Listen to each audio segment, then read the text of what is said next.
Here's the position you're put in. You have money, and you want to spend it. You want to spend it on positions of, quote, need. And sometimes the guys just aren't there. And so what George Payton did was, I think, incredibly smart. And we'll get to it in just a second. But every Tuesday for the rest of the regular season, we are giving away Nuggets tickets. Every Tuesday. And here's how you win. Every hour on the 20s, 6:20, 7:20, 8:20, 9:20, we're going to have a keyword for that hour. Make sure you get in the keyword, and it's going to give you an opportunity to win those Nuggets tickets. We announce a winner at the end of the show.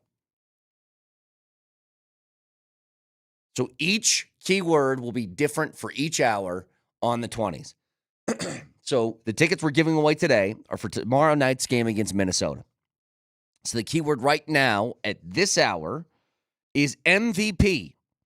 So text MVP and your first and last name to 303-504-0925. It gets you entered for this hour. We'll have a new one next hour. And each time that you enter, it's more likely chance that you win. How's that sound? You want to watch the potential MVP? Maybe things changed after yesterday? Who knows? But text in MVP and your first and last name for a chance to win those Nuggets tickets to the Minnesota T-Wolves game tomorrow at Ball Arena.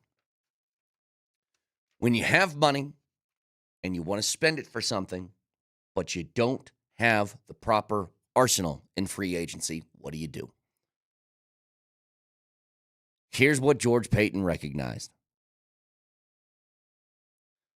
George Payton saw a window of opportunity.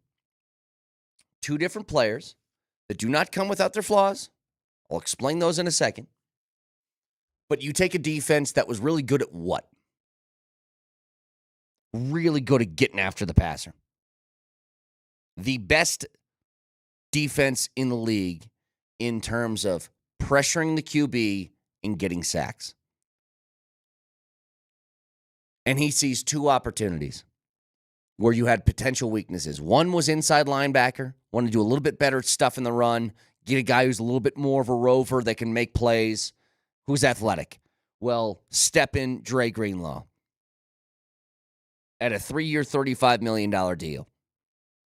Greenlaw is one of the best linebackers in the league. Win healthy. And that's the key. It's not going to be without risk. Every free agency move is. A lot of times when a player who's good actually hits the market, there's a reason for it. And that reason typically is they're worried a little bit about health and the insurances that this guy's going to be on the field. Greenlaw's missed a decent amount of games. But it was an absolute need, especially letting Cody Barton walk. But he has, if you remember, he tore his Achilles in the Super Bowl from a couple of years ago running onto the field. So he's played in only 2 games since then. There's a couple of games in December last year where he finally got healthy enough to come back. So if he's healthy and good to go, you have just gotten one of the better linebackers in the league for less than $13 or $12 million a year. Less than that. You pair him up with Alex Singleton, and assuming Singleton's going to be healthy and he's the starting linebacker opposite of him, you have a defensive front, a front seven, if you will, that is as good as anybody else in the league. And I know we want the flashy offense because we've seen this team with good defense before, but guess what? Good defenses keep you in ball games. Ask the Chiefs. The Chiefs didn't have a high-end explosive offense this year. They barely scored 30 points in a game. But made the Super Bowl again on the backs of a very good defense and timely offense that didn't make mistakes. So you improve the linebacking core. And then you go out and you grab Hufanga, who, if you guys don't, he looks a little like Troy Polamalu. He's got like the flowing hair out the back of the helmet. You want to talk about a guy that's just all over the field, makes plays in pass defense and run defense. Incredibly athletic, lateral movement, quick, physical. You pair him up now with Brandon Jones in that secondary. So then you got Moss, Jones, Hufanga, Surtain. I don't see a weakness on defense. Let's all scratch our noodles for a second and think, why would defense, especially in this division, be important? Oh, yeah, that's right. Because of Mahomes and Herbert and whatever Pete Carroll's going to do in Las Vegas. Go back and look at the moves that George Paton has made outside of the obvious ones that you hate. That, again, with Russell Wilson, can't criticize because I would have done the exact same thing he did. It didn't work. Okay. Call it a big mistake. I would have done the same thing. And I'm not going to criticize somebody for doing something I would have done. The worst thing that I think he did was hire Hackett because that threw a wrench in everything. It kind of ruined the Wilson stuff. It ruined a lot of different things. But look at what he's been able to do in free agency and the draft with limited things to work with. Limited money, limited draft capital. Go over the free agency moves. Look at the guys he's brought in. Zach Allen, you like that one? Because I do. Bring in DJ Jones. Has that worked out well for you? The trade for Franklin Myers. How'd that work last year? Brandon Jones to replace Justin Simmons in the secondary. Worked out pretty well. That. Offensive line fortified, especially in the pass protection game with Mike McGlinchey and Ben Powers. Drafting of players. Quinn Minor's a Pro Bowler. Surtain over Justin Fields looks brilliant now. Drafting Riley Moss looks pretty good. Finding Nick Benito. Finding Jonathan Cooper. The guy doesn't miss, man. Other than the big miss. Other than that one big miss. He doesn't miss. Here's the thing. He's one of those guys that he's had. It's super bad. It doesn't matter what he's done for some people. He pooped his pants in the 5th grade. People don't forget. Like that's Russell Wilson. It's just that for some people, that's all he's going to be known for, and I think that's silly and foolish. That's not what he wanted to cook. Because everything else that he's done since then has been pretty damn spot on. And I think it's just continuing here. Again, risky in the sense of health with both of these guys, but if they play 13 games apiece this year, you've gotten what feels like a steal. You don't believe me? Find a Niners fan. Ask them how they feel. Nelly, you're like you're a Niners guy. You're from the area. They're terrified of what their team's going to look like now with everybody walking out the door, but specifically those two. They felt like heartbeats of the defense outside of Fred Warner. Yeah, no, they lost the entire pulse of their defense, and now Juszczyk's leaving. I mean, they already lost, 2 receivers? Now they're losing all their defensive stalwarts. At least they're going to have Brock Purdy and C-Mac. Great. I mean, the Niners are imploding right before our eyes. Dude, what do they have, like 25 players on that roster right now? What the hell's going on? If they're lucky. Jeez. But ask a Niners fan how they feel about losing these guys. Not great, Bob. Yeah.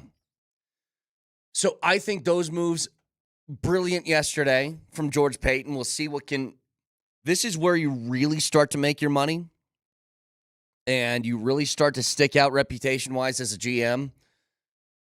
When the first initial wave of free agency passes and it's time to hit the bargain bin, can you find a couple of those guys? We'll see about that. Again, he's been somebody who's been pretty good in that category too. But I love the moves that they made yesterday. Now, as far as other things from around the league that were really interesting to see, Javonte Williams signed with the Cowboys for a 1-year, $3 million deal. Good for Javonte. He was never coming back here. I know that Peyton said it, like, don't rule it out. I ruled it out. With that position, when you're looking to get better, there is no reason to me why you'd bring it back. You have to improve at that spot. I'll tell you what does make me feel good about this. If the Cowboys are signing him, hopefully that takes running back off the board for them in the first round. I would love to see Genty drop. But he leaves, he goes somewhere else. Zach Wilson, we're all wondering what's going to happen with him. Well, he signs a 1-year deal to go to Miami. So he'll play back up to Tua, and I think for him, it's a great spot to be in.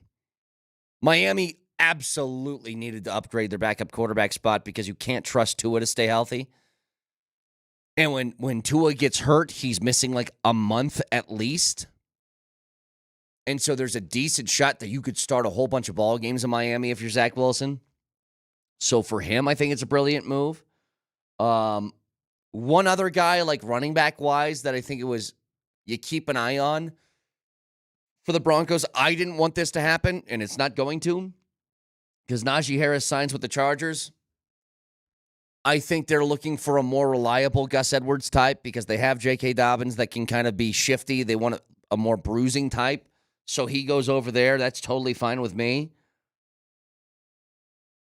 I just think overall, I give you this starting lineup on defense, okay? So in the middle, you have Zach Allen, Franklin Myers, and DJ Jones. Your edge rushers, Benito, Cooper.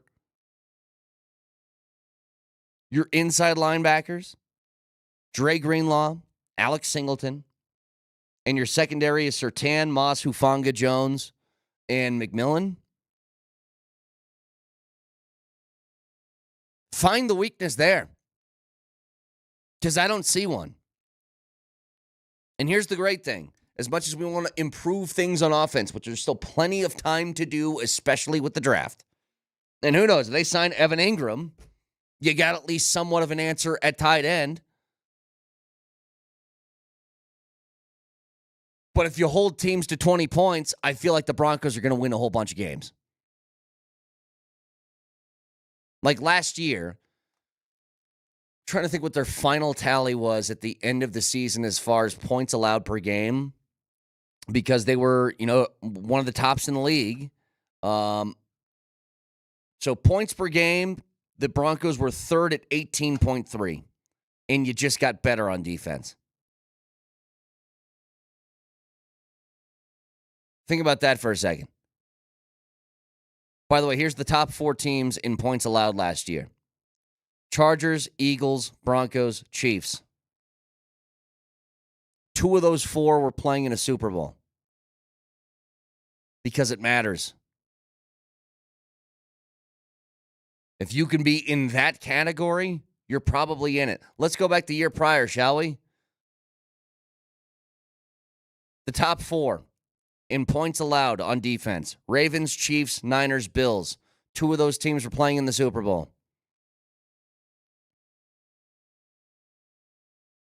It's a big thing. And you had a defense that was 3rd in points allowed per game last year, and you just got better. Find places where you can really improve. And if it can't happen in the spots that you want, then where can you go outside of it? And I know that inside linebacker and safety were a big priority. People like me, the dum-dums, get really uber focused on, but how much more fun can we make the offense? Okay. We'll address that later. Why don't we get better at these spots? I think it's great. 303-504-0925. Champ Mazda text line. As Texter says, sorry, J.K. Dobbins is a free agent. Thank you. Forgot. But they got Najee Harris now in Los Angeles, and I'm not concerned about a guy who averages 4 yards a carry. That's always been my beef with Najee. He gets like 1 billion carries a year, but how many of those are explosive? Not too many. Another texter, what happened with Ingram yesterday? He had a visit. I think that they would probably like to sign him for them. For the Broncos, I think it's more about you aren't going to be guaranteed a whole bunch of cash. Because Ingram has been up and down throughout his career. Again, a couple years ago, had a really, really huge season with over 100 catches. Outside of that, he's been pretty good. Been a pretty good tight end. But I think they want to get him on a more team-friendly kind of deal, and maybe Ingram doesn't want that. Who knows? My guess is, though, it feels like they want him. I think they still have a really good shot at landing him, and if they do, then you can start to get really picky and choosy with what you want to do with your draft picks, what you want to do with the rest of your free agent money. Texture says, as a Niners fan living in Denver, I'm in shambles. Yeah. I'm telling you, ask Niners fans about losing those two. See what they tell you, because they aren't happy today. And that's the tip of the iceberg. So, a lot more football to get to in a little bit. I saw something. I'm scared to even bring this up. But I always tell you guys, I tell you what's going through my mind. If it might be stupid, then it's stupid. I have a question. So Gabe Landeskog is doing this docuseries. Gabe Landeskog did the interview with us at Altitude. Gabe Landeskog today is going to be on the Spit and Chicklets podcast. Why the media blitz right now? Why the rush for a guy who's been pretty silent over the last 3 years? Things that make you go, I got a theory. Get to it next.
So, again, this might be stupid, but if you got a better theory than what I'm about to tell you, text line's open. Shunt Mazda text line, 303-504-0925. Tell me. Tell me if you just think this is dumb, or give me a better theory than what I have. Gabe Landeskog has been private about this entire comeback thing.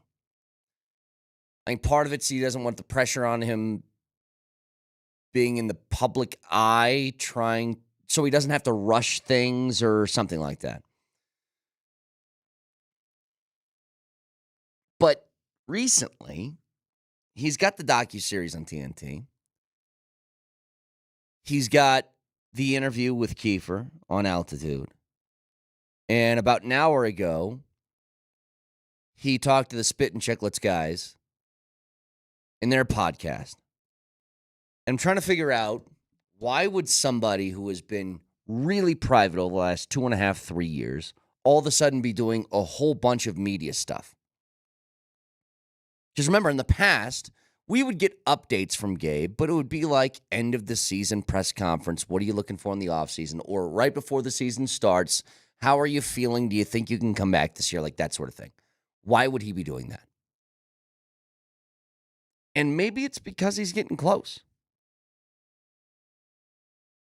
Maybe he is gearing up to join the team in the postseason. You know, I'm trying to think of another reason. And again, maybe it's stupid. And I don't want to get myself all caught up in the idea that he's coming back. I'm still operating mentally in the place that I don't know if I don't think Gabe will play again. And the reason why I say that is not anything against Gabe. It's just, it's been 3 years, and I'm not going to rewire my brain into this constant feeling of hope that it's right around the corner. But I don't know what else to think. Why would you be this private and then all of a sudden do every media available opportunity that you could?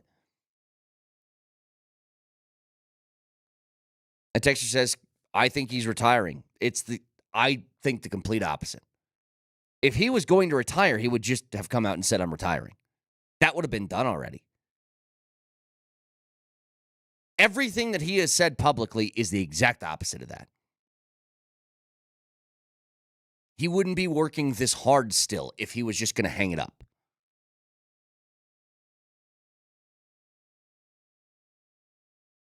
But I don't know what else to think. And with this podcast just dropping, I told Nelly just to keep an eye out on something on the social media whatevers to see if we can get a little bit from it. Nelly's got another job to do in the middle of this. I don't want him to comb through an hour's worth of audio. But I don't know what else is the reason for it, unless it's just random that he felt lonely. You know what I mean? Like, I don't know what else it could be. It's strange, is the way I'd put it. Some other theories, he's setting himself up for a career in media. I don't think he needs to do this just to have that happen. And again, if all of this is a gearing up to I'm going to retire and then jump behind a microphone somewhere, I think he'd just say it. You don't think that Altitude would make him a member of their broadcast for a playoff run coming up here soon? Immediately? Hey, Gabe, you want to get your feet wet? We'll put you between the benches for a game. You know what I mean? You don't think they'd do that? If he wants to do media, he would just do it. The only thing I can think is maybe he is closer than we think. And maybe when the postseason rolls around, like a week before the playoffs, we'll get some sort of announcement that, hey, guess what? Gabe's ready. I don't know. Don't know. But it was just, he's doing a lot of media stuff lately. And I'm trying to figure out why the sudden change to all of that. By the way, speaking of media things and media-driven narratives, it's always fun because of the way the NBA works take a look at how odds dip and move and shake with the MVP race after a game, which is the silliest thing in the world. But I thought if the Nuggets lost last night, then the MVP would be completely out of reach for Nikola Jokic. And with a win, it at least keeps him in the conversation. Make no mistake, this is a two-horse race. It's Shea and it's Jokic. So Shea right now is about minus 400, Jokic at plus 350. So it's still a heavy favorite tilted towards Shea. But we know how silly this conversation gets with the NBA MVP. And if Jokic continues to put up these kind of numbers, then he's going to be at least in it. But here's what's crazy. For the first time, I think, in Jokic's career, he was asked about the MVP race. And Nelly, did you listen to this? Did you get the same feeling I did? For the first time, it felt like there was an inkling of he actually kind of wants this one. Oh yeah, and he did that. He kind of has the tone of I'm not worried about it, but I kind of do want it. But this sounded different. This is from Katie Winge, who got this post game yesterday. You listen to Joker, and you tell me if this isn't a little bit different than the MVP answers that he's given for the last 5 years. I mean, this is my third or fourth year in a row, so I'm really. All right, it's too tough to hear. He's I'll do the translation for you here. This is my third or fourth year in a row, so I can't control it. I will say I think I'm playing the best basketball of my life. So if that's enough, it's enough. If not, the guy deserves it. He's really amazing.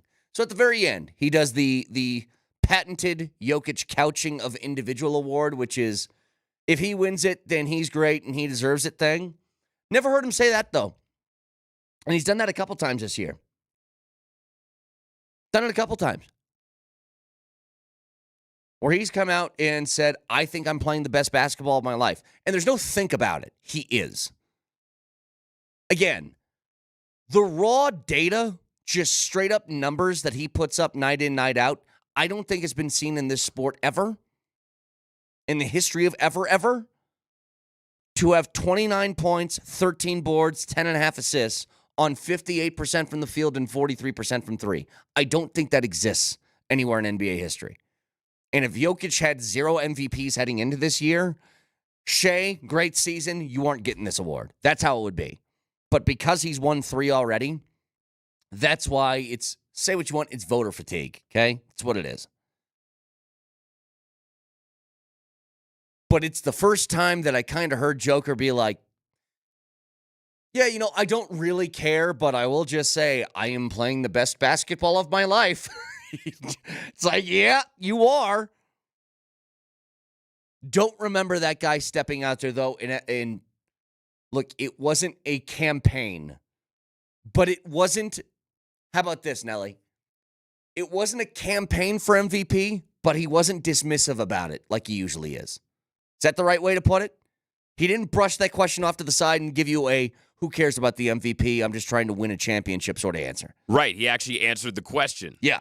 By the way, Malone said this about it. My thing is this, you know, if you didn't know that Nikola won 3 MVPs, and I put player A and player B on paper, and you had no idea that the guy who's averaging a triple-double, the guy who's top 3 in the 3 major statistical categories, things that no one's ever done, he wins the MVP 10 times out of 10. Yeah. And if you don't think so, I think you guys are all full of It's the truth.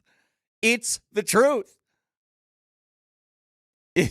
That is such a great way to put it. If you had no idea that this guy won 3 MVPs already, and you did blind taste test, right?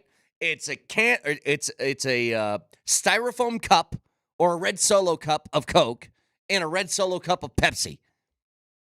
You're doing the old taste test, and I just show you the numbers. You'd be like, well, this is no question. This guy's the MVP. Nobody in the right mind would choose the other.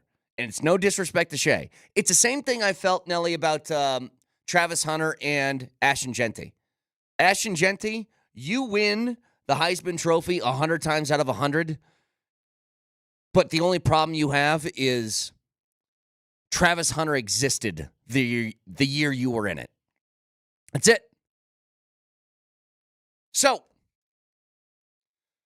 Can watch the show live on Twitch, twitch.tv, search Altitude SR on the search bar, the Altitude TV simulcast. That is the Safeway Twitch feed. Order online. Safeway does the rest. Get easy delivery or free pickup with the same great deals. Get started at Safeway.com or in the Safeway app. Safeway, fresh foods, local flavors. Between the craziness of NFL free agency, the Avs win yesterday, the Nuggets getting the win of the year against Oklahoma City. It's a packed 3 hours. Moser, Lombardi, and Kane next.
Nate to McKinnon.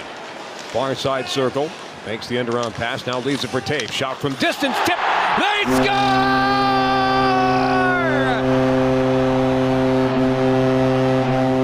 And there it is.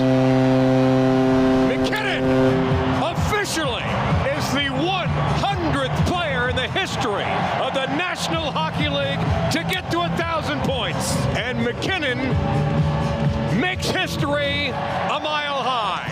And they'll slow things down for now. They clear out for Joker is inside the arc against Hartenstein. He puts it on the floor, loops it in the corner. Westbrook 3. Boom! Shakalaka!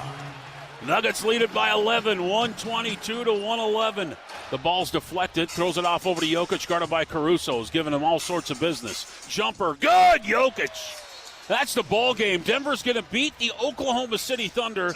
They're up by 16 points with 1:45 to go, and the two teams will split the 4-game season series.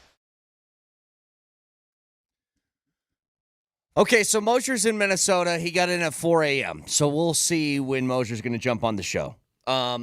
Vic, we have 3 hours. We're going to need all 3. Because yesterday was pretty nuts. I have the alerts this time of year, as I do for Pierre LeBrun, those guys, for the NHL trade deadline. I got my Rappaport, my Schefter, all my different alerts on there. My phone was going insane the entire day. You leave for 5 minutes, and I got 20 notifications on here, and I could barely keep up. And free agency hasn't even officially started. Yeah, they're just That's tampering. I don't understand it. They're just tampering. I mean, Tamper Day was nuts. So here's the deal. I want to get to the NFL stuff in 15 minutes, okay? Because I think what George Payton did yesterday was brilliant. Like, brilliant. So we'll get to that in a second. Well, let's start with the biggest win of the year for the Denver Nuggets. We finally got one of those marquee games now. Signature win of the season. We've been looking for one. How many times have we talked about it on this show? What's your signature win? What is it? You got it. So one thing has proven to be true, Vic. No matter what I think about what the Nuggets are up against from a depth standpoint between them and OKC, or what they're up against as far as number one defense in the league and how does your offense respond, the biggest thing that matters in games like that is the Nuggets don't lose on back-to-backs. So there you go. That now trumps everything else about the game. Well, they always win. That is a fact for Joker especially. The Nuggets overall now are 12-1 on the second game of back-to-backs, and Nikola Jokic has never lost one this season. He's 12-0. Not just 12-0. Malone said after the game he gave Jokic the option to sit yesterday, and Jokic said, no, I play because I'm a basketball player. And he goes, are you sure you played like 42 minutes in that game the day previous? It's probably pretty tiring. What do you want to do? And he goes, I'll tell you what. I'll drop 15 to 20 shots. How does that sound for you? Yeah. You want me to do that? I'll go 35, 18, and 8. You like that?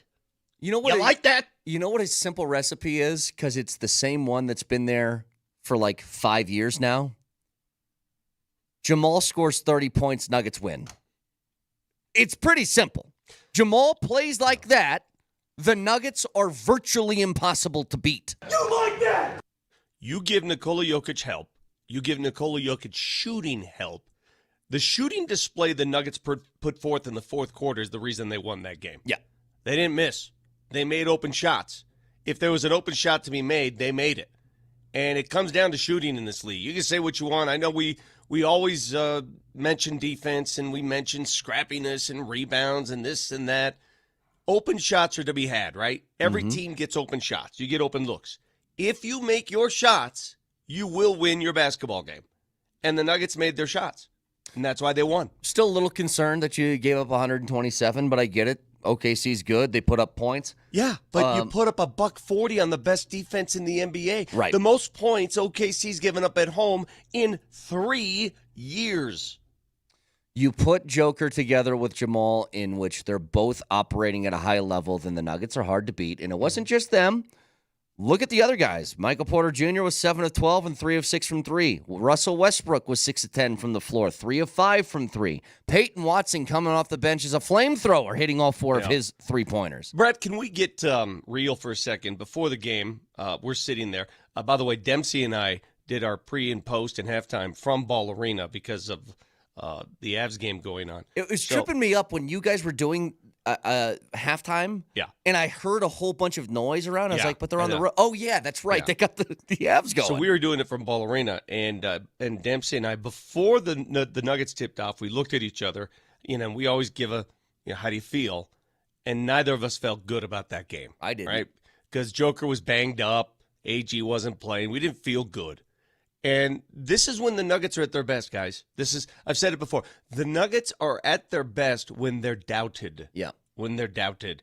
And they came through in a game that, frankly, they didn't have to win it, but this sends a message, I think. Oklahoma City, they're beatable. That is not an unbeatable team. What the Nuggets did different yesterday, and what I enjoyed about the strategy of that game, is they doubled Shea early. They doubled him early. They let Peyton Watson roam the game. We talked about Peyton Watson on the show yesterday. Remember that? He roamed. He just ran around with his head cut off. It was awesome. And they allowed the other guys to beat them. Hell, they almost did. I mean, Lou Dort had 8 threes. Lou. Can I tell you something? I love Dort. I think his game's fun to watch. He's a good defender. He can knock down some threes. That was getting annoying, though. Yes.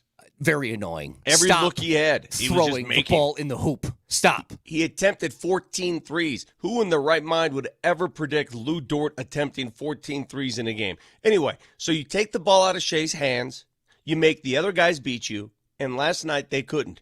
Last night's game was the opposite of Sunday morning's game, in which Sunday, Oklahoma City raced out in the fourth quarter and won. Yep. Last night, the Nuggets raced out in the fourth quarter.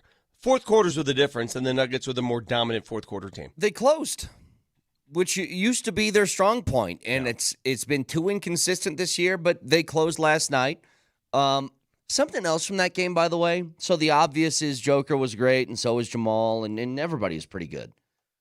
I kind of like what Jalen Pickett's bringing to the table, man. Doesn't he bring a sense of comfortability? He's got the Monte Morris sort of feel to him. It's so weird, and what a turnaround from a guy who every time he got in the game, he was almost afraid to play, to a guy that when you're watching the Nuggets, I want the ball in Jalen's hands because he's going to make the right decision. Right. He's going to make the right decision. And you know what else? He will knock down a three. Mm-hmm.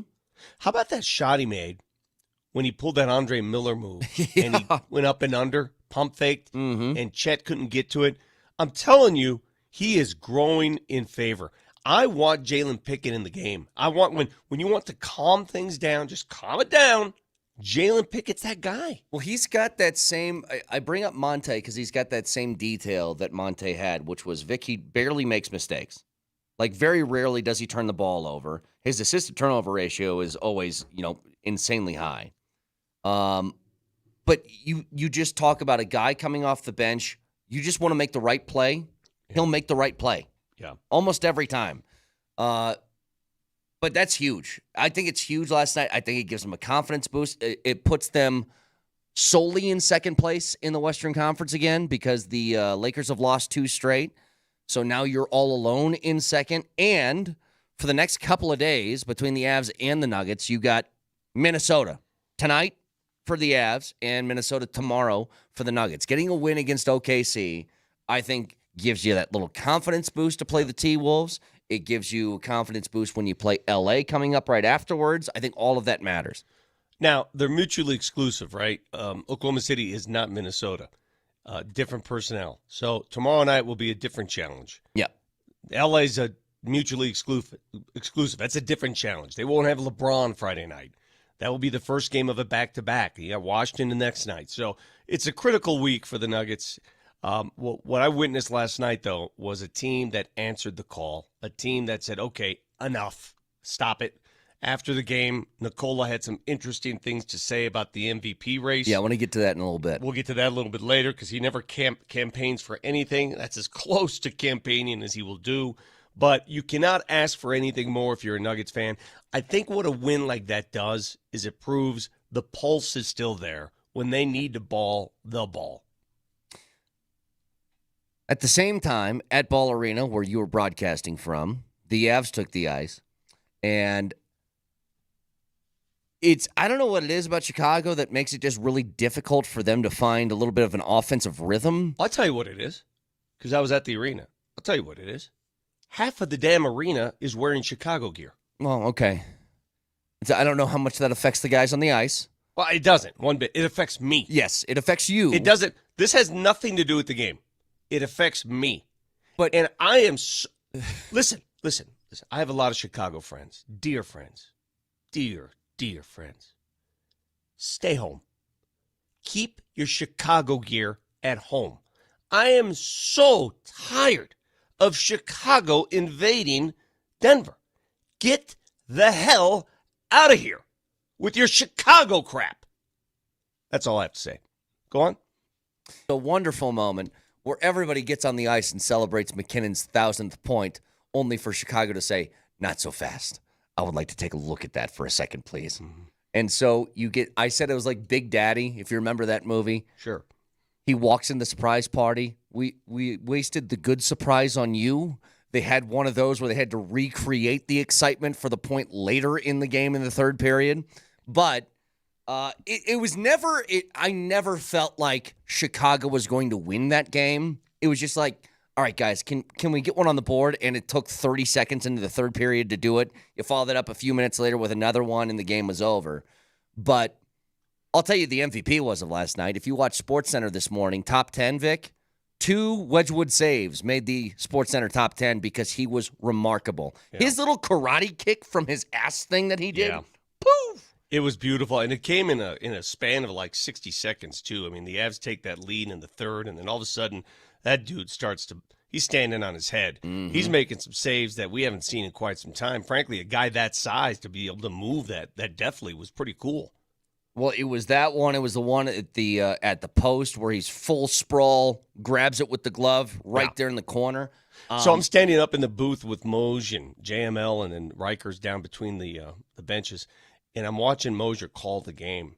And again, I'm just in awe, Brett, because I don't know how he identifies everybody. Yeah. I just don't know how he does it because you're way up there. You can't see their names. I think he dropped a welcome back to Ball Arena, Mark Moser, Mark Rycroft, John Michael Lyles, and Vic loitering around here. He said that? Yeah. I couldn't even hear him. But the point is, his ability to call the game from that vantage point is truly remarkable. All those guys, not just him. I mean, Connor, that is a quick game. It's a fast game. You've got to be on top of it. You know what gave me some nostalgia, by the way? Seeing number 6 back out there.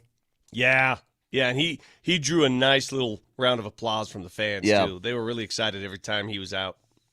What a luxury to have, by the way, a guy that's just a reliable vet that knows this team, is good for the locker room, you can throw him in whatever they're going to use him as, and we can talk to Bednar about this tomorrow, whether it's going to be sort of platoon duty, which I think is kind of the plan. He'll play every other night or something like that. But it's just good to have EJ back on the ice. The Avs just continue to win, by the way. They finished that homestand 6-0. Boom. 12 points. 12 points in our pockets. We're going to stash them right here in our pockets. I'll tell you right now, it's no coincidence. As soon as Hockey Vic entered the booth, bam, bam, 2 goals right there, the lead. So they jump up to 80 points. They're 6 behind Dallas. They are now 4 up on Minnesota, who they play tonight. If they can take care of Minnesota, Vic, maybe you just leave them in the rearview mirror and never think about them again. Then it's all about Dallas, right? So that game tonight is huge, and I know it's going to be tough because they got in late. What did Moser say, 4 a.m. or something like that? 4:12 is when he laid down and laid his weary eyes to sleep. So they basically go to bed, and about 12 hours later, they got to play a hockey game 13 hours later. We'll see. God, it's a 6 o'clock face-off tonight, right? Yep. That's a crazy turnaround. Yeah, insanely crazy. So hopefully they got enough legs and energy to go out and get one tonight because this game over Minnesota is huge. You get the win tonight, then you can put Minnesota pretty firmly in the rear view. Hold on a second. I mentioned how I'm just amazed at how Moj and some of those guys can call the game from way up there. And somebody says, they do have numbers on the jerseys. Okay. All right. I'll tell you what, get your ass up there and call the game. And see if you could see those numbers when they're in the corners. Go ahead. 1554. Get your butt up there and call the game. And let's see how you can do. It's insane. I heard from a buddy of mine calls baseball games. And he goes, I love calling games. I feel like I'm pretty good at this. I could never do a hockey game. It's too Hockey's fast. a different deal. It's so fast, and you lose sight of players because they're moving so quickly. It's an unbelievable talent. So I hate it when people dismiss stuff they've never done. Like, you've never done it, and you think it's easy. The funny thing is, he said he had that conversation with a hockey broadcaster, and he goes, he told me he could never do baseball because it's too slow for him. Yeah. He couldn't fill like a baseball announcer has to fill during a game. It's just completely opposite stuff, but you're right. You see how fast that moves? I don't know how they do it either. Anyway, huge wins last night for both the Avs and the Nuggets. The Avs close out the homestand 6-0, and the Nuggets finally get that marquee win of the season against OKC and hopefully take that momentum and push it forward. Now, a few things we have going on today. A lot of things we have going on. First of all, every hour on the 20s and every Tuesday for the rest of the regular season, we will give away Nuggets tickets. And the way that we're going to do this is on the 20s, there'll be a new keyword. The more you hit these keywords for each hour of the show, the better chance you have to win these tickets at the end. We're giving away a pair of tickets to the Minnesota game tomorrow. So we'll give you the keyword in just a couple of minutes, but when we come back, you have finally a little bit of cap room to work with. The issue is the positions of need that we have identified, especially on offense at tight end and running back. It's a weak free agency class for those. So what do you do with the money? We'll ask one of the more underrated GMs in the league because I think what he did yesterday was brilliant. We'll get to it next.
All right, you want a chance to go to the Minnesota game tomorrow? Well, listen on the 20s of every hour, every Tuesday, and you get a chance to win Nuggets tickets because we're doing that throughout the rest of the regular season. The keyword for this hour is playoffs. Text playoffs in your first and last name to 303-504-0925. That's playoffs in your first and last name, 303-504-0925 for a chance to win Nuggets tickets for tomorrow night's game against Minnesota. We'll have another keyword at 8:20.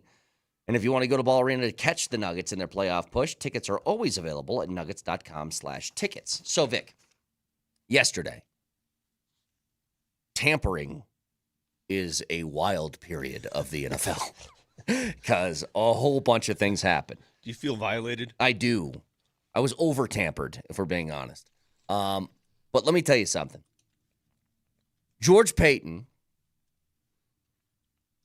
for some Broncos fans, is never going to get over the super bad, you pooped your pants in the 5th grade, people don't forget thing with Russell Wilson, okay? He's just not. And I've been trying to tell people for a long time, outside of the giant mistakes that are the headlines, and he's had 2 really bad ones. Russell Wilson, which I can't give him any grief for because I would have done the same thing as him. Hackett, I think, is the worst thing that he's done as GM, is hire that guy.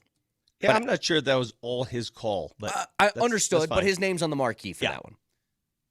So, outside of those 2 mistakes that he's made, and those were big ones, look at the rest of his resume, and he has been exceptionally good. Think about the free agency signings, Vic. You like Zach Allen? He pretty good? He's pretty good. How about the trade for John Franklin Myers? That's pretty good. Yeah, DJ Jones, pretty good? Yeah? How about the Surtain drafting? Surtain over Fields? How about Mike McGlinchey? How about Ben Powers? How about drafting Riley Moss? How about getting Brandon Jones to replace Justin Simmons? All these different moves, I think, have been like A-plus territory of GM moves. So he's got a little bit of money to work with this year.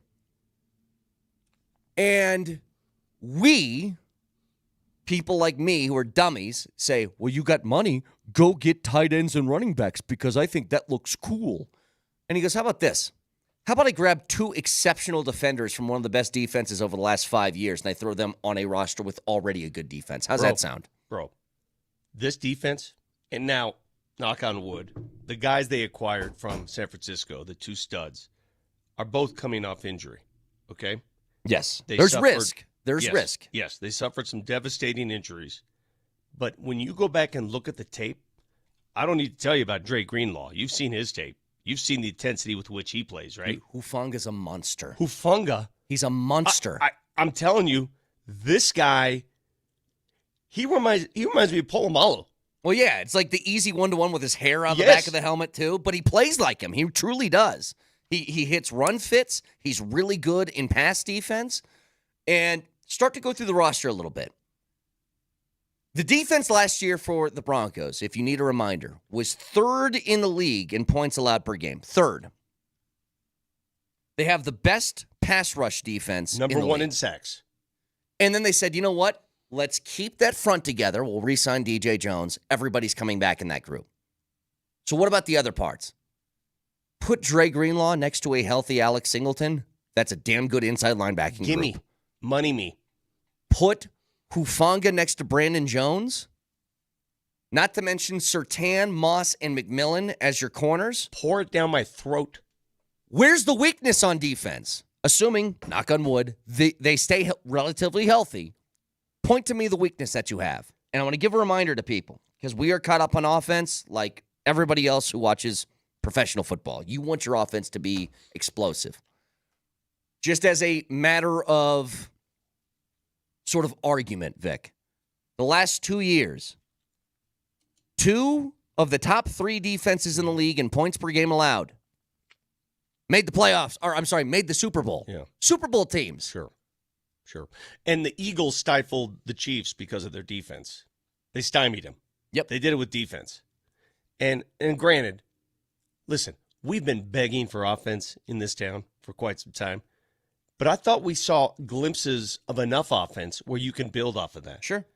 They were closer on defense, closer. And now they're close. They're as close as they've been since 2015. You know what's great about having a defense like this? If you hold a team to 17 points, the Broncos probably score more than that. This offense does. Ones in the past might have struggled, not this. You know what the Chiefs were last year, Vic? They were a bad offensive team, but elite defensively, and that's how they get to the Super Bowl. They have, yes, the best quarterback in the game, sure, but they scored 30 points, once last year? Once in the regular season? My thing about the two guys they acquired from San Francisco, especially Hufanga, and why I think they needed some more talent at the safety position is just how physical he is. Just the physical prowess he brings to the playing field. Not only in coverage, but, man, you're right. He'll come up and run fit for you. If you're going to try to run the ball, find an opening, he will hit you hard. Mm-hmm. I think that physicality, and Greenlaw speaks for himself. Right. I mean, Greenlaw was the guy who in the Super Bowl, remember he was mic'd up and he tries to run onto the field. He's just running off the sideline onto the field, yeah. And his Achilles pops. And it was all on a microphone at the time. Yep. That's crazy. So he was out for most of last year. He played the last couple of games in December.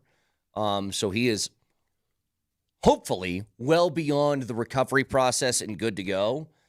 But again, I think it's incredibly smart to do that. And if you remember, Vic, when we talked to Schefter for those few minutes that we got him on Monday, that crazy day, I asked Schefter, what are the Broncos looking for in free agency? What are you hearing? Do you remember what he told us? Inside linebacker and safety. So exactly. Keep an eye on those. Yeah. And that's the first two things that they did yesterday. But not only does this speak to the quick and agile ability to sign these players during tampering time. Free agency hasn't started yet. Again, it hasn't started. But remember all the hubbub about the Broncos? They're going to have their hands tied for 2 years. They're handcuffed because of the Russ deal. And, oh, my God, hadn't bothered them. They're very active in free agency. Having a quarterback that's on a rookie contract certainly helps those things. Yeah. It's part of the equation. Yep. It's part of the equation, man. And none of this really would matter had Bo Nix looked bad last year, but the good news is that he didn't. He looked pretty damn good, actually. They also had all day yesterday. I don't know if they let him escape. They may have imprisoned him. They had Evan Ingram in for a visit, the tight end out of Jacksonville. Yep. No word has emerged on whether or not he's offered to sign. And I just know that when you have somebody in your facility, you're going to keep him there as long as you can. Wouldn't be surprised if he's locked up downstairs saying, take it. Yeah, I think they want him on this roster. I bet you the argument right now is Evan Ingram's trying to point to his 114 catch season and say, pay me like that. And they go, well, no, I'm not going to do that. We'll give you some cash, but I'm not going to do that. That's my guess right now because I do think they want him. But some other news from around the league, Vic. Any of these a surprise to you? Javonte Williams signs a 1-year, $3 million deal with Dallas? Yes, that's a surprise to me. In what way? Surprising It's how? surprised that it happened this quickly. I agree. Yeah. I thought that he'd be one of those late free agency acquisitions. Like I'm not surprised he left. I'm surprised that it happened this fast. Yeah, like we're hitting April and May, and then he finally gets picked up 100%. before camps. Yep. I'll tell you what, it's good news in this sense, though. I don't think they're signing him to be their main running back, but I've seen a lot of mocks that have Gentry going to the Cowboys. I hope this makes him rethink that, and he continues to drop for me. Yeah, what it does for me is it crystallizes what the Broncos need to do on offense.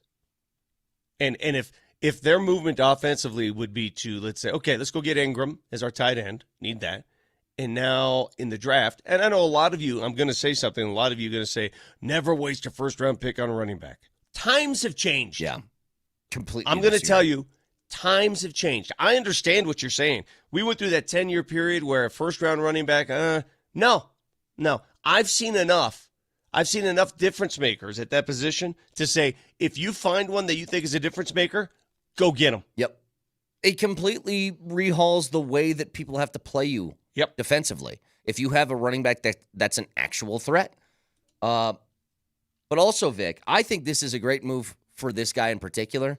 So Zach Wilson signs a 1-year deal with Miami. I think for him, it's like perfect. You never know if Tua is going to get hurt. if he gets a concussion, he's probably out for 2 months. Totally agree. And he's got a chance to get a long runway as a starter. We sort of saw this coming, which is why I thought all along last year it was just a weird situation to have him on this roster when you knew full well. I think everyone knew it. He was just sort of being stored here. This was a storage bin for Zach Wilson. This was never a destination where he's going to make a long-term home. Zach Wilson wasn't sticking around Denver to play behind Bo Nix. That was never going to happen. We know this. And it's almost as if Sean Payton was just doing him a solid. Let me bring you in. Let's refine some of your skills and go make you some money. Exactly what Sean Payton told the media. He said as much. He said, my job is to get Zach Wilson paid. That's what he said.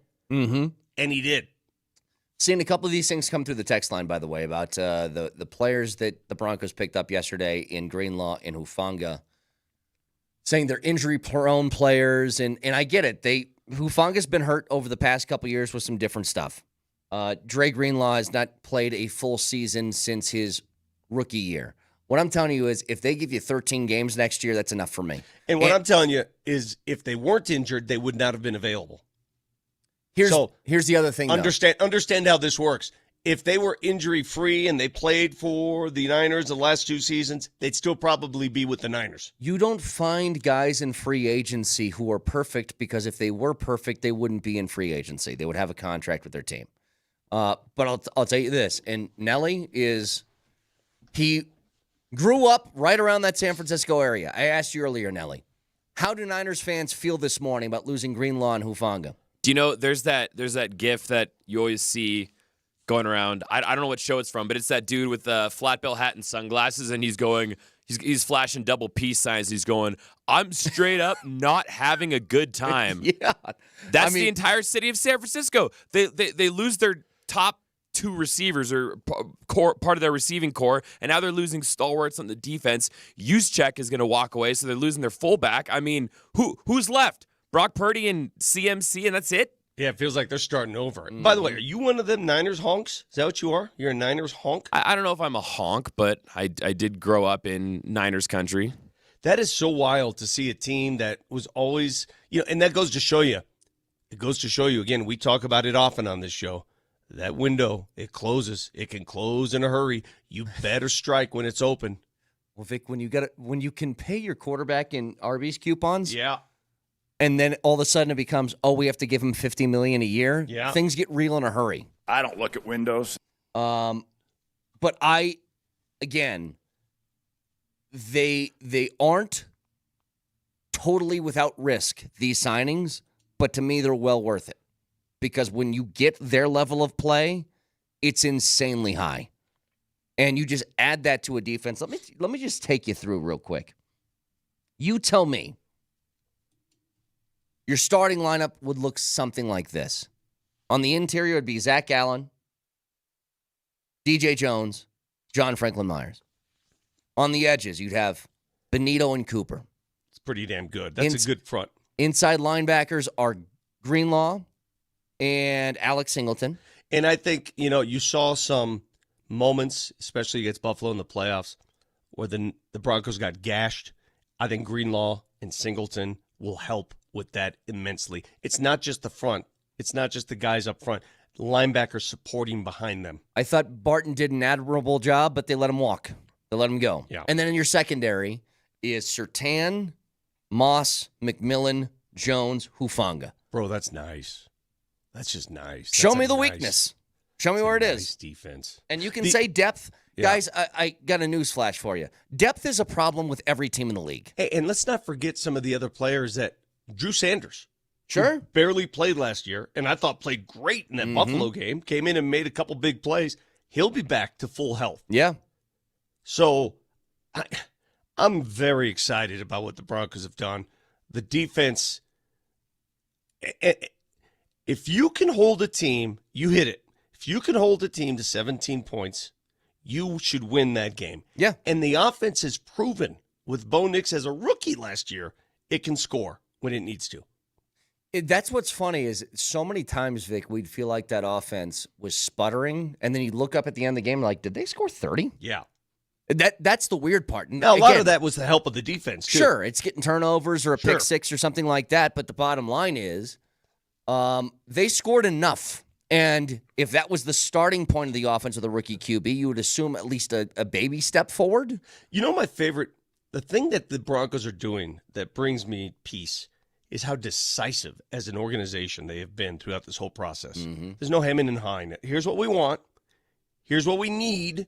Let's go get it. Yeah. Texture says 49ers fans meet Mavericks fans. Today, I have nothing. They have like 30 players on the roster, Vic. Like, I don't even know what they're going to do. And now I have nothing. I would love, Nelly, can you look this up for me? Can you find how many players have left the Niners this offseason? It's got to be about 20. It has to. The amount of guys that were on the roster last year that are no longer on it. And it's like, how do you fill all of that stuff? Especially with how good some of those players were. Anywho, I thought the Broncos were great yesterday, and I'm assuming more moves to be made in the next couple. This is where you make your money, by the way. After the first couple of days of free agency, that initial wave of cash, like Brinks trucks just being thrown out there, you get to the bargain bin part. Sure. This is where you can start to find some real diamonds. And Peyton's done that too. Find some really good depth pieces in the maybe second wave, third wave of free agency. So this is where I've got to raise my hand. I was busy doing Nuggets yesterday. With Greenlaw and Hufanga, were they unrestricted free agents? Yes. Okay, so that's how they were able to sign in this. Okay. Yep. I figured as much. And both of them weren't crazy contracts. People saying you overpaid. I mean, maybe slightly given the risk of their injury histories. I don't care. It's not my money. But it's just in the matter of cap purposes. That's all. In cap purposes. What have we learned about the cap? And the cap's going up considerably. Remember what the cap is doing.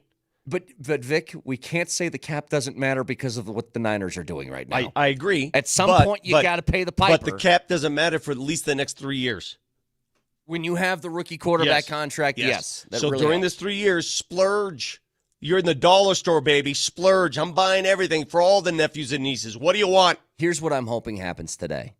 I hope they get a deal done with Ingram, give you something at tight end that you can trust and believe in. And then after that,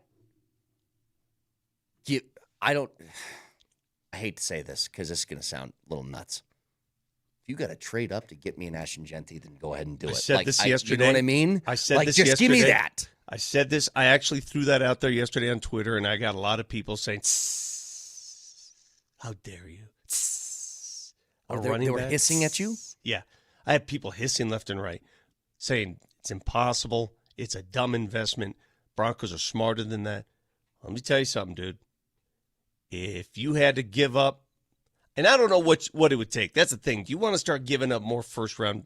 Do you want to do that again? You wouldn't give up another first. Well, I mean, how do you move up that far to get him, though? You may have to move up to 10 to get him. You may have to move up 10 spots to get him. If you move up from 1 to, 12, something like that, it's probably a couple of thirds. I don't know.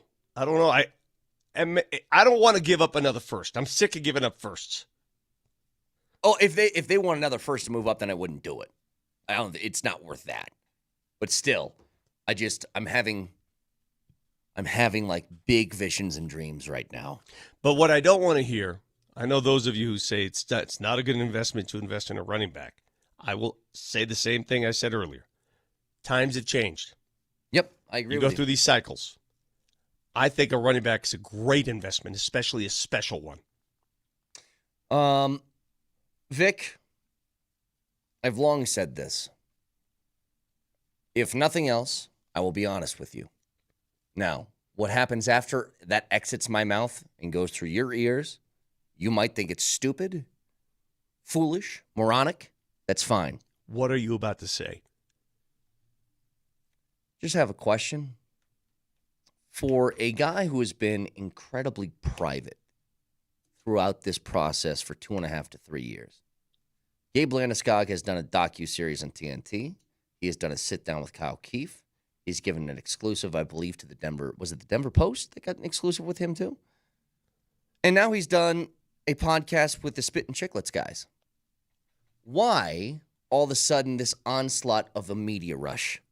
And I have a theory. We'll get to it next.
Might be stupid, Vic, but I don't know what else to think. Gabe Landeskog, who's been incredibly private throughout this recovery process for almost 3 years now, doing only, end of season pressers or beginning of season pressers, and they've all been kind of the same thing. Yep, still working hard, trying to get back. He has now done a TNT docuseries. He did a sit-down with Kiefer in Altitude. He did another exclusive interview, and now he's on Spit and Chicklets today. Why? What are you insinuating? I'm insinuating he's wanted to do this recovery in private because I don't think he wants the pressure of the public on top of, trying to work hard to get back. Maybe he's closer than we think. Maybe he's finally in a comfortable spot where he feels like he's right around the corner. Maybe it's the playoffs. Maybe it's that. I don't know. But why? I just can't get over, why would he be doing so much of this right now? If I were to guess, and this is merely a guess, this is what I think. He's invested 3 years in this. He's invested everything he could possibly invest into rehabbing an injury that no one knew how to fix. And this is it. Make or break now.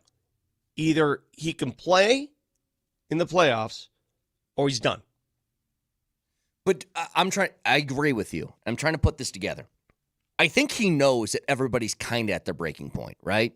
Everybody's kind of like, dude. He's very well aware. I'm sure he hears and knows of the whispers. But I mean, that breaking point is odd because it's not costing the Avs anything but the owner's money. It's costing them longer-term flexibility. They get short-term with the LTIR. They don't get long-term. And I think after 3 years, again, it's also just like your play. If you haven't done something for 3 years, how much better or how close to what we used to think you were are you going to be at that thing? I don't think he does this unless he's getting close. And I got a lot of people saying they think it's the opposite, that this is all gearing up for him retiring. If that was the case, I think he would have said it. I think he would have retired by now. I think he's going to give it a shot. Yeah. And if it works, it works. If it doesn't, it doesn't. I don't think he walks out of this without stepping on the ice and at least trying. And if it doesn't work, fine, so be it. If it works, wow. He's doing, in the last week, in the last few days, 4 pretty major public interview settings. If he was going to retire, he would have said that already. He didn't. In fact, he said the complete opposite, that I am determined to get back on the ice. Yeah. So is it crazy for me, Vic, to think the way that I'm thinking, that he's doing all this and gearing up like, I'm coming back here soon? I totally agree, and I don't know what he'll look like. He doesn't know what he'll look like.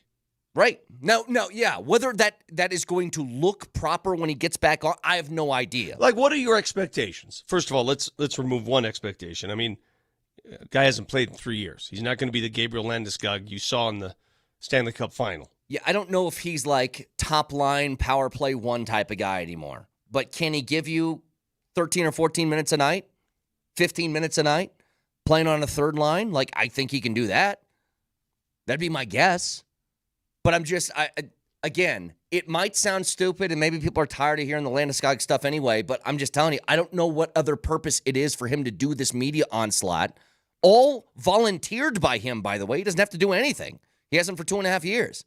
And he's doing all of this right now. Why? Well, let's check my watch here, Vic. Looks like we're about a month away from the playoffs starting. Maybe this is just his on-ramp to get back into full hockey mode. I don't know. Just a thought.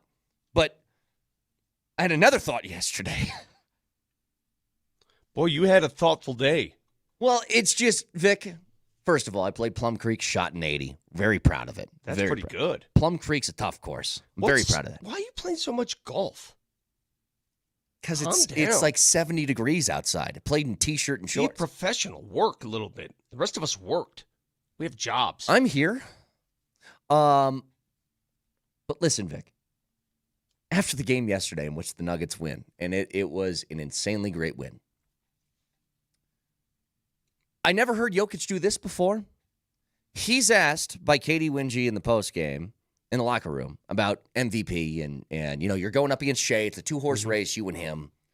And obviously beating him. And by the way, the Nuggets, and we'll get to this in a second, they are 500 against the Thunder this year, which is weird to think about. Yep, split the series. But it was the first time he was asked about MVP. And I was going to play the audio, Vic, but you can't hear it, so I'm just going to do the transcript. Can you do it in his voice or no? No. I don't want to insult the man. This is my third or fourth year in a row, so I can't control it. I will say I think I'm playing the best basketball of my life, so if that's enough, it's enough. If not, the guy deserves it, talking about Shea. He's really amazing. So at the very end, he does the Jokic couch thing, which is epitome of class. He's great, and if he wins it, he deserves it.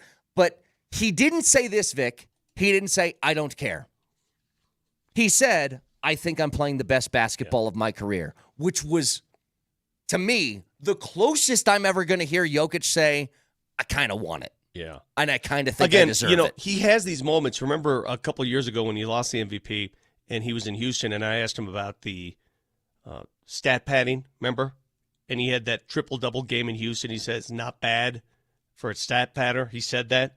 That's as close to trash talk as he gets. And again, this is as close to campaigning for himself as he'll ever get. That is not anybody campaigning. That's a guy saying, listen, I'm having the best season of my life. I can't control it, but I'm just telling you what I feel. Mm-hmm. I mean, he played with 2 bad elbows last night, for crying out loud.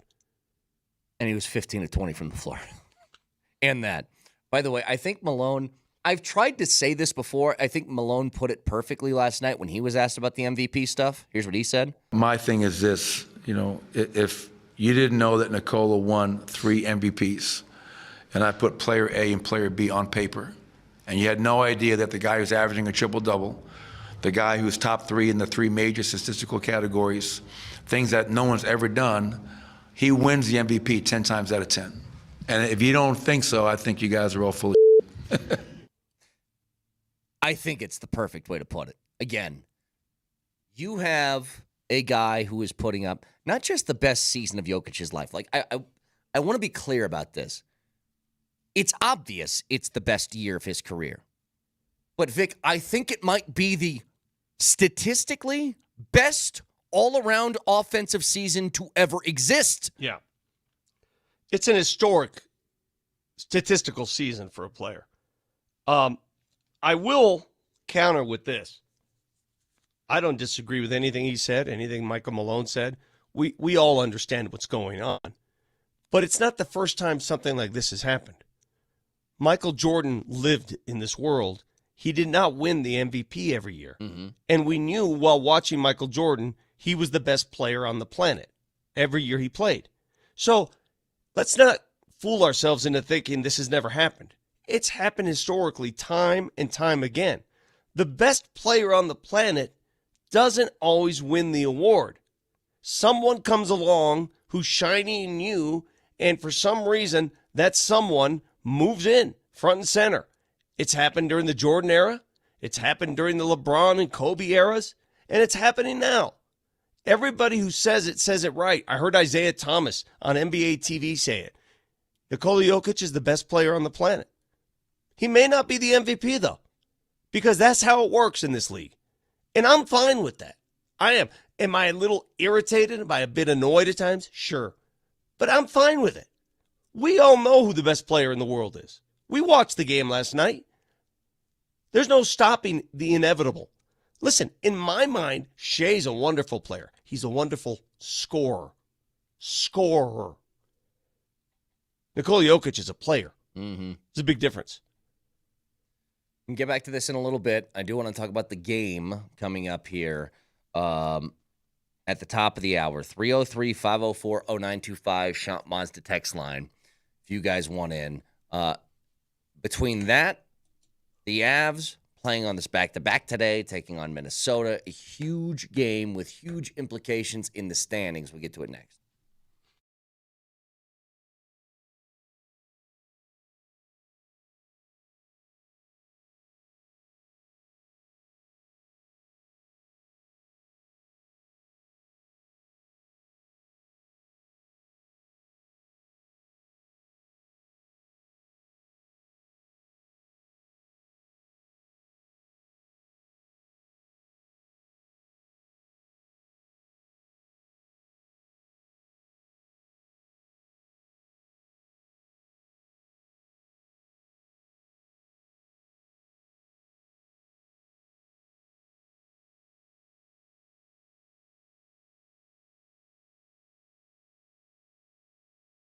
You probably didn't know this, but guys, you start losing 2 to 3% of your testosterone production every year in your early to mid-30s. It happened to me.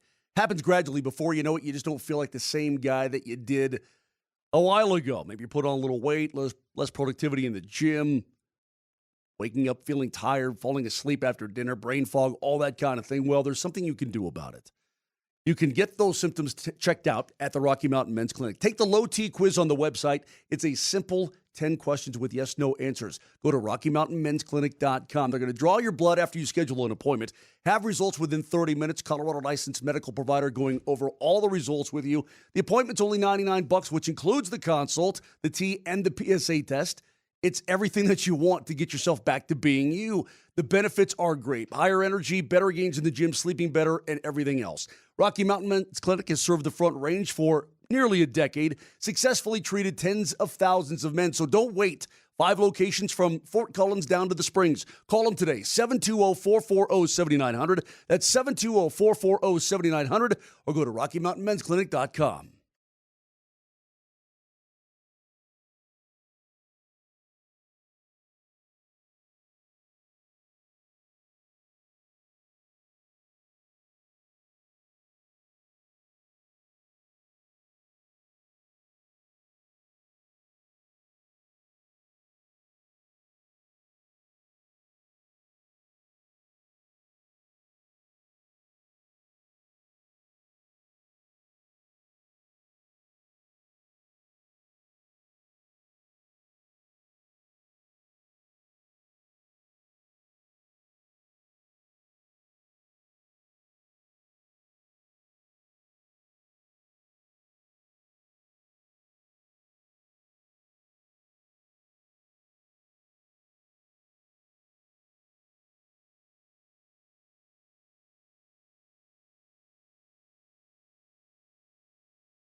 I don't know. I got to square it up on Saturday.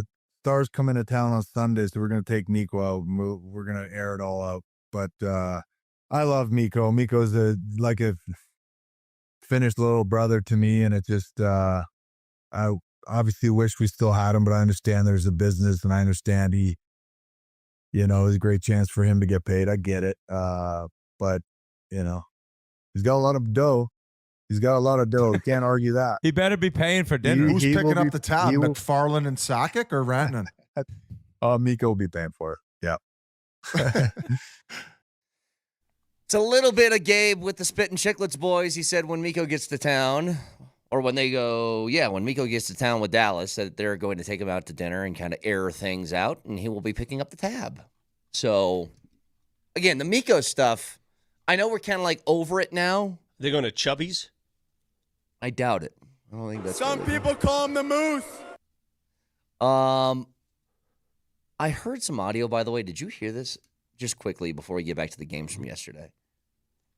Rod Brindamore, when he was on with 99.9 The Game, or I'm sorry, The Fan in North Carolina, and he was asked about Mikko, here was his response. There's not been one guy that has left here because they didn't like it here. That was except for Mikko, and he did not like it. When he showed up, he said, "There's 4 teams I'll go play for. Well, you're not one of them." So there's 28 other teams he wasn't going to. And when the better question is, should we have known that before we signed him, right? Or attempted to sign him? How frustrating must that be if you're Brindamore? How stupid must you be if you're Carolina? It is. Moser is so over this discussion that I couldn't even have it with him. But I was trying to get to the point of, Carolina, are you the dumbest franchise to ever exist? You've done this 2 straight years. You've traded for guys at the deadline who said, "I'm not staying here." I mean, a player is basically saying, "Hey, don't. I don't like you. Don't do it. I don't like you. Don't sign me." And they do anyway. I for the life of, and what they gave up, Vic. You watched Marty Natchez yesterday just snipe one. That's what they gave up. Hey, the one thing I've noticed about Natchez that is just, listen, I know I am not going to dismiss Mikko's talents. Mikko's a great player. But Natchez on skates is a figure skater. Yeah. At that size? Yeah. You see the way he moves back and forth, front and center? It's remarkable. But because he can move that way, it forces everybody else to move. Like I've said this before, the Avs got, you say the word stale, I'll say predictable with their offense, especially on the power play where everybody had their set spots and you knew that McKinnon was going to be right there at the dot. You knew that Makar was going to be at the point. You knew all this different stuff. With Natchez on the ice, he forces guys to kind of hey, find some space. I'm going to be maneuvering around here. And I think it makes the defense keep their head on a swivel. They don't know where guys are anymore. So let's recap, shall we? Carolina was aware that Mikko did not want to be there. They sign him or they make the trade anyway, and they give up some top-notch talent to get him. Then they're told he's not going to re-sign there, and they have to ship him out again. Yep. And what they get in return, when you do the net trade, the net effect of their trade, what the hell are they doing? I know. It's stupid. And I don't understand it, but thank God that's not my franchise because I would be losing my mind right now. But they did sort of throw an uppercut to the Avs by dealing him to Dallas.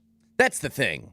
Out of all the teams, I know it's out of your hands then, but I think that's the one thing with Chris McFarland where he's the only thing I don't like about this trade as of now is I intentionally sent him there to keep him out of our way, and you put him directly into a rival's hands. Well, I can tell you, I saw Joe Sakic last night, and he and Chris McFarland, they're in very good spirits right now, and they should be. Of course they should be. They should be. They put in a ton of work before that deadline, got it done, and they can rest easy. And they could smile and say, this is our team, this is what we've got, we're good with it. So this team is better today, and this is why I went on that rant yesterday about booing, Mikko, and some of you plan on doing that, which I think, listen, I'm not going to tell you what to do. You can do whatever the hell you want. Hell, some of you show up to these games with Chicago Blackhawks jerseys. I can't stop you. What am I going to lay down in front of you? I can't stop half of you. You do what the hell you want to do. I'm just telling you. They're good with it. They're good with it. The executive team is good with it because they're a better team today than they were a month ago. Yeah. Here's another question I got for you. Let's go to the Nuggets. Did last night change anything from a holistic perspective? It was a fun night last night, but did it change the way that you feel about them? It did. It only, it's a great question you ask, because a lot of it is just confidence. And now I am confident that Oklahoma City can be had. Now, here's what I don't want to hear, because I've already heard from some Thunder fans. Well, yeah, you won, but we lost Jalen Williams at halftime. Really? No way. Did you see Aaron Gordon sitting over there? Yeah. That's even Steven, all right? I get it. Jalen Williams is a hell of a player. He was an all-star, but Nuggets playing a game and 3 quarters without Aaron Gordon. All right? And the Nuggets were the better team. The Nuggets solved Oklahoma City. They didn't solve them. Let me amend that. They started doubling and blitzing Shea, getting the ball out of his hands, and sometimes it worked, sometimes it didn't. The reason the Denver Nuggets won that game last night is very simple. It's very simple. They made shots. Mm-hmm. That's it. There wasn't some defensive prowess that they unfolded and said, here you go. Look at this. Look at this defensive strategy that we've just unloaded on OKC. They can't deal with it. No. They just made their shots. Basketball's such an easy game. It's so fundamentally easy when you throw the ball in the bucket and it goes in. And what were they in the fourth quarter? 15 of 18? Yeah, something like that. I'll say this, Vic. I'm not convinced yet. I thought it was really fun. It was great to see yesterday. I think if they do that in the next couple of games, as they play Minnesota tomorrow and they play the Lakers after that, then that can change my mind a little bit more. Why does Caruso bother me so much? So much. I mean, it's like boiling point bothering. Is it the face? Is it what is it? Because he looks like Benjamin Button and he's a baller. That's why. Yeah, he's pretty good. He's really good. I'd take him on my team right now. I got to remember, it was years ago when he was still a Laker and they were playing the Nuggets. Kaz and Scotty just started roasting him on the broadcast, and Kaz said something like, he looks like he should be wearing a nice knit cardigan and smoking a corncob pipe by the fire. And I think that's why he irks you. You know, there was a play last night. The Nuggets were up by 4 in the third. These were the non-Jokic minutes. And Jamal Murray drives to the hole. He's going coast to coast. Caruso reaches behind him, obviously fouls him because Murray almost tripped. Makes the and one. They review it. They take the bucket off the board because they actually call Zeke Naji for holding an offensive foul. And I'm sitting there going, wait a minute. Before Zeke Naji holds, don't you see Caruso fouling? How far back can you take the rebound? You want to rewind it back to half court? I know. It is the dumbest thing I've ever seen. Clearly, Jamal's path to the bucket was impeded by Caruso, who reached around and fouled him. That was the initial foul. It's with that and hockey, I hate how you can enter the zone and after a minute and a half of being in the offensive zone, you score and then wait, let's go back a minute and a half. Yeah, go time warp. These time warp reviews, Well, here's the other thing. And this is, to me, a huge detail from last night. The Nuggets, once again, entered the fourth quarter. I believe on Sunday they were down 2, or down 3 heading into the fourth. They entered yesterday up 2. Jokic was out to start the fourth. He didn't come back until, I think, the 8:50 mark of the fourth quarter. And starting that up 2, Jokic enters the game with a 10-point lead. They improved it by 8 points. The before it came back. non-Jokic minutes were critical. And the big reason is Jamal Murray led that team, led that unit. Somebody on the text line, Aaron, writes in, it all comes down to Jamal Murray showing up. He shows up, everybody else comes, and he's right. Mm-hmm. There's how many times do we have to say this? How many times do we have to basically whittle it down to one simple thing? If Jamal supports Joker, Nuggets win. Yeah. That's it. Jamal, if he scores 30 points, the Nuggets almost never lose. The only one I could find this year I tried to quick skim. Mm-hmm. The only game that they lost in which he scored 30 this year was the game against the Knicks in which Joker didn't play. That's it. He scores 30, they win. It's pretty simple. It just has been a little too far in between 30-point games Inconsistent. At times. Yeah. Inconsistent. If Jamal shows up and does Jamal things, and here's what I always struggle with this because I understand that every game is different and every player is going to be guarded differently. But that consistency is what makes you an all-star, right? And people wonder, why isn't he an all-star? He's done it in the playoffs. It's because of that lack of consistency in the regular season. That's what it is right there, right? It's held him back from being all-stars and all-NBAs and all that different stuff, the awards, the accolades. It's the inconsistency that's plagued him his entire career. But if you tell me right now, if you say, Brett, you're going to get this version of Jamal, and you know what you get in Joker, I don't have to tell you. Yeah. You're going to get this version of Jamal in the playoffs. Let's go. Well, with the exception of last year, Vic, he's pretty much done that in all postseason appearances. You know what I mean? He elevates his game. Last year was an exception. I think injuries had a little bit to do with that. But yeah, if you give me this version of Jamal, I think the Nuggets can go wherever they want to go. What world do we live in now? You talk about a turnaround. You talk about a mental turnaround. If I told you 3 months ago Jalen Pickett is entering the game, what goes through your mind? What the hell happened to this team? Okay. I want Jalen Pickett in the game. Me too. I want him. I think that he's a soothing, calm presence. He's aloe vera. How about that? You got a little sunburn? Throw some aloe vera on there. It's going to be fine. He went from, oh my God, don't shoot, to shoot it, please. Yeah. Please, shoot the three. Well, the second that he starts doing that, he's you can tell, Vic. You can just tell. Like, I could tell in the Phoenix game, Aaron Gordon took his first three, and I was like, all right, this dude's got confidence in his shot tonight. Like, Jalen Pickett is shooting the ball with confidence, which he didn't do for about the first month he was on the court. He told us after one of the games a couple weeks ago, he came on our postgame show, and he spent the entire offseason working with a shooting coach and just putting more arc on his shot. And the work has paid off. It's paid off. And now I see what they saw when they drafted him. Mm-hmm. I see what they saw. That little move underneath, that little Andre Miller up and under, just patient. He's a patient player. And you know what else he doesn't do? He doesn't turn the ball over. There isn't this wild turnover here and there. He's very just calm, a calming presence.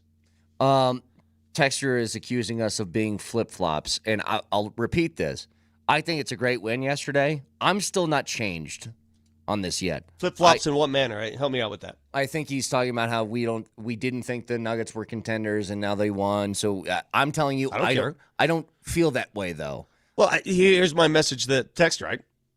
I could change my mind if I want to. If they start playing better basketball and they get that Jamal that we speak of, and all of a sudden he's there every night, and AG gets healthy. I mean, we've said AG, just sit him out till the playoffs. I really believe that. Yeah.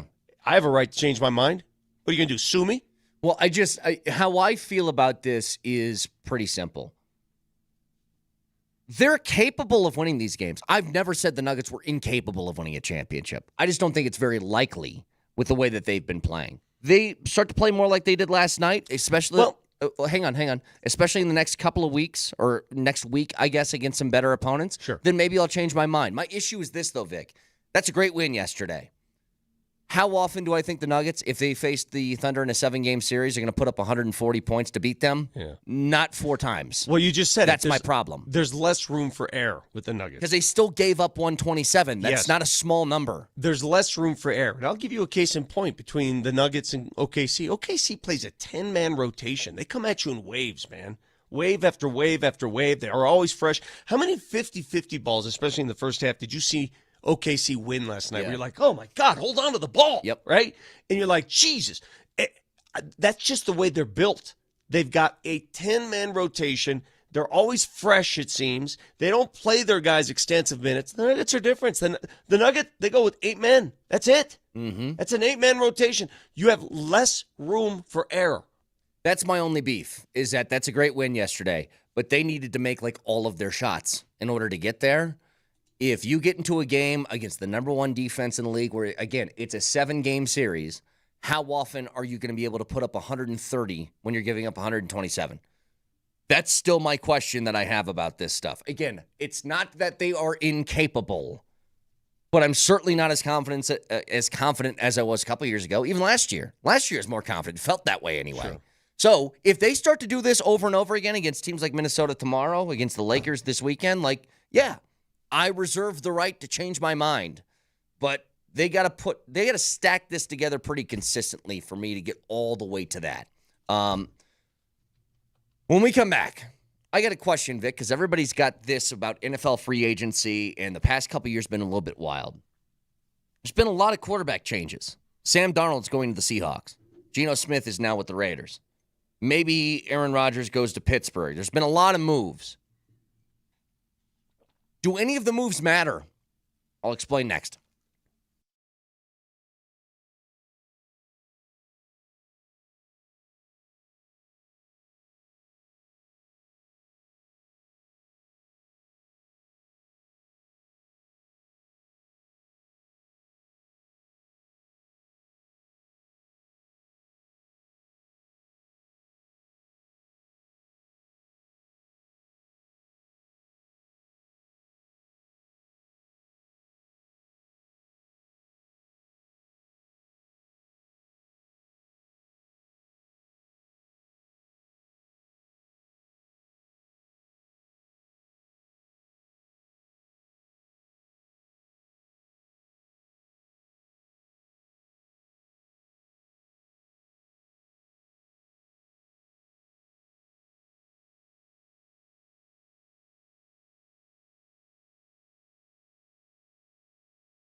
All right. Every hour on the 20s, every single Tuesday, we give you a keyword for a chance to win tickets to a Nuggets game. This pair of tickets that we'll give away at the end of the show is going to be to Minnesota tomorrow. The keyword for this hour is Nuggets. Pretty simple. Nuggets and your first and last name to 303-504-0925 for a chance to win a pair of tickets to the T-Wolves game tomorrow at Ball Arena. I can't wait for that one. Nuggets are 0-2 against the T-Wolves this season. And I'm sorry. Considering how the season ended last year, this will be their first game back since that 20-point comeback win that ended your season. Yeah. This is a big game. This is a game you want to send a message back to them. You haven't beaten them yet. Not this season. Can I ask you something, Vic, and we'll get back to the Nuggets in a little bit. There's always a huge focus on quarterback changes in the offseason, and we've gotten to a point in the NFL where it's happening a little bit more frequently, where teams trade or acquire big-name free agent or trade names to change the fortune of the franchise. And so, like, when Russell Wilson was traded here, big deal. Aaron Rodgers goes to New York, that's huge. All these different things. Out of all the guys who have moved around, Sam Darnold going to Seattle, Geno Smith now with the Raiders, Justin Fields signs with the Jets, Aaron Rodgers might go to Pittsburgh. Do any of those move the needle for you? Like, does anybody change their team from not contender to contender? Because I can't think of one. Not really. They might improve teams slightly. You know, maybe Darnold's a little bit better than what Geno brought to the table. Geno is better than what the Raiders had previously, but still, like, not over the top great. Can Darnold do in Seattle what he did in Minnesota? I don't know. I don't think so. I think By the way, by letting Darnold walk is allowing Minnesota now to sign everybody. Have you seen what they've done today already? Free agent signings in one morning, going berserko. They went just straight trenches, getting offensive linemen, defensive linemen. They're like, all right, if we're going to have I guess he's not a rookie QB, but essentially for his purposes, he will be next year, J.J. McCarthy. Have they said they're convinced that that's what they're doing? Has that been said out loud yet, that J.J.'s their starter? I would assume it's like kind of written on the wall with letting Darnold walk. I mean, you spend a first-round pick, a top 10 pick on a quarterback, you assume that the guy's going to come in and play. You would, yeah. But yeah, I just don't think anybody really moved the needle.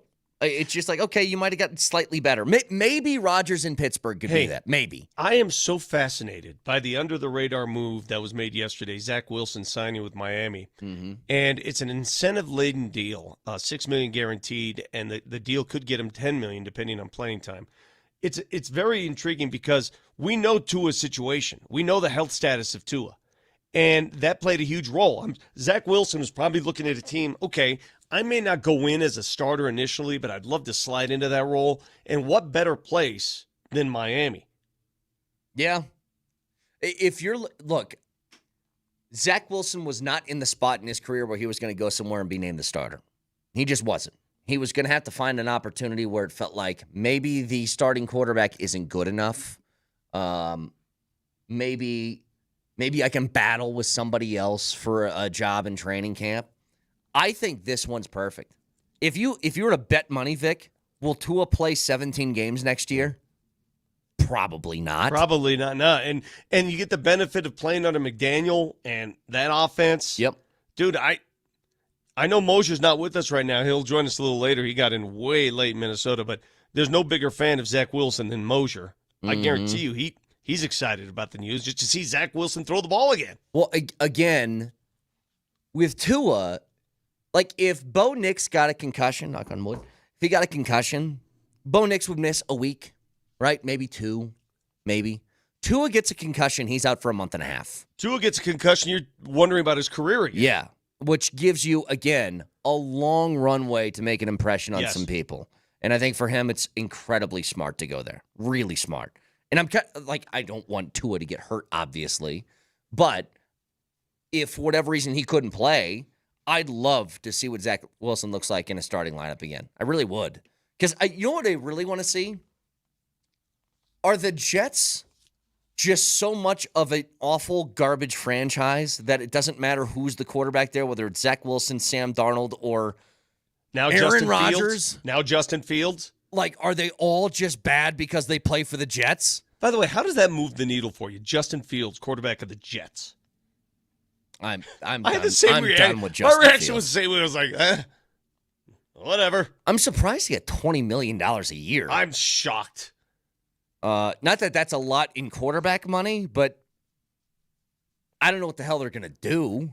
I don't know what their plan is. You know, God, would those I two take a flyer? Those two franchises, Brett, the Jets and the Giants. I know there are a lot of New Yorkers that now live in Denver. Your two franchises are trash. The difference is the Giants are at least respected from a, like... Trash. Brett, trash. Yeah. You let Saquon walk to Philly, a rival. You're trash. Well, the biggest thing there... Both of you can't even name your team after the city you play in. You're trash. You're just like me. Trash. Nobody likes that there. It's windy all the time. You're trash. You're living off the big city in which you represent. Well, I think Shador is gunning for that Giants gig, isn't he?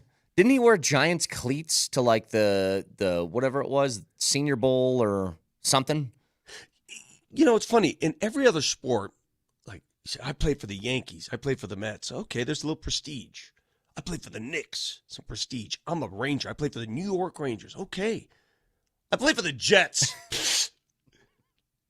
Think about it. You're like a joke. It is You're weird. a New Yorker. You're a joke. It is weird. God. You're like the joke of the league. Yeah, pretty brutal. Here's the other thing. You get into, some more of this free agency stuff. There was one name that I guess was kind of bandied about potentially the Broncos being interested. It was Najee Harris, so he's going to go to the Chargers. I'm totally fine with this. I don't know how people feel about Najee. I know he's like a bruising type of running back. I've never been overly impressed by him. He averages 4 yards a carry. He gets like 20 carries a game, but I want somebody who's explosive. How old is he? He's not all that old. I think he's like 27. Okay. Yeah, 27. But I'm telling you, he was someone. If the Broncos got him, it felt like you just got a little bit better version of what Javonte was, and I want something more. I And want another something thing about the dynamic. Jets and Giants, you guys keep living off stuff that happened 50, 60, 70 years ago. Well, the Giants. Let it go. The Giants won 2 Super Bowls like a decade ago. You guys, let it go. You guys suck. You're an embarrassment. Sorry. Anything else? You done? Yeah. Okay. Coach, your cell phone's as bad as the offense right now. What? Yeah, that was Chicago. Chicago's another one of those, by the way. This is 2024. Can we get a freaking landline? Don't get me going on Chicago. Here's the difference, though, Vic, especially with Chicago, because Bears fans always yell at me like, oh, the Lions get good for a second. Now you're all high on your hog or whatever. I'm like, yeah, here's the difference. I will fully admit my franchise sucks and always has sucked and always will suck. They'll always find a way to blow it. You think that you're the class of the league and you've won nothing in your life. One Super Bowl in the mid-'80s, good for you. It just bothers me so much when people talk about, well, you get to go play for one of the great franchises of the NFL. Great. What are you talking about, great? The Bears still living off 1985? That's what you classify as great? That's a joke of a franchise. I have one request. One. And I'll ask you, Vic, what if you could say, here's the one thing that could happen today with the Broncos, what would you want? I want them to sign Ingram. Ingram would make it a great free agency haul. I'm getting more and more on board with the idea of he would be somebody who's effective at the position.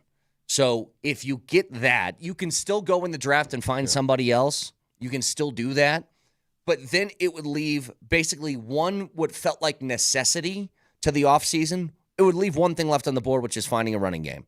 That'd be it. So if they get Ingram, I think after that, you can really haul your resources together to fix the one other issue that you had maybe top of the list when the offseason started. And I have no problem with, all right, free agency, you fix some of these parts. This has become a young running backs league, and if you have to go to the draft for that position, I have no issue whatsoever. Yeah. None. Yep. And if they get Ingram, I get more and more on board with the idea if you got to trade up a little bit to go find that running back like Ashton Genty, then go ahead and do it. I heard Jeff Legwold on yesterday. I forgot which show he was on, perhaps the afternoon program, and he said Ingram was in the building, but perhaps the Broncos may not have been his first choice, and they're trying to make it his first choice. Yeah. So nothing's emerged yet. Usually when he escapes the building without a contract, that's not good news. So we'll see. A lot of people have been throwing this out there about Kyle Juszczyk, the fullback from the Niners who's been there for 8 years. Who's really good. It's a fullback. I don't care. Okay. I actually hated when the Broncos used a fullback last year. Okay. How many times, Vic, did I get on the air on Monday and be like, stop running the ball on 3rd and 1 with Michael Burton? Can we stop doing that? I don't care. I'll tell you what, you want to get Juszczyk in here because you're committed to the running game and you're going to draft a running back in the first round, then fine. Maybe that makes sense. You really want to start bruising people in the middle? Go ahead. Outside of that, I don't need a fullback who's a weapon. Yeah. Okay, I don't need him catching the ball out of the backfield. I need you to do one thing if you have one, and it's put your face into the face of a linebacker. That's it. I was surprised that Javonte Williams, even after the combine, you remember George Payton goes up there and says Javonte could be coming back. You never know. He could be coming back. Well, that's not the case. He's now a Dallas Cowboy. Yeah. I was surprised that it happened so early in the process that he abandoned ship. He must have known. His representatives must have known. Hey, man, you're not going to get much time here. I think Javonte saw the writing on the wall. And if I'm Javonte, you don't have a huge resume to sort of point to when somebody gives you an offer. And $3 million might not be a lot, but you know what? It's something. And you got a job next year. I think I would have jumped at the opportunity too. Be like, just get me on a roster. Good. I don't want to be that guy in May that's waiting around for a phone call when somebody gets hurt. Get me on a team now. By the way, the Genty stuff, have you seen this on the text line? There is a wide mix of he's not that good, don't do it, and another faction of people are saying, like, he's not getting past 6. Yeah. Either you love this guy or you think he's just put me in the I love this guy. What? Put me in the 215 pounds who won't go down on contact. First contact, he's still on his feet. I want that guy. Can somebody explain to me what the knock is? What's there not to like about Genty? You know what it is? You can't have him, so you knock him. Well, who says you can't have him? Well, there are There's a lot of plenty people of ways to get him. There are a lot of people that just don't think the Broncos can move up enough and don't want to invest another first-round pick to move up. Listen, it's going to cost you a first. I know you keep saying 2/3. I don't see that happening. Well, depending how far you want to move up. Well, some estimate that you're going to have to get to 10 at least. Well, if that's the case, I just think you don't do it then. If that's it. I watched this guy last year run the ball like 20 times a game and never get tackled by the first 2 guys who got to him. And not only that, consider this. Oh, he played for Boise State. It wasn't, the greatest conference. When you watch Boise State football and you watch their offense, how predictable was their offense? What did you think they were going to do? You knew they were running the ball, like every snap. Exactly.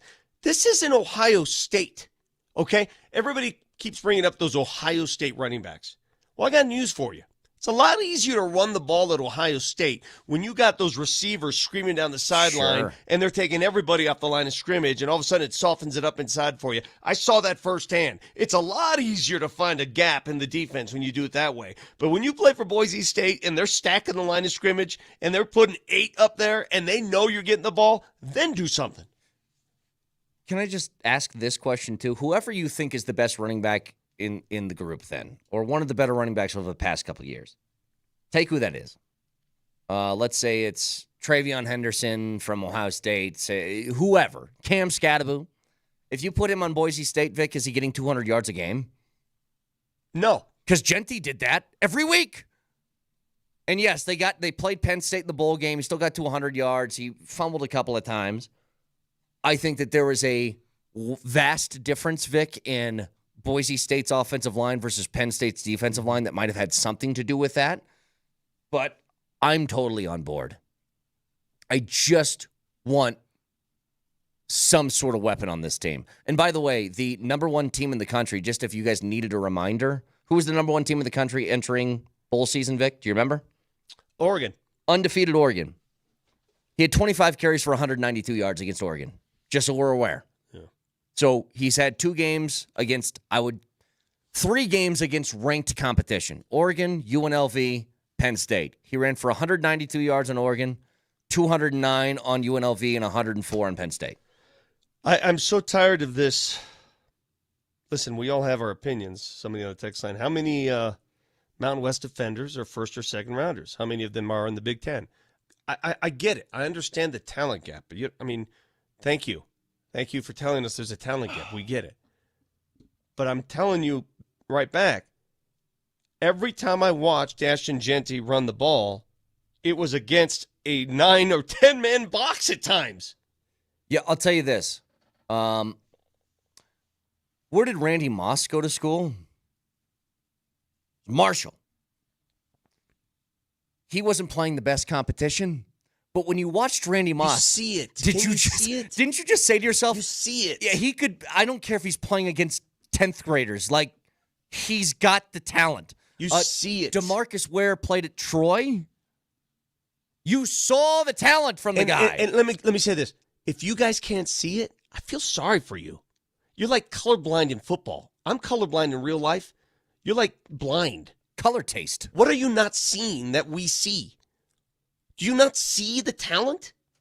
I mean, serious, do we have to have like a talent class? You want to teach a talent class? I mean, honest to God. You see what happens when he gets contact, how he moves off tackles, how he spins, how he stays on his feet, the balance, the speed, the breakaway. Do you not see that? The only thing that I've said about Ashton Genty that I don't know, which could be a knock on him, was I don't know how good he catch. I don't know how good he is in the receiving game. 100%. That's it.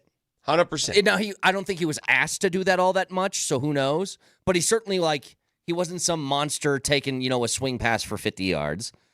Look, I was looking through his game logs now. The longest catch of the season for him, Vic, was an 18-yarder that came in that Penn State game. So I don't know how adept he is at catching the ball out of the backfield, which is a big part of Sean Payton's offense. I think a lot of you complaining about Ashton Genty are those CU honks that are still upset that the probably could be. Heisman race was close. Yeah, probably could be. I like a good honk. We get to keys to the game in just a couple of minutes. Avs take on the Wild in a huge game. We'll break that down next.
Far side circle.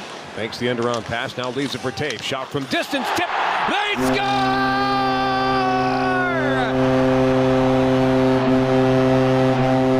And there it is. McKinnon officially is the 100th player in the history of the National Hockey League to get to 1,000 points. The assist on the deflection 31 seconds into the period does the trick. And McKinnon makes history a mile high. The 100th player in the history of the National Hockey League to reach 1,000 career points, and he did it twice yesterday. How many people can say that? I got to 1,000 two different times. So I was doing the Nuggets postgame, and I missed the first one. Was that one of those offsides call where they rewind it like 8 minutes and find? Is that what happened on that one? It wasn't too long after they scored pretty quickly, but it was, enter the zone. I think was it Natchez that just had, Vic, we're talking 6-7 inches offside, something like that. They called that back. The funny thing is, it was a huge celebration. Everybody poured off the bench, giving McKinnon a hug, and then they say, we have a review. And then you watch it, and you're like, yeah, it's probably offside. And so they had to do it later in the game and fake the excitement again. But congrats to McKinnon, who is, climbing up the ranks, one of the better players in the history of this league. I got to give it to you, Chicago transplants, for as bad as your hockey team is, as bad as your state of sports is. Bears suck. Bulls suck. Hawks suck. As bad as it all is for you, the amount of Hawks jerseys that were in that arena last night was astonishing. Yeah. You have nothing to play for, right? Your season's done. You're giving money away. You have no hope. No love for the game. There's nothing that you have. Nothing. The light is dim. And yet you show up to honor your heritage, your city. Now that you live here, it's truly remarkable how many Hawks fans still show up. It's amazing. Do you have somebody leaf blowing your yard? Yeah, it sounds like we're at training camp it right does sound now. like Seriously. we're at training camp. It's part of the allure. Did the groundskeepers from Augusta follow you home or something? So, how about this, Vic? With the Avs yesterday, that completes a 6-game homestand in which they won 6 games. They collected 12 points. They have climbed up the standings into third in the division. They are 4 points up on Minnesota with a chance to make that 6 points tonight.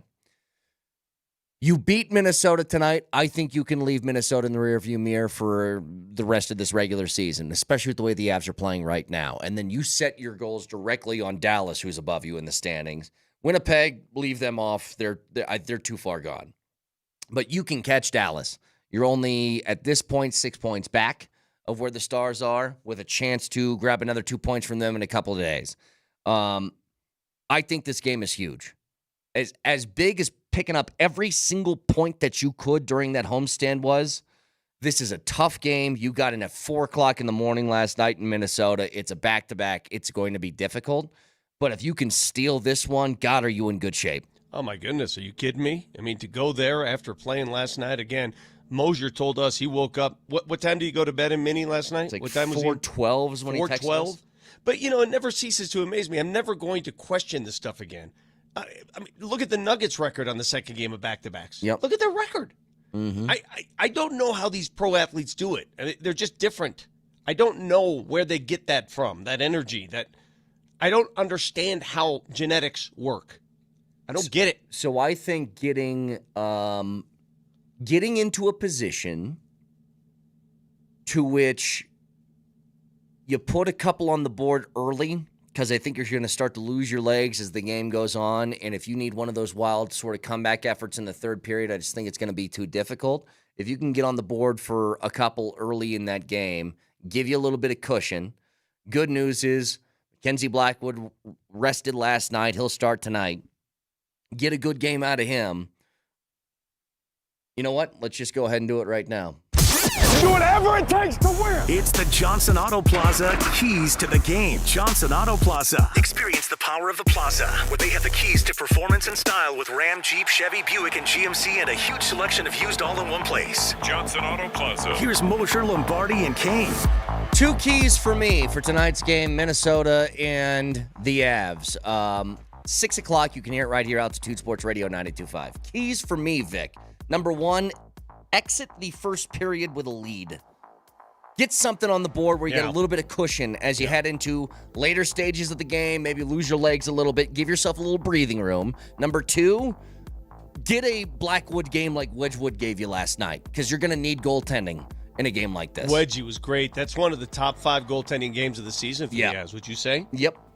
And he didn't face a ton of shots. It was 20 last night, but the ones he faced were critical good saves. shots. Yeah. Critical saves. So I think getting a good game out of Wedgwood and exiting the first period with a lead, 2 keys for me for the Avs and the Wild tonight. And you can hear that right here, Altitude Sports Radio 92.5, pregame at 5:30. And those keys to the game are brought to you by Johnson Auto Plaza. Experience the power of the plaza, where they have the keys to performance and style with Ram, Jeep, Chevy, Buick, and GMC, and a huge selection of used all in one place. So again, that game tonight, huge one for the Avs. I am in such a great headspace with where the Avs are at right now. I love this team. I love how they're constructed. I love basically every move that they made at the deadline. I think it's filled out this roster with some depth that, I mean, what did you see last night, Vic? You saw, all right, let's just throw Miles Wood into the lineup and see how he does on that fourth line. Numbers. Let's throw numbers Let's at throw you, EJ man. on the blue line there to give our guys a little bit of rest. You know, it almost feels like watching Oklahoma City with all the numbers they have, the waves of talent, just numbers and numbers and numbers, and everybody has a role and everybody plays hard. And I have not seen a resurfacing of a roster like the Avalanche roster over the last month. I mean, actually over the whole season. You completely rehab your goalie room, right? You bring in 2 new goalies. You announce the return of Val, who comes back and gives you a different level of play. Then you trade away one of your core players, which is hard to do. Trade him for 2 players that suddenly fit in, and then you're not even close to done yet. Yeah. Then you got 3 more moves after that.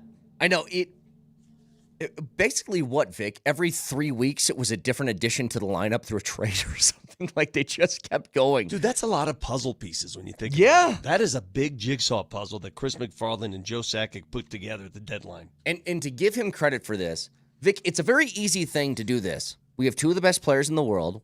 We've recently won a cup. We have the same kind of core. Let's just let this play out and see what happens. Let's trust our guys. They could have easily done that. Sure. And just been like, they're champions. They've done this before. But it goes back to what we talked about yesterday. I think they understand that what we saw, things got stale. Yep.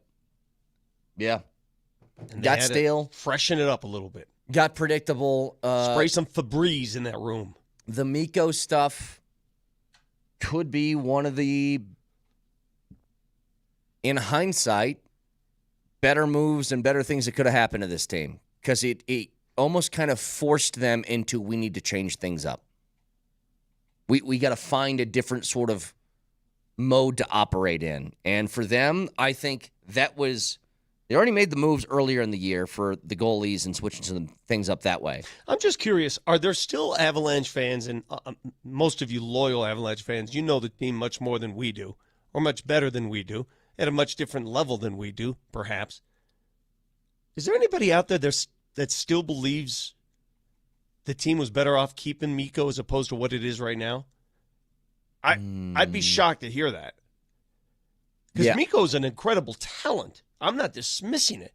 But what they have now in bunches and droves, you're just taking that huge salary and just splitting it in half a little bit and utilizing it elsewhere. That's all you're doing. Well, 303-504-0925. Do you guys think, is there anybody out there listening that thinks the Avs are in a worse spot now than they were before? Or that treating Mikko was the wrong idea? Shop Mazda text line's open for you, as well as the Ramos Law hotline. Car accident, you need Ramos Law, medical doctor and attorney, ramoslaw.com. Keep in mind, we'll talk to Jared Bednar 8 o'clock tomorrow. after getting a recap on this game against Minnesota tonight, but also all of the subsequent moves and a 6-game. Is it 6-game win streak or is it more than that? I know they won their last 6 at home. Hang on, let's see. Who was that game? Where was that game before? I think they won the last of that road trip. I think it's a 7-gamer. They lost the last game against the Blues on the road trip. Well, never mind. So a 6-game winning streak as they take on Minnesota in Minnesota tonight. And again, 5:30 pregame right here on the Two Sports Radio 92.5. Back after this.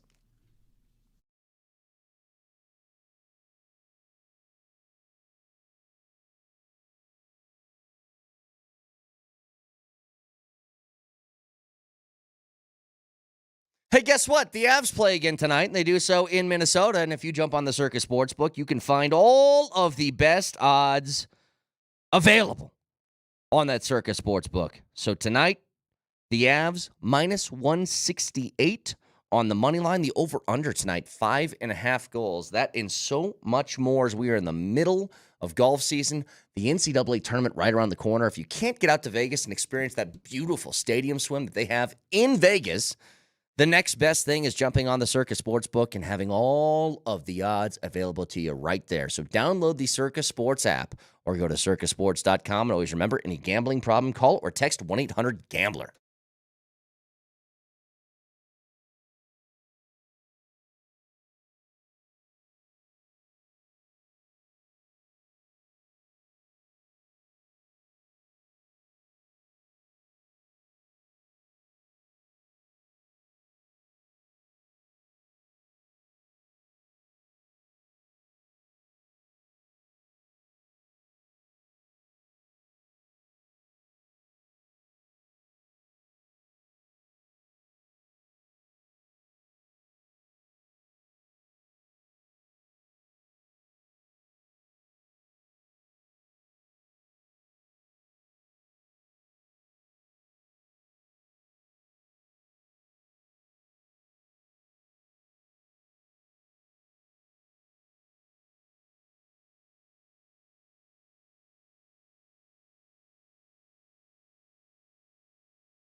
Some breaking news from the NFL, Vic. I actually forgot this person existed. Daniel Jones will sign with the Indianapolis Colts. So here's just hang on. Listen though. I am blown away.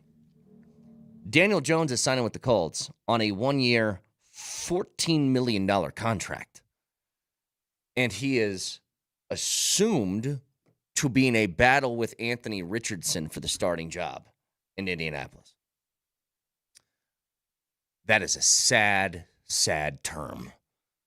Like, if you're a Colts fan and you're like, I have Anthony Richardson battling Daniel Jones for starting quarterback, that's not fun to hear. Wasn't long ago the Broncos were in that thicket. Yeah, they had the Teddy Bridgewater, Drew Lock battle. Old Joe Flacco. Yeah. Case Keenum's. Yep. Been there, done that. We weren't happy about it. Paxton. Hey, you know what's interesting, though, with Daniel Jones and a decision that was made in New York. Again, another reason why the Giants are a trash franchise along with the Jets. You take all that money that you were supposed to hand some off to Saquon and say, no, we got to reserve this stuff because we got Daniel Jones, and he is our savior. And think about the decision that was made there. Think about that brain trust. Yeah. They believed that Daniel Jones was going to be the guy. And there's so much belief that they let Saquon walk to their division rival. A year later, Saquon is winning Super Bowls. Daniel Jones is making $14 million for the Colts. And your franchise is trash. And then the people who made the decision and said out loud, why would I pay Saquon that money when we have Daniel Jones making $40 million? See it play out in real time how wrong they were. And they saw it play out in real time for 17 straight weeks, and then the playoffs, and then the Super Bowl. And the people in charge in New York go, I think they get another year. That's even more wild. That both Joe Shane and Brian Daboll keep their jobs. That's crazy. So according to Schefter now, Daniel Jones, remember, he went to Minnesota to sit and I don't understand what his role was there, but whatever. Yeah. So he's gone. Sam Darnold is in Seattle. Nick Mullins is in Jacksonville. That leaves J.J. McCarthy as the only quarterback under contract in Minnesota. You asked the question, are they going with J.J.? Well, right now that's all they got. There is no other quarterback under contract in Minnesota. Okay, can I ask you a question about Minnesota? You just had, and I understand they're spending a lot of money right now trying to get that defensive line fortified. Like, they got Hargrave and they're getting Jonathan Allen, who are two monsters in the middle. But they just had a season where they entered week 18 of the season, tied with Detroit for the division and conference lead in the NFC. They win that game to the 1 seed. They lose their wild card. They end up losing that game. But they finish 14-3 on the year. And they let that quarterback walk, which I think is totally understandable. But let me ask you something, Vic. What happens if Minnesota goes from 14-3 to like 8-9 with J.J. McCarthy in his first season? I think what's you have the a built-in reaction? excuse. I think you have a built-in excuse that, we're going to walk along with this young quarterback and better days are ahead. I don't think it's a legit excuse. I think it's just a built-in, hey, man, what you saw with Darnold really wasn't real. He had so much experience behind him. We can get to that level and then some. We can get to that level. I mean, listen, Minnesota just did what they've done so many years in a row. They put together a regular season that was fabricated. I mean, because once the real game started, look what happened to them. Well, Sam Darnold just kind of reverted back to the guy we kind of thought he was, yeah. And for the record, I'm not saying I think Minnesota's going to be bad. I think they'll still be really good. But with a first-year quarterback, there's always a chance that you take a giant step back like that because he's learning. But doesn't your fan base allow that, though? What we saw in Denver, a first-year quarterback that actually improved the lot of the team, that doesn't happen that often. That's tough, though. That is so rare for that to happen. I mean, look at some of the greats. Hell, even Peyton as a first-year quarterback in Indianapolis. They did not have a good year. So let's say this, Vic. Let's say that the Broncos, just to try and make a 1-to-1, The Broncos last year don't start Bo Nix, okay? They start Jarrett Stidham. Sure. And Stidham does the exact same thing Nix does. And they let Stidham walk in the offseason, and he signs with the Seahawks for, 35 a year or whatever that number was. Yeah. And then you start Bo Nix this year, and you go from 10-7 in a wild card team to 7-10. I'd be upset. It's hard just to get to that, right? Yeah, I'd be upset. It's You're exactly just right. weird. It's a lot different when it happens to your team. But Minnesota's been so close. They've had those years where, oh my God, regular season, look at us. I mean, the Kirk Cousins season. The Kirk Cousins Case dream Keenum years. seasons. Yeah. I mean, it's happened. They've been there, and then they just fall flat on their face in the games that count. The Broncos just went through a decade of hell. Right. A little different. Yeah. We watched them get thoroughly beaten by Buffalo, and we went, who cares, man? That was fun. What a year. I know. That's weird, isn't it? It's weird how those things kind of shift and change. But anyway, to the Nuggets last night. So they get this big win over Oklahoma City. It's their marquee win of the year. We've been waiting for one of these. You finally got one. My big question after that is, does that change perspective if you're a Nuggets fan? If you were somebody in the camp kind of like me, where they're certainly capable of winning a championship, but I think there's a couple of teams that are above them. And I thought OKC was one, and to be honest, I still do. Despite the fact that you're 2-2 against that team, I still kind of feel that way. Did last night change anything for you? Because for me, it made me more encouraged, but I'm still kind of in the same place. Now, I think in the next week, when they play against some of these top-tier teams, because they still got LA twice in the coming weeks, Vic. They got Golden State, who's a different basketball team with Jimmy Butler. They got Minnesota twice. Tomorrow, and they play them twice. They have Houston still. If they have a good stretch against Memphis those teams, still. that can change my perspective a little bit. Last night helped, but didn't change much for me. Here's what changed for me last night, and let me make this clear. I mean, what we believe and they believe are two different things. I lost a little faith. Safe to say you did too, right? After the first game? I'm talking about just on the season. Oh, sure. Yeah. But it proved to me that they still believe, that they are still confident enough, that they didn't let go of the rope. You know how easy it would have been to let go of the rope when they're down 12 in the third quarter last night after that 13-2 OKC run? The Jamal Murray bucket and one was taken off the board. They went to review it, and then OKC responds with a 13-2 run. They're up by 12, and you're thinking to yourself, oh, boy, here we go again, game over. No. They didn't allow it to be over. Joker goes to the bench, and what do the Nuggets do? They got better. They took a 10-point lead. They got better. Pickett comes off the bench and makes shots. Watson makes shots. And that was the difference last night. They didn't lose faith. They didn't lose confidence. And it's all about them. It's not about us. It's not about how we feel. It's about how they feel, how they respond. Yeah. And I haven't seen that kind of response out of the Nuggets in a while. You tell me. When's the last time you saw a game like that out of the Nuggets? It's been a minute. Like, it's Somebody been a minute. hit the text line. When's the last time you saw a game where you thought, okay, well, this is over? And it's not over. They made sure it wasn't over. Now, there's been the opposite where I thought the game was over like the Phoenix game, and then it became a game because you let go of the rope.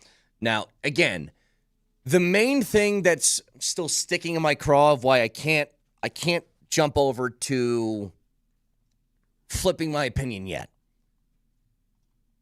They beat the Thunder last night. They were great. They were knocking down shots like crazy. You play OKC in a 7-game series. 2 nights in a row, Vic. They played OKC. They played OKC, and they give them 127 each game. Yeah. If you play them in a 7-game series, how many times can you score 130? Well, I don't know if you can get it 4 times against the number 1 defense in the league. I agree, and that's where I pause. That's where I have great pause. And, again, some of you loyal Nuggets fans may disagree with me, but they have not shown the ability. Here we are. How many games left? 17 games left in the season? 17 games left. Yep. This is who you are. You don't just change your stripes now. This is who you are. The Nuggets are not a good defensive team. And that's what's killing me. That's a general statement, a blanket statement that is not a false statement. That's a true statement. Listen, the Denver Nuggets are not a good defensive team. They're loose on defense, very loose. So you're not going to suddenly become that come playoff time. The only way you win is to put up those ridiculous numbers on offense and become so efficient and so unstoppable that you just outscore teams down the stretch. They did it last night. Can they do it every night? I don't know. Because last night they couldn't miss in the fourth quarter. They could not miss in the fourth quarter. Which is huge. Like, to make buckets in a crunch time moment is a big thing. But we just got through, we were talking about this earlier, Vic, with the Broncos. So free agency opens up, and we're thinking tight end and running back, and they go linebacker and safety. And then we started looking at that defense. They go, that thing is stout. Like, they don't have a weakness in that starting lineup right now. And I go back and I look through Super Bowl champions and Super Bowl contenders, and I'm like, well, if you're top 5 in points allowed on defense, you're generally in that conversation or in the Super Bowl period. I think the same thing applies in basketball. The reason why the Nuggets won a couple years ago was what, Vic? They could hold teams to like a 90-point game in the postseason. They will squeeze you, especially in the fourth quarter. That's what the Nuggets did best. They'll squeeze you to the point where, heck, they don't have to have a great offense to win. Now they do. Mm-hmm. Listen, here's why the Nuggets won last night. 3 reasons. Jamal went along with Joker, right? He went along with That's Joker. number one. Yeah, it's number one reason. They found a way to sort of neutralize Shea. He didn't kill him. He had 25.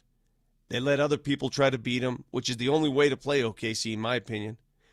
And number 3, if I told you the Nuggets shoot 18 of 32 from downtown, 56% from 3, 18 threes, if they do that, there's not a game they will lose this season. Yeah, I agree with you. Find me another game in which the Nuggets made 18 threes and lost. Doesn't happen. Because you know they're damn good in the paint and all that other stuff, fast break points, that's what they do. But when you add 18 threes, you complement their offense with that? Yeah. Unbeatable. Yeah, I think it's big time. And it's, I mean, what was their percentage last night, Vic?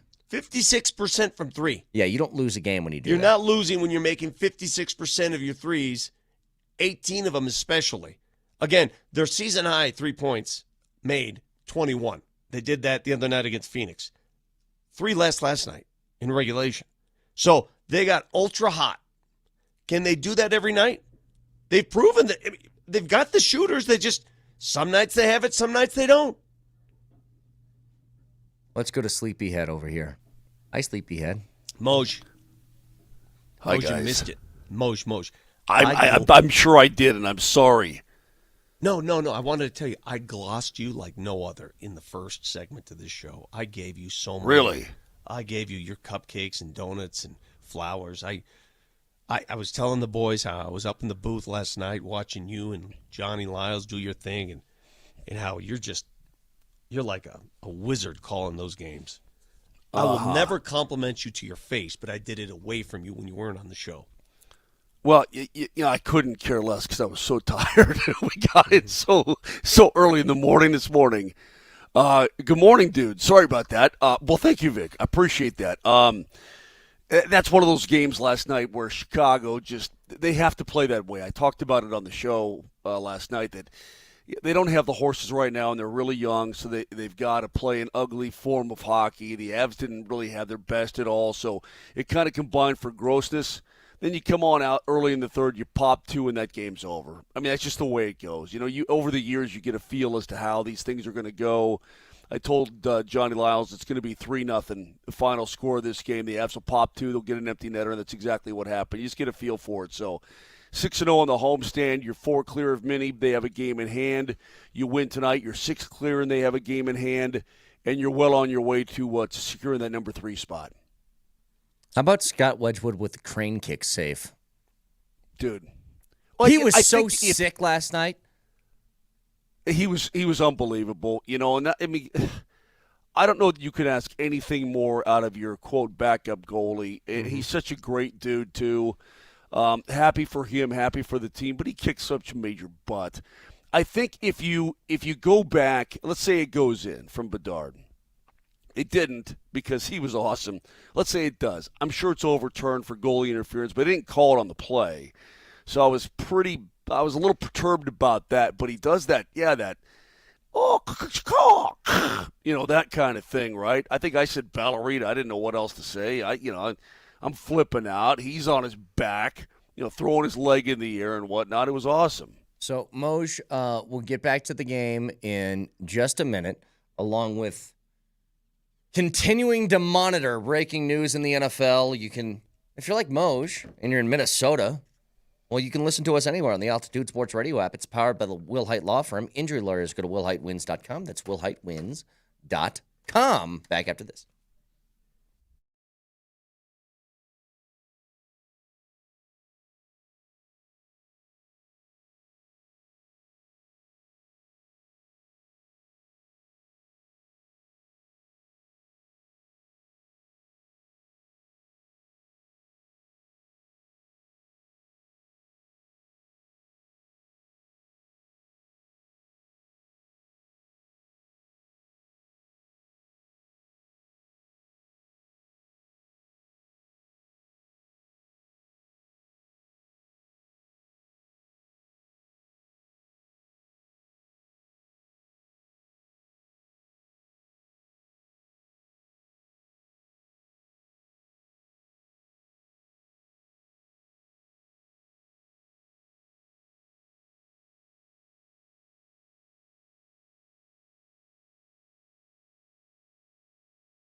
Yesterday, the wife wanted me to put some lights up in the front. I said, yeah, I'm not doing that because I don't know what the hell I'm doing. Anyway, if you're like me, you got to call AAA Service Plumbing, Heating, and Electric. They guarantee a 2-hour arrival window, so you don't have to wait around all day. If you have an HVAC issue, electrical issue, plumbing, whatever it may be, they will be there on time in that window. And right now, a $49 end-of-season furnace tune-up special.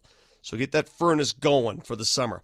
That is AAAtoday.com. Schedule your appointment at AAAtoday.com.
All right, one final key word. Every Tuesday for the rest of the regular season, we're giving away Nuggets tickets.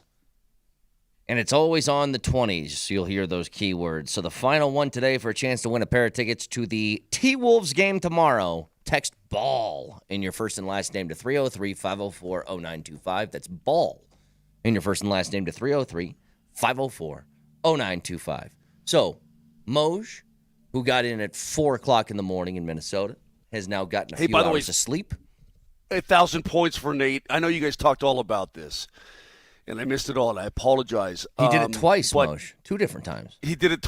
He did it twice. I mean, they looked at it long and hard, man. Can you imagine though challenging dude's 1,000th point? It's just the way it is. You got to get it right, I guess. Right? I don't understand. What do you mean? What do you mean challenge? What? Out of respect for McKinnon, you just allow a goal? Are you that? I mean, seriously? Oh, we're good. Yeah, just give him the goal. Yeah. What are you talking about? I was going to challenge it, and then they celebrated, so I couldn't anymore. Call me old. Well, welcome to the 1999 Stanley Cup Championship. Anyway, call me old Mr. Sentimental. You know me. I wouldn't have because, So if you're playing a critical game and Sid Crosby has a goal against your team, the Avs, and you know that somebody's offsides, do you challenge it or let it go? I just let it go for sure. Yeah. Oh, really? Hey, Vic, should I spring my theory from earlier in the show on Moj and see what he thinks about it? Oh, God. Here we go.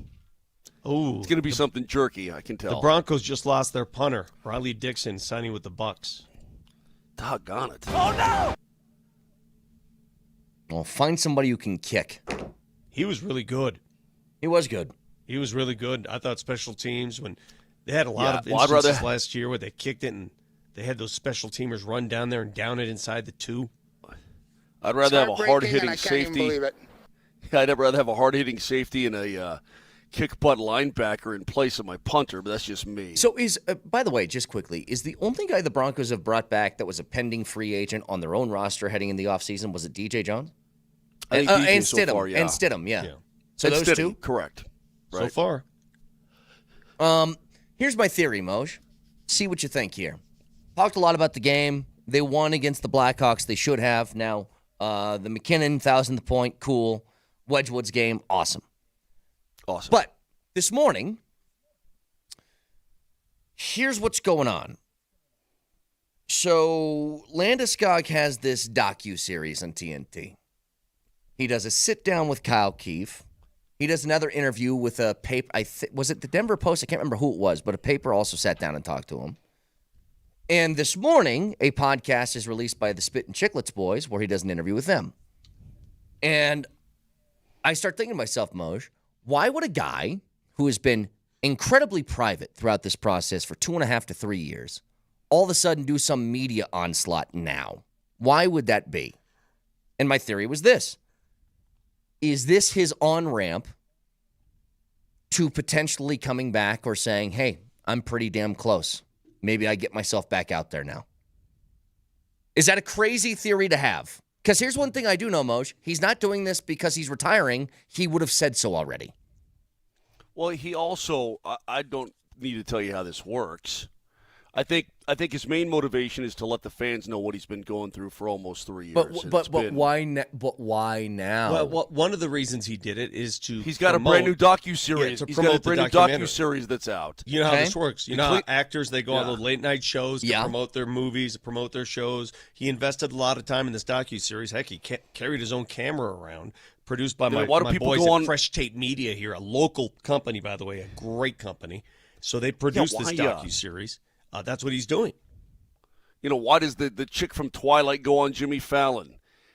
Right, because I'm a vampire, right? And they got a new show coming out, right? I mean, I'm not saying that that's Gabe's, total motivation here. I'm just saying I think what happens, one follows the other. He wanted to talk to Kyle. Kyle's his buddy, okay? The show is coming out. The first of 4 episodes is going to be released on this coming Sunday. The first one was released already. I know. I'm saying I'm going back in time. and he wanted to talk to Kyle. This is so everybody can see what my journey's been like. And then the newspaper gets a hold of it and says, yeah, we want to talk to you too. Okay, no problem. And then the Chicklets boys jump on the bandwagon and say, hey, will you come on our show too? Sure, no problem. I mean, you could be right, Brett, but I think that logically speaking, it's the old Occam's razor, right? No, that's not right, is it? Yeah, Occam's razor. The simplest solution is often the best one. Yeah. God dang it. I almost said, I'm so tired, I almost said Murphy's Law, and I know that's not right. Occam's razor. So, I mean, I just think that it's a theory of relativity. What I'm talking about. Right, exactly. I think Einstein's Occam's razor is probably what's going on here. Moser, by the way, do you think Kristen Stewart is an old British man? What was that? I didn't understand what was that either. Twilight press junket. Yes. I've seen Twilight. Kristen Stewart is as American as it gets. She has no accent, and you gave us Elton John. Oi, say it out loud. Vampire. What was that, Moj? Oh, what, Vic? You think that Morgan Freeman's doing a press tour saying,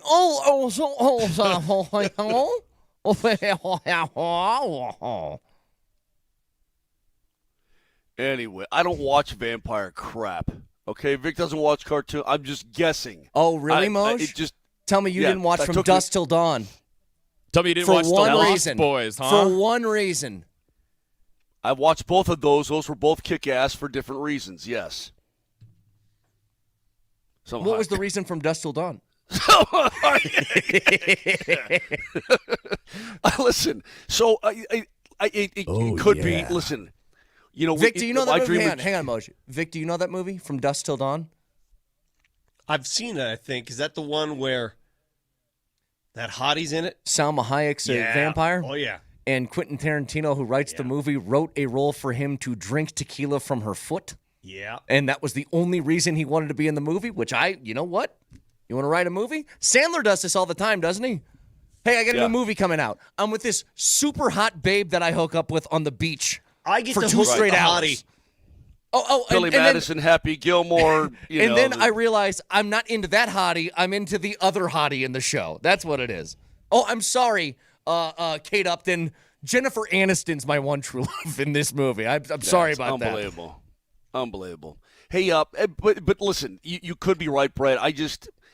We may do the Vic. Remember, let's go back in time. Ching, ching, twing. I mean, he may show up day one of the postseason and say, "Here I am, boys, ready to go." Your power forward, your left winger is just going to fly up and down the boards and sit. I mean, that may be the case. I think he's still a ways away from that. Either way, I'm focused on tonight here in Minnesota and getting the job done. God, you're speaking like you're drunk, which is okay because you got 3 hours sleep. I did, dude. Yeah, just not much sleep. But that's okay, man. It's what you do. How much did the team celebrate McKinnon's 1,000th point? I know that they couldn't celebrate because they got in late and they have a game today. But was the plane a little juiced up last night or what? Or was it kind of I think they were happy about the win. Yeah, I think once they got on the plane, it's kind of like, all right, let's just go to Minnesota and get some sleep. Yeah, I mean, that's the way Nate is. He's very businesslike. It's about, let's go get another 2 points tomorrow evening. And because you had that 2-goal lead, you had to play well defensively as the third period rolled on, but you were able to roll all 4 lines. Nobody's overly taxed out there. That's a good thing. You'll go with your number 1 tonight. I think they were just more about business. At least that's the feel that I got. I was happy about the win, and they were all happy about the win. They were fine, and there were smiles all over, but it's not like anybody's going crazy or anything. There's still a lot more work to do. Hey, Moj, I got to shake hands with Chris Chelios last night, who was on the postgame show. He was in the building. Right. Yeah, what was he doing there? He was promoting something. I'm not sure. But it's just so cool to see a guy like that. Do you remember when the Avs and Wings did their thing for so many years in the playoffs? Didn't he own a bar right near the old Joe Louis Arena? Yeah. He owned a bar. It was called Chelly's Chili Bar. Yeah, we used to always hang out there late night after games. But seeing Chelios in person, dude, he hasn't aged, and it's crazy. He played up until didn't he play until he was 75 years old? No, yeah, he played into his 40s. How old is he now? Let me take a look here. He looks good, in my opinion. He's got to be at least 52, 55? Well, he's more than that. He's 63, you dork. Is he? Jeez. Yeah, he's way older than us. I mean, look at my face this morning. Okay, it looks like I got hit with 10 pounds of meat all night. You got a 2x4 to the face 6-7 times. I'm trying to think like. Just say? What'd he say? I missed it. What'd he say? What'd he say, Brett? Oh my God! Like I was thinking, like Rocky hitting the meat, like Rocky's hitting my face. I'm so damn tired. What'd he say? Play that back. I missed it. Play that back, Nelly. Come on, Nelly, play that back. Right. That's my bad. I missed it. That did not come out correctly. I got to hear it. That did not come out right. Turn Vic off. Turn Vic off. We're moving on. We're moving on. No, I want to hear what I missed. Nelly, play it right back. If you do, we have the right to hear it. We have the right. Shut up, Moser. We have the right to hear it. God, I'm so tired. I was thinking Rocky hitting the, like getting my face punched. Shut up. Here we go. Just didn't come out right. I'm out of here. Nelly's playing it back. All right. Hang on. You got it, Nelly? We can filibuster. Yeah, keep filibustering. Okay, I'm trying to find the exact part where Moser dropped it. It's just you know what? God. I didn't know. I guess what that would look like. But now that you mention I don't either. I don't either. Golly. All right, here we go, Moj. Roll the tape. I mean, look at my face this morning. Okay, it looks like I got hit with 10 pounds of meat all night. You got a 2x4.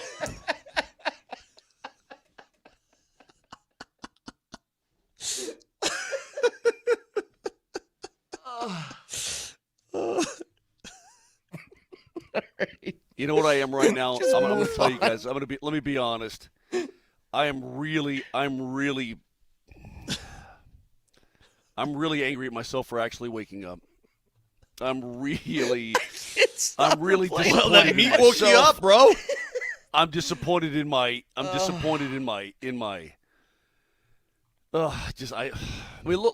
at my face this morning. Okay, it looks like I got hit with 10 pounds of meat all night. You got. Okay.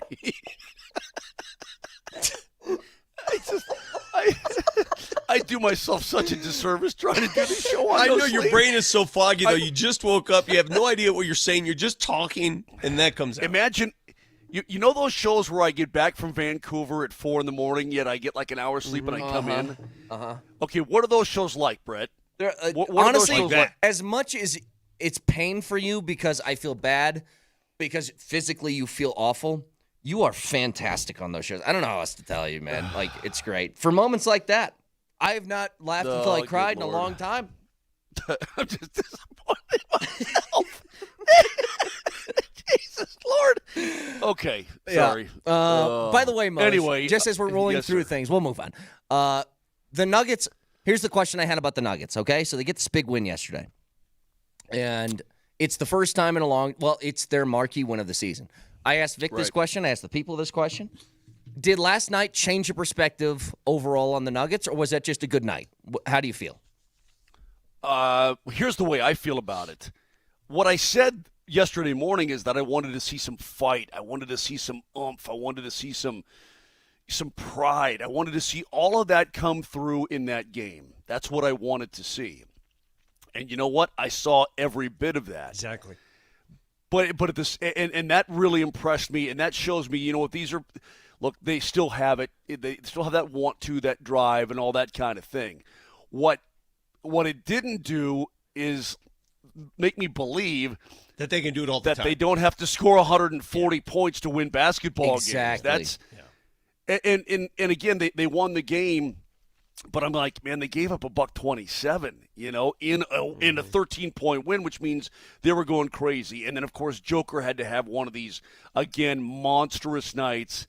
And he showed those two stick figures exactly what he's all about, right? I mean, he played well, and he led the way. I mean, he played 40 minutes after playing, 41 the day before? I mean, this guy he's an absolute machine. So I was incredibly pleased with a lot of things. I wasn't pleased with golly. You're going to have to go full Paul Westhead, Vic. You're going to have to put up close to 2 bills to win games in the postseason because that's just not the way the game is played. That's all. That's all. Well, and I could be wrong about that, but that was my takeaway. But I was very, very happy. Exactly what I said, Mosh. You said it best. It just proves that they still believe they have that extra gear that they can hit. Yeah. But can they hit it consistently? That's the one element that we don't know. But on that subject, Vic, just quickly, the extra gear used to be we notch up our defense and we strangle you out. The extra gear now is we turn up our offense. Well, they don't have the personnel to do that anymore. Yeah.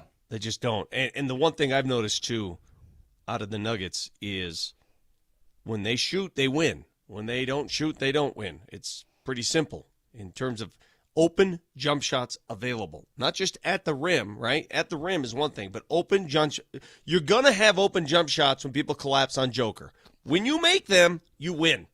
When you miss them, you lose. I need Dan Hyatt to do an experiment for me because I don't know the raw data, but I could be right. It feels like Russell in the starting lineup versus Russell out of the starting lineup. That's two different Russells. It's what it feels like at times, but I could be wrong about that. I mean, he had a tough game in Game 1. Mm-hmm. Game 2, I thought he was completely fine last night. I don't know. It's very interesting the way this team operates right now. I mean, the way they function when one guy's in this role, one guy's in that role, and so on. I did see AG on the sidelines in he had this beautiful sweater on. He had this, what was it? He looked like a camel. I'm like, that's a good looking sweater right there. But he was out there and all, he was with his teammates and excitable, so that made me feel good that at least he's not limping around somewhere in the locker room. He's out there hanging out, and maybe it's not as bad as we think. I do wonder, because these are two distinctly different teams in terms of how they handle their minutes. OKC runs a 10-man rotation. 10 men. They don't play many minutes on their starters. Look at their starters' minutes versus the Nuggets. The Nuggets play an 8-man rotation. I do wonder come playoff time, the Nuggets already are used to playing with a short bench. That's what happens in the playoffs. How will OKC adjust to that? Will they be the same team? Can they come at you in waves in the playoffs where minutes are restricted? I wonder. Yeah, I really do. I don't know. It's funny about the Nuggets. We know what their rotation's going to be. Like, that's not a question. Yeah. The one thing I might wonder, Vic, when Strother gets healthy, are these Pickett minutes or these Strother minutes? I don't know, dude. I don't know if he's been Wally pipped or Wally picketed or I don't know. Yeah. Are you the one that didn't know who Wally Pipp was? No, I know Wally Pipp. Who was the person that didn't know who Wally Pipp was? All right, give us a little Wally Pipp then. Don't look it up. Who's Wally Pipp? Taken over by Jordan. Wally Pipp was the starting first baseman for the New York Yankees. He went out one day because he was sick. Lou Gehrig took his spot in the lineup, and Gehrig then never missed another game the rest of his career. Hang on a second. So, do you truly think though, Moj or Vic, that is Pickett a rotation guy now? I don't know, but I don't know. I don't know, but you know what he looks like to me? Yeah, Vic. He looks. I just think he looks solid and heady. Soothing. Yeah, he's solid and heading. Yes, he's a heady. He's Doesn't a heady make player, mistakes. and he's solid and makes open shots.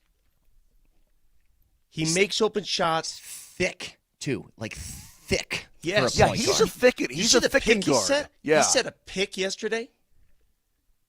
Whoa, he set a picket.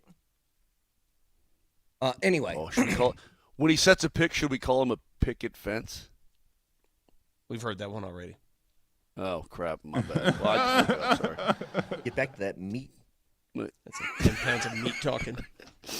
Yeah, you guys have a good rest of the show. Let me get back to my business. Broadcasting from the Backus and Shanker studios. Their passion is justice. We'll give away tickets to the T-Wolves game tomorrow, along with a fact checker next. I mean, look at my face this morning. Okay, it looks like I got hit with 10 pounds of meat all night.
All right, a few minutes left here, Moj, because you got in late.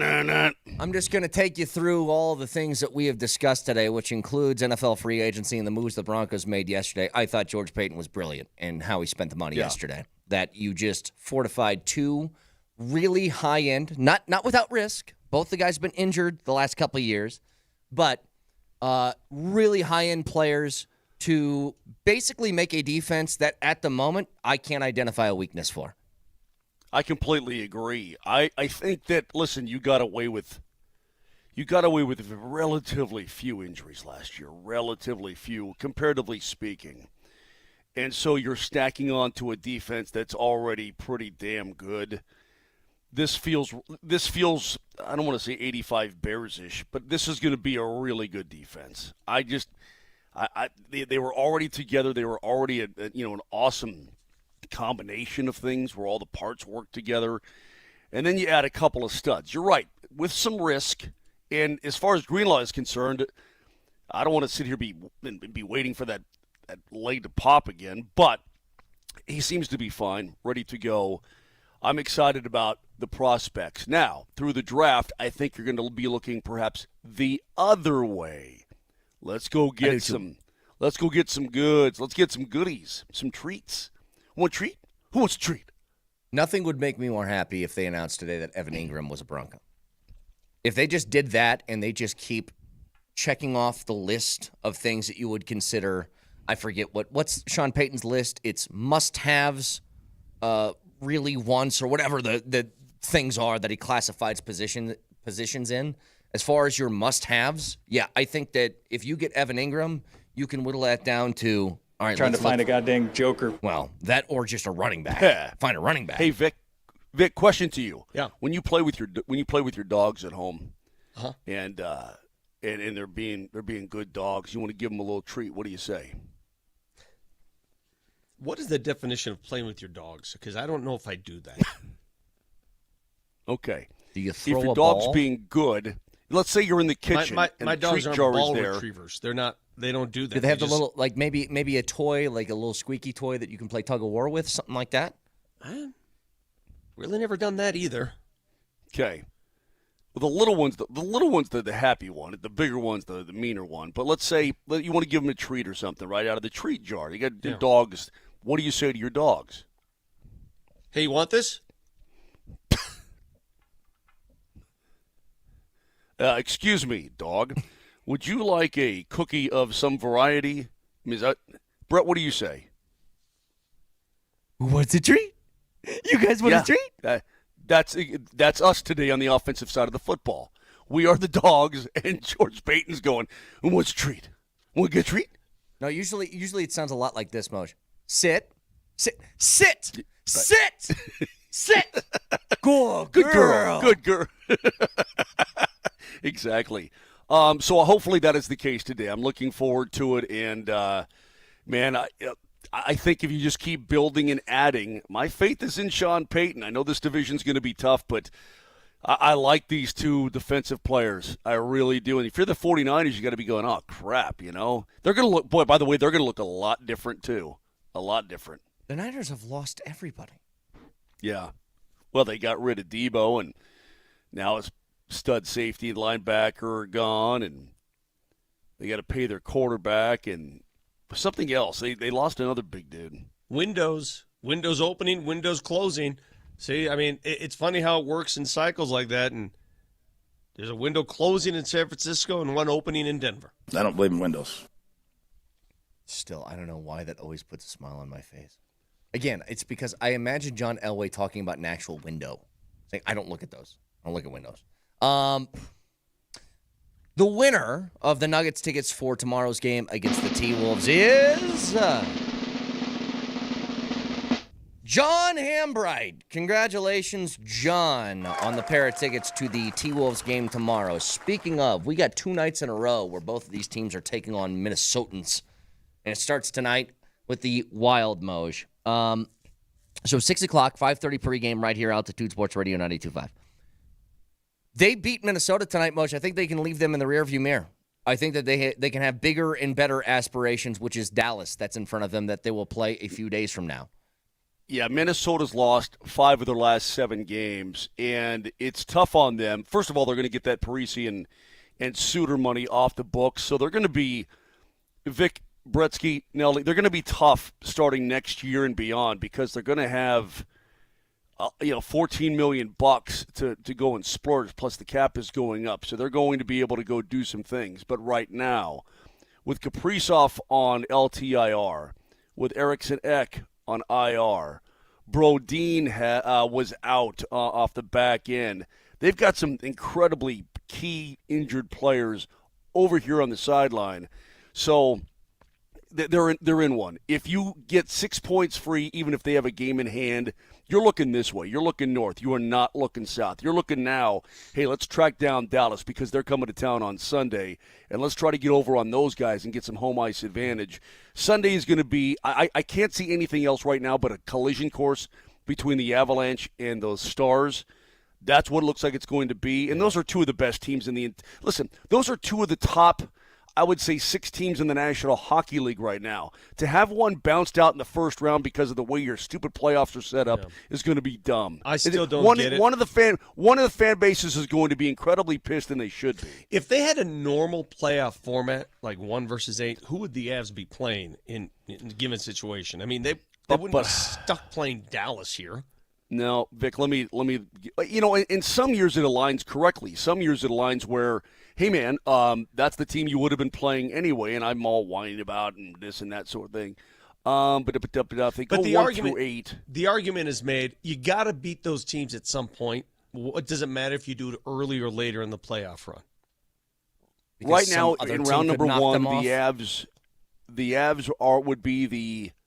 the Avs would be the 4 seed right at this second. They'd be playing the 5 at home, which is Edmonton. So they'd have a home series against the Edmonton Oilers. Gotcha. As of right this second, they're gonna keep going north. Yeah. Minnesota would be the 6. They'd play, Vegas.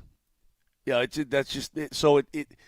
Listen, give me the Avs against anybody. Don't get me wrong. It's just that those are two. I think by the time it's all said and done, the top 3 teams in terms of points in the Western Conference very well could be in the Central Division, and to have one of those bounced out in the first round is stupid. It's just dumb. It's a dumb format. Speaking of, tomorrow night, Nuggets and Timberwolves, if the playoffs were today, and they're not, there's still a few games left, the 2-seed Nuggets would play the 7-seed Minnesota Timberwolves in the first round of the playoffs. Oh, baby. Oh, no! Good. You like it? You like that? Yeah, go ahead. I mean, take some revenge on those guys. If that's the matchup, then good. Welcome it. You know what? Maybe with the fight they showed last night and the want to, maybe we start to think, you know what? Maybe they go on a little stick-it-to-you type of run, right? Maybe this is the little payback stretch right here, the we ain't dead yet stretch. It's so tight, though. Seeds 2 through 5 in the West are separated by 2 games. Crazy. Broadcasting for the Backus and Shanker Studios, serious lawyers for the seriously injured. Let's get a fact checker, please, Nelly. Nelly monitors the mistakes in today's Fact Checker. Presented by Rock Plumbing, Heating, and Air Conditioning. Your local home comfort specialists. RockHeating.com. Rock, bringing comfort home and simplifying your life. Moser, credit where credit is due. You rallied today on about, 2 hours of sleep? Yeah, I don't know what time I fell asleep. I texted you guys. I remember it was 4:11 in the morning. So I don't know what time I actually fell asleep. Probably by 4:40, probably something like that. So you deserve some credit, but that's still not going to stop us from making fun of you. Here was some choice wording you used about half an hour ago. I mean, look at my face this morning. Okay, it looks like I got hit with 10 pounds of meat all night.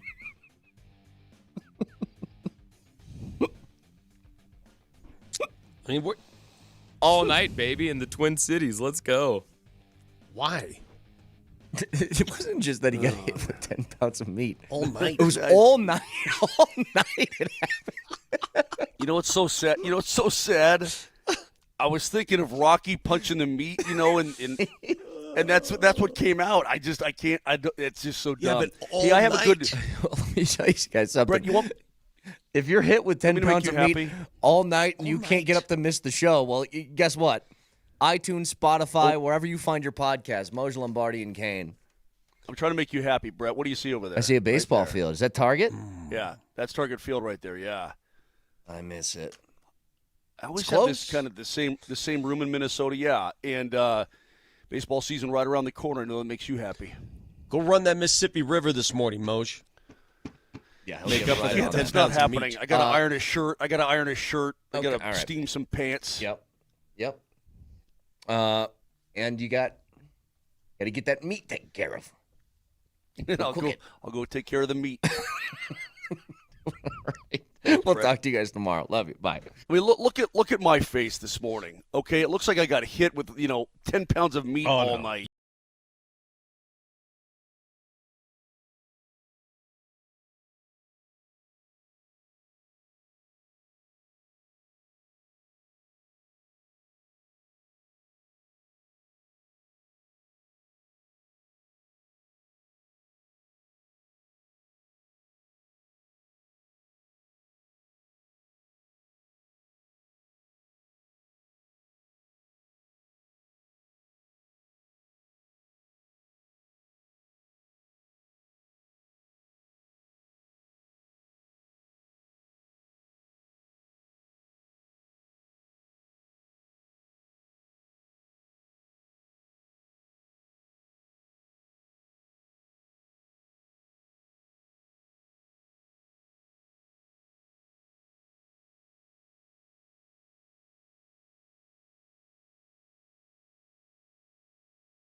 It's a 2K Tuesday here on the Morning Sprint. Alex Ryan-Emmy alongside Coach Mike Sanford, a double dipperoo, a double winneroo for the Nuggets and the Avs last night. Avs sweep a 6-game homestand for the first time in team history. The Nuggets improved to a ludicrous 12-1 on the second leg of a back-to-back. They beat Oklahoma City 140-127. Day one of NFL free agency with the legal tampering period has come and gone. There's a bunch of signings right after we got off the air. Dre Greenlaw signs with the Broncos on a 3-year deal, so no wide receivers, no running backs, but a really good safety and probably the prize of the linebacking core in free agency this year, both now in Denver. We'll get into that in about 15 minutes from right now. But Coach, I have to start with this. I'm done making proclamations with the Denver Nuggets. I'm done. Over, right? So we figured out that I'm done making predictions on games, right? Because if I make a prediction on a game, especially on a team here in Denver, the opposite happens. And typically, I like to make positive predictions, and then negative outcomes come to fruition. So we've already come at that conclusion. I'm done making proclamations on the Denver Nuggets season. I'm just going to live moment to moment from now on. No logic, no data, no past games, no nothing. I'm living a new life every single game. That's how I exist now with the Denver Nuggets. From here until the end of the season, I'm just going in blind. I'm okay with that. I agree with it. These Denver Nuggets are a team that has been there, unlike OKC. And yes, I may have shown a little bit of fatigue myself just listening to my co-host on this very show glaze the Oklahoma City Thunder for the past 3-4 months. They're unbeatable. They're on a different planet than the Denver Nuggets are. I never said they were unbeatable. I said the fact that you weren't scared about them is ridiculous, and I stand by that fact. Yeah, and the very flawed Denver Nuggets of the regular season variation of the Nuggets. Yeah, they split with the OKC Thunder on the season series, 2-2. So there's that. You know, they're the only team in the NBA that's beaten Oklahoma City twice this year. Mm-hmm. So they, like I told you, it's games about matchups. And the only time what the Denver Nuggets have lost to OKC is when the shooting has gone frosty cold. And last night, the shooting was not frosty cold for the Denver Nuggets. In fact, that fourth period was just bonkers. Nikola Jokic, Jamal Murray, Peyton Watson. Peyton Watson was almost perfect last night. 24 minutes, 16 points. He goes 4 of 4 from beyond the arc, 6 of 7 from the field. Jalen Pickett. It was a great game for the Denver Nuggets. And you know what? I agree. At some point, you just have to take the games for what they are, evaluate them, analyze them, and don't use the games as the take for the rest of the season. Can't do it. Yeah. Because the difference with these Nuggets, Rajan, why I think it is smart to not make any bold proclamations about where the Nuggets are based off a result or a 3-4 game series of results is they have been there. And they have also failed to get back there. And so they understand that there is a tax on their bodies to full send like OKC has been to get to the point where they just have, 12 losses in coming up on 70 games? Just 5 now at home. That was loss number 5 on home court. Such a weird difference in how many players are on the court compared to the Nuggets as well, right? Like Denver used an 8-man rotation last night. And I know Aaron Gordon is out with an injury and Jamal and Nikola were questionable going into that game.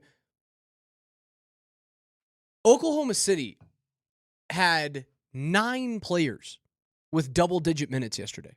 9. It's nuts how deep they are. And Denver made the depth look kind of worthless last night.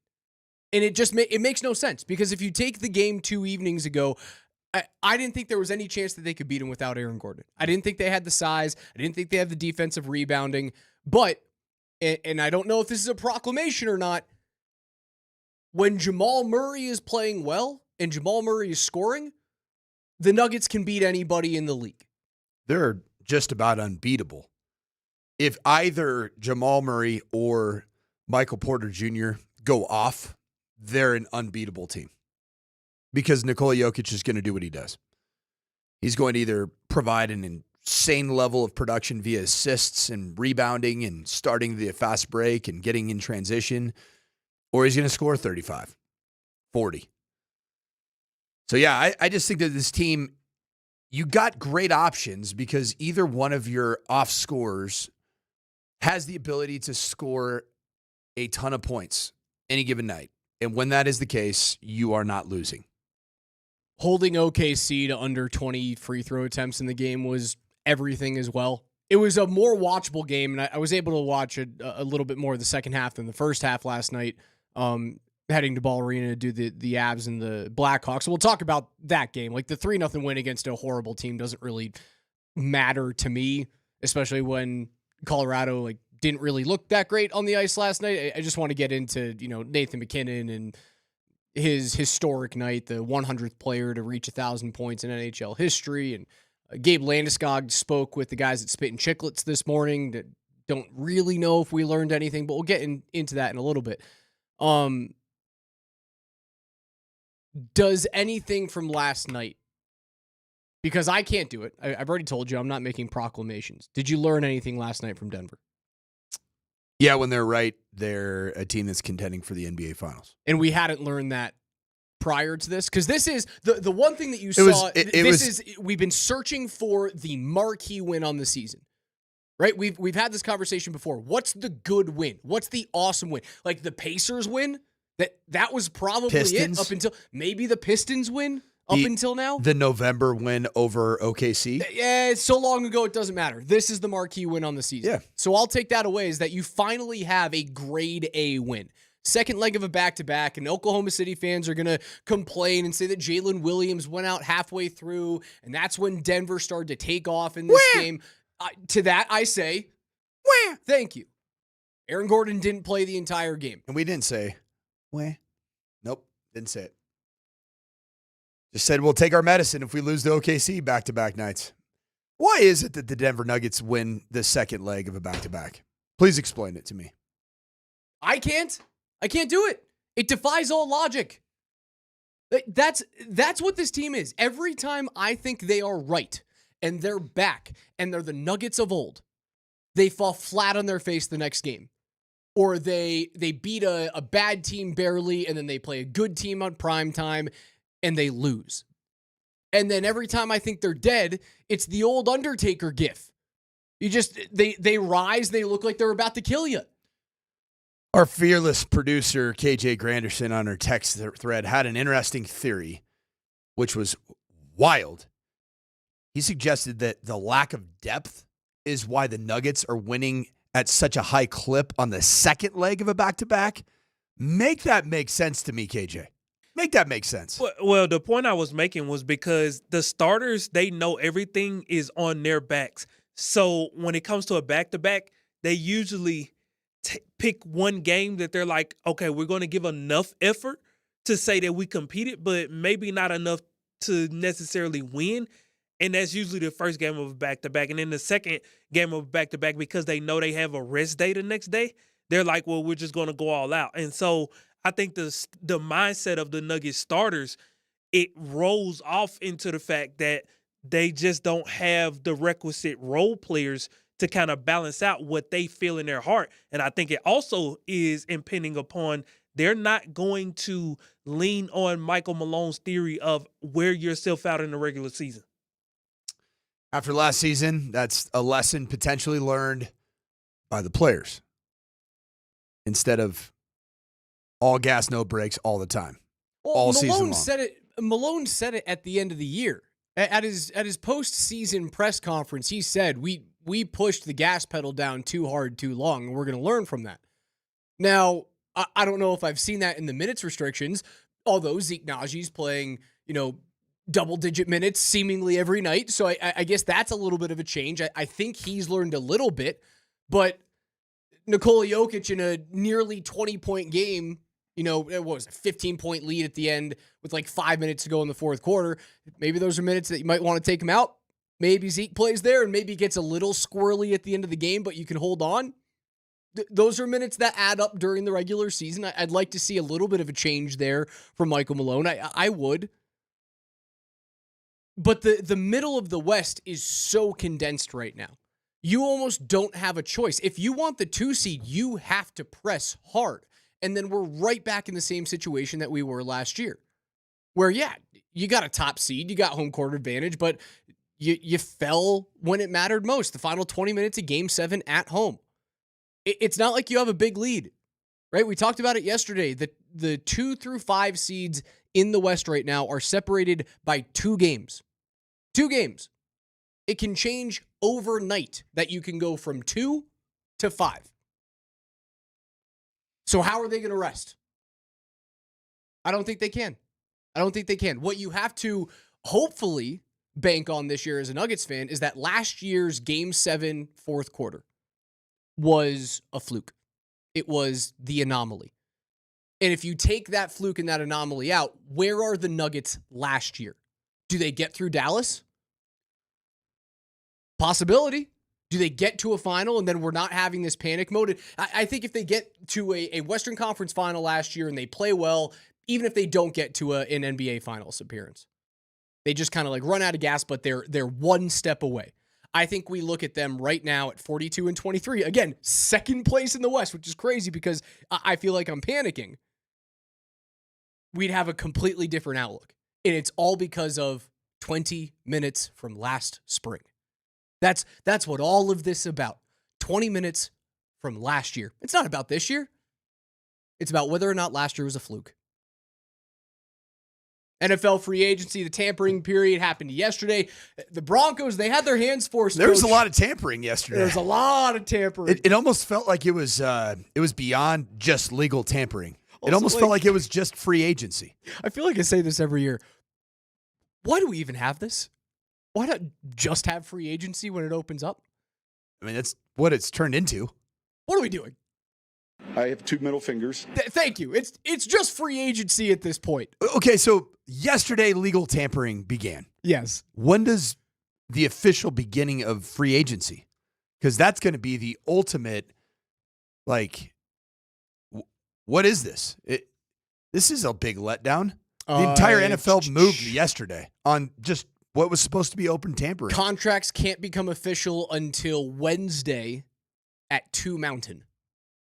So Wednesday, 2 Mountain is technically where free agency begins? The legal tampering period ends Wednesday at 2 p.m. Mountain. So, and then what begins? I think that free agency then begins. Yeah, there it is. The league year and free agency begins Wednesday, March 12th at 4 Eastern, 2 Mountain. I really want somebody to explain to me what all this really means. It's so dumb. Because what happened yesterday was the entire NFL, like, they changed rosters. That would appear to be free agency to me. We'll get you guys caught up on the biggest signings, who the Broncos signed, why their hands were forced to go defense heavy, and why it was the best possible thing that could have happened to them. Also, we'll get into Nathan McKinnon, 1,000 points, the 100th player in the National Hockey League to reach that feat. That coming up in about 30 minutes from right now. NFL free agency on the other side.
Text us at 303-504-0925 on a 2K Tuesday. Get your favorite 90s and 2000s songs in. KJ will play them throughout the day. But today and every Tuesday through the rest of the regular season, we're doing a Nuggets playoff push ticket Thursday or Tuesday. And today's our first. If you want to go to Ball Arena to catch the Nuggets in their playoff push, tickets are always available at nuggets.com/tickets. And we're giving away tickets to tomorrow night's game against the Minnesota Timberwolves. We have 2 keywords today, and your first word is coming up right now. All you have to do is text the word PWAT. PWAT. PWAT. Careful there. Be careful. To 303-504-0925, and you guys can win a pair of tickets to go see the Nuggets take on the Timberwolves tomorrow. Are we saying no hyphen? No, hyphen is also acceptable. Okay, so hyphen or no. WAT with a hyphen or maybe not. Yes, PWAT to 303-504-0925. That keyword is open from right now until 10:45, and then it goes away. And then we'll have another keyword coming up at 11:20. So you have 2 chances to get in. We'll give away our tickets coming up at 11:45 before we hand things off to PhD. All right. Broncos yesterday active on the defensive side. Talanoa Hufanga. We obviously know that you're very excited about pairing him alongside Brandon Jones. Give you arguably the best secondary in the AFC? I would say so. If you look at the combination of Hufanga, Brandon Jones, what a massive upgrade over just 2 years ago when you had Justin Simmons, good player. PJ Locke was kind of in and out there. Kareem Jackson. This is a big upgrade. And then your corner tandem. When Riley Moss was healthy before the injury sustained against I believe it was the Raiders, he was fantastic. And him playing opposite of the best defensive player in the National Football League in PS2. And then probably the most underappreciated piece of this defense, maybe this entire secondary and team for the Denver Broncos, it's Jaquan McMillan. Like, really good player. Really, really, really good player. We knew the secondary was very good last year, right? They still get an upgrade at safety, but even without bringing in Hufanga, they would have been feared. Maybe there was a little bit of a step back if, PJ Locke and Brandon Jones are the safety units that you're rolling out next year. But we obviously knew the corner depth was awesome. They're forced to go defense because Aaron Jones goes back to Minnesota. There just wasn't a lot of good offensive free agent options. There really wasn't. Were there any of them? I mean, guys not named Devontae Adams, who are you and I clamoring for? I mean, just begging for. Not a running back. I mean, you were screaming about Dallas Goedert, but he's not a free agent. Yeah, he's still locked up with the Eagles. Cooper Kupp could become a free agent. Yeah, he was released, by the way. Oh, he did get released. He got released yesterday. Okay, that's what I read. I double checked, but with that information, that does change things because I don't believe the Broncos were willing to part ways with draft capital. You shouldn't because of the unknown of Cooper Kupp's body being able to hold up. I hold the same to be true for the DK Metcalf trade. Like, if you're going to sign that guy to a 5-year extension and pay north of $100 million for him, much like Pittsburgh does, I'm not going to give up draft capital to go and get that guy. I will wait until he gets cut, or I'll utilize draft picks to go and try and find my DK Metcalf either this year or next year. So their hands get forced. 18 hours ago, it was Adam Schefter. Sources, Rams are planning to it hasn't release happened yet. Wide receiver Cooper Kupp after the start of the new league year. That's tomorrow, unless a trade materializes, which is not happening. He will be released. I don't know about that. If you get closer and closer to that deadline, is someone willing to throw a fifth LA's way just for the rights to Cooper Kupp? Probably. Yeah. I mean, I would entertain a 5, a 6, or a 7. I just think it may have happened by now. Seemed like there was just a litany of trades that happened yesterday. At some point, though, don't you sell your stake? Like, if you know it's coming down, don't you call someone and go, hey, you know that you want to sign this player. Make sure he doesn't get to market. Just give us a conditional 5 or a 6, and he's yours. Yeah. You just kind of sell the stake, you give it to the highest bidder, and you don't expect really anything back at this point. So back to your original thought about the Broncos going defense and defense. Forced to. Thank God. I have to tip my cap to Sean Payton, doubling down on what has already been a massive storyline in your turnaround of this Broncos franchise. And that's the storyline of the defense, of Vance Joseph, of the reinvention of Vance Joseph that began last year and has a chance to reach unbelievable heights. And this could be a team that not only finishes in the top 4 again in scoring defense, but could have a really legitimate chance to do something serious in the postseason as a result of what is going to be a swarming defense. I'm saying you just went from a top 4 defense. There were 4 defenses in the top 4 of scoring defense, 2 of which played in the Super Bowl. Eagles, Chiefs. You were one of them. The Chargers were one of them.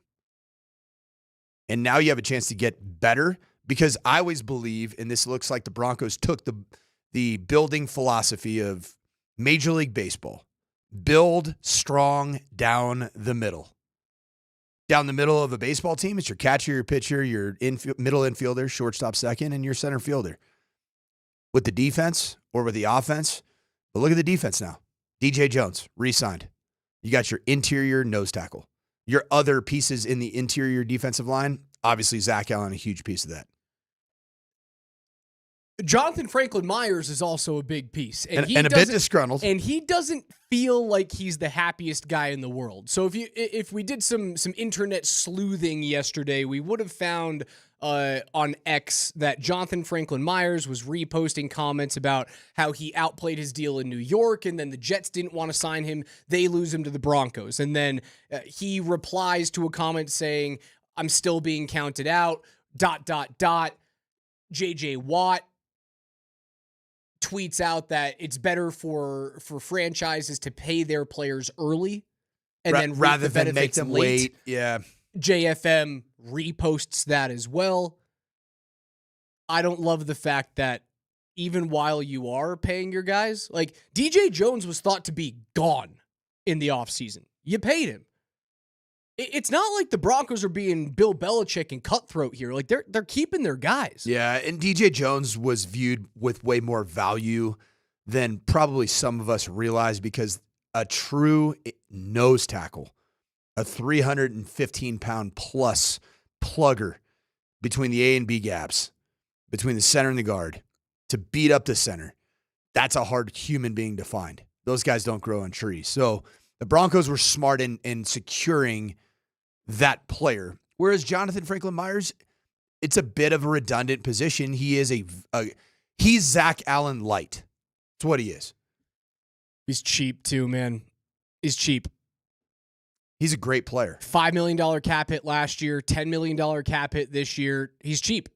And if you had to move on from him, I think his dead money is like $3 million this season. He's on the last of a 2-year extension that he signs coming over from New York. And you found a little bit of a diamond in the rough there. But it also feels as though George Payton isn't going to have his hand forced by his players or agents. Right. He kind of feels like the GM that's going, unless you are a stud, and outside of like Pat Surtain on this team, could you name one? Up until this year, the answer was no. He's not going to have his hand forced by guys who are just going to say that I deserve my money. I think they'll play this out with Franklin Myers this season. If you want to re-sign him next year, you can, but you probably find a defensive tackle in the draft next season to replace that guy. Get young there. You have 2 more years with DJ Jones, and your interior set. So being built strong down the middle, continuing that conversation. Yesterday's moves, DJ Jones re-signs for a big deal. Dre freaking Greenlaw is an inside linebacker for your Denver Broncos now. Talk to me about Dre Greenlaw, the type of player he is. Before the Achilles tendon injury, which happened in the Super Bowl, and we all saw what happened to the 49ers defense prior to the injury and then after the injury in that Super Bowl. Dre Greenlaw was a humongous piece of why the 49ers, when they were a Super Bowl contender, were so incredibly dominant on defense. Back to that top 4 scoring defense stat. The 49ers, with a healthy Hufanga and a healthy Greenlaw in 2023, they were a top 4 scoring defense and a Super Bowl team. I thought that was because of Joey Bosa and Fred Warner. Okay. Well, they were there this year. They were there this year, and they were outside of the top 4. They weren't even close to being a Super Bowl team. You had a bit of a banged-up Hufanga with a shoulder, and Dre Greenlaw wasn't back in full speed until, week 12, week 13? Those two players were so incredibly impactful for the quality of the defensive unit for the 49ers. Here's what they bring to your Broncos. You had outstanding edge players last season between Nick Bonito and Jonathan Cooper. And I would say you had a bit of a ham and egger combo or tandem of inside linebackers. Cody Barton, solid player, solid athlete. Justin Strnad, bit of a special teamer, good athlete. Neither of those two players were ballistic playmakers that just make things happen. Now you have Alex Singleton back, who's got a chance to be a leading tackler, as it almost seems like he always is. It's every year. But then you got a true playmaker, a guy that can run sideline to sideline in Dre Greenlaw, a guy that is a thumper, a presence that's felt.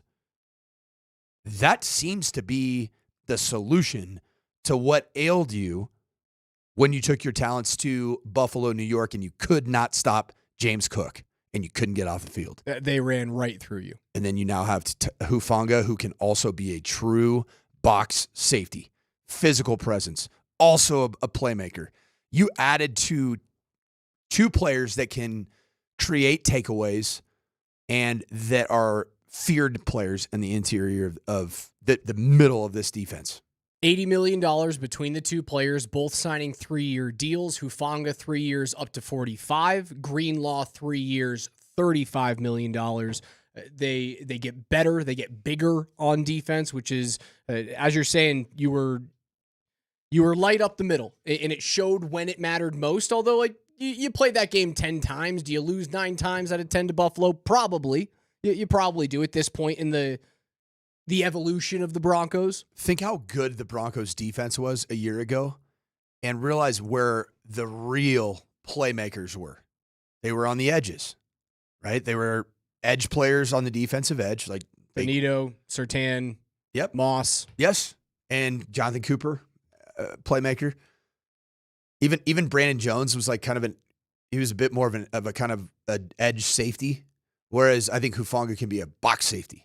You mentioned he trains with Polumbus? Yeah. He's not related. He is of Tongan descent, but he does in the offseason work a lot with Troy Polamalu. And I believe Polamalu is also from the state of Oregon originally.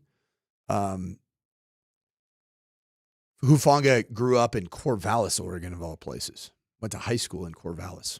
So small town. Other big deals up until this point, Josh Allen, 6 years, $330 million extension with the Bills.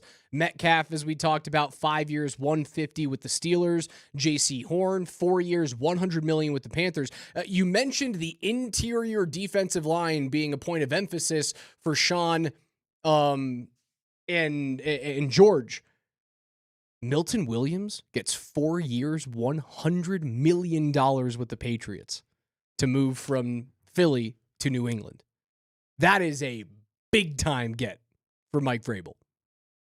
Huge. And the Eagles lost 2 very impactful interior defensive linemen yesterday. That's how they won the Super Bowl. It really was. I mean, the pressure was created and put on Patrick Mahomes to the point where I don't think he was actually seeing one iteration of things. I think he was looking at 2 versions of what he was seeing. Prior to yesterday, would you have said that the Philadelphia Eagles are the overwhelming favorite to come out of the NFC again? Yes. This morning, do you feel the same way? Yes. I just think they have built that roster so intelligently, whereas it's almost a bit of a next man up. And I think that Howie Roseman has done unbelievable. Is it Roseman? Roseberg? Sloppy? Rosenberg?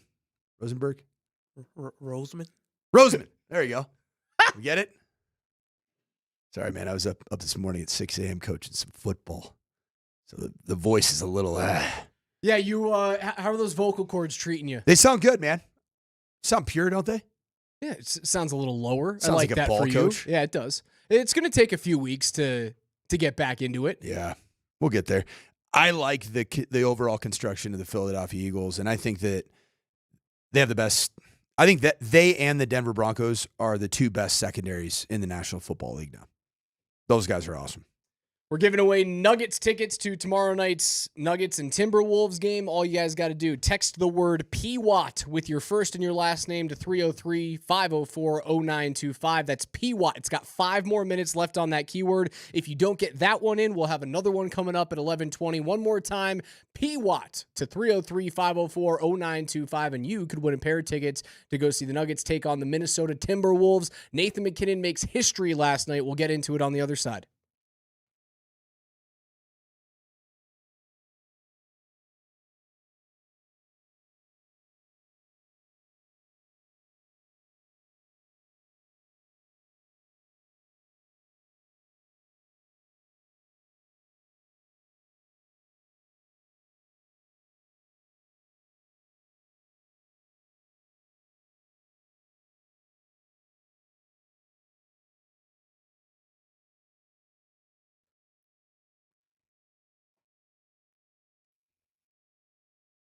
What is good, Colorado? It's Coach Mike Sanford, and if you're looking for some opportunities to do something over spring break and you got no plans, you get on the road, get on I-70 and get down to Las Vegas, Nevada. Just about a 10-hour drive. You get down there, and you got to stay at the spot where if you love watching sports, you love catching some rays and doing all of it at the same time, you got to stay at Circa Sports in Las Vegas, Nevada, in Old Town Fremont. It is the crown jewel property in downtown Las Vegas. You got to stay there. You got to hang out at Stadium Swim, catch the Rays, and go you can game a little bit in the largest sports book in the world. Right there at Circa Sports. Check it out. The casino there in Las Vegas is phenomenal. Book your rooms. There's some discounts available right now at circalasvegas.com. Must be 21 or older to gamble. Gambling problem? Call 1-800-GAMBLER.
Nathan McKinnon.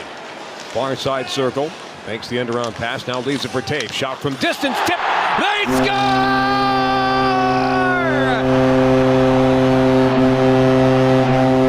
And there it is. McKinnon officially is the 100th player in the history of the National Hockey League to get to 1,000 points. The assist on the deflection 31 seconds into the period does the trick. And McKinnon makes history a mile high. Nathan McKinnon got his 1,000th point not once but twice last night, and the ghost of Matt Duchene strikes again. The Avs came out after what was supposed to be the first goal of the game. It gets called back due to offside in a completely tone-deaf move by the Chicago Blackhawks. Did you see Nathan McKinnon on the sideline just rolling his eyes? He's like, this is so comical. Like, did Netches's skate hover? What are we doing? It was, by the letter of the law, it was offside. But, like, Chicago, you're better suited to lose games right now, Chicago. If you're asking me, Anders Sorensen, you want as high of a draft pick as you can possibly get, my friend, because there's not a lot of talent on that Chicago team. Spencer Knight's pretty good, though. God, he was good. He was really good. How good was Wedgie, though, last night? Scott Wedgwood was the best player on the ice last night. He was unbelievable. He had two bangers of a save. The one that he gets bowled over in front of the net, which should have been goaltender interference, and he's on his butt in the first period and pops up his left knee. I think it would have gotten called back. Like he looked like a can dancer. Like a Rockette. He was a Rockette. You ever seen the Rockettes? You ever gone to the Christmas Spectacular? My wife and I went a couple years ago to New York City for Christmas, and we went to the Rockettes, and it was a delight. It was really fun. What a great show. It was a great show. I've seen it like 3 or 4 times every time I go. I feel like it was back in 1938. Yep. Just, the show hasn't changed. It's like one of the few things that hasn't changed. A tweed suit and a fedora. Smoking along, cigarette indoors, not worrying about carcinogens or secondhand. With like the cigarette holder, the metal cigarette holder that goes extended. The wife's in her second trimester. One gin and tonic won't matter. It's all good. Honey, you want a quick drag of this cig? What a time. What a time to be alive. What were we talking about? Hockey? Oh, yeah. We were talking about can dancer Scott Wedgwood. Wedgie was awesome. The crowd loves that dude. They have not loved a backup goaltender like that since Pavel Francouz. Because you used to get those heavy Frankie chants, and now it's Wedgie. And I was waiting for him to give he's built for it. He's got the perfect name for it. He's got he's an unbelievable teammate.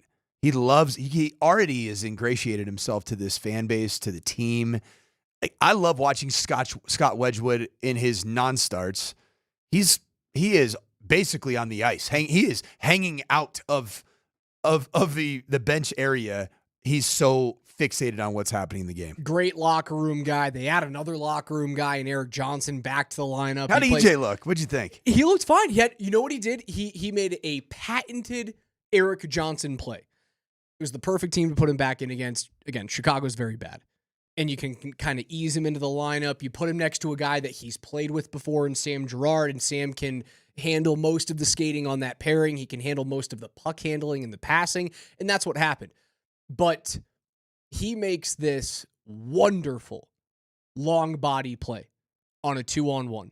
And that's him taking away the passing lane across the middle of the ice. And Eric Johnson does it better than almost anybody in the NHL. Is that a lot of that just overall hockey intelligence, spatial awareness, understanding the anticipation of where it's going to be just from having so many minutes on ice? And paired with being, a big dude. Yeah. Length. I think he does it. I think he times it really well. There are some defensemen who dive headfirst to long body those passes, and that's not the way you want to do it. He's always a feet toward the net. So he'll take away the high passing option with his stick. He did a great job. The puck still gets to the middle of the ice. Wedgwood makes an unbelievable save. He stuffs Nick Foligno in the second period, not once but twice on the net mouth.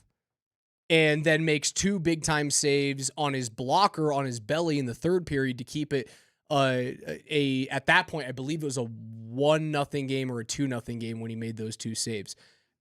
Scott Wedgwood makes me feel like they can win a game and win a big-time game, like a playoff game, even if Mackenzie Blackwood is out.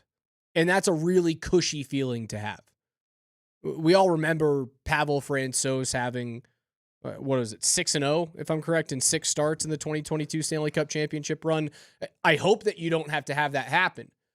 But I'm comfortable if something, God forbid, knock on your wood, fellas, God forbid something happens to Blackwood, I still think they can make a deep run with Wedgie.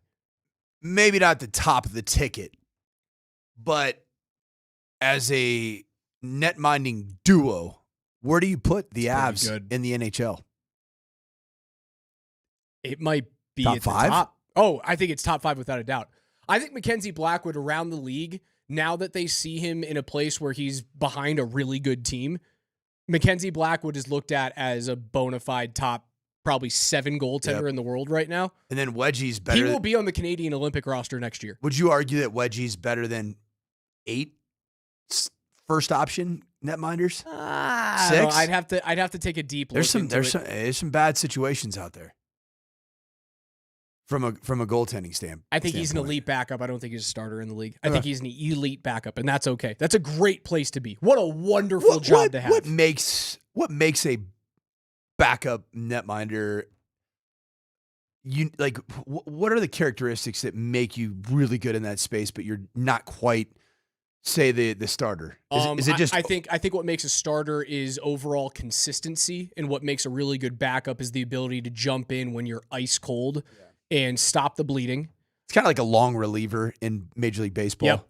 It's like the utility reliever. You can't wait to warm up as a spot backup. Start guy. You got to step in and be on top of your stuff immediately. I think he's a different goalie than Blackwood is. Blackwood's a little bit more succinct in his movements, from getting from angle to angle to angle, and Wedgwood is he's a slinky out there. He's not Dominic Hasek, but he's flailing around, making all these crazy acrobatic saves. And Mackenzie Blackwood, while a big dude taking up a lot of the net, is very point-to-point, short, quick, concise movements, beat the puck, head goes first, body goes next. And he does it at a high level more consistently than Wedgwood has at this point in his career. I don't think it's a slap in the face to call you an elite backup. It's a great job to have. Is it also not great to have a really, really good backup goalie that you also don't ever feel like should be the starting netminder? Yes. That's a great feeling. Yeah, because, at that point, 2 things have to be true. 1, you don't feel as though the guy in waiting, the backup at that point, is like a high draft pick or a younger player with a lot of untapped potential. And 2, your starter has to be playing well. And Mackenzie Blackwood is playing well. I know he gave up a lot of goals against Toronto, 3 out of those 4. I can't put on him. Grade A chances from grade A players. Jonathan Tavares is one of the 10 active players in the NHL right now that has 1,000 points. Mitch Marner, who scored 2 goals in that game. The Leafs can score goals. The Leafs can score. Mitch Marner is going to make $13 million in the offseason. The Leafs' problem is not creating scoring chances and finishing. It's being built to lose. Correct. McKinnon, though, 1,000 points, 4th fastest active player to reach that mark behind Connor McDavid, Sidney Crosby, and Evgeny Malkin. He joins a list of players. He's now just the 7th player in NHL history to record multiple runs of 20-game home point streaks. The only other guys on that list are Hall of Famers or soon-to-be Hall of Famers. Gretzky, Lafleur, Lemieux, McDavid, or Bossy. 6 of the greatest players ever to lace up skates, and Nathan McKinnon gets to count his name in there, too. I was listening to the call. I was driving my daughter to and from a function last night. So I listened to Connor McGahey on the call. I listened to you, Raj, also do some intermission work. It was fantastic. Really good. Multi-talented. Yeah. I was like, I think I know that guy. That guy's voice is eerily familiar to me. It's eerily annoying. But hear it way too much. Was this a bit of a scoregami, statagami situation in the fact that Nathan McKinnon, in getting his 1,000th point, became the 100th NHL player to get 1,000 points, but also the 10th active NHL player with 1,000 or more points? He was also the first player in the NHL this year to 100 points. That's wild. Lots of ones and zeros there. Very binary evening. Highly for binary. Nathan McKinnon. Yeah, and then the other thing is how long it took for him to get his first 500 points, and then he is zoomed. You want more his zeros? Back half of his to get his second 500 Would points. you like more zeros? Please. It took him 200 fewer games exactly to get his next 500 points. It was what, I think it was like 536 or something for his first 500. And then 336. Yeah. That is incredible. A lot of zeros. I just thought, what an awesome time to just acknowledge the greatness that is Nathan McKinnon. He's a and freak. it's just the consistency, man. He is so stinking consistent, so available, and just such a creator. Awesome. So when did they trade Mikko Rantanen? Was it like December 7 that they traded him? Sometime in the middle of December? I want to say it was December 7. January. Was it not? January. Sorry, January 7 would have been it. You're Hey, right. if you ever have a question, ask the hockey guy. I got your back, Raj. Hockey Sanford. He was traded on January 24. Okay. January 24. Since then, Nathan McKinnon had a 0-point game against Boston. This is his game log ever since the 25th of January. 2 points, 1 point, 1 point, 1 point, 1 point, 0 points, 3 points, 4 points, 0 points, 0 points. Those back-to-back 0-point games are the 2 games at Nashville, at St. Louis, coming back from the Four Nations after he was a freak and won the MVP for Team Canada. After those 2 crappy games, over the course of this 6-game homestand, in which the Avs swept for the first time in their team's history a 6-game homestand. Whoa! First time ever. 3 points. Let's go! 1 point, 2 points, 5 points, 2 points, and 2 points. He has gotten better without Mikko Rantanen by his side.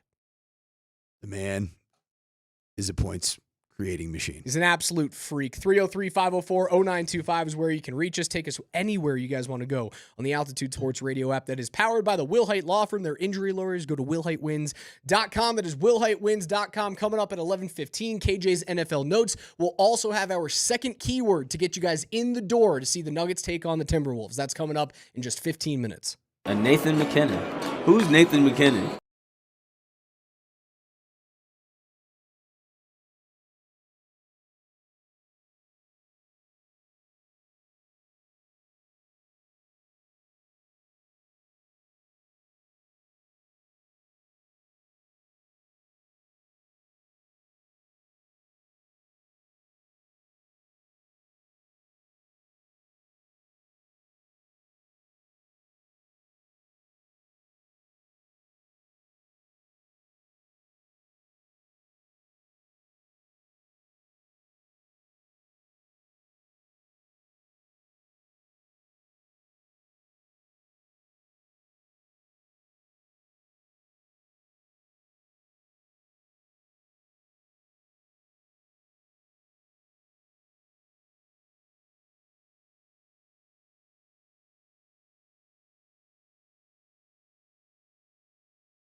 The reason they're punting, Jim?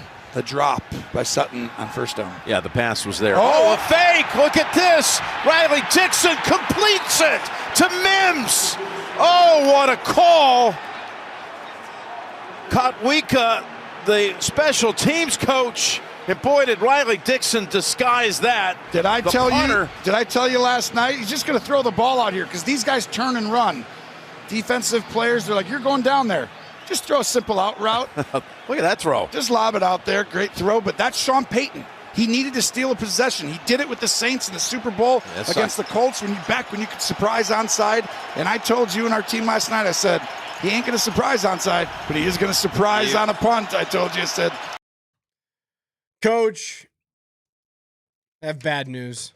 Our Lord and Savior. No, don't do this to me. This is your Syracuse guy we're talking about. Riley Dixon has now come and gone. Is he a Syracuse man? He is. He's now come and gone, not once but twice from the Denver Broncos. I just can't take it anymore. He signs with the Tampa Bay Buccaneers. No more fun fake punts and hurdling defenders and throwing deep out routes right on the nuts. The one good thing for Riley Dixon is that as a guy that most likely consumes fluffy white lip pillows and Zins, he is now joined by one of the founding forefathers of Zin consumption while playing football, Baker Mayfield. So from one passer to another, Riley Dixon to Baker Mayfield, here are the QB deals so far. Sam Darnold, 3 years, $110 million. This just seems like it's not going to work in Seattle. Sorry, $100.5 million. Do you what would you say? Do you think that Darnold in Seattle is going to work? No. I don't think it will. I think leaving the nest of quarterback rehab is not going to be great for him.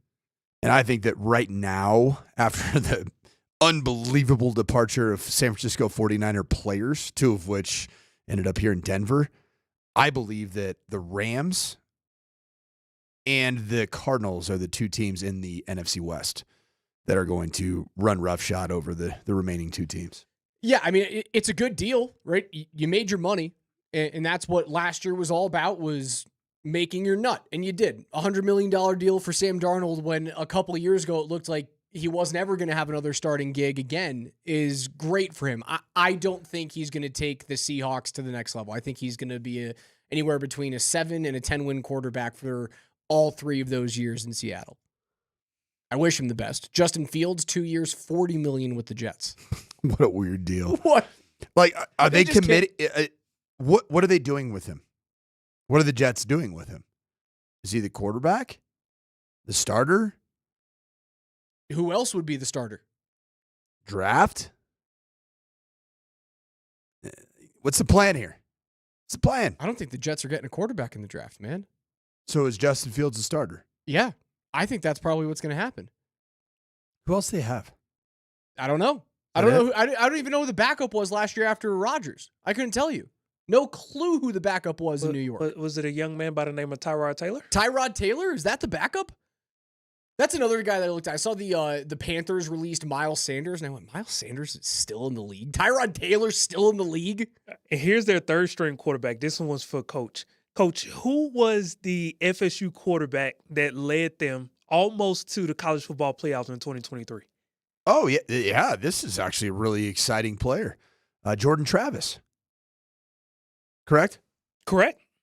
High ceiling. Very high ceiling, and could not play because of rehabilitating and a completely shattered leg. Daniel Jones to the Colts. Indiana Jones, if you will. 1 year, $14 million to compete with Anthony Richardson.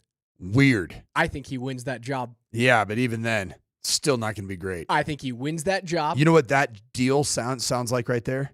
My old graduate assistant mate at UNLV and with my dad at Louisville, Shane Steichen, sounds like the end of his head coaching career this season. You have Anthony Richardson and Daniel Jones playing quarterback for you. Yeah, you might as well start thinking about your next offensive coordinator job in the National Football League. Daniel Jones is going to be the starter for the Colts next year. How's that going to go, Raj? It's not going to go great. Exactly. Jimmy Garoppolo signs a 1-year deal to back up Matt Stafford cool. with the Rams. That's cute. Josh Dobbs, 2 years, $8 million to back up Drake May with the Patriots. All right, I like Jarrett it. Stidham returns 2 years, $12 million with the Broncos. Yeah, I'm excited for Bo to have his guy. And it was like a family.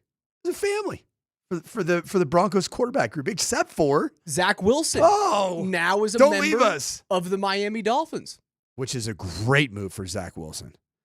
I think he's a good fit for McDaniel's offense. And do you see what I did there? I didn't say McDaniel or McDaniels. I just used like apostrophe S McDaniels. We just don't know where the apostrophe is. I don't know. Josh is it and Mike. After an L or is it after the S? I'm not going to get into it because Josh and Mike, I don't know which one is pluralized and which one's not. So it's just all going to be possessive usage. So I love this move because we all know that our guy Tua Tagovailoa is probably not going to play 17 games. And I don't know if you saw it. There was a video that went viral of Tua hanging out with his family on a yacht. Tua looks worse than me right now, dad bod wise, way worse. I think Zach Wilson could go in there and be a bit of a savior. In Mike McDaniel's system, it's a lot of vertical passing, man. Zach Wilson can drive the football. It's a good deal for him. All of this movement around the league, and then obviously with what the Broncos were forced into doing, which is invest in your defense. What this is screaming to me, Coach, they're not going to go out and spend on Stephon Diggs. Nope. They might spend some money on Evan Ingram. Like that feels like it might be a fit. You let him out of the building, and it seemed like a ploy from most likely his agent to leak to the NFL reporting media. Beef up the market a bit. Yeah. I don't think this is going to happen. What this screams because of to that shoulder. What this screams to me, man, and they're taking a chance. What we haven't talked about with Greenlaw and Hufanga, we love the deals. Recent injury history. Those are injured players. So there's a little bit of trepidation there on the defensive side. But what it's telling me, I think the Denver Broncos are going to move up into the top 10 of the draft. I really think, I don't think there's a world that they sit in 20. I think they move up into the top 10. I think they realize that Tyler Warren might be there in the top 10 after 5. Maybe by 7, he's probably off the board, but he's mocked by a lot of teams or a lot of people to New Orleans. I think New Orleans is at 9 this year, if I'm correct. And Ashton Genty will certainly be there in the top 10. I think they're going to look at those two players and go, what are they? They're not the Joker. They are the ace that Sean Payton is looking for, because Joker is reserved for the guy who should be winning another MVP in the NBA, but SGA is going to get that. It's a conversation for another time. But Raj, why do you need a running back if you're the Denver Broncos? You have Javonte Williams, right? Javonte Williams is now a member of the Dallas Cowboys. Who, oh, by the way, also were in hot pursuit potentially of a first-round draft pick at running back. Well, Dallas selects at 12. They signed Javonte to a 1-year, $3 million deal. That's not a commitment. I know, but we should do our job and play our part in informing the Cowboys. You don't need Ashton Genty. You already have your future number one. Javonte, we've watched him for the last 4 or 5 years, and this is the guy you want. You don't need an Ashton Genty. You're perfectly fine down there in the Star at the Frisco. I'm convinced they're going to move up, man. They're going to go get one of those two players in the top 10, because whether you define it as a swing and a miss or just the market didn't bear itself for us on the offensive side of the ball to go help Bo Nix, this is the only way that you can help Bo actively when the ball is in his hands. You have to trade up to go get someone to help. Either that or you're just waiting for... You're hoping that Colston Loveland is there and that his shoulder's okay and that he turns into, like, you hope that there's 2 elite tight ends in this draft class. You don't know if Colston Loveland's going to be that guy. You kind of do with Tyler Warren. I think Tyler Warren is can't-miss prospect. So if Colston Loveland isn't a can't-miss, you're taking a little bit of a gamble on him at 12 if he's even there at all. Or you're waiting for one of these wide receivers to fall down to you at 20. You're not going to get McMillan out of Arizona, who's the one guy who feels like he's can't miss. I don't know if Sean Payton is living in sit and wait and hope and dreamland anymore. He saw the success of, my guy can play in this league. Yep. My guy can get a team to the playoffs. I have an elite defense that I just spent a good amount of money in over the first day of free agency. I'm not going to wait to hope this kid can make guys around him better. I got to go get him a weapon. And the only way they can do that is by moving up in the draft. So if indeed, and I don't disagree with what you're saying at all, if indeed the Broncos are lacking one dynamic chess piece on the offense side of the ball in the form of an ace, not a joker, but an ace in the hole. You love a soft J. You really do. You can't stay away from a soft J. I have like 5 different versions of my soft. Yeah. Sometimes it's trying H, to find a goddamn sometimes joker. It's a Y. Would you be more fired up, Raj, if that player was Ashton Genty or if that player was Tyler Warren? I think the better player is Tyler Warren. I think the more exciting one is Ashton Genty because by nature of being a running back, he's going to touch the ball more. I agree. Right? You have to manufacture way more touches for a tight end than you would for a guy in Ashton Genty who you can hand the ball off to 30 times in a game if you want to. Swing passes. Right. Some halfback slow screens. Like, he's a guy that could, between touches and targets, could see 35 in a game. Tyler Warren's never going to see that, ever. Tight ends aren't going to have that type of number. Here's what I see. I see Tyler Warren as the better pick for the next decade of Denver Broncos football. I see Ashton Genty as the better pick for the next 2 to 3 years of Denver Broncos football because he will immediately impact your football team. What's more important then? I think always in the game of football nowadays, you coach for the next year. I mean, like myself, high school, I'm coaching for next year. Right, but Denver's not in Super Bowl window next year. I'm just saying. Over the course of 10 years, they'll certainly be, or at least this is what we think because of the trajectory of Knicks. Over the course of 10 years, they will be in Super Bowl contention. Next year's no. I don't know, man. Dude, likely no. Let's 2 talk years about from this. now, I'd probably say yes. Let's put this out there. What you just did in acquiring Dre Greenlaw and Talanoa Hufanga, you still have Jonathan Cooper, Nick Benito, you still have Zach Allen, and you have you have the best defensive player. The defensive MVP is in your secondary. You have a defense worthy of winning a Super Bowl now. If they get either one of those 2 players, if you get Warren or Genty in the draft, it would drastically change my my prediction. I think the expectations for the Denver Broncos, if you indeed get one of those 2 players, is to be in at least the second round of the playoffs. You know who this all hinges on? The Las Vegas Raiders. What the hell do they do at number 6? If they take Shedeur, I think you see Denver jump up immediately. But you could see them take Genty at 6 because they have their quarterback, right? They traded for Geno Smith. I don't know. They just traded for him. They just traded for him. He had success in Seattle before. Now he's going back to Pete Carroll. Man, that just reeks of bridge quarterback. Reeks of it. If they take Shedeur, Denver moves up to the top 10. They get either one of those players, and then I'm right on board with you. I mean, Geno Smith has gray hair, man. Is it? He got gray hair, didn't he, KJ? He up there, man. That gray starting to grow. Coming up on the other side, we're going to have our second keyword to get you guys tickets to go see the Nuggets take on the Minnesota Timberwolves. Don't go anywhere. I'll tell you what that keyword is on the other side.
Altitude Sports Radio 92.5 presents KJ's NFL Notes. Why are you smiling? Because I love football. Football's fun. Fun, sir. Fun, sir. It's fun. Brought to you by Mountain High Appliance. Locally owned and operated since 1993. Colorado's most complete appliance store. All right, listen up.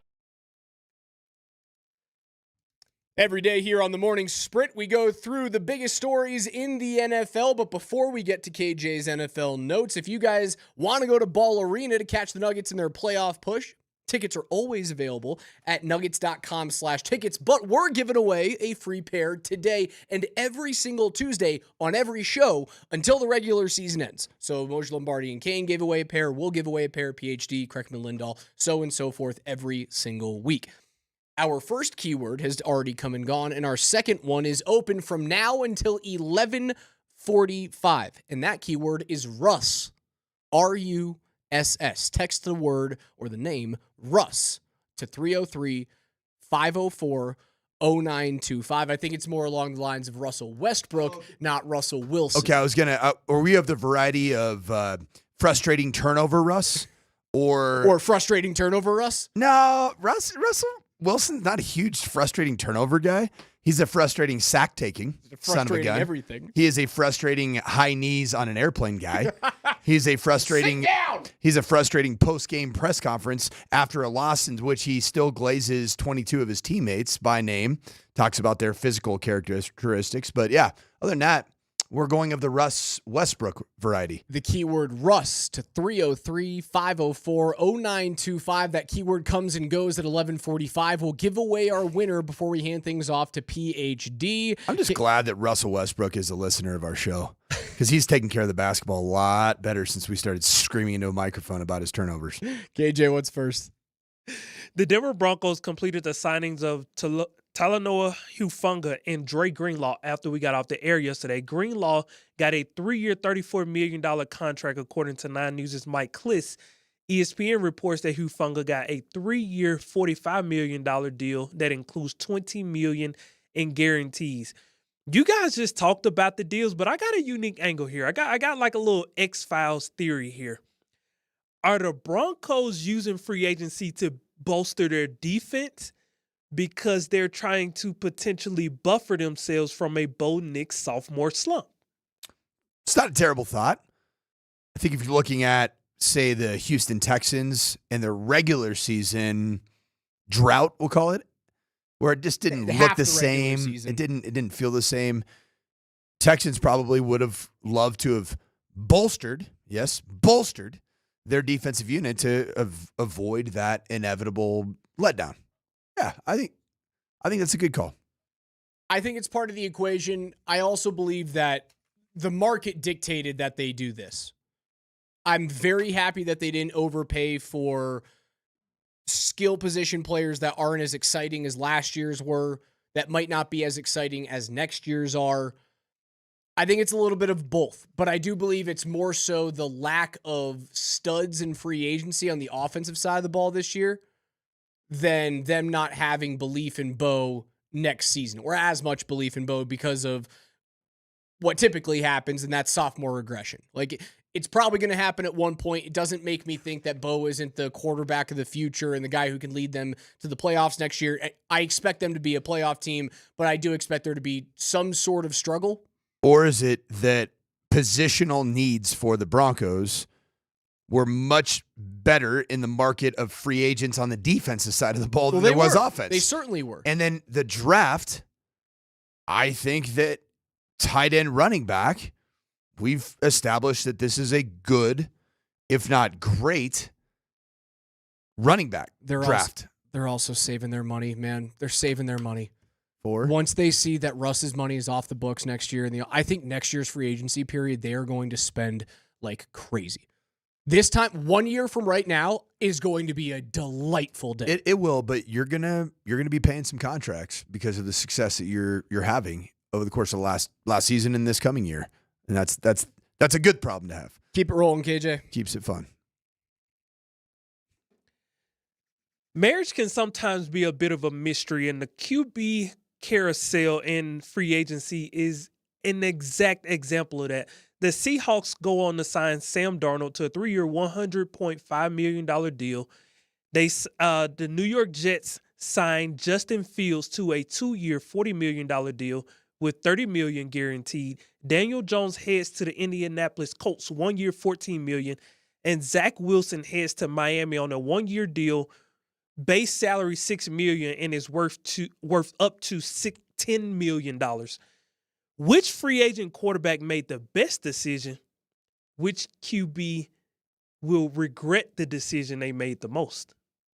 I don't know if it's about the quarterback that's going to regret it, because I just don't believe that Sam Darnold is in and of himself a transcendent quarterback prospect. I think he was at quarterback rehab with the ultimate quarterback whisperer in KOC.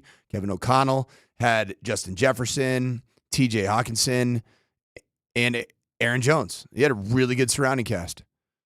I think that the Seahawks are going to regret making this decision. I think that the Indianapolis Colts are going to regret making the Daniel Jones and AR5 as my two quarterbacks decision. I think the best one's going to actually be Zach Wilson. When he gets his opportunity, I think he is going to thrive in Mike McDaniel's offense. You answered it from a franchise point of view. From a quarterback point of view, who made the best decision and who made the worst? I still think you're going to say Zach Wilson. Zach Wilson made the best. And I think that Sam Darnold, gosh, I could have seen $100 million. I could have seen Sam Darnold going, the best situation for him is to go to one of these places that just reeks of a quarterback whisperer at the head coach position. Would have been if Stafford had moved on from LA Rams. I think him going to the Rams would have been a great move for him. It wasn't an option, though. It wasn't. I just don't think there were a lot of good options, because I think he is one of those players where the nature of who he is never going to supersede the nurture of his environment and his surroundings. I look at it a little bit differently. I think the best ceiling decision from a quarterback standpoint, I agree with you, it's Zach Wilson in Miami. There's a guy in front of you that can't stay healthy. It's a high-flying offense that likes the ball in the air. Right. Like, I think that's a great deal for him to sign. I think Sam Darnold made the second best decision out of any quarterback, right? His value was never going to be higher. Who's the offensive coordinator? Because they fired. So Mike McDonald. So it's a young up-and-coming guy by the name of Clint Kubiak. Oh, okay. Oh. I didn't know Clint got that job. I don't Why know. are you shaking my head? I don't think it's going to go great. He comes from good stock, Clint. The wheels fell off in New Orleans. Fell off. I don't know. Worst decision for me is it's tough to choose between the Jets and the Colts. Both of those quarterbacks are worthless. Justin Fields can't play. Daniel Jones can't play. I'm gonna say the Jets signing a 2-year deal with Justin Fields is worse because you are tied to him for 2 years. It doesn't make any sense. Unless Justin Fields, they just commit to him. We're going to build this offense to fit Justin Fields. And Aaron Glenn, being a defensive-minded head coach, realizes the challenges that a mobile quarterback do present to a defense and just says, hey, we're just going to do it differently. We're going to be the anti-Aaron Rodgers. We're going to have our quarterback running the ball 12 to 18 times a game. KJ, keep it moving.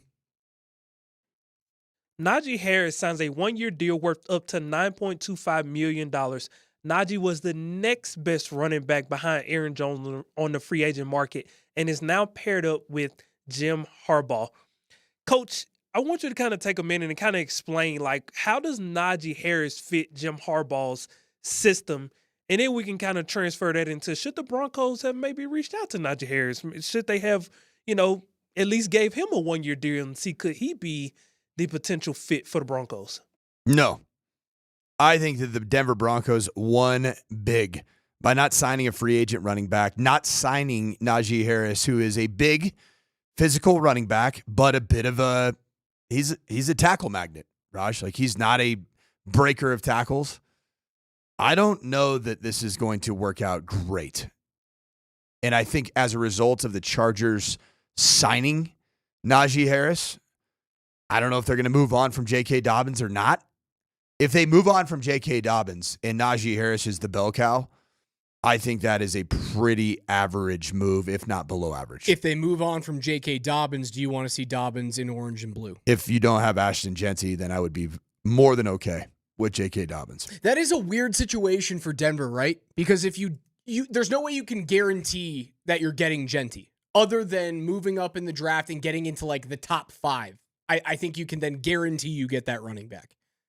Outside of that, which again, that takes a lot of draft capital to get to that point. We'll get into what it's actually going to take to get into like the top 10 or to get up to where Carolina's picking at number 8. Who's got 7? Who's sandwiched between the Raiders and Carolina? Number 7 this year is the Jets. Tennessee, Cleveland, New York, New England. They got Jacksonville. so the Jets still have Breece Hall. Correct. Correct. So they're not going Genty. Jacksonville has Tank Bigsby. Yep. Vegas is the big question mark. Vegas at 6 is a question mark. Yeah, but like with all like when you're in that spot as a franchise and you have so many roster holes and deficiencies, drafting a running back at 6, is that not a bit asinine? I just don't see that happening. They took the best player available last year, and it worked. I know they sucked, but like they had Brock Bowers because they took best player available. And then you're going to go back-to-back years without solving the quarterback quandary? They traded for Geno Smith. There's a possibility that's right. that Geno's so good. There's a possibility that Geno's Vegas thinks that they have their quarterback. He's just a perennial playoff quarterback. Just going to continue to deliver the goods for your franchise. There is a world in which Vegas looks at this quarterback class and goes, I don't really see our guy. We can deal with Geno for the next year or two and then get our quarterback in the next draft or get our quarterback in free agency next year or the year after. We're going to continue to take best player Why available. am I rooting so hard for them to draft Shedeur Sanders? Because you want Ashton Genty in Denver, and that's the best possible way for Genty to get here. Why do I also want Shedeur in the AFC West? Like I want to watch. I want to coddle him. I want to watch him. I love watching the player. Right, but if he goes to the AFC West, that's also a possibility for him. Like that might be the toughest road for him to be a successful quarterback. You're also going to be actively rooting against him 2 weeks a year. I'm okay with that. Will be one of those where you're watching Shedeur against the Broncos and you're conflicted. Like you see him. Dude, if he's wearing black and silver, you will not be conflicted. There is not a single Bronco fan out here, even if they are a CU alumnus. Does it that make if he is in black and silver, you're going to be conflicted? He's a Raider in this situation. Do we understand what that means? I do understand what that means. I also have to admit, and this is my moment of confession, coming to Father Ryan Emmy. Ew. Is that I don't like this at all. My parents were asking what my son wanted for Christmas. And I just made it up. And I said a Brock Bowers Raiders jersey because he loves football. And his Mimi and Papa live in Las Vegas. So yeah, my son wears a Brock Bowers Raiders jersey as an 8-year-old. Mm-hmm. Is that deplorable? Coach, it's unforgivable. I know, but it's the player, unforgivable. I fell in love with the player. Why don't you just go buy him a LeBron James Laker jersey? Because I don't like LeBron James, the player. Go buy him a Luka Laker jersey, Coach. Go buy him a Todd Bertuzzi jersey while you're at it. Well, just get a Shohei Ohtani Dodgers jersey. No. I'm a Giants fan. Nolan Arenado Cardinals do jersey at this point. Why don't you do that? I'm disgusted. I apologize. I don't know if I can continue. But you know what I did do though, man? I was accountable, I was transparent, and I confessed my sins. It's like I don't have to absolve you of your sins. I don't have any holy water here. You want this? You want holy water? Holy water? Holy water? Why did you give me your dirty saliva water? I don't want that. In the name of the Father and the Son. So text and the Peyton Manning. 303-504. And the John Elway. 0925. I absolve you not of your sins. Back to hell, demon. Back to hell. See you Buff fans out there. Shedeur Sanders ends up Repent! a Las Vegas Raider. Text in to the Shop Mazda text line, 303-504-0925. Will you root for the player at all? Or are you just, Shedeur Sanders is dead to me? You let me know. NFL notes are brought to you by our friends at MountainHighAppliance.com, Colorado's most complete local appliance store with locations in Denver, Louisville, Littleton, Colorado Springs, and Glenwood Springs. They offer every major appliance line and brand, and you can find them at MountainHighAppliance.com. On the other side, we'll give away our winners. You're going to go see the Nuggets take on the Minnesota Timberwolves. You still have 5 minutes to get that final keyword in. Russ with your first and your last name. That's Russ with your first and your last name to 303-504-0925. Winners coming up on the other side.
Holy water, holy water, holy water. Why did you give me your dirty saliva water? I don't want that. In the name of the Father, and the Son, So texters. and the Peyton Manning, 303-504. and the John Elway. 0925. I absolve you not of your sins. Back to hell, demon. Back to hell.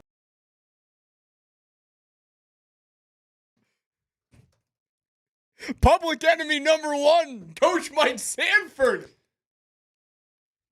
Gosh. My favorite text was I just called a demon? A demon.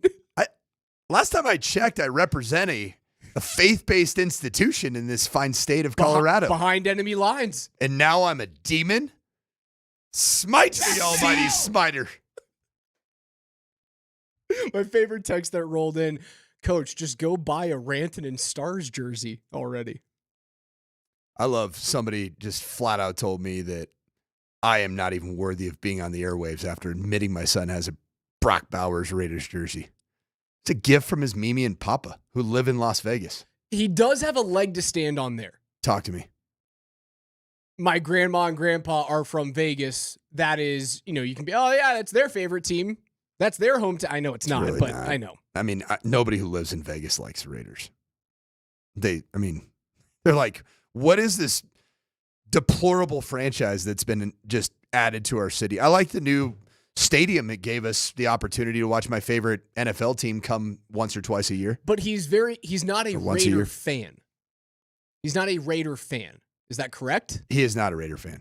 Okay, so he's not the contrarian kid. Because I grew up with a lot of kids here in Denver that were Raiders fans because everyone was Broncos fans and they wanted to be, I think, you know what they call them now? They call them pick-me's. You want to know the funniest thing about my son? 8 years old. He's a lunatic. Yes. But he got a children's version of a dirt bike. Okay, for Christmas a little also. Pocket rocket? Yes. Sick. And, it plugs in. It's not exactly gas-powered, but it plugs into the wall. It still scoots. Still goes. Puts a helmet on, puts his gloves on. What do you think he throws on jersey-wise when he goes and rides his bike? Does he have a Travis Pastrana jersey? No, he puts on his Raiders jersey. Just associates. Because he's got shoulder pads. Just associates There's the Raiders. motor oil on his face. So he's turning into one of those. What do they call them? The Raiders. What do they call the Raiders fans in the black hole? They're just a black hole, right? That's Raider the Nation. Raider Nation. What do they call them? The black hole is the collective of Raider fan. I don't know. I have no idea. I love this one. Coach, you have almost guaranteed your son will have a criminal record. Oh my God. He's 8. Come on.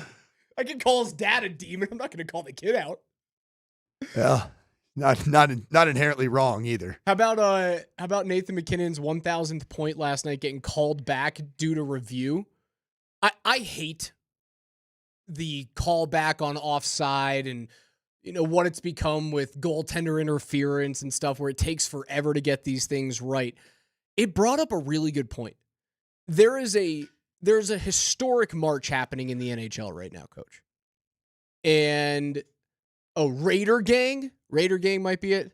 I see that. There's a historic. Aren't they? Isn't it Bang Bang Niner Gang? I don't know. And speaking of which, that is a depressed fan base right now. Yeah, they're losing a lot. That window may have came and gone. The Eagles, they lost a lot. Gardner Johnson, Milton, another defensive end that had an unbelievable Super Bowl. Sweat. But at least they won the dang Super Bowl, right? The Niners have been twice in the last 4 years and have nothing to show for it? Or is it now 3 times? 3 times in 7 years? Tough to go. Nothing to show for it. Nothing. I do feel bad for them.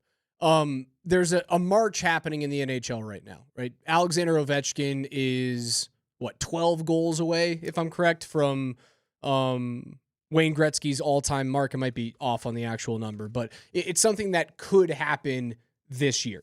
That he gets there, he breaks that thing. Sorry, he's got 9 goals to go to break 894. It got me thinking. There are so many goals that are called off in the NHL nowadays because of goaltender interference and because of all offside. Do you think there is a coach tone deaf enough to challenge Ovi's either 894th goal or the record breaker at 895? Absolutely. I would be that guy. And would you be upset as a coach, you wouldn't be. As a player, would you look up at your coach and go, "Are we really doing this? Are we really doing this?" Depends on their relationship with Ovechkin. Right? If they're either played together in some capacity over their careers, then you're like, "Really? Really? We're going to do this right now?" But me, like, as a coach, like, I would want for Ovechkin to know that his record goal was actually indeed a real goal. I look at that as my responsibility as the coach of the other team. Now, I get it. No one wants to be like Byung-Hyun Kim, I believe, was the pitcher that gave up homer 715 to Bonds for him to pass Ruth. Mike Bassick was the homer that broke Aaron's record at 756. And no one wants to be that guy, right? No one wants to be that trivia question. But that's an all-time mark in the NHL. It's one thing to do it for Nathan MacKinnon's 1,000th point. It's a really cool mark. It's really tough to get to. Only 100 guys in the history of the game have gotten to 100. It is a far cry from breaking the all-time goal-scoring mark. So if someone's offside by an inch and it ties the game or it puts the Caps up in the third period in a game where you don't really need it, I think I'd look at my head coach on the bench and I'd go, I think we can let this one go. I think we can let this one go. Now, the goaltender might have a different thought process. Raj, how many of the 10 active players that have 1,000 points off the top of your head can you name? I think I can name all of them. Okay. Sidney Crosby, Evgeny Malkin, Connor McDavid, Anze Kopitar. Anze Kopitar has 1,000 points. Guarantee it. Captain, Los Angeles Kings. Sorry. Good. Nathan MacKinnon. Patrick Kane. John Tavares. Nicholas Backstrom. I've got 2 left. Who am I missing? Did you say Steven? Stamkos? No, I would have missed Stamkos. I would have completely missed Stammer. Do you have Joe Pa? Who? Joe Pavelski's got Joe Pavelski he's not active. Okay, he's out. All right. You said Stamkos. Patrice Bergeron? Not active. Not active. Retired. Maybe not officially retired. Did you say Ovechkin? Yeah. Okay. So I have Tavares, McKinnon, McDavid, Claude Giroux. Is Giroux still playing? Yes. Florida? It just says still active. All right. He is currently skating with the Ottawa Senators. He's a senator. Really? I didn't even know Giroux was still in the league.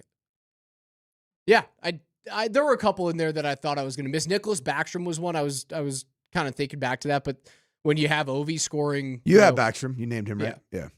That's about as far as I can go. Those are good players, man. Those are all Hall of Fame players. First player to ever do it. First player to ever get First player in to NHL history to ever score 1,000 points. And I'll give you a hint, Raj. Okay. He's an absolute legend of hockey. Gordie Howe? Yes! Alex Ryan enemy today. November 27th, 1960. Gordie Howe scores his 1,000th point.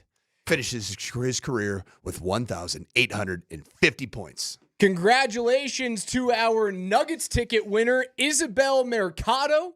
You're going to see the Nuggets take on the Minnesota Timberwolves tomorrow. This is part of our Nuggets Playoff Push Tuesdays. Every single week from here until the end of the regular season, on every show, we're giving away Nuggets tickets. So every Tuesday, every single show. If you guys want to go to Ball Arena to catch the Nuggets in their playoff push and you didn't win with our show, tickets are always available at nuggets.com/tickets. And coming up on the 20s with PhD and with Kreckman and Lindahl, you'll have an opportunity to win tickets to tomorrow night's game. So don't go anywhere all day long. Listen, you can win. You can be just like our friend Isabel. Congratulations. This demon is immediately driving home and burning my son's Brock Bowers Raiders jersey. I have learned of my sins, and I will pay the penance. Poor kid's going to cry. For Coach, for KJ, I'm Raj. PhD's next.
Here we are.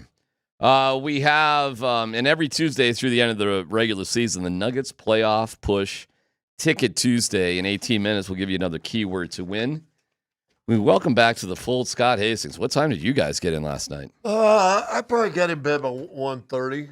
We gained an hour coming back. No, not bad, I guess. Not a long flight, I suppose. No, so I think I got off the plane about midnight. Okay. 11:45. Well, I think I called Andy at 11:58. Had been a fun flight home. What are you calling Andy for? Because his ass never he's goes up. to sleep. I don't know. I've turned it. I used to be a guy that loved to talk while I was taking a poop. Now I found out that the really only time I ever talk on the phone is if I'm in my car. Okay. And like passes time. But you had a burning desire at I 11:58. know Andy's awake, and I know the Avs played. I didn't get to see the Avs, so I said, give me a quick recap. Okay.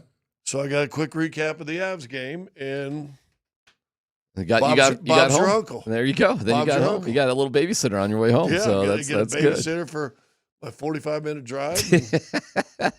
Well, welcome back. We'll get into the Nuggets in just a second. That's for sure. Great win. Signature win. All sorts of stuff to get into on that for Did sure. what we said they got to do. Just go split. Yeah. They did what they – we'll get into it in a second for sure. What's going on NFL free agency wise? Anything I don't notable? think anything really breaking today. It hasn't felt like there's been anything huge. It does feel like the next big domino to fall is going to be Aaron Rodgers to the Steelers. We'll see. Who's reporting that? Well, you've seen the very credible Antonio Brown has reported that is a done deal. Shockingly, he's actually been right most times that he's done this. So we'll see. But he could still theoretically have friends with the Steelers, theoretically. Or he could be friends with Aaron Rodgers. I don't know. And he could be friends with Aaron Rodgers. Very right. That's right. Absolutely. Yeah. Absolutely. So that's a big one. In terms of Broncos news, nothing since Drake Greenlaw, which we got to break that down. But that was was that a gift from the good Lord above that we got after we all got off air yesterday? Yeah. Well, why don't we start there and we'll go. There's a couple guys the Broncos looks like they've missed out on, which is quirky, but you were calling Drake Greenlaw from the start. So nice little ribbon in your hair there on that one. Way to go. You nailed that one. Well, thank you. Yeah. I mean, he was my dude. He was my dude from day one. Your dude. I said he was my dude over Zach Bond. He was my dude over Nick Bolton. And cheaper. And cheaper. As it turns out. Way cheaper. I don't know what those other guys went for. Do you know what they went for? Not off the top. I don't know, but yes, your deal for Drake Greenlaw, first off, you got the best inside linebacker that was available on the market. Just plain and simple. Mm-hmm. The only concern with Drake Greenlaw is he's coming off that Achilles in 2024 that he tore in the Super Bowl, which caused him to only be able to play in 2 games last year. Year two, and then he come back last year and also hurt his calf. Yeah, so he only played 2 games. It was a combination of those 2 deals that was going on. But year 2 removed from the Achilles is where we all kind of assume that guys are going to get back. He's young. He should bounce back. He's a dog. We have not had a dog like this at the inside linebacker position. I'm talking a hard-hitting thumper that can cover tight ends. He can do absolutely everything. I just could not be any more fired up. In the finances of it, when I saw that, I was like, damn, they got Drake Greenlaw at a very respectable price. 3-year, $34 million deal. You've got dudes making $20 million it's inside linebacker. You've got 5 dudes making $15 million or more at inside linebacker. And because Drake Greenlaw is coming off injury, you got him about 12 per. There's an old line I heard back in my Arkansas days. It was a dad talking to his son. He said, "Son, if a man offers you $1,000 diamond for 10 cents and you bought it, all you got is a diamond worth a dime."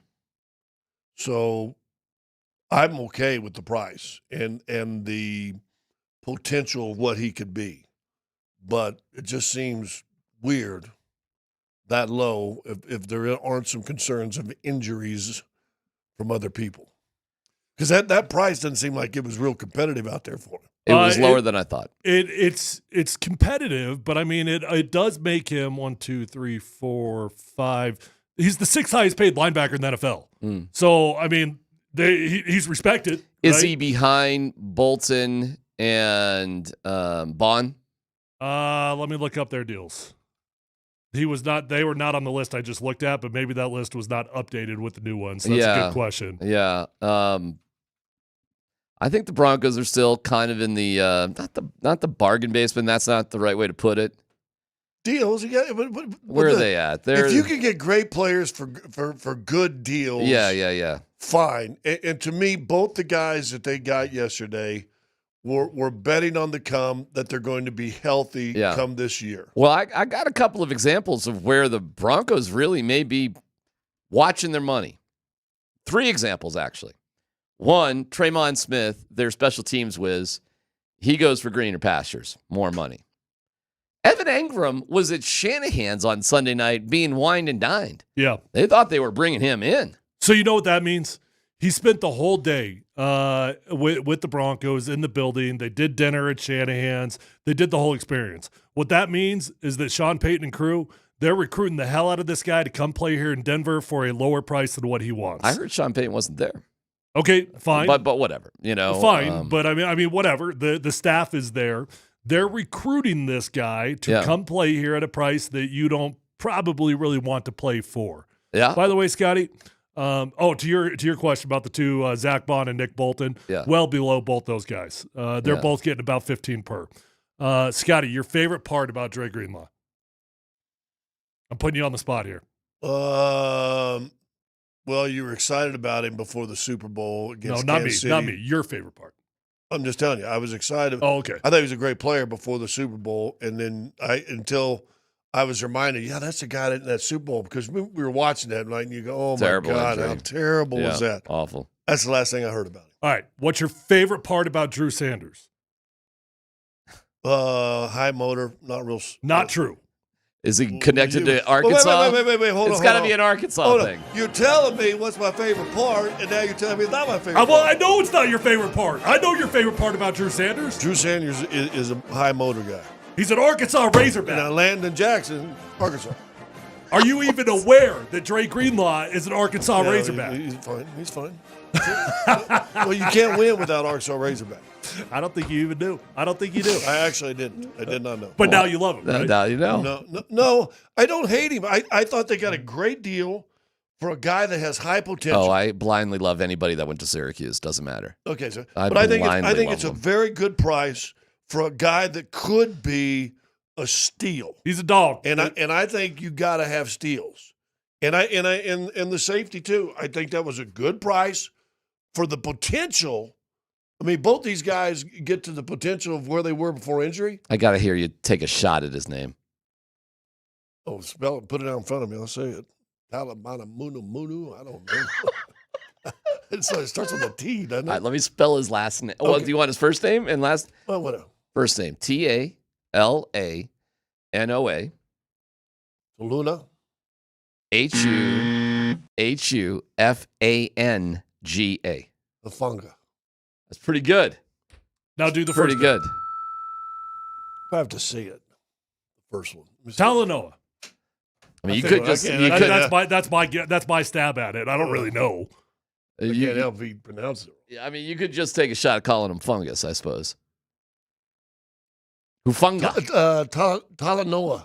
Talanoa? Hufanga. Hufanga. That's why I would say Talanoa. I didn't hear the OA on I was watching some highlights of this dude. This dude is got some nasty. I'm telling you, he gave you $20 million, and I learned this from you just a week ago. That's basically 2 years of 10 if everything blows up. Yeah. So I think they went out. I'll give them a home run for effort, for sure. Yeah. But I'm telling you, both these guys, they're betting that they're healthy. And if they're healthy and can get back to pre-injury time. Look out. I mean, Funga last year came back right after he had the ACL and then tore ligaments in his wrist. Mm-hmm. If he can get back to where he was, in 22? I think he was a Pro Bowler in like 22 or 21, 22. Dude, you got a deal. I'll tell you what. You got an absolute deal. I'll tell you this. After diving into the film, and admittedly I was not as well-versed on Hufanga as I was on Dre Greenlaw, but after diving into the film, I'm as excited, if not more excited, about that dude. I know I joked yesterday about him being Troy Polamalu Jr. because of his hair and his flowing locks and the curliness and all of it. His mannerisms, the way that he plays, he literally looks like Troy Polamalu on a football field. I read he trains with Troy Polamalu. Well, it adds up. Yeah. I'm telling you, it's in the mannerisms. It's in the aggressive style of hitting. It's the way that he'll cross the line of scrimmage. It's the way he tracks down the balls. I mean, this guy is. Well, here's another thing, though. We got to go back to when my best friend was at the Combine. And he said, we kind of figured the best way to help our young quarterback is put a good team around him. If these guys can climb the ladder back to their healthy again, they've taken a top 7 defense in the league. Is that a safe bet? Top 10, top 7, top 5 defense, and got nastier. Yeah. Right. And you want to see how important these guys were to the San Francisco 49ers. Look at the difference with them and without them. Oh, exactly. Well, they went to the Super Bowl with them, and they had a top 5 defense, and then the last 2 years they've been poo-poo. Take a wild guess where he went to college. USC. That's right. Wow. He really is. He's right there. I'm telling you. He's just in that pipeline. He just needs to grow that hair a little bit longer. He actually started at junior college, but then we went to USC. Well, no, listen, I'm great. Here's it may open some doors for the draft of where they're going to go, because you still had an offense that led the league in 3 and outs. You still talked about needing an explosive. DMac says they're top 5. Explosive offense. I don't worry about it. Said never happened. Don't worry about it. Yeah. But the draft, they've got to go offense on the draft, don't you think? So here's my take on free agency and the implications of the draft. First off, free agency is for filling holes. They've done that on defense. They only had 2 holes on defense. It was inside linebacker, it was safety. Now you need to draft depth at corner, depth at defensive line. But you can deal with that whenever you deal with that, right? How this applies to the draft now?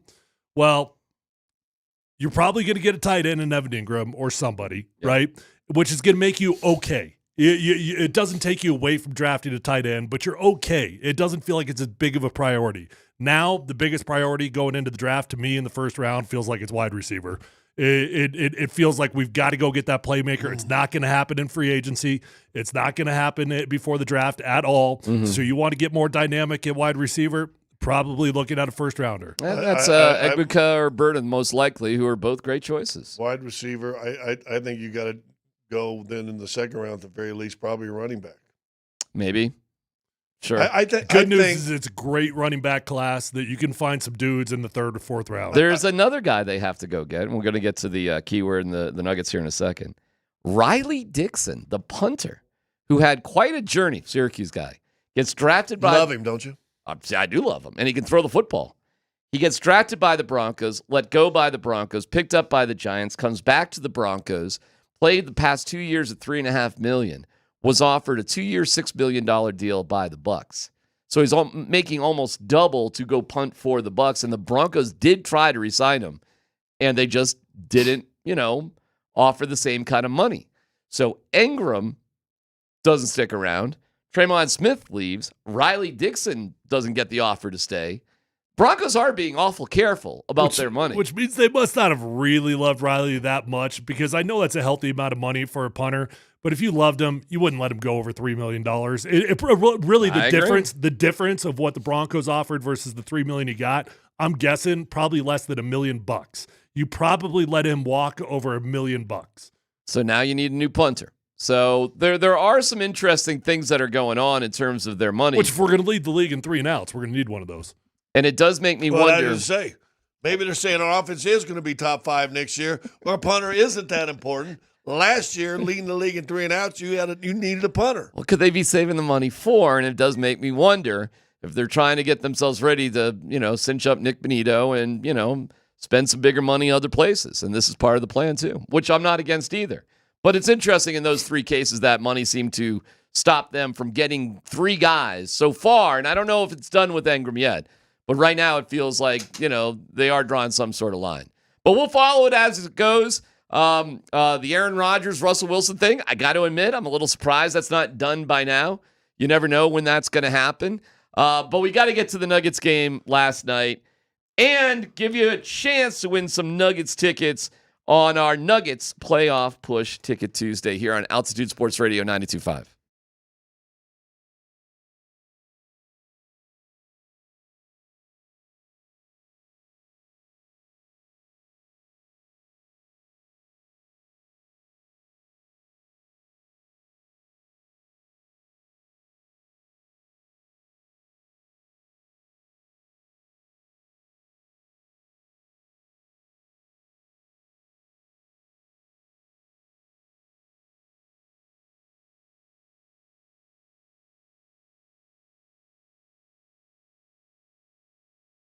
Hey guys, Tyler here, my friends at Phil Long Ford, the best car dealership in Colorado. There's no reason to go anywhere else. We're talking about one-stop shopping. I've been a customer over at Phil Long Ford since my rookie year in the NFL because I value relationships.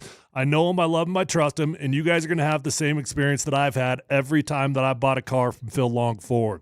You don't have to drive all over Colorado. Just go to Phil Long Ford. They've got over 1,000 cars, trucks, vans, SUVs, electric vehicles, even commercial fleet vehicles on their lot right this minute.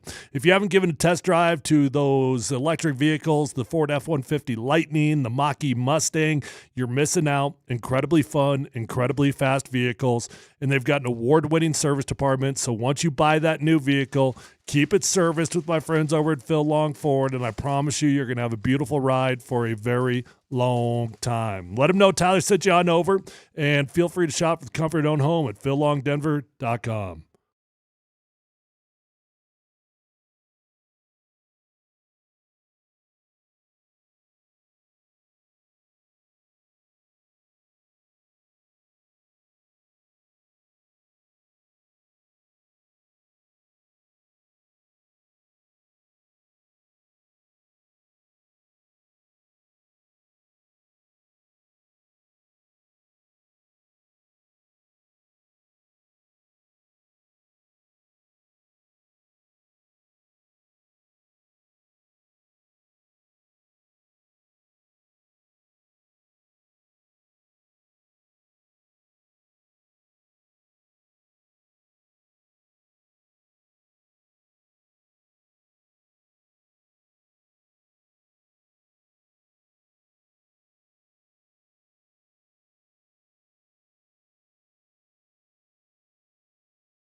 If you want to go to Ball Arena to catch the Nuggets in their playoff push, tickets are always available at nuggets.com. Tickets we're giving away today are for tomorrow night's game against Minnesota. Today's keyword, or this hour's keyword, is hoops, Hoops. So it'll be hoops to get you in the drawing from now until 12:45. So there you go. And we'll announce the winner at the end of the show. Every show here on the station, we'll have tickets to give away. That is hoops, your first and last name for the Nuggets playoff push Ticket Tuesday. I've heard dogs named Hoops. Oh, yeah? You think there's been any kids been born that their parents named them Hoops? Definitely nicknames for sure. First name, I don't know. Or like Roger Hoops Polumbus. That's pretty good. A little presumptive to call him Hoops. There's probably a family whose last name is Hula who's just had some fun. Or wouldn't it be last name? Last name No, is Hoops. no. Yeah, that's what I was No, thinking. because it's too Hoops obvious. It's too obvious. But it's last name is Hula. At some point in your life, it goes last name first. I met a guy who owned a Ford dealership in I believe in Boise. Last name Wolf. And he named his two sons Timber and was it Sterling? Was another Wolf? Timberwolf Howling? and no, it's a Gray? kind of wolf. Gray. Timber and Gray. That's exactly what he named his two sons Timber and Gray. How is his second wife with those names? Looking at last night's game, I was ready to say, okay, after Sunday, listen, SGA is having an amazing year. Fine. And I was like worried about Jokic's elbow and the whole thing. And Michael Malone will join us at 1 o'clock, Jeff Legwald in about an hour. And Michael Malone said, I went to Jokic. I said, hey, big fella, maybe we just shut you down. Let's take it easy. No. Okay. Hell no. Okay, yes, I'm glad he played. Yes, that game was a blast to watch. Yes, they walked away with an incredible win. You split against OKC, all good, right?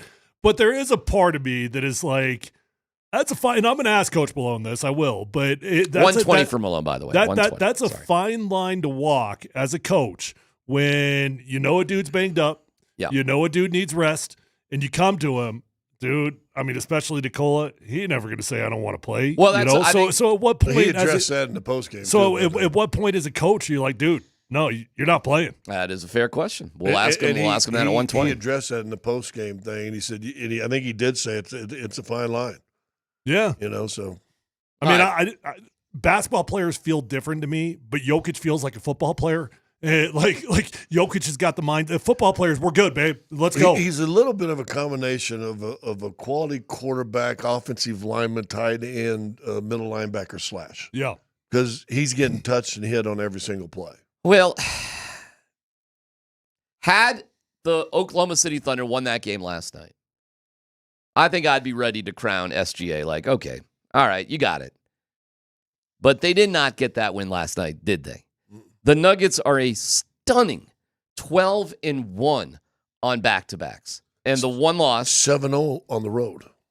That is unbelievable. There is a toughness with this team that should not be underestimated. And so then I see these categories. Okay, points per game, SGA does leave Jokic. You know what stats Jokic leads him in? Rebounds, assists, steals, field goal percentage, 3-point percentage, EFG, efficiency field goal percentage, I'm going to assume, BPM, and VORP. I don't know how deep you get into those analytics. But if you just look at the basic analytics, there's only 4 categories that SGA, actually 3 because he's tied with Jokic for steals. So there's only 3 categories, scoring, blocks, and free throw percentage. That's it that SGA leads Jokic in, and that's by razor-thin margins. Listen, man, Jokic is, I'm not saying he's campaigning for it, but when he tells Katie, this is the best I played, if SGA wins it, so be it. But he's not shy right now telling everybody, I'm having the best year of my life, and I've won 3 MVPs. Right. Yeah, I was in there when Joker was talking last night. And somebody did ask him. I think I talked to one of the ESPN guys that were there. They were about ready to come have a couple of articles on him coming up on ESPN. And they're amazed, to be honest with you. Everybody's amazed. The funny thing is it was such a pushback 4 or 5 years ago. MVP, look how he looks. He doesn't look at him, to where now everybody goes, yeah.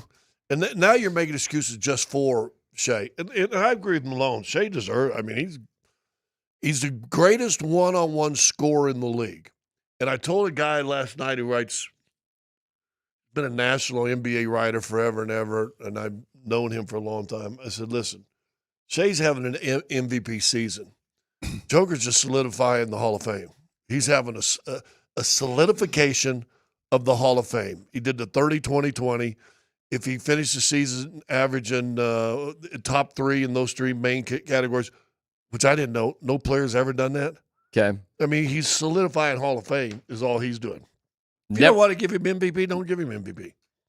You know what? Give him MVP. I'm sort of now I'm getting a little defensive about it. Now I'm a little like, well, hold on a second. And I get it. The MVP means more of the finals than anything. I get it, but that's a different contest. I'm sort of getting it. I saw Shannon Sharp today saying Jokic is the best and deserves it. There's not much pushback from Kendrick Perkins and Stephen A. when that happens. Listen, if SGA and the Thunder were really that good, they wouldn't be 2-2 against the Nuggets, and they would have won last night, frankly. I'm not saying they're a bad team or they don't have a shot, but I like the Nuggets' chances in a 7-game series. Last week when some people pushed back and I said I think they're contenders, it's because of that. When Joker's at the top of his game, you got a chance to win. When Joker and Murray forget it, are both at the top of the game, you should win. And now when you put any other piece around him, Michael Porter was just solid. He was fine. Just average, but his average is pretty good. Christian Brown, kind of average, pretty good. P-Watt gets special off the bench, gets you 4. Now you do that, you're going to Oklahoma City and win by double digits. Now you got another strange twist because has Julian Strawther lost his job to Jalen Pickett? I think he's been solid. Dude. All right, listen, you're not going to shoot 56% from 3 in most games. However, the possibility with the Nuggets of that does exist. And when they put a $140, which was the most points the Thunder has given up all year. They're the number 1 defensive rated team in the NBA. Then how did they give up 140 points at home? Because this is a very good offense. Yeah, and guess what? When they make shots. They're not as tough as the Nuggets. They're a good team, but they're not as tough as the Nuggets. I think the Denver Nuggets are the toughest team in the NBA.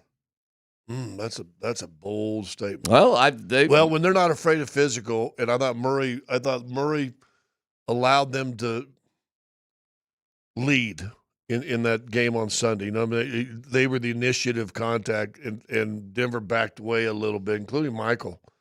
I didn't think they backed away in this game. And I sent you guys this stat. This from our boy Hyatt.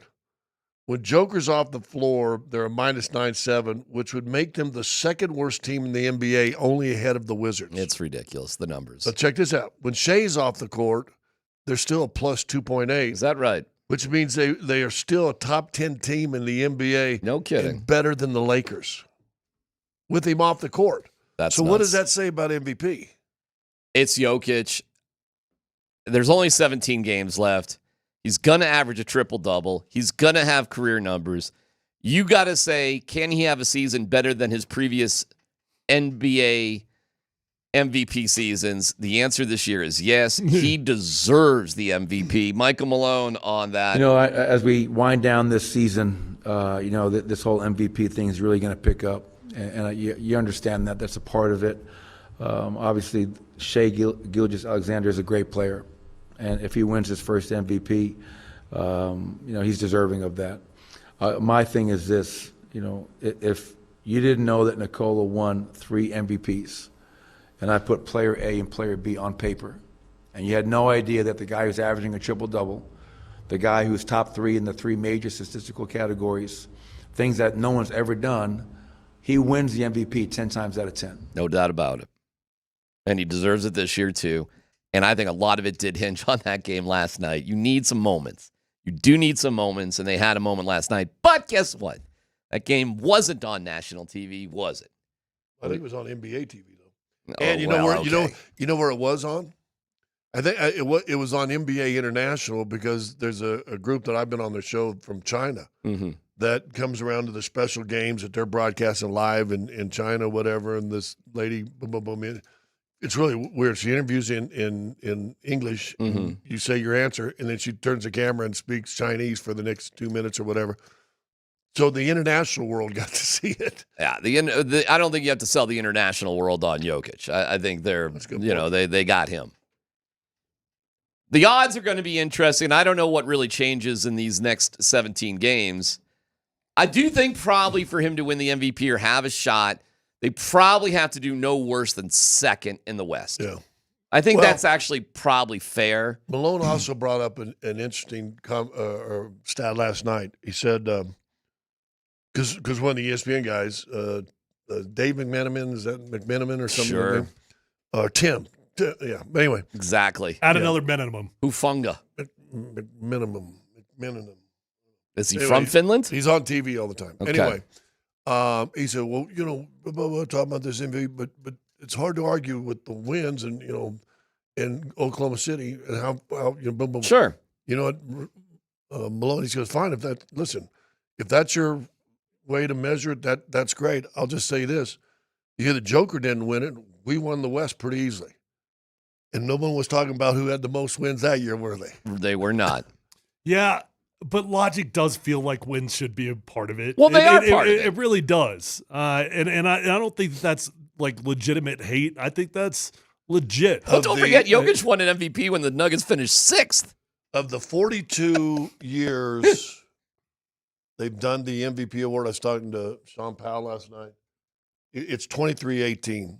18 times it was non-first place teams. So it's near or 23-18, 23-19. But what does that mean, non-first place? Does that mean second or third? Not the first place in the West. Right. No, I mean I got that. I'm just saying that could be a huge variance, whether that's second, whether that's third, or why isn't anybody talking about Donovan Mitchell as for MVP? Exactly. Their record's pretty damn good, right? Jason Tatum, MVP, their record's pretty damn good. They're second. Yeah, it's a two-man race. It is a two-man race. And I'm backing our guy, and so is Michael Malone. And you know what? So is Nikola Jokic. He's backing himself a little bit. At least he's pointing out the kind of season he's having, and good for him. He should. Meanwhile, on rest. And he won't tell you this, so I will. I hit him up yesterday after the game, trying to bring up a conversation about maybe we take tomorrow's game off. I gave him the minutes, 45 minutes, 41 minutes, 39 minutes, 38 minutes, with a really bad ankle and an elbow. So, this is not a rest game. This guy is beat up with 18 games to go. And what I love about Nikola, he was like, hell no. Come on, man, coach, I'm playing. That's not even a conversation. Am I tired? Sure, everybody's tired. Am I a little beat up? Sure, everybody's a little beat up. But I want to play. And I think part of that was also we lost, and he wanted to lead this team and find a way to come in here and get a win today. And to go 15 of 20, obviously the 18 rebounds and the 8 assists and the block and the steal, the guy is just incredible. So, as I say all the time, man, very thankful that he's in a Nuggets uniform because you're watching greatness every single night. Now, he is going to have to get a little rest here and there. You're right, Tyler. And at some point, Malone they're just going to have to tell him you're down. Well, and keep in mind at the time of the show yesterday, gosh, we're talking about the whole team's banged up. We're talking about who's even going to be able to play in this game. And it did feel like if there was ever a game that made sense, it's OKC. It's probably don't have a great chance of winning this thing. Just sit it out. Now, hindsight 2020, wow, feels pretty damn good to go out there and beat OKC. It changes the narrative a little bit. I will warn everybody who has Nuggets tickets. Saturday, when they play Washington on the back end of a back-to-back after playing LA the night before. Two big emotional games, 3 and 4 nights. You may want to be forewarned that if I were to pick a game Nikola Jokic may take a breather on, it could be against the Wizards now on Saturday. You play Friday, well, you play Wednesday against Minnesota, Thursday off, Friday against the Lakers, Saturday against the Wizards. Who you've lost to. I don't care. You got to get some rest in one way or the other before you start a 4-game roadie. Listen, if you got to pick a game to give the big fella a rest here and there, I'm staring down the barrel of one of them on Saturday. Okay. Or are we just playing every single game and we're just going to burn everybody out? Well, what are we doing? What are we doing? I'll say what this. are we doing? I'll say this. I think it's almost a point that Murray's knee is rested more than Joker. And I hate saying that. Fine. Don't play anybody that game. And I hate putting that yoke on him. You can play everybody. Sarge can start that game. The Wizards are sorry. I get it. You lost to them. You cannot go pedal to the metal for every single game. Which games are you going to rest them? Not going to rest them against Houston. Not going to rest them against Milwaukee. What about Utah? Maybe. I don't know. Going to sit them down there? Probably not. He's probably not going to sit down any games. How about San Antonio? They ain't the same team. You resting them there? What are we doing? Listen, I ain't making big bucks. I ain't got to make that decision. All right, well, we'll talk. I go fan base to you. I just think it's important. You said it yesterday, second or third. We'll see what the Lakers do. They lost to Brooklyn, I think, last night. They sure did. Without no LeBron. LeBron, so close game. We'll see how that turns out over the next week or two. Maybe you can get some separation during this time. I think it's going to come down to the wire between the Nuggets, the Rockets, Memphis, and LA. They're going to be 2, 3, 4, 5. It's going to be kind of in that mix. I think Golden State's a little bit too far back, 5 games back of the Nuggets. Not that worried about them. But, I mean, we're talking 2, 3 games. 3 games, I think, separate the Rockets from the Nuggets. Something like that. It's anybody's ball game. But you can put them, keep them there if you can win that last game of that road trip. True, and the last game of the season is against Houston, too. So you have your opportunity to create that separation. I think you're playing kind of everybody in that mix. Yeah, you got the Lakers twice. You got Memphis again? Yeah, Golden State twice. No, Memphis. You do not have Memphis. Oh, no, you got Memphis. Second to last game of the season home. Last home game of the year is Memphis. Oh, well. How about that? Let's hope everything's set. You can rest him there. I wonder with Malone if he's tempted to rest him and he just there's no Tyler. When is he going to say you're sitting down?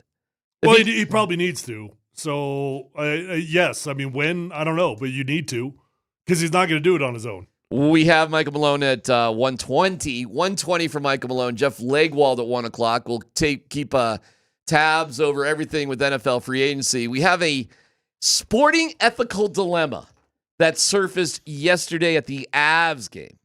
A sporting ethical dilemma. Details on that next.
All right, I got a couple of. I have a couple of ethical dilemmas. One with the Avs. We'll get there in a second.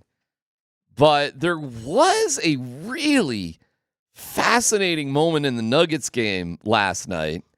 Scott, you were doing the broadcast. I don't know who this Rob Perez guy is. Worldwide Wob. Whoa. You don't know Worldwide Wob? I don't.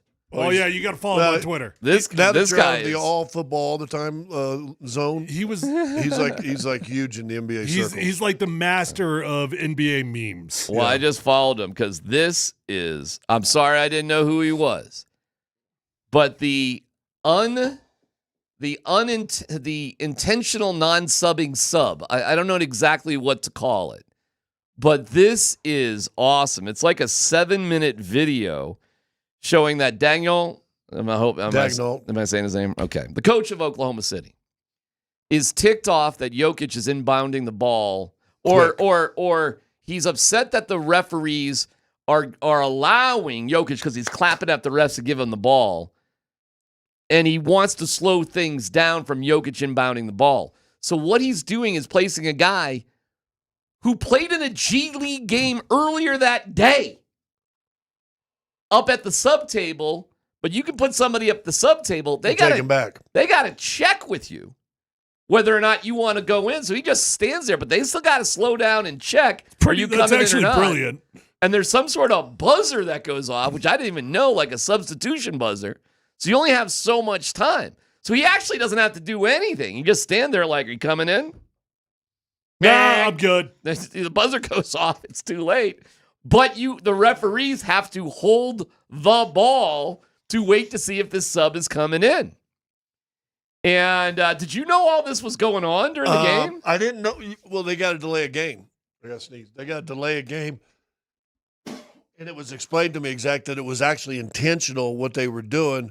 The rules came in a year or two ago, and there's been none better in the league to take advantage of it than the chess master.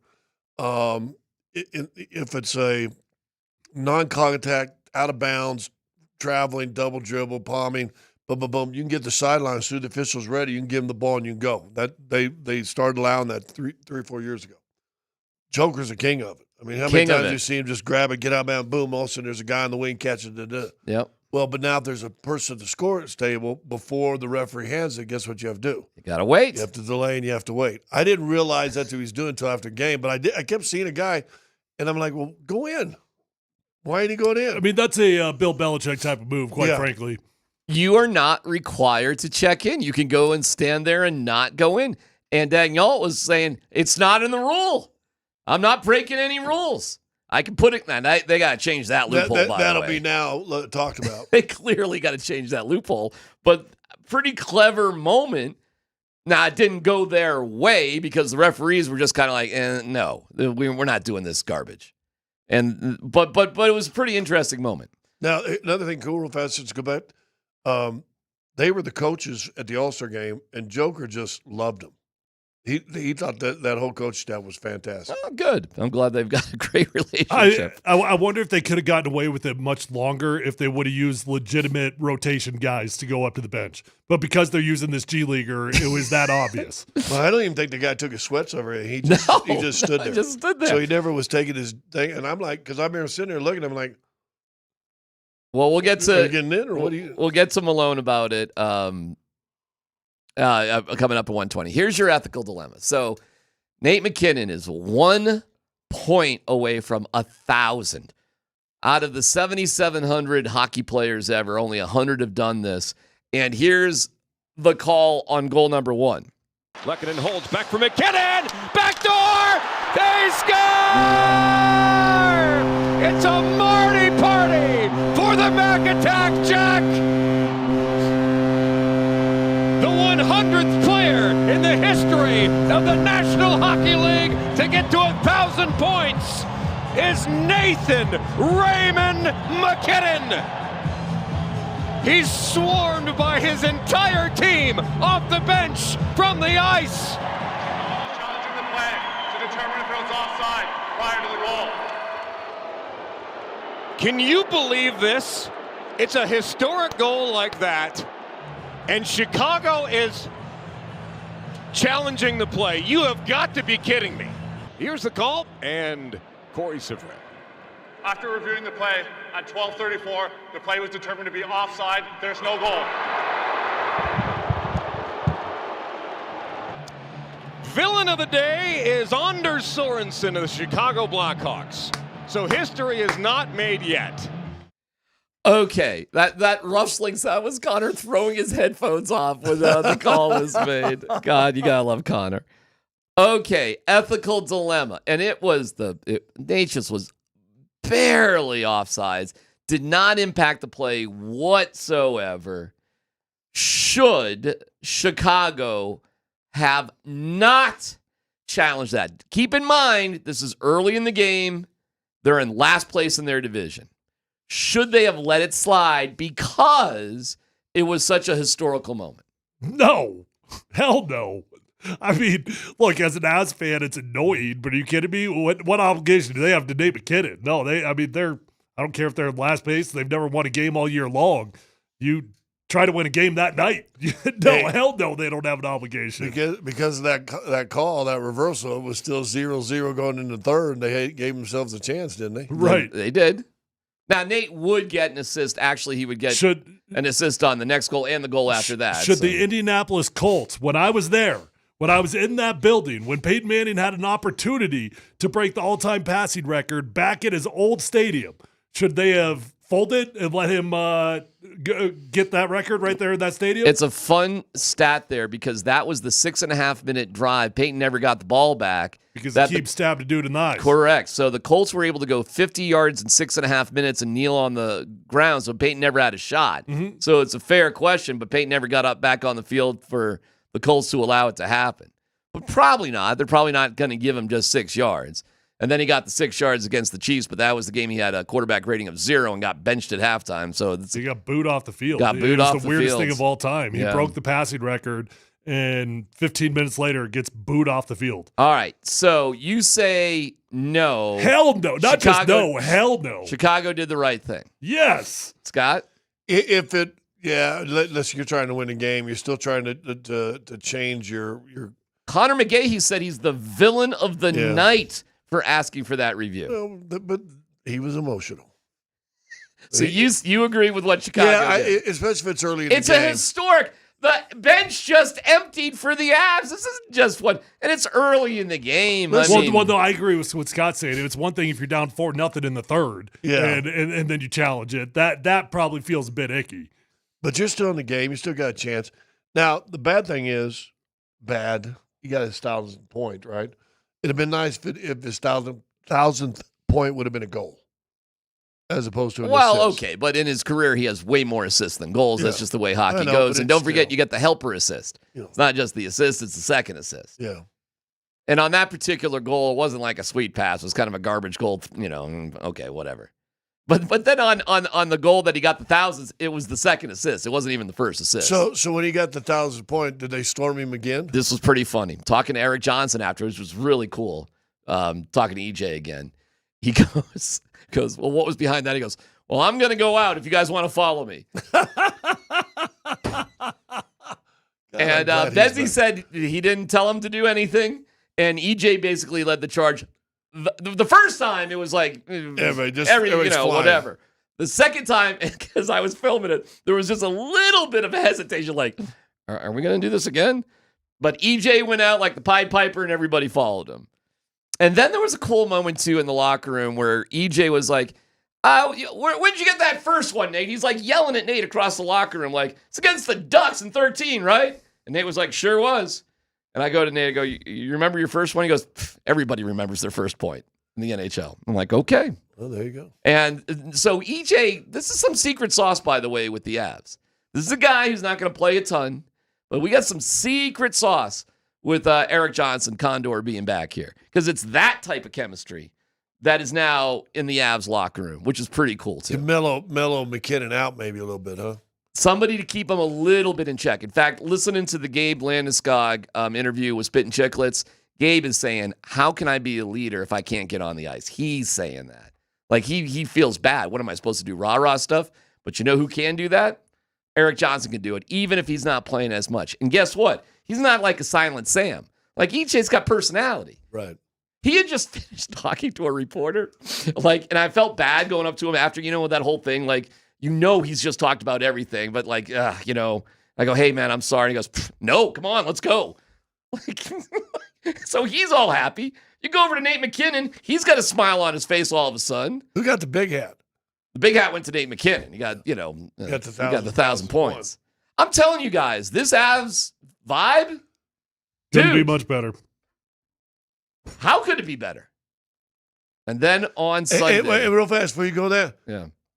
And again, your backup goalie. Oh, my God, what a game. Great. Fantastic. What a game by Wedgwood. Every time he gets in there, I'm like, is this dude just a legitimate starting goaltender? Like, is he actually in a bad situation for himself? Mr. Hockey declared a week ago the best goaltending they've maybe ever had, starter and backup. By the way, just for shizzles and giggles, hearing Wedgie chanted by 18,000 people.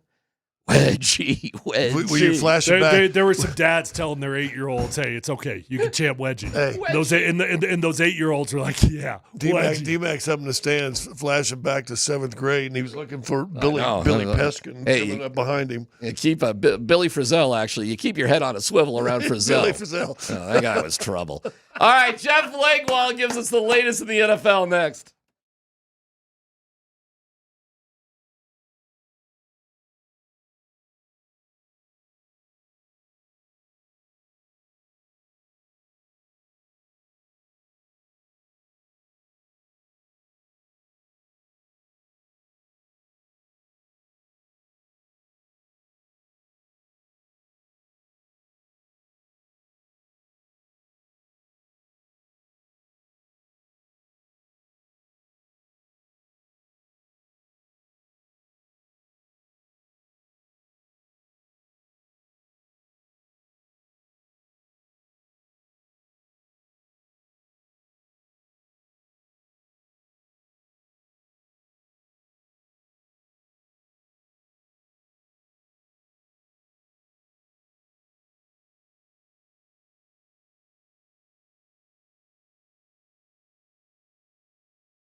Jeff Flegwall is brought to you by the International Brotherhood of Electrical Workers, IBEW Local 68. Start with a job, end with a career. Michael Malone in 17 minutes, but we spend some time talking about NFL free agency. The one that got away, what is the story with Evan Engram? Let's start there, Jeff, and we got to some of the other signings. But, boy, that's one that is it done? Is it dead? And why didn't it get done yesterday? Well, if you leave town without a deal, that's not always a great sign. I said on the afternoon show yesterday, and again, people tell you a million things this week, this time of year, around the draft and free agency. You hear every scenario story, but it was conveyed to me the Broncos were not tops on his list. That doesn't mean I don't know that to be true. Doesn't mean I know, anything else about it. But, it's always surprising when you have a guy in for such a long visit, the dinner, the visit, talk to the coaches, and you don't end up with the deal. So, I guess my feeling is always if the number was good enough, a signature would have been had. You aren't on my list, but boy, that's a lot of cash. Yeah. I did. And, maybe, and I don't know this either, but it was sort of spitballed to me by another GM is everyone in the league knows the Broncos have the biggest checkbook. So if you're looking to stir the pot a little bit, you're always going to get them involved. And I don't know that they did that. And he may have just gone home and said, I want to talk to my family. I want to talk to my agent. I want to have a conversation. I want to think about it because it's probably your last big deal if you're Evan Engram. So you want to do it right. But, again, I think it's telling no deal is done when he, during the visit, but doesn't mean it's over or anything like that. Yeah, you never know. He might go out and shop and end up coming back here. But it did feel to me like, when a guy spends that long here, they're recruiting the hell out of this guy to play at a price that he doesn't agree to play at, Right, exactly. Yeah. All right, so if the number go ahead. The number is good, you sign it. They didn't have a visit with Dre Greenlaw, and the number's the number. Right, welcome. Right. The numbers on Dre Greenlaw, first off, I couldn't be more fired up about it. Dre was always the guy that I wanted, and they get him locked up at about 12 per, maybe even a little bit less than that. And when you look at the other linebacker salaries, there were already 5 guys making more money than that. Then you add in Nick Bolton, you got Zach Bond. I mean, he might be the 8th or 9th highest paid linebacker in the NFL. Is that just purely because of injury or other things? Purely injury, as far as I've heard. I mean, again, just 2 games last year, both in December, after a torn Achilles in the Super Bowl. So, he's only played 1 full season, and that was as a rookie. So that's always going to cost you some money on the bargaining side. But if the Broncos get this right, pure football player at his best. Both of the guys they've taken injury risks on, if they get it right, they've upgraded significantly and already really good defense. So, I mean, Naga was heading for an all-pro season when he tore his ACL a couple years ago, and Greenlaw was pure football player, one of the best pure football players in free agency, but he's missed, 36 games, 38 games? Well, hey, and I said the exact same thing. That being said, now what as we are standing at this point, and there's still another a week or so, people are going to get signed, right? Or people get signed forever now. Okay, yeah. Does this give you more of an idea of what they're probably going to look into and head towards the draft? Well, Scott, I always say that the first 2 days of free agency tell you what everybody thinks of the draft. And you didn't see a lot of movement among running backs. You didn't see a lot of movement among defensive linemen other than the upper tier guys. And you didn't see a lot of, movement at those 2 positions. And those are generally regarded as the best positions in the draft. So it does tell you a little something. The quarterbacks available got paid, but they always do. But I think when you see people sort of hedging and signing backups, that tells you they're not all that fired up about this quarterback class overall. And, I think those were my takeaways. And as far as the Broncos, I think they still have to look linebacker a little bit because of the injury concern.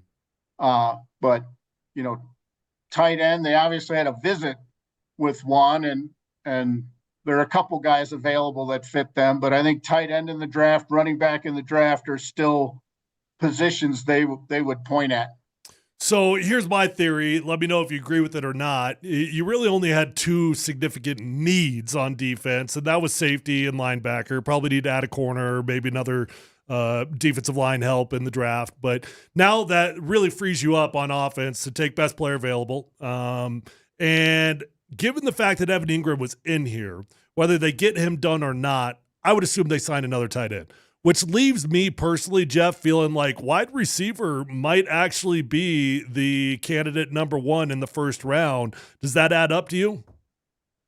Well, running back or wide receiver, I felt Tyler always on that list, and wide receiver just because this is like a lot of years. If you're a team, you will have multiple graded wide receivers that you like all the way through the first 2 days of the draft, easily. Guys that you think can come in and contribute right away.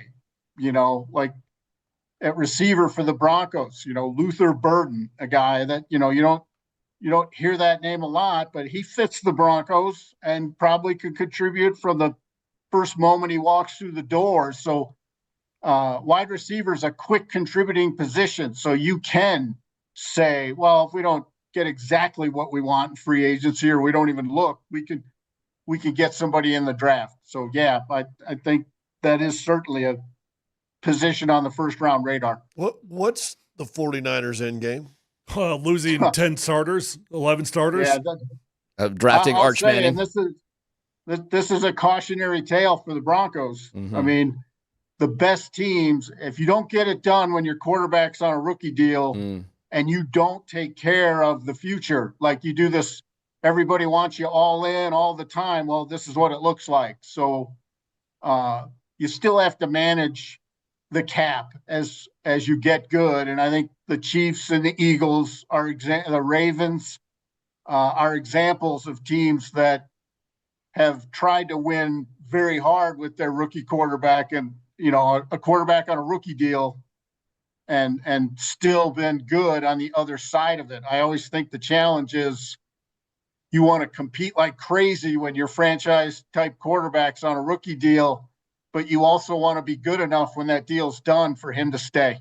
Got any other names for us to keep our eyes on? In free agency? Yeah.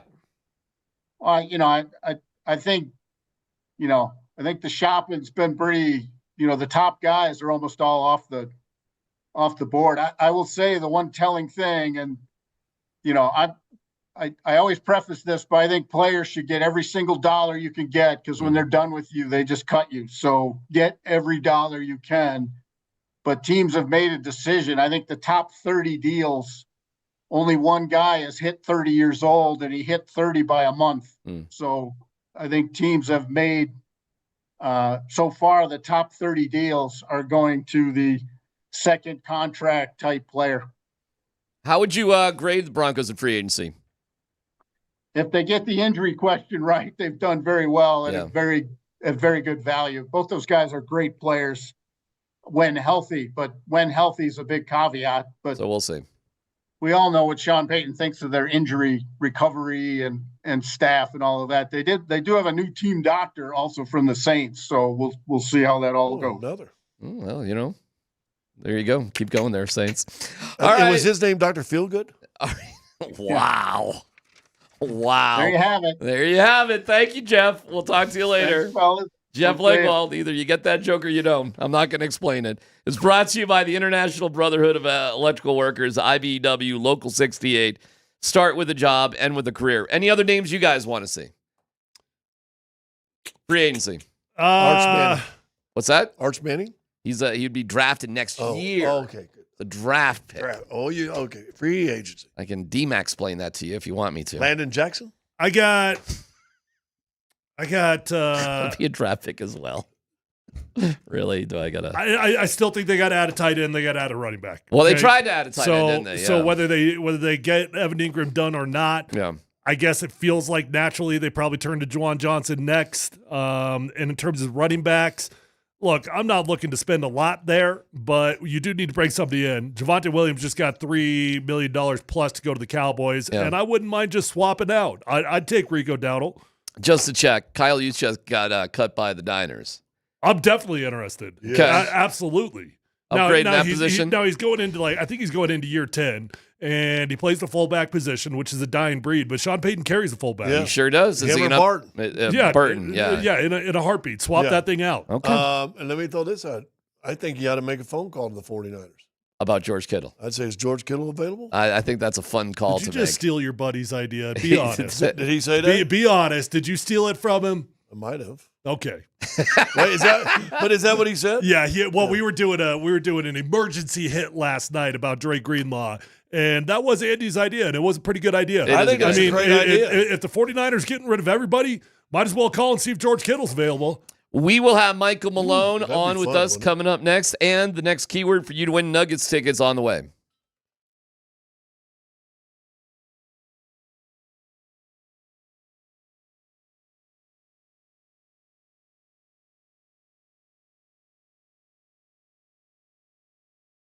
It's DMac for the Rocky Mountain Men's Clinic. Dealing with erectile dysfunction stinks.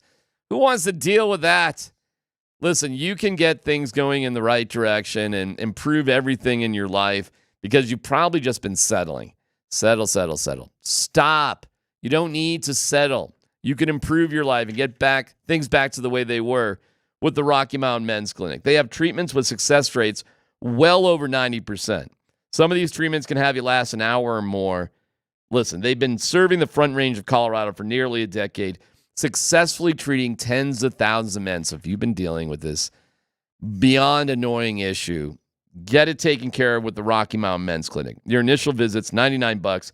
Includes a medical consult with a Colorado licensed medical provider, a TNPSA test. If advised, a test dose. If the test dose doesn't work, in the office, your visit is free. They've got an expert staff.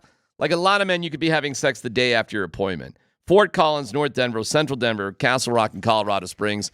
It's the Rocky Mountain Men's Clinic, 720-440-7900, RockyMountainMen'sClinic.com.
It's the Nuggets Playoff Push Ticket Tuesday. If you want to go to Ball Arena to catch the Nuggets and their Playoff Push, tickets are always available at nuggets.com/tickets. Tickets we're giving away today are for tomorrow night's game against Minnesota. The keyword this hour is Wolves. You have until 1:45 to get that in. Text that keyword, your first and last name, and we'll have some tickets to give away at the end of the show. That's Wolves. Joining us right now is Coach Michael Malone. The Michael Malone Show is brought to you by the Central City Casino Parkway. Take I-70 to exit 243. Central City Parkway, your 4 lanes to fun. Coach, way to get it done. Felt like a nice bounce-back game after Sunday. How do you like that? I mean, you guys are so successful in these back-to-back games. Do you like being in the same city for back-to-back nights? I mean, it worked out well yesterday, so I'm going to guess it gets a positive review, but it just seems so unusual.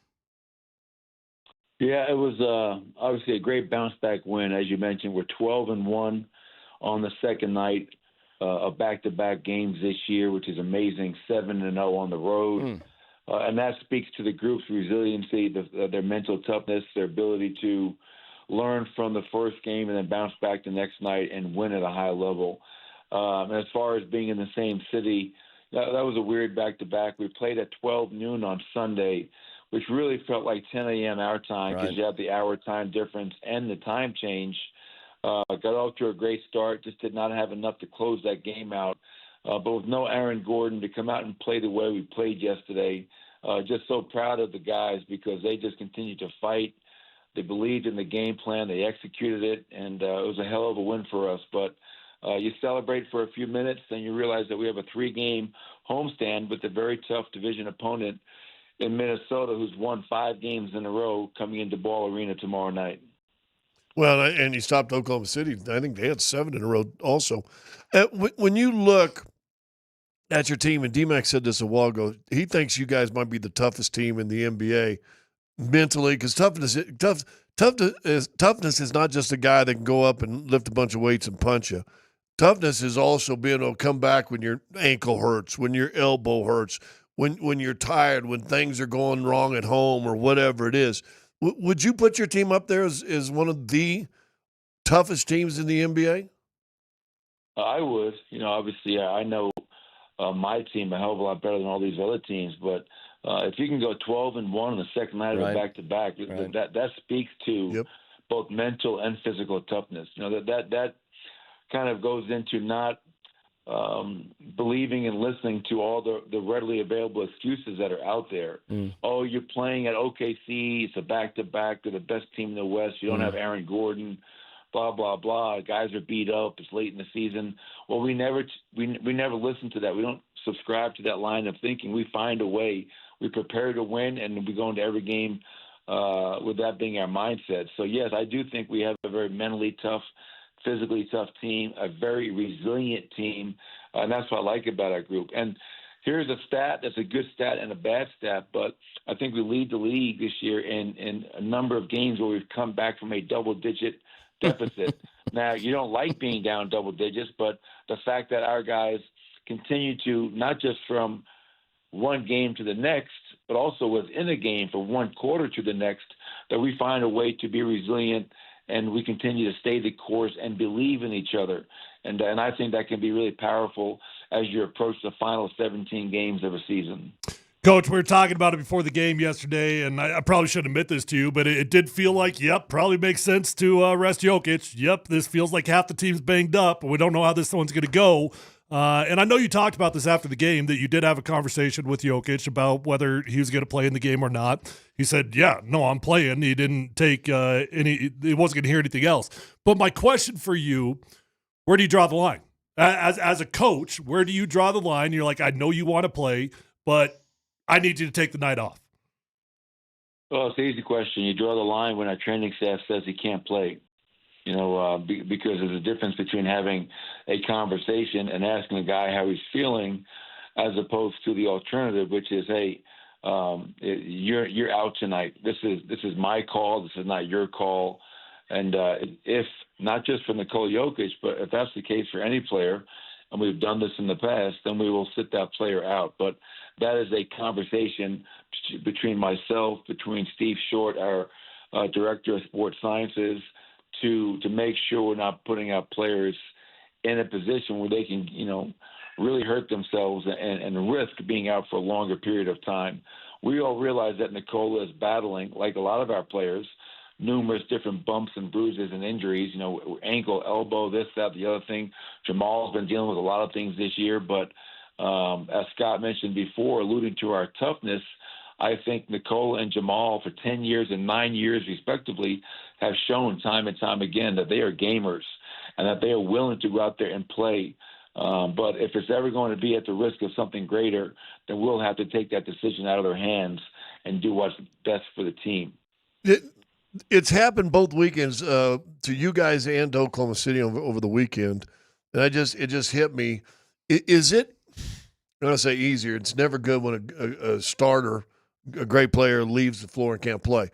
But is it easier to adjust knowing going in, okay, we don't have Aaron Gordon, like on Monday, where you lose him in the middle of the game where he's big in the game plan. Last night with Williams, right, he goes down in the game plan, and he has to leave the middle. Is it easier to go in a game knowing I don't have, as opposed to all of a sudden he's gone and you're like making that adjustment?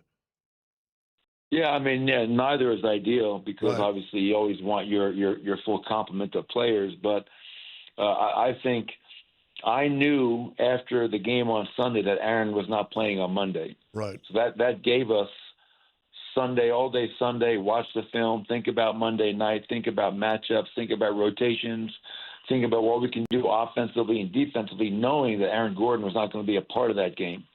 For them, for Mark, obviously, it was a little bit different because you think you have Jalen Williams.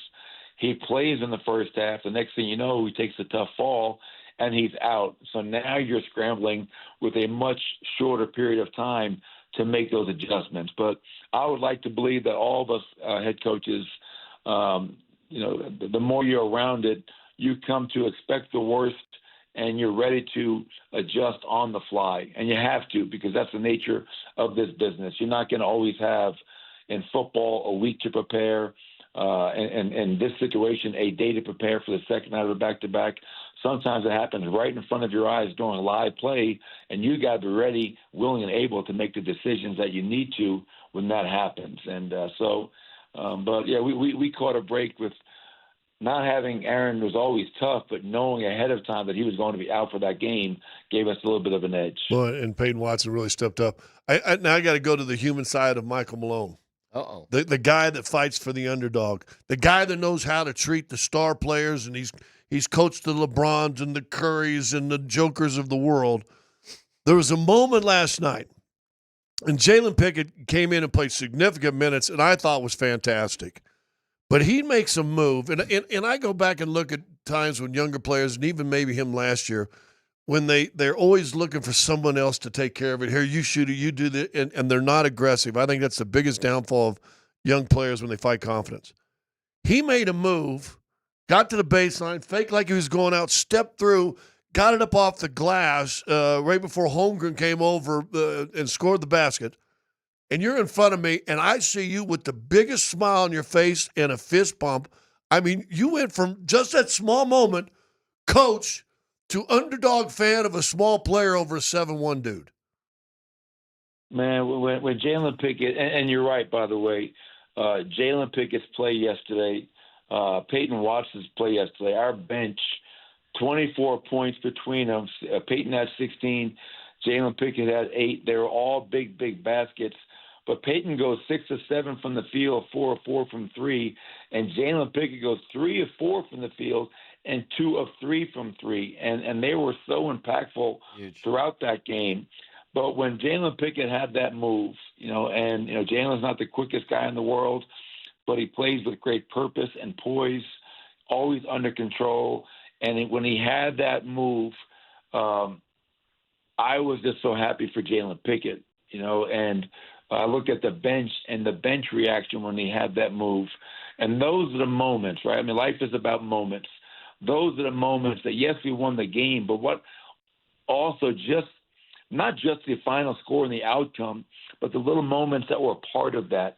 And that move by Jalen, that finish, Peyton Watson knocking down those threes, and you can see the confidence growing. You can see the belief growing. We're on the road against the number one team in the West by far, and here we are without a starting power forward, and we're just coming out here, and every guy that I throw out there is bringing something to the table.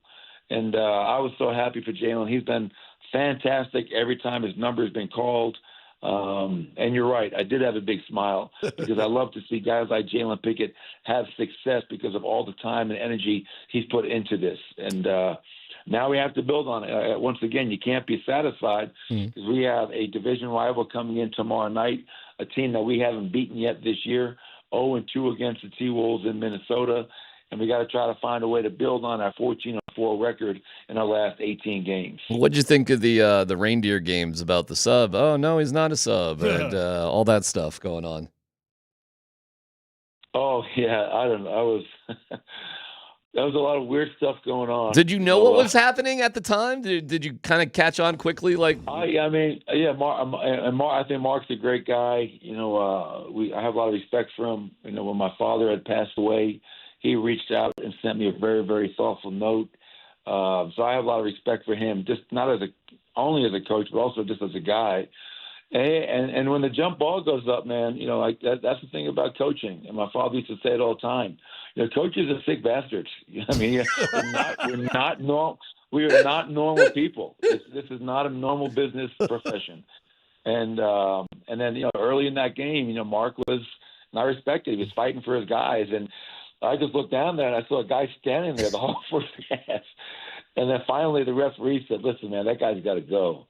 And so, yeah, it was kind of a weird situation, but I was more worried about and focused about our guys and trying to help them and give them a game plan and give them some direction to try to take down the Thunder. And to go 2-2 against them this year. That's great. You know, we've struggled against some of the elite teams in this league, but to go 2-2 against the best team in the West, you know, hopefully that's something that we can build on as we approach these, you know, the end of the season. Can you imagine doing a documentary on that kid who's, I think, a two-way player? Well, it was a great story because he played earlier in the day for their G League team. He was clearly just up there to get some reps or some experience just being with the NBA side. You got to kind of respect the hustle behind the idea, right? Yeah. I mean, listen, Jokic uses the rules to his advantage, you know, that's not breaking any rules. I mean, they got to close that loophole, obviously. I mean, you can't just be sending guys up that aren't checking in, and that's dopey. Well, I almost went tit for tat. I was going to send somebody up there, too. I go, well, shit, let's have a party, man. I'm going to put a guy up there, too. Hey, Spencer, Spencer Jones, come here, Spencer, come here. We'll see what happens, you know, but, yeah, it was again, I'm just really proud of our group. That group, the game at halftime, I said we're doing some good things, but they do have 73 points, man. We you know, we have to do a better job of defending. That's way too many points. I thought in the second half, especially that third quarter, and I think the key stretch of the game, end of that third quarter, we closed 8-0. So we're going from being down 6 to up 2. And then we started the fourth quarter with no Nicola on the court. We started on a 16-7 run, and next thing you know, we're up by 11 points when I'm putting Nicola back in the game. That end of the third, start of the fourth was by far the most important stretch, and you know, our guys just kind of were able to take it home from there. All right, Coach. Anything else for Coach? I feel he must be exhausted. Hey, I know you got an easy week this week. You know, 3 and 4, right in front of a 7-day road trip. So I mean, it's a really wonderful time of the year. Well, at least you know the sun is out. It's a beautiful day. Absolutely. We have a tough schedule. We don't shy away from it. We embrace it. We know what's in front of us, and we just got to try to give our guys as much rest as possible. And, you know, go out there tomorrow night and fight like hell in front of the best fans in the NBA to protect our home court. Hey, did you get your daughter, by the way, on that Mile High Sports magazine cover? Oh, yeah, that was cool. Did you get her to autograph a copy to you so you could keep? Yeah, I haven't had an autograph it yet. You know, we'll definitely do that. But, yeah, we have a bunch of copies. The people at Mile High Sports were fantastic. They gave us a big poster board of it as well as a bunch of copies. So, yeah, once again, really special moment. And that's cool. Pretty cool to be a part of that, yeah. All right, Coach, we'll let you go, and nice job on the W, and we'll see you down at the gym tomorrow. I am the danger. I'll see you guys. You are the danger. Yes, Coach. Hold on. I am not in danger. I am the danger. I am the one who knocks. That's right. I love it, Coach. There He you remembered go. that. He remembered that. I am the danger. I am not in danger. I am the danger. I am the one who knocks. Oof. I like that. That's pretty good on the clicking right there. You like that? I can do it. Not again. bad. I am not in danger. I am the danger. I am the one who knocks. Good job. We got to get those T-shirts made up. Look at the coach remembering that.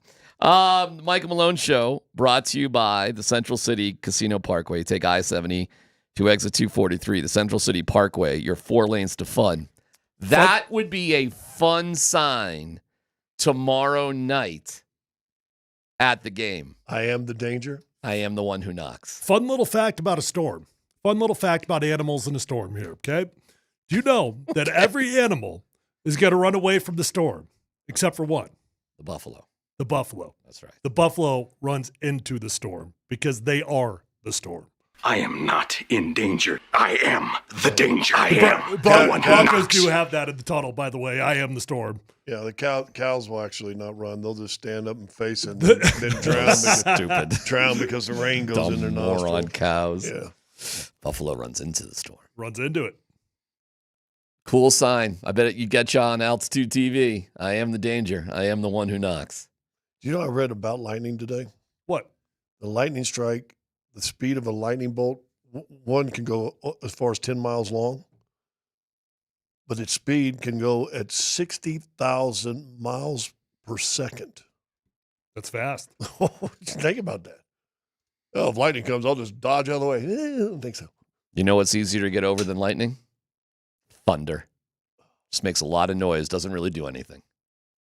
Does this weekend make you feel any better if you can get to the Western Conference Finals? Do you think that's going to be a hell of a series? What? If it's Thunder, seven games, and it'll come down to Jamal. Jokic is, in the playoffs. In the playoffs, Jokic is probably 30, 15, and 11. Every game, 30, 15, and 11. It'll come down to Jamal Murray and their 3-point shooting. Is that not the same conversation we've been having for 4 years? Yeah, it's no different. It really is. We've been having that conversation since before the Nuggets won a championship. Listen, both games in Oklahoma City, kind of, sort of similar. Nuggets were slightly down on Sunday, slightly up. And then who can make big shots in the fourth quarter? That's where you got to be really tough. You got to be Joker with 10 points in the fourth quarter, Shea with 2. What did the Nuggets do in overtime, too, against the Suns? What did that look like? Yeah, I get it. Nice comeback by the Suns. KD, Hall of Famer, hits a bucket with 1.4. Jokic was pretty funny after that game. See how do you hit a shot with 1.4? I throw you the ball, you throw the ball, you shoot the ball. It cannot happen. That was a slow clock. that you usually got one pass a shot. That was pass in, pass out, pass over, or pass in, pass over, shot. The key word is wolves. Apparently, I raced through that far too quickly. Well, what did you say first time? I said wolves. Wolves or said wolves. He didn't pronounce. He pronounced it with an F. Okay. Wolves. Instead of wolves. Wolves. WOLVES. I see our guy Kevin Shockey responded to everybody on the text line. It's wolves. Wolves. WOLVES. That's the key So we were word. getting a lot of WOOLS. We're getting a lot of I couldn't understand mumble mouth. McKee. No dumb questions coming up next.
Polumbus, Hastings, and DMac present Dum Dum Dum Dum Dum. No Dumb Questions. This is your safe space. I like to use no dumb questions as parenting advice for myself. You're a smart guy. Send us your not dumb question now. Tweet it, text it, or Twitch it. It's No Dumb Questions on Altitude Sports Radio 92.5.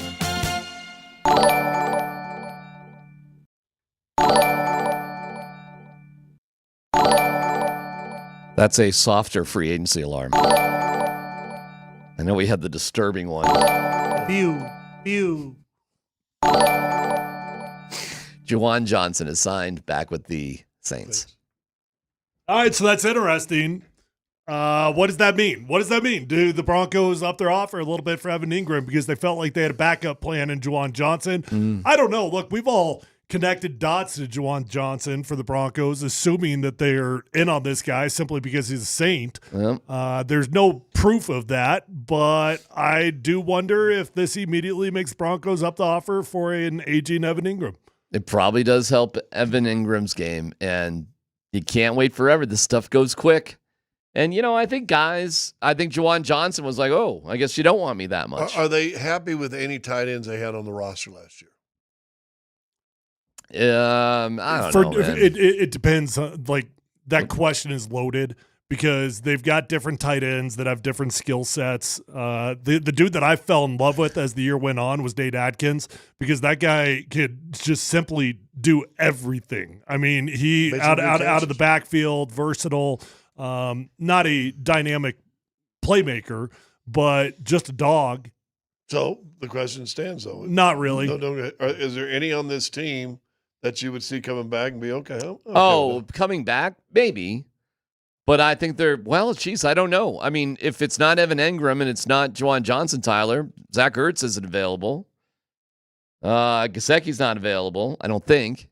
Trade for Kittle is not Trading available. for Kittle is a huge idea. That is a gargantuan, interesting idea. If San Fran is really just taking it down to the studs.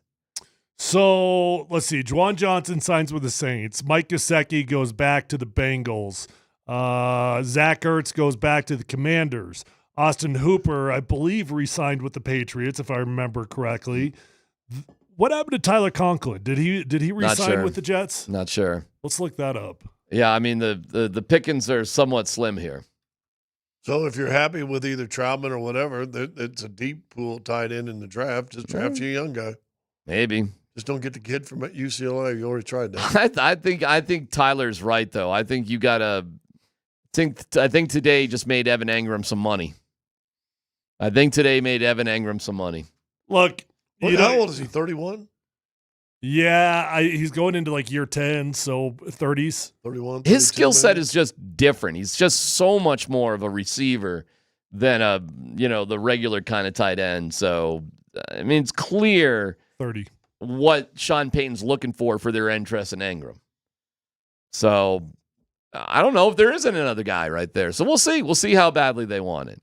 And but that's actually kind of big news that Juwan Johnson is not available. We'll see what the Broncos do. We're also sort of waiting for word on what's going to be happening with Aaron Rodgers, which I'm curious why that's taken so long. But okay. Well, because he's got $200 million in the bank, and he probably doesn't care to rush anything, and he's probably in ayahuascaville right now. Well, that could be true. Maybe it's on his end, but any organization that signs Aaron Rodgers, you think that's going to be a unanimous opinion? That's going to be a battle that somebody's going to have to win. What are the Steelers going to do? Who's their quarterback? Well, it's either Russ or Aaron Rodgers. It's down to those two. No dumb question. Who leads the locker room better, Nate Dogg or Joker?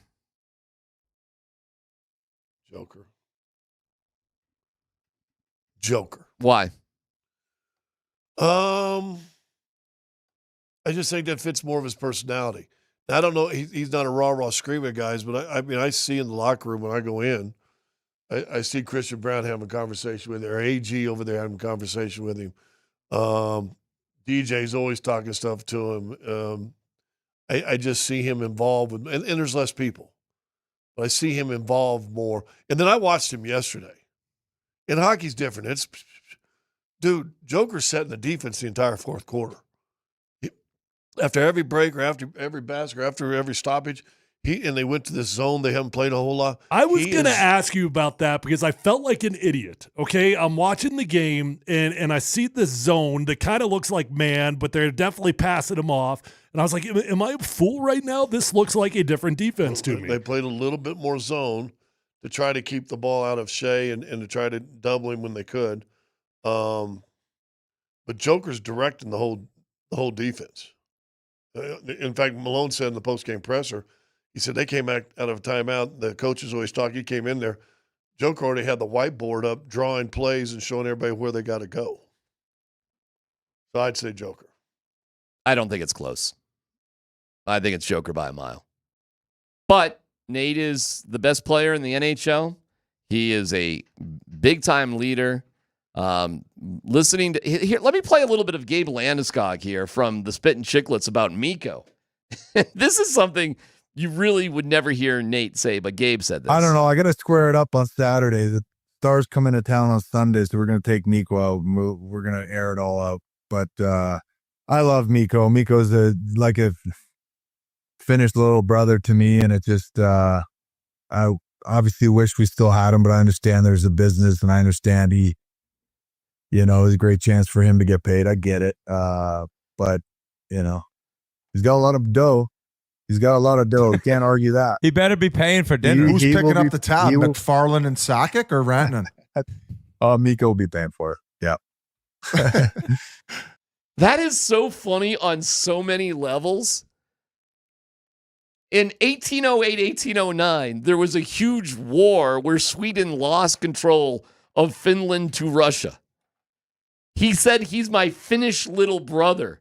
Like, you guys realize where that's some interesting cultural lines, too, of where Sweden thinks they are in relation to Finland as countries. I mean, that's a funny joke right there. He's my Finnish little brother. That is probably lost on, well, frankly, everybody. How about what he says? We're going to air it out. We're going to take him out to dinner and air it out on Saturday nights? Yeah. Did it sound like he was joking there, or he was serious? Sounded serious. Look, I kind of walked the line trying to hold on to respect for Mikko, but man, that dude's just a straight villain. He is. He's a straight villain. After hearing if that story is true about when he got to Carolina and he says, yep, I got 4 teams I'll play for and you ain't one, I wonder who the 4 teams were, and were the Colorado Avalanche still on that list at that point? Had to be, didn't they? You would think. That's a fun one. We're going to take him out and air it out? Okay. Oh, all right. Well, of all people that would say that, no dumb question, would it surprise you Landeskog would say that? No, no, it doesn't. It doesn't surprise me. I'd like to be a fly on that wall. Like to be at that steakhouse when that happens. Find the best Swedish meatball place in town. Let's go to IKEA. Did Gabe have like a different sounding accent in that interview? I don't know. You haven't heard from him really, till the last week at all. That sounded different to me. Did it? All right, I'll play. Oh, yeah. I don't know. I got to square it up on Saturday. The Stars come into town on Sunday, so we're going to take Mikko out. We're going to air it. I think that's the mixer there from the Spit and Chicklets guys. Gabe does not have a lisp. He does not have a lisp, but it sounded like it. I think it's probably just how they had their audio set up. It makes him sound like he has a lisp, but he doesn't. But I don't know. The interview with him was interesting, and he's done a lot of media. I heard Brett Kane this morning. This is a no dumb question. Why is Gabe doing so much publicity? Oh. Well, maybe he helped produce that documentary and he gets paid from it. I actually agree with you. I think it's pretty simple. I think they put a lot of work into that documentary. He obviously had to sign off on all of it, and it's done, and you want to promote what you've worked on. Could it possibly be a sign that Gabe is moving on, though? And it sucks, kind of being stored away and not being with the fellas. He said he had, listening to that podcast today with Spit and Chicklets, he said just watching games for him has been difficult over the past couple of years. Because it's psychological warfare being where he is right now. Correct. But I don't think I could understand why you'd ask the question. I think it just happens to work out. They did this documentary for 2 years. They went as long as they possibly could. Eventually, it had to come out. Eventually, they had to get a payoff from it. And I think right now, it's just simply the payoff. And, if you're Gabe, you got no reason to walk away. You're getting paid $7 million to go rehab. Ain't a terrible life. And by the way, if you walk away, you probably don't get that $7 million. So, no, I don't think it necessarily means anything deeper. I think they had to put this documentary out eventually, or what was the point of the whole thing? And this is just, I'm going to assume he thought 2.5 years later, the ending to this documentary is him playing right now. Yeah. Right. As it turns out, it's not. So, hey, not everything is a Disney story. It also might be a see you later tour. That the reality of, it ain't going to get better than it is right now. What Gabe said in this podcast, and it's not hard to read between the lines, is that he certainly is capable of going out there if he had to once in a while. But he's making it pretty damn clear, doing it at the NHL level, world-class level, game after game after game, he's just not able to do it. And the harsh reality is likely he will never be able to do it like that. It's not that he couldn't get out there and play a game here or there. And then it begs a really interesting question. Okay, well, what about just getting out there for the playoffs? Is Gabe Landeskog on your third or fourth line a better option if we don't need him for the entire season and we do just need him for the playoffs? Now, that's interesting. That's a different your salary cap's not kicking in. Well, that's right. That's right. That's a much more interesting question. And maybe, just maybe, that's the way that story ends this year in the playoffs. Fourth line center. Big question coming up next.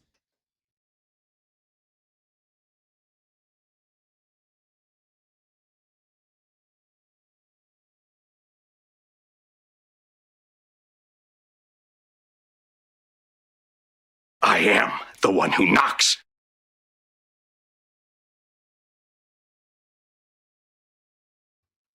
All right, guys and gals, if you're out there struggling with hair loss, first off, no, you're not alone. It happens to the best of us. Been there, done that, and that's why I called my friends at Advanced Hair Restoration. Nobody can offer anything like the advanced FUE found at Advanced Hair. They've changed tens of thousands of lives, and guys, you deserve to be the next one. So pick up the phone and call today, 720-459-HAIR.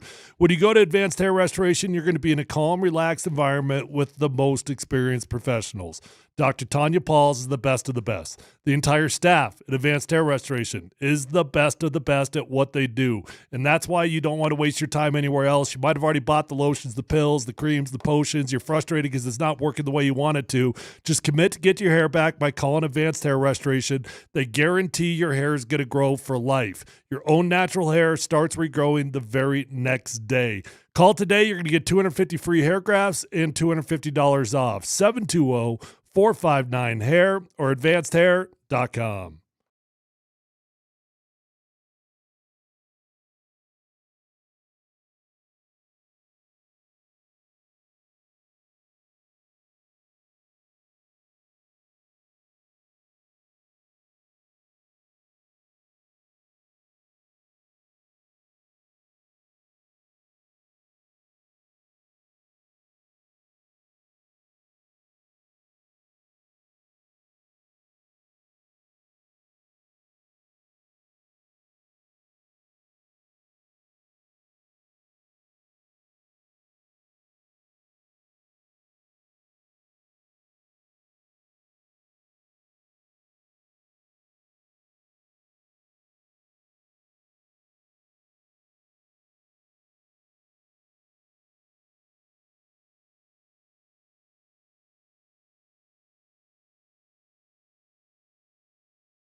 Signature win for the Nuggets.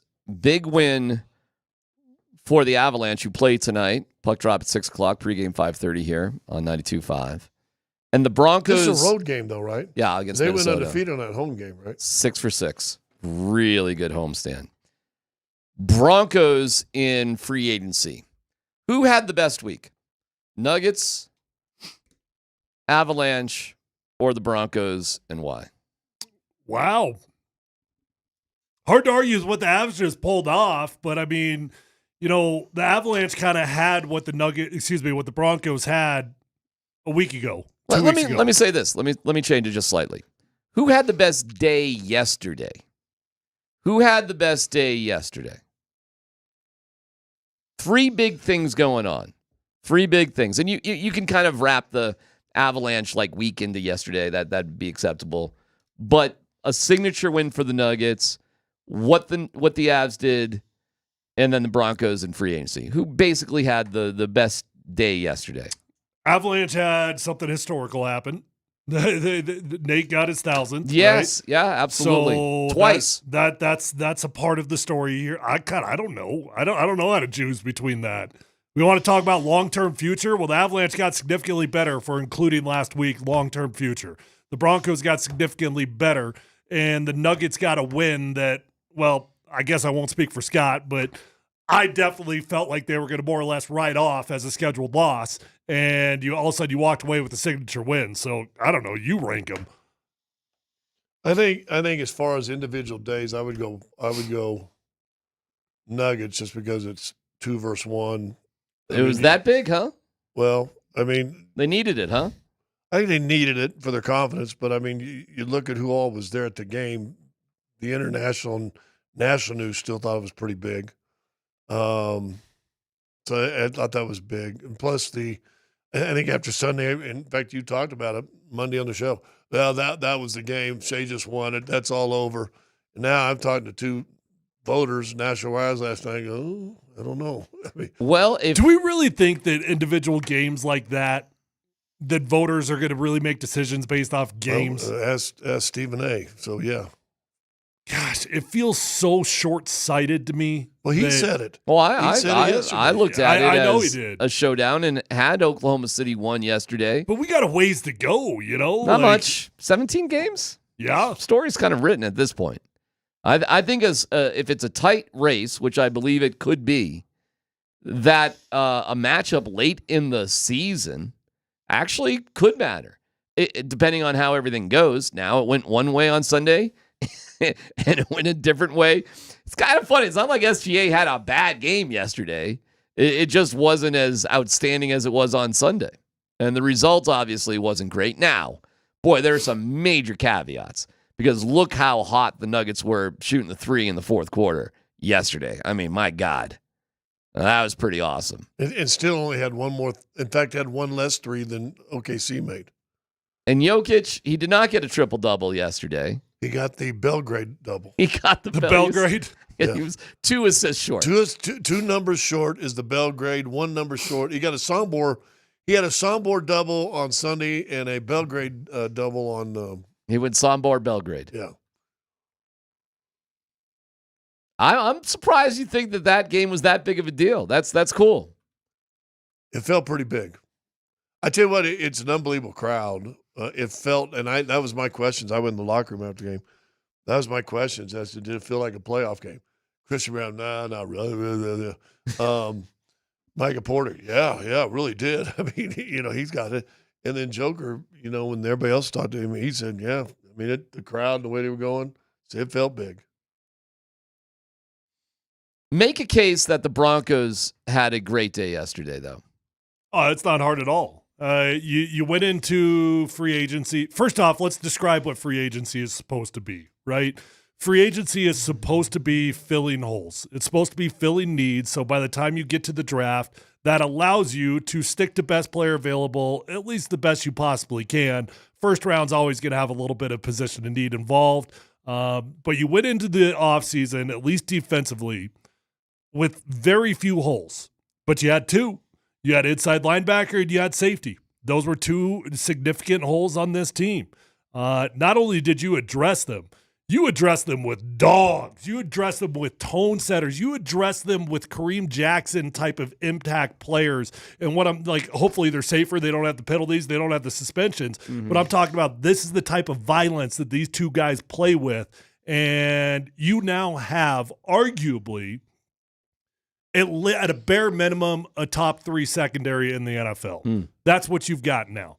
So it was fantastic. You combine that with the fact, well, hold on. The finances didn't seem that outrageous. You really didn't overspend. You got Drake Greenlaw done at $12 million per. You feel like you got budget deals, but you're gambling a little bit on health. You're gambling a little bit. You're always gambling on health. Whether they're healthy now, whether they're not healthy later, you're always gambling on health to some degree. Right. And this allows the Broncos to truly go into the draft offensive-oriented with the best players available.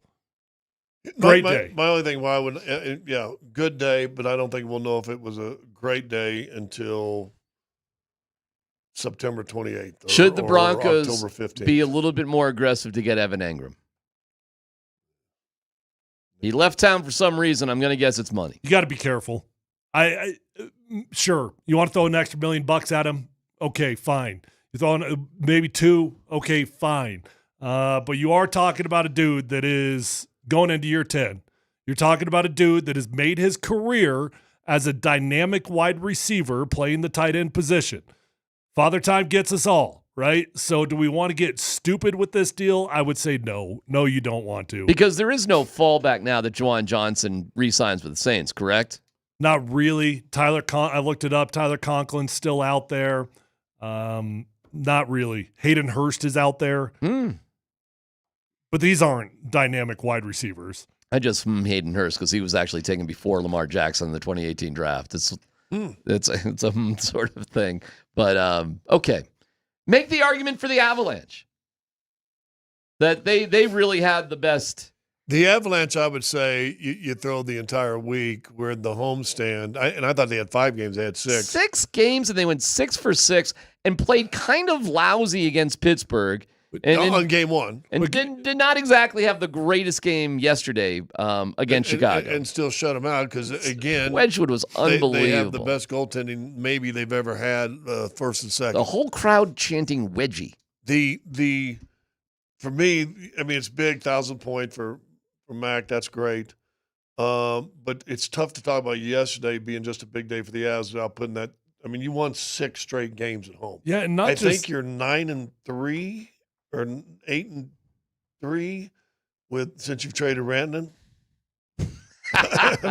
And by the way, I believe they're 12-0 in the last 12 games that Val Nichushkin has played in. Well, so how about that?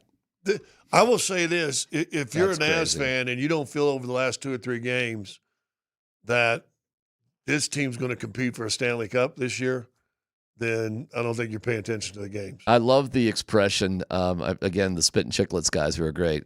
The Avs are a wagon. They're a wagon. It's an awesome expression.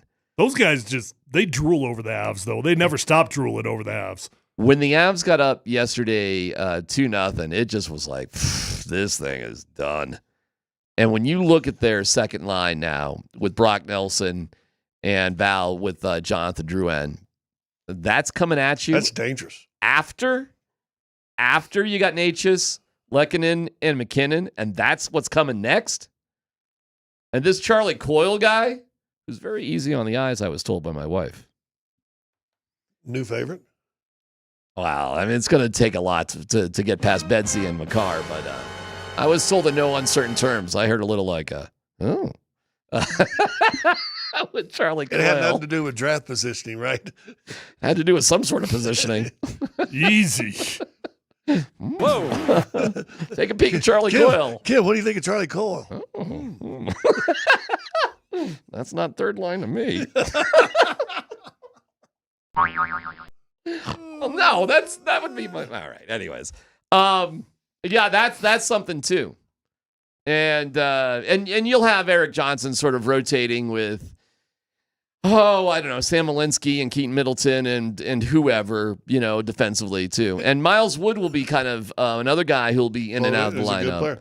But what depth? Like Logan O'Connor's on your fourth line all of a sudden. When's the last time they had a 12-point homestand? And remember, they had a big homestand earlier, and they got 3 out of a possible 10. Remember that one? Yes. A few months ago. It sucked. Yeah. That's when you thought these guys are in trouble. That was right before their road trip. They had that right before their road trip. Then they lost to Vancouver, who wasn't that good. But somehow they beat Calgary and Edmonton. Yeah. And that was right before Four Nations. Listen, they've been on a roller coaster, but they do not feel like they're on a roller coaster now. They feel like they're on a rocket ship, and a good one that's not going to blow up. It feels like they are taking off. So, back to your question, I think you almost got to wrap this almost whole homestand into that last game, and now if you can go on a back-to-back and do what the Nuggets do and go into Minnesota and find a way to win there. Listen, they went from being they're in trouble of losing that wild card spot to now they're, second or third in their division and not in the wild card play. I got something for you guys. Dallas is closer than you thought. I got a fun one for you guys. Wedgwood, after the game, he's got a great personality too. He was talking about how he has struggled fiddling with his equipment and that he just has had the hardest time getting his equipment right. And I heard that and I started laughing to myself like, is that a thing? Or is that like is that a mental sort of weird thing? Like my glove just ain't right. My pad just ain't right.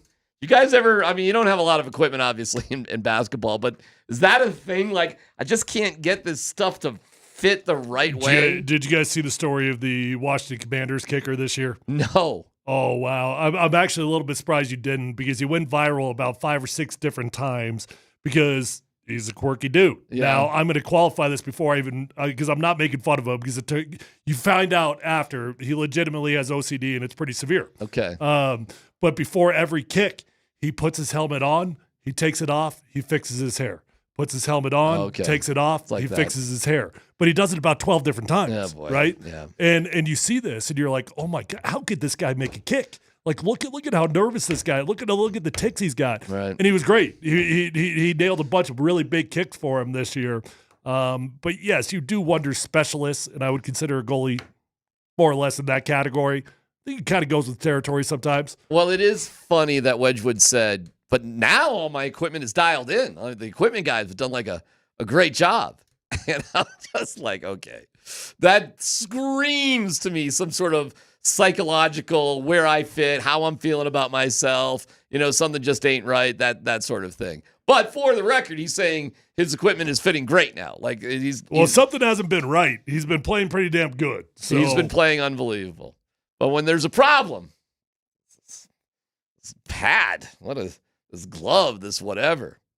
He's making like cartwheel saves yesterday. Yeah. He said that wasn't even his best save. He said the one where he went to the left and kind of double extended for a puck, which is his better save. But the dude's doing Karate Kid saves, which looked awesome. It was a hell of a game. They killed a 5-on-3. The crowd gave him a standing ovation for that. McKinnon gets celebrated by his teammates twice. They're a wagon with 12 out of 12 points. They got to play tonight. I'll give him a little break tonight. By the way, Moser, I salute you and Moser. Seriously, I really do. It cannot be easy coming off the road and coming in here and doing the whole thing. And I know Moser was just in his hotel room, but still, he was giving it the old Moser try. Right. Yeah. Well, and you lose an hour going to Minnesota. He's talking about we got to bed at 4 a.m. They're playing a game later tonight. All right. Listen, I hope they win. I'm not saying they're going to lose. They certainly could use it against Minnesota. They are battling Minnesota right now back and forth. So it's a big game tonight. Probably easy to get up for. But this schedule in pro sports, I really do wonder what the hell both the NFL or the NHL and the NBA are thinking with these things. What are we doing here? Why? Don't sit there and talk about, well, you got to play 65 games or you've got to do this. It's about the enjoyment of the fan base, and we got to put people pay money to come see the star. Well, then quit putting all the back-to-backs, especially going west to east. That's stupid. If the Avs can win tonight, great. Let's hope it. I'll be watching. My wife will be with Charlie Coyle. But I really don't care that much about this game because to me, and I know they got a game in between, but that Sunday game against the Dallas Stars with Mikko coming back, my goodness. That is going to be something else, and you can hear it right here on Altitude Sports Radio 92.5. Let's football go, and your next keyword next.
It's time for the Nuggets playoff push. Ticket Tuesday, keyword of the hour. It's Jamal. Jamal. Jamal Murray made a shot. All you have to do, if you want to go to Ball Arena, catch the Nuggets in their playoff push, tickets are available at nuggets.com/tickets. These are tickets for tomorrow night's game against Minnesota, so we'll announce a winner coming up here at 2:45. Time for Let's Football Go. Can I interrupt Dan real fast before you go?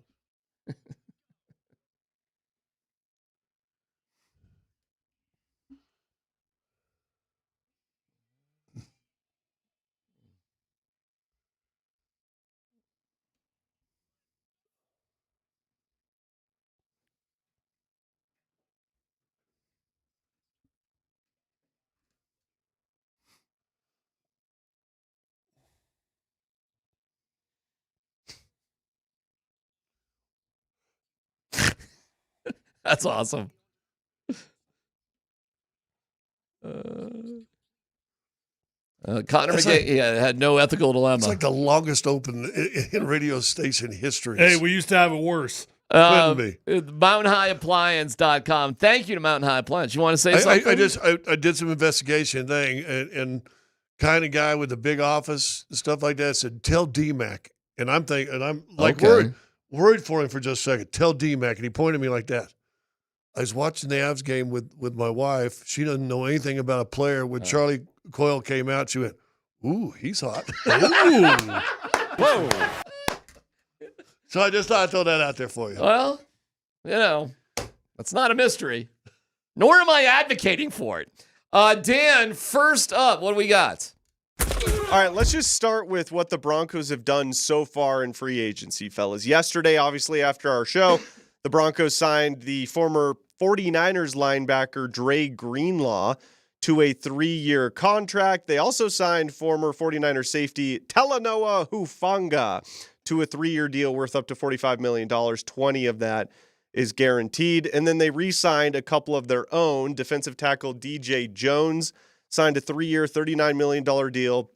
26 of that guaranteed. And they secured the backup quarterback position with Jarrett Stidham, who's back on a 2-year contract for the Broncos. So with these free agents that the Broncos have signed, with the first round pick that they have this year at number 20, what position group, let's just put it that way, and we'll make it more broad, what position group would you guys like to see the Broncos go after most in the first round?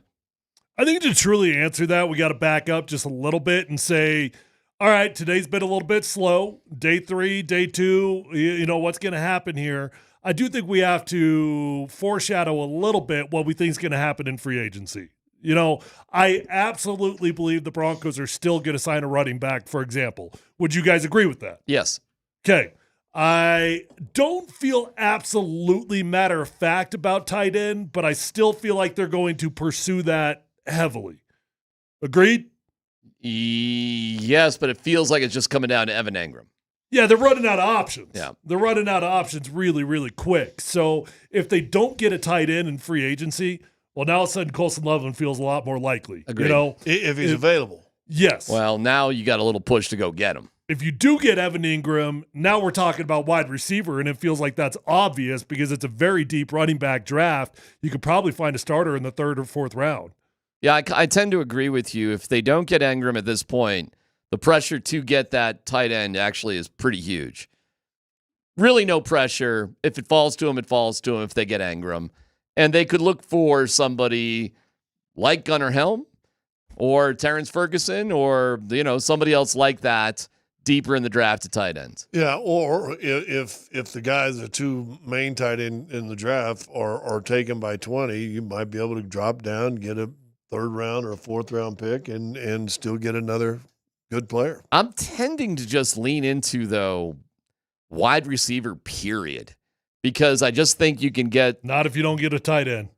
But you might not have a choice. Like, listen, I'm fine. If it falls to him, it falls to him. But what are you going to do? Or, I mean, are you going to move Colson up? If Loveland's off the board, you're saying? Yeah, man. I mean, how that's different. far are you moving up for Colson Loveland? Well, that's forced your hand, okay? I mean, if Colson Loveland's off the board, it's forced your hand. The only natural thing left is wide receiver. I think it'll be an interesting draft day, and they'll have some good choices. I do. I think they'll be okay. Will they draft a starter? They have to. Your first pick at 20, that's got to be a starter. It's got to be a starter. It's got to be a quarterback. Well, we already got the quarterback, thank God. But it's got to be a starter. And your second-round guy probably needs to be at least in a serious rotation and playing. You cannot do what they did with Marvin Mims and just get a guy like that and just sit him on the bench. It's a big mistake. If you're going to get offensive weapons in the first and second round, they need to play, in my opinion. So I remember talking to a guy that ran the draft forever, and he said your first round pick has to be a starter. Your second round pick has to be a future starter. And then your third round pick, you hope is a significant playtime guy. I think that's moved up a little bit. I think in today's NFL, that second round guy has got to be a significant part of whatever's going on. And I think that third round guy too, you better have a good plan for. After that, who knows? It was not unusual when I was playing for second rounders to wait their turn. Matter of fact, it was one of the things I was more proud of in my career. They drafted Morgan Moses in the second round to replace me. 100%. It was, hey, we got to get it better than Tyler Polumbus here. So we drafted Morgan Moses, and I held him off for a full year, and I was actually pretty proud of that. That was a second rounder. Nowadays, I agree with you, though. I do think second rounders are on the field. When I started covering the NFL, I'm not laughing at you. I'm just thinking about how this process changes over the years. When I started covering the Buffalo Bills in the mid-'90s, early 90s, Marv Levy wouldn't even play rookies, period. Yeah. The end. Rookies got on the field. When was Mims drafted? Second round. How much he get on the field his first Not year? enough. And Sean Payton has admitted that. They cannot do that again. And that's why I think Vele got as much action as he did. Sean Payton has recognized, what is the point of drafting these guys if we're not going to play them? And they did not make that mistake last year. Especially wide receiver. If you can run routes. That's right. Catch. You got to play. And boy, they tried Troy. Hey, listen, Troy Franklin got better as the year went on. He did. And he got better. Not really, dude. Not really at all. That's actually just not a true statement. Well, it looked pretty good against Buffalo when he caught a 75-yard touchdown. Go look at his stats, man. I mean, Troy Franklin did not get better. Catching a deep pass from Bo Nix in the playoff wasn't getting better? Not really. It's a play. They couldn't get any plays together. I mean, they got nothing together. He had a pass. All right, next story, Dan. All right, guys, Najee Harris and the Los Angeles Chargers have agreed to a one-year, $9.25 million deal. Tyler, I know that was a running back that you identified that the Broncos should kick the tires on. He started 68 straight games since entering the NFL, and he has posted 4 consecutive 1,000-yard seasons to begin his career. In other running back news, hold on here, I got to set this up. The Cowboys have signed running back Javonte Williams to a one-year, $3 million deal. How will you guys remember his time here with the Denver Broncos? I'll remember him fondly, frankly, as a dude who was tough as nails, got a bad break, and gave his best effort, probably came back a little too quick. But I think he had a lot of heart. I like Javonte Williams. He just wasn't... He didn't have the career with the Broncos that we were hoping for, but I have nothing bad to say about Javonte Williams. I agree. I mean, he had some moments now. Look, why do you think the Cowboys signed Javonte Williams? They see something. His best game of his career was against the Dallas Cowboys, and he was a bulldozer in that game. I got some sympathy for the dude coming off a serious knee injury. But let's also keep in context here. The dude hasn't had a 20-yard carry in about 3 years. I'll remember him as a torn ACL and a bright future snuffed out in one tough play. Yeah, not a bad guy, though. I mean, we're playing the sad, we're ripping you to shreds for doing nothing for our team music. No. And that's I appreciate the attempted humor, but I actually have pretty good feelings about Javonte, period. And listen, he came back too soon, if we're being real honest. And I think he would probably sometime in his career will admit that. Yeah, well, we had the conversation because we looked at what Jamal did and the time he took, and we're like, how the hell is Jamal Murray coming back, like this? Hey, best of luck to him. Running back world is tough. And I hope he has success there with the Cowboys. It does make you wonder, what is Rico Dowdle asking for? Because why wouldn't they just re-sign Rico? Definitely a better football player than Javonte right now, as much as I respect him. For sure, younger, fresher, all of the above. How much is he asking? Is he in the market for the Broncos or not? Because I do think the Broncos have no choice but to sign a running back in free agency. I'd be kind of excited at this point if they got Rico Dowdle, frankly. This would make a lot of sense, and it would be kind of exciting because I know they're going to be drafting a running back as well. And I don't know how I feel about Audric Estime. Well, didn't Rico have right at 1,000 yards last year? I think it was just under. Yeah. All right, one more, Dan. Go for it. What do you got?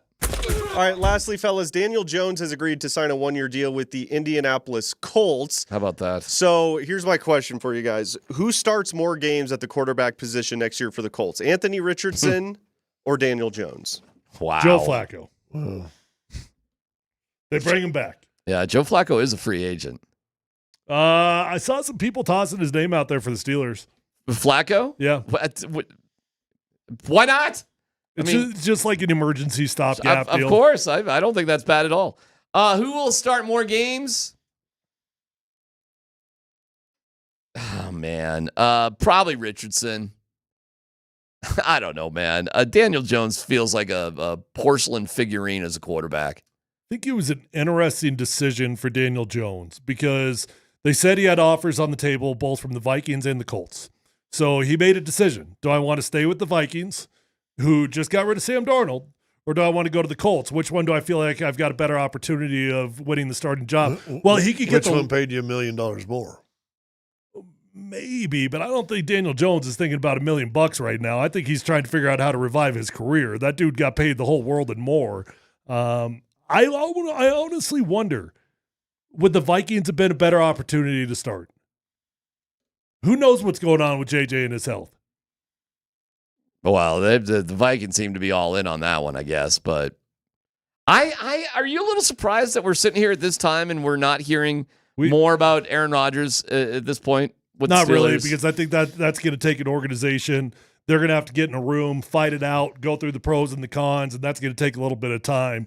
No way any organization's all on board for that. You know, the one guy we haven't mentioned that I'm surprised you haven't, Zach Wilson did sign with Miami Dolphins. Yeah, good for him. We'll see what happens there. It was definitely a backup deal, $6 million, same deal that Jarrett Stidham signed, except for Jarrett Stidham signed a 2-year deal and Zach Wilson signed a 1-year deal.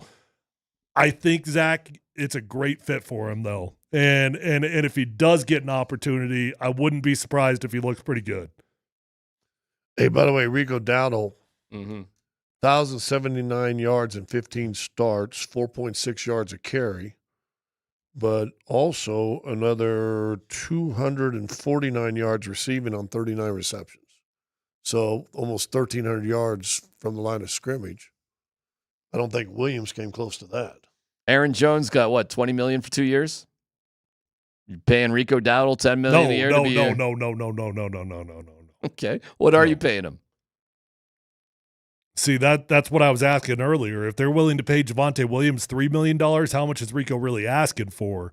And I wouldn't pay more than 5 or 6. Well, I'm going to guess he's looking at money like Aaron Jones just got. Why wouldn't he? Yeah, I'm not doing that. He may look at it. We'll see if he gets it. We'll see if he gets it. I don't think he's going back to the Cowboys, so I think he would be available if you could get him. I mean, he may be the best running back available. If you looked at rankings about free agent running backs, he was top of the list. And Aaron Jones was close behind, but look what Aaron Jones just got. Well, Dowdle's only played 4 years in the league. Yeah, he's relatively young. I don't think there's any injuries there. I think he's looking for the $10 million per year. I think he's looking for some money. Yeah, I'm not interested in that if that's what the going rate is. $6 million? Yeah. 7? Getting up there. Ish. Well, I I said 5 or 6, you know. This is you got to pay the piper to somebody. I don't know. Whoever you want. I'd rather overpay for Evan Ingram. Well, it looks like they'll have to if they want him, as Juwan Johnson goes back to the Saints. We have a Like It or Spike It song. We have a new song. And it's about us from a listener. Really? Yeah. You'll hear it coming up next.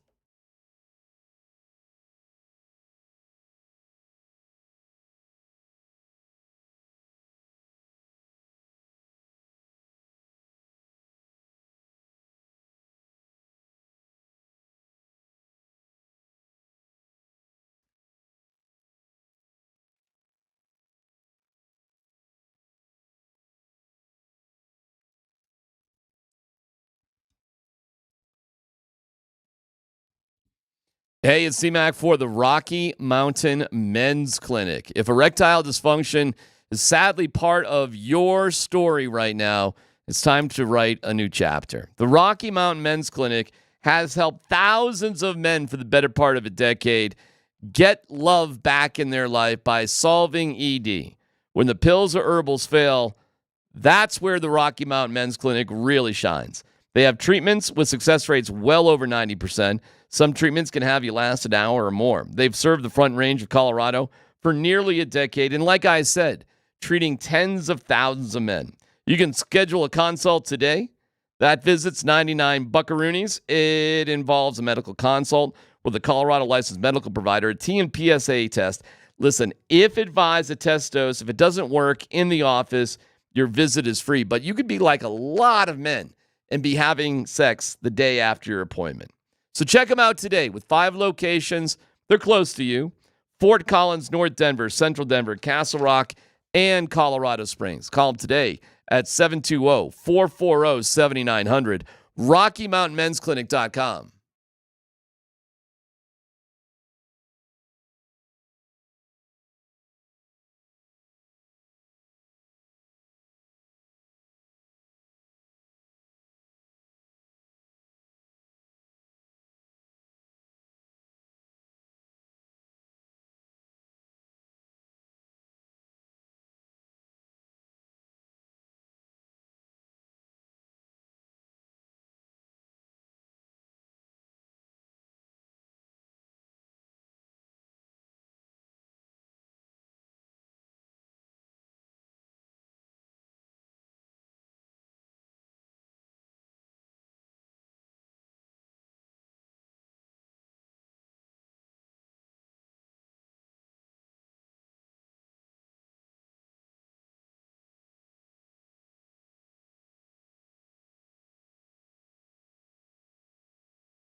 We have some kind of bummer news here from Tiger Woods, and we'll get to Like It or Spike It with a song written about us here in a second. But how about this from Tiger Woods?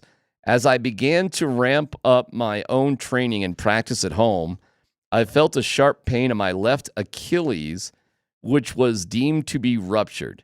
This morning, Dr. Charlton Stucken of Hospital for Special Surgery in West Palm Beach performed a minimally invasive Achilles tendon repair for a ruptured tendon. The surgery went smoothly, and we expect a full recovery, added Dr. Stucken. I am back at home now and plan to focus on my recovery and rehab. Thank you for all the support. Tiger Woods hurt again. My goodness. Now, his bad leg was his right leg. So you wonder, because of the torque you end up putting on the other leg because of trying to baby the right leg, then all of a sudden now you do this. Yeah, I mean, Achilles is a big deal, as we know, as we've been through. I don't know, man. I mean, with Tiger, that's a bummer, because I'll watch Tiger Woods play when he's 65 years old. I'll watch him if he wants to keep going back to the majors because he's earned the right to do it. I will watch that forever. But yeah, it's he's been done. This indoor deal's been kind of, I don't know if you guys have been watching the indoor deal. It's kind of fun, yeah. You know what? It's not bad. It's better than what I thought it was going to be, and that might be kind of the life for Tiger. And it's better than I thought it was going to be, because the players get into it, and the camaraderie and the busting the humps. How and all that long stuff. can you watch of it? Can you watch it for, I don't even know how long it goes. Looks like they'll have Like like an hour? matches. Yeah. Cause is all in. He loves it. Oh, it's that message. They get on the plane, and he and Cody Wise are sitting there having, did you see last week? And I mean, Really? I don't know if they've missed it. Well, it's fun because you get the trash talk, you get the interaction, you feel the camaraderie of it. Tiger's playing a hole one time, and he asks, what's the yardage? And they say 199. He pulls out his wedge, hits it, and he's way short. He goes, what are you doing? I hit a wedge. He goes, 199, not 99. Yeah. Okay. I don't have anything against it. I watched it for a little bit. I watched it a little bit. I don't know, man. It just, they're hitting the ball into a screen. I don't know. You're just.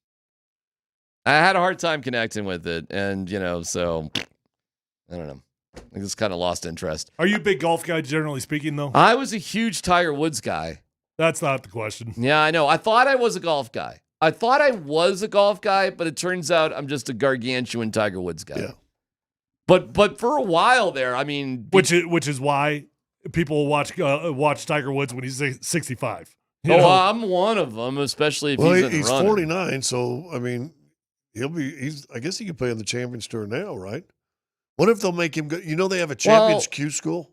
Yeah, but I don't know if Tiger will ever do that. Yeah, though. I don't think so either. Oh, I think bet he Tiger's. I think his whole game plan for the rest of his life was only to play in a handful of tournaments, majors, Augusta, the rest of it a year. I could see him. And I don't say that meaning like he's too big for it. I actually don't mean that. I think he would love to be able to physically do it. I just don't think physically he could do more than I on the Champions, you can take a golf cart. Yeah, but like you're grinding it out in just some low level places comparatively. Well, I mean, some of Jack's majors were on the Champions Tour. Yeah, but if you just play the majors, if you just play the Masters, PGA, British, and U.S. Open, I mean that's prepping and playing one a month for 4 straight months. I mean that might be enough. I don't even know if he would. What are his qualifications for the U.S. Open? Is he run out of time on that bad boy? So. Or I think it's like a. Well, he's got a lifetime to the Masters, right? For the Masters. Well, but they stop it now at 65 or something. Yeah, there is an age restriction somewhere at the Masters. But hey, it's Tiger Woods, man. I think he's good to go. I think the U.S. Open is the stingiest of all of them in terms of exemptions and that sort of thing. Listen, man, I'm bummed. I like watching Tiger Woods play. I like watching Charlie Woods play. I really did think I was a big golf fan. But I guess I'm not. I guess I'm PGA has got to get these live guys back. They just got to. They got to get them back. And the one that might be coming back quicker than the others, Brooks Koepka. Is that right? They're saying that he's feeling really antsy to get back. Okay. Because right now I'm more interested in watching Bryson DeChambeau try to hole-in-one over his house and break 50 with a partner. I don't really understand if the Saudis own both of them. What's the difference now? You know what? It's so complicated. I'm not going to waste my time arguing about it one way or the other. It's just, I know there was golf on Sunday and it was a final round and I didn't feel compelled to watch it, even though I could have. Okay, we have a winner, Dan, for the tickets. What do we got here? What do we got? Derek Mitchell, congratulations. You're going to Nuggets and Timberwolves tomorrow night. Berto and Andy will have another keyword coming up at 3:20 for your chance to win on our Nuggets Playoff Push Ticket Tuesday, and we'll have that for the next month or so on Tuesdays. That's a pretty good thing to listen to. All right, like it or spike it, guys. This is from Adam Tapia. He is a listener of the show. He just says, each crew not only brings a deep knowledge of sports, but understand the heart of great radio, being entertaining and engaging and generally fun to listen to. He felt so much so about this that he has put together a song for us.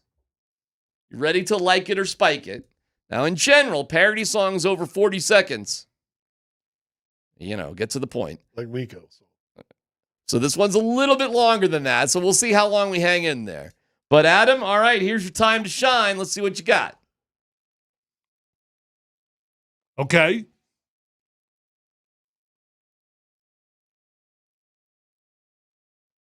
Ooh. Ooh. Ooh.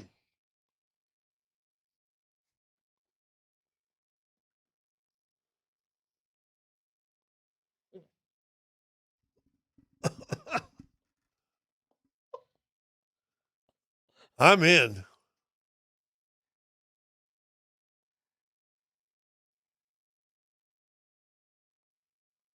Wow.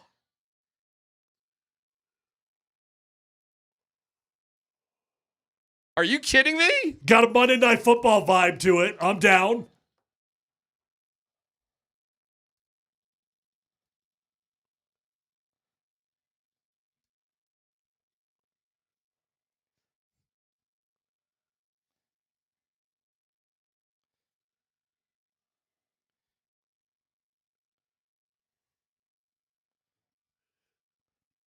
If you're looking for guitars for your new band.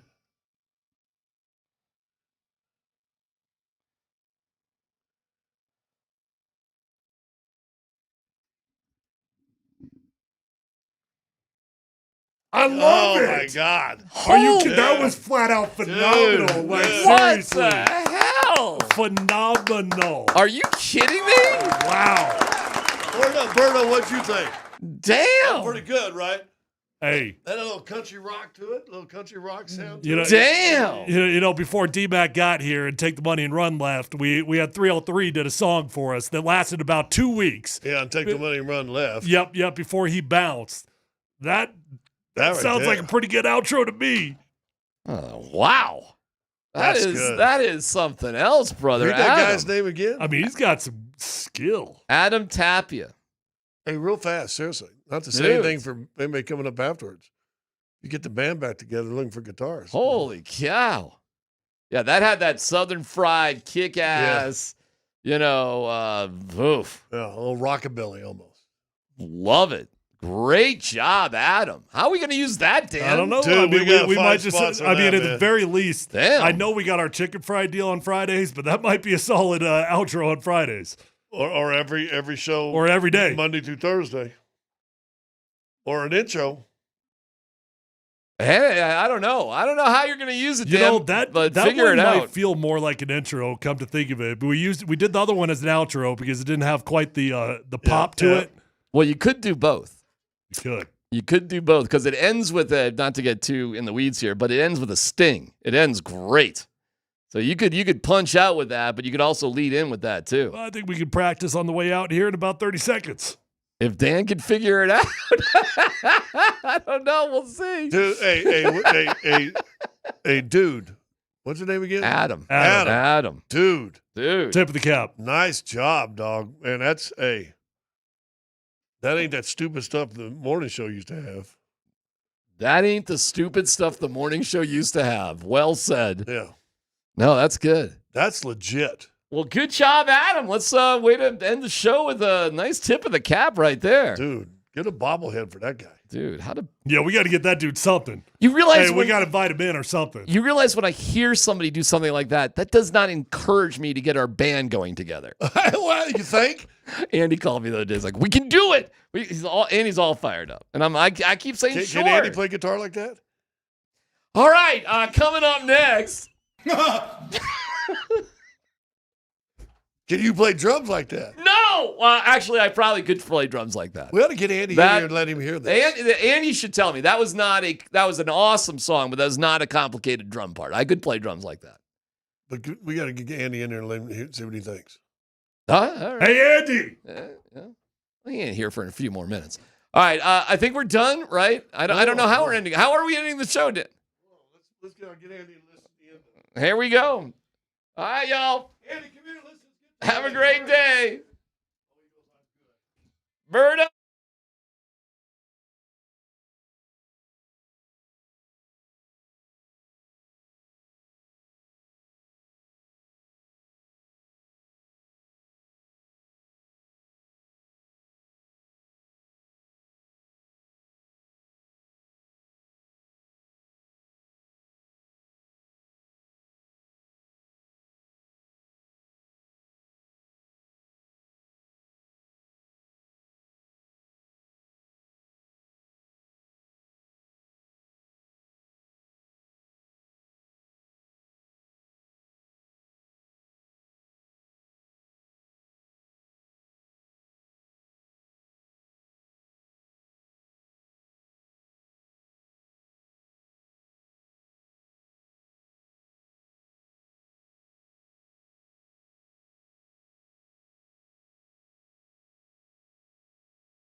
Denver, Colorado. Altitude Sports Radio 92.5. It's Kreckman and Lindahl. Nathan McKinnon, far side circle, makes the end-around pass, now leaves it for Tate. Shot from distance, tip, they score!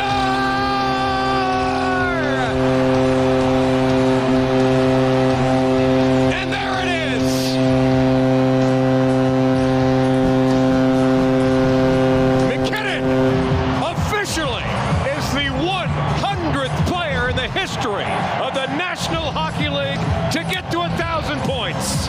Boy, how's that not a foul on Caruso? Throws it on the right side over to Christian Brown.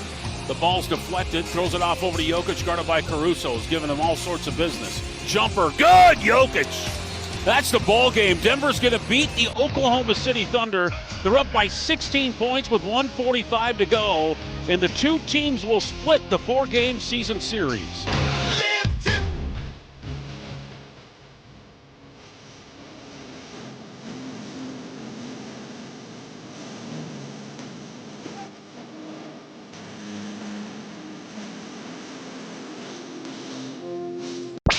Here's Nate and Andy, driven by Colorado Off-Road.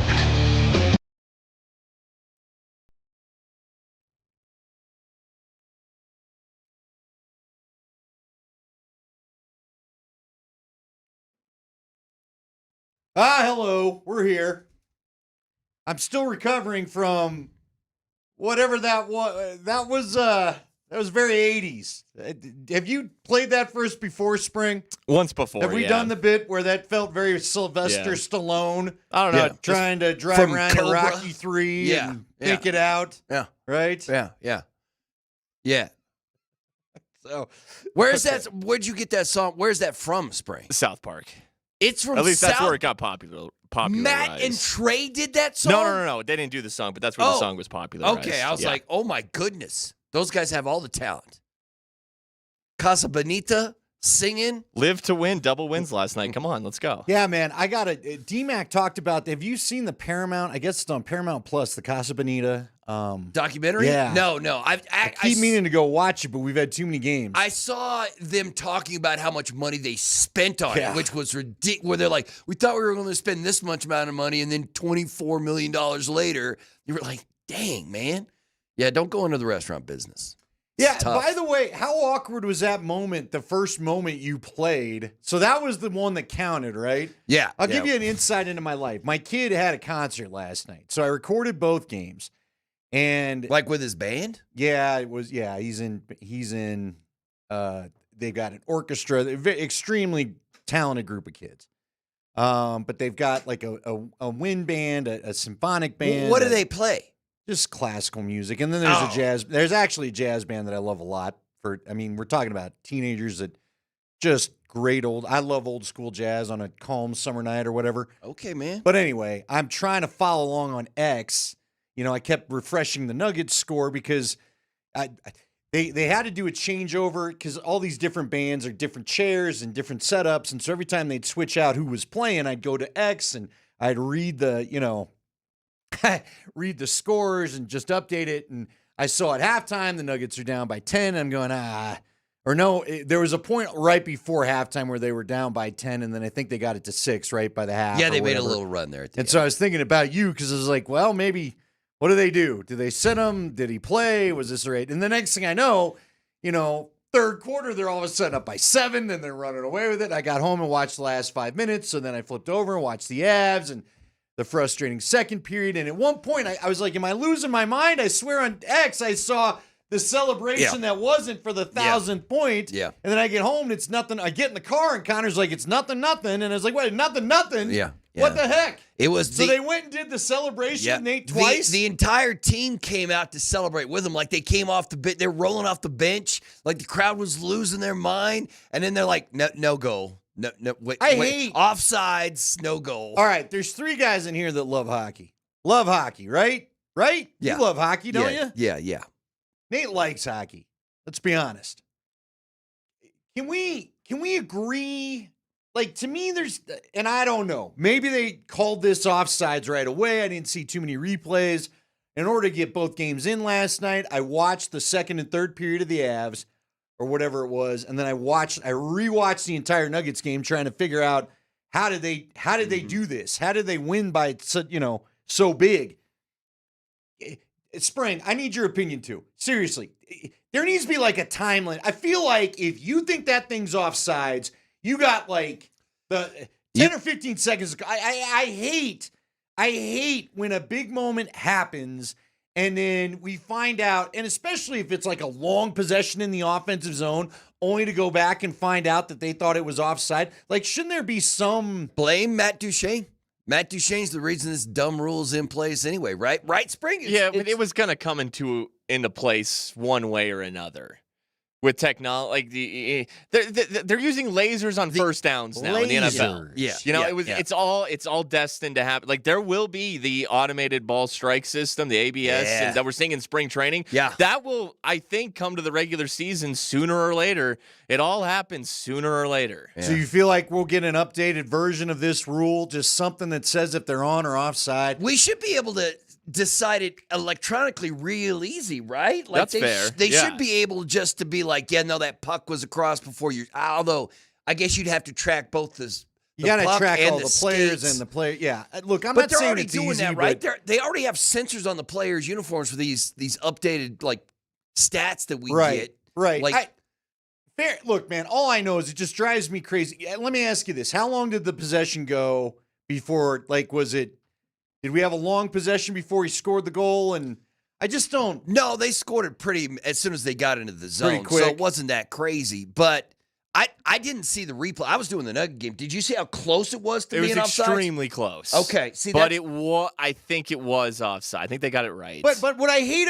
here's what I hate the most about the offside challenge. I just feel like it's only for obvious reasons. They only use it when a goal is scored, right? Mm-hmm. And I feel like it can be a crushing blow to the momentum. That's what I don't like the most about it. I feel like other calls in sports don't have the same momentum-killing deal that a goal called back in hockey can have. Do you know what I mean? Yeah, I get it, man. Especially when it's a tight, gritty game. You got a team like the Blackhawks trying to make it as ugly as they possibly can. We've got John Michael Lyles coming up 320. Maybe I'll ask him. Here's what I don't like. I don't like to complain about things and not have a solution. I can't tell you I have a great solution other than to maybe limit the time you're allowed to call call for the offside challenge. You know what I mean? Yeah, there's a couple of rules I'd love to change in the NHL. That's probably one of them. Or somehow, I don't mind you getting the call right. If if it was offsides, it was offsides. There's got to be a better way of going about it. But I'm with you. I don't know what you do. Like, once again, nobody in the NHL knows what the hell goaltender interference is. Right. You know what I mean? Like, it feels like they're just making that stuff as they go. Like, they're in the room in Toronto when you do those replays and like, I don't know, man. Let's say it's goalie interference. Let's do it. Well, yeah, and you know what I would just take? Then just don't be in the blue paint. You know what? In order to just keep it, don't go in the blue paint. Because what really drives me nuts is sometimes the blue paint is the reason why they call interference, and other times, skate just kind of was in there. We're going to let it go. Just let's try to take as much of the judgment out as possible so we can get some consistency. But I'm just telling you, in tight games and in the playoffs, I hate it the most when you have, and this just isn't an Avs thing. I just think when you call the offside to take a goal away, it crushes momentum. How about this? Instead, would you be okay? Would you be okay getting the call wrong if it meant you didn't have to deal with the review and the delay of the game? Because a lot of the criticism of the NHL is that their games they're like, these games are too long. These are almost 3-hour games. I don't have time to sit there and watch 3 hours of hockey, man. I know. So if you can find a way to shorten the game while also making the game better, that'd be great. But you'd have to go all the way back to 1990s hockey, where you know what I mean, where you can't challenge any of this stuff. And if they call it a goal, it's a goal. Even though if you watch it in reverse, it get overturned like that. You just have to accept it. It's a gut punch to the fan base, right? When you're like, that was the wrong call, and they won the game because of it. But you know what? I want the game to be quicker and better officiated, so I don't want to deal with replay. The problem is you can't go back. The NFL actually tried this. I'm sure a lot of people don't remember it because I'm one of the older guys at the station. But once upon a time, the NFL did go back and quit doing replay for a while. Matter of fact, it was, I remember the thing that brought it back, if I'm not mistaken, but as I remember it, it was like 1992, and the Commanders now, what they previously were, because I'm not comfortable with the word, whatever about the name, but Washington was playing the Bills, and I want to say it was like Art Monk or one of their receivers made a catch, clearly stepped out of bounds. And it didn't matter in this Super Bowl because Washington just whooped up on the Bills. That would have been the Broncos, matter of fact, had Dave Treadwell not had a bad day kicking the football. They would have been whooped up, and John Elway would have had 4 losses on his resume. But the guy stepped out of bounds, and they were finally like, all right, we got to bring this back. Because the problem now is we all have too many cameras to show us whether it was right or not, right? Yeah, so I know you can't go back. I just want some way, make the call quicker, Make the call quicker. Yeah, I don't know I'm how not to do knocking the coaches. The coaches aren't wasting a challenge unless it gets a goal off the board. I get all that. I just think, pass interference, this and that, just half the things that are challenged in sports, it's not like taking a goal away in hockey when sometimes you only get one. Yeah. It feels like the NHL, if they wanted to, they could track both the puck and all the players. And you could even have just like something that the guy on the ice sees that it clears the puck every time it goes into a zone. Like you get a red light or a green light. If it's a green light, then it was onside and everybody's good. And you automatically know. And then the official doesn't even have to keep staring at the puck. He can just look down and say, oh, no, that was onside, and you keep moving. And if it's offsides, then you immediately blow it offsides, and then you don't have a problem where you continue to play. Because one of the weirdest things about the NHL is that a dude will score a goal. They'll keep playing. There won't be a stoppage for like 5 minutes. And then the play stops. They go back and look at the goal, and they're like, oh, that's a bad goal. You got to put all that time back on the board. Well, they replay the whole 5 minutes again. A again. guy could get hurt on a play that then you're going to have wiped out and act like never happened. Yeah. Make it easier for the officials on the ice to make those kind of calls. Spring, let me ask you, do you think, what is it, eagle eye, the eye in the sky thing? What do they use in tennis? Hawkeye. Is there any way Hawkeye could help with this, do you think? Yeah, no, not the worst Avenger, bro. No. Well, Josh Allen's new fiance is the new Hawkeye, right? What's Haley Steinfeld? Haley Steinfeld, that's what it is. Yes. She's the new Hawkeye? She's the new Hawkeye, right? She's not going to have to be anymore. Right, she did. Well, right. Although I do believe, I bet you deal. Haley Steinfeld's got more money in her pocket than Josh does, even after signing that $330 million deal. We'll see. But all right, you know what? We've got so much to cover today. We have Nuggets tickets to give away for you. Got your first keyword coming up here when we're done with the break, so stick around for that. We're going to give you the first keyword. You're going to have until 45 to text that in. We'll give you another one at 4:20. Again, till 45, so it's 25 minutes to text that thing in. And then we're going to draw before we get out of here. Again, we're getting out of here a little bit early. By the way, thank you to the Denver Broncos for waiting us to get off the air, and 2 minutes later, you decided to drink Greenlaw. You couldn't have done that just 15 minutes earlier. That's all we really needed. And then we got to talk Nuggets. We got to talk about that big win last night. I still can't even figure out how they did it. It just is amazing to me, Berto. It's amazing to me how they can look one way one night. Yeah. You know what? I'm just going to gripe about them every day. Every day they got a game, I'm going to gripe about them so that it's like they personally want to just shut me up. Like, I feel like Mike Malone has more gray hair this season than ever before because this team must be driving him nuts. Oh, dude, it's insane. And Peyton Watson looked good last night, and Jamal goes off, and away you go. Peyton plays 6 minutes in OKC on Sunday, and then he looks great last night. Yeah. It's like, what is going on? Yeah, we got so much to talk about, but we start with John Michael Lyles. We get into a little Nuggets. We also update you on whatever's going on free agent-wise. Spoiler alert, it's been a quiet day. This is Altitude Sports Radio 92.5.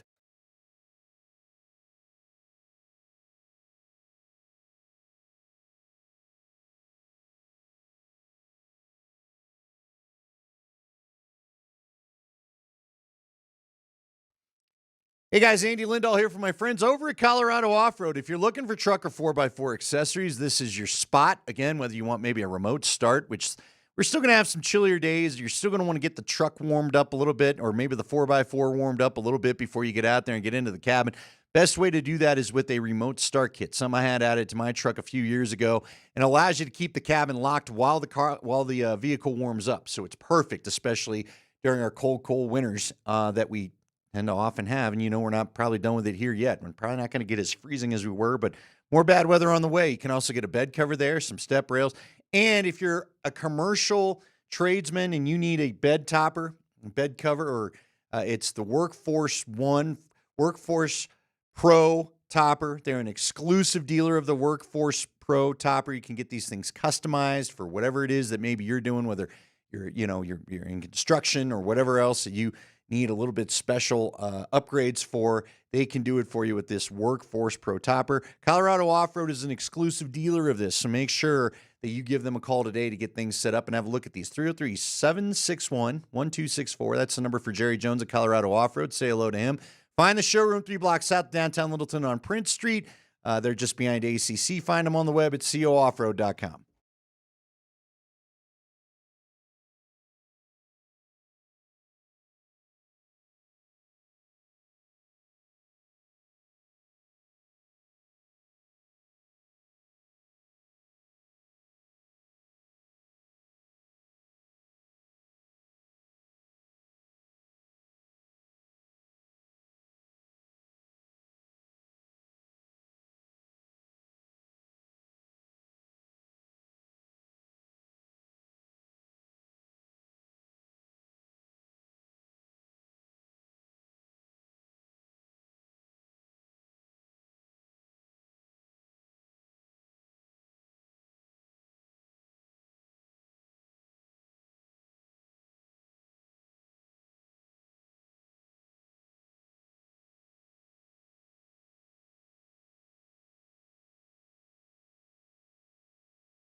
We are set to talk to John Michael Lyles here in Kreckman and Lindahl, but before, we're going to handle some business, and I guess, Johnny, if he really wants to, he can text in, although technically he's an employee, so he's not allowed to win. MVP. We're going to make it real easy on this first keyword. MVP. First and last name, and MVP is what you need to type in. Type in MVP first on the text, 303-504-0925. 303-504-0925. 0925 MVP, first and last name. You're going to get in the running for these Nuggets tickets to go see them against the T-Wolves tomorrow. That's tomorrow. I did not realize that we had a double dip of Minnesota teams. And to talk about the game tonight against the Minnesota Wild is our friend John Michael Lyles of the Avs broadcast, now a full part of the home broadcast team. John, congratulations. How are you doing today? I'm great, guys. Thanks a lot for having me. All right, first off, how's the new gig going? You enjoying that? You enjoy being in the booth and doing the color analysis? Yeah, I do. That was part of me joining the team, was being able to do color for home games and then being the guy in studio for away games. So I'm on my way to the studio right now to hang with Kyle Keefe, as much as it pains me to say. All right, what'd you think of that game last night? I heard you guys talking about it. I think you and Rycroft about 15 different times just talked about the ugly, ugly hockey Chicago was trying to play. Why were they so successful gumming that up? Well, listen, the Blackhawks are, they're in a tough spot in a rebuild right now. And, young star and Connor Bedard, that the tools are there, but in the end, they have to play a brand of hockey where they essentially outwork and clog things up and slow things down as much as possible in order to win hockey games. And I think they were pretty successful at that for the most part last night. I think everybody was amped up with the return of Eric Johnson, which was really cool to see that ovation that he got in his first shift. And then everybody's looking forward to Nathan MacKinnon getting, his 1,000th point. And when that happened in the first period, albeit it got called back due to offside, it kind of took the wind out of the building a little bit. And it took a little while for, I think, the crowd to kind of get back into it after that, because everybody's pouring onto the ice. Everybody's so focused on the MacKinnon 1,000th point that once, that rug is essentially pulled out from under you, it just felt like everybody was sitting there going, okay, now what? And it felt like that for a solid, period and a half. Avs killed a big 5-on-3 in the second period, which kind of got the crowd back into it. And then, we get a couple of goals early in the third period, and Nathan MacKinnon's 1,000th point. So it was just, we like to joke around. It's like a muddy racetrack for horse racing. Like, that's kind of what it felt like last night, just a bit of a muddy track out there with the way Chicago was playing. What do you think about Nathan MacKinnon getting to 1,000? Not only getting to 1,000, but now he's got to play as well as he's played his entire career for the next 6-7 years to catch Joe Sakic, which is absolutely crazy. But talk about MacKinnon getting to 1,000. Well, it's obviously really cool. And you look at his spreads for his first 500 points, I believe it was 528 games, and then his next 500 points, I think, were 328 games. So it just goes to show you how much Nathan MacKinnon has improved and how much he's worked on not only his game on the ice, but the way that he trains and the way that he takes care of his body off the ice. And it's allowed him to really multiply that success from where he was early in his career to where he is now. And it shows in the points. But, I mean, it's extremely impressive. 1,000 points. I mean, we were talking about, somebody catching Wayne Gretzky's goal record, which we thought would never be broken. I would have been a pretty strong better in the fact that I don't think anybody would catch Joe Sakic for points within this franchise. But now I definitely think, Nathan MacKinnon, that isn't something that's not out of the realm of possibilities in my mind. John, a lot of trades have occurred this year, not just at the deadline, but this year. I love the acquisitions of, of Nelson and Coyle and Lindgren. I think they're a bigger team. I think they're a grittier team. We talked to Jason Greger out of Edmonton last year, and I remember him warning us he did not think they were big enough to get a good cup run in. It looked like he might be right. Frankly, Nelson reminds me a little bit of Cogliano and a bigger body. That number 11 only furthers that because they're just both gritty, tough playoff-type players. What led to them needing to remake this roster through this whole year in your mind? Well, I think you touched on it. They needed to get bigger down the middle. Casey Middlestat was an extremely skilled centerman, but, in the end, I think they were looking at it and saying, okay, you look at Dallas and what they have, not just down the middle, but their forward group in general is big and can score, all four lines. They're very deep. And adding Mikko Rantanen, I think the Mikko Rantanen trade from Dallas was essentially in response to what the Avs did with Brock Nelson and Charlie Coyle down the middle, because all of a sudden, Dallas hasn't done a ton. They've added a piece here or there, but the Avs, like you said, have remade a good portion of their roster, starting with both goaltenders earlier in the year. So, I think that the Avs knew they needed to get bigger down the middle. They needed to get not only bigger, but they needed that we always say, like, heavy skill. So have to be able to skate, have to be able to defend, but also have to be able to chip in offensively. And Brock Nelson, I think, is a classic example of that. Charlie Coyle is a tremendous two-way centerman, and you've got him for another year past this year, which is nice. And I think they did a really good job. Ryan Lindgren's a guy that if you're coming over the blue line or down the boards with your head down, he's a guy that can make you pay, and you put him out there with Josh Manson, and that's a couple of really physical defensemen. And then you throw in Eric Johnson as a nice depth piece that they added, can still play, hasn't logged a ton of mileage this year, which I think will serve him well down the stretch and into the playoffs. I just think there's a lot to like about what Chris McFarland, Joe Sakic, and their staff did. And we had CMAC on our trade deadline show on Saturday, and I told him it felt like a Pierre Lacroix year in terms of just the trades that were made and the impactfulness of all of those trades and the way that I think it's going to help shape this roster, come playoff time. Do you think that the Avs front office already knew that they were going to have to change up the lineup at the start of the season, or did the way the Avs played the first couple of months of the season made them think, let's make some changes? Well, I think that, if you go position by position, sure, I think that they're probably looking and saying, okay, how do we get better? And we asked Chris McFarland, like, what happened, what the Mackenzie Blackwood trade, because you did the Wedgwood trade, and he said, we were looking at just solidifying kind of that backup spot at first as a way to, just make it a little bit more comfortable on Georgie and having somebody that with a little more experience behind him, keep it light in the room, really good backup, longtime backup and great guy, just to have on the team. And then he said, the Blackwood thing kind of materialized, and him and Mike Greer are familiar with each other. And that was something I think that, when it came up, it was, okay, will it happen? Won't it happen? But now it's possibly going to happen. And they kind of felt like they had to make that move because it's a guy that they had looked at for a long time as a potential starter. And, I think when he came here and performed right away, he got that extension, and that was, that you could tell that there was some familiarity and what they felt Mackenzie Blackwood could offer going forward.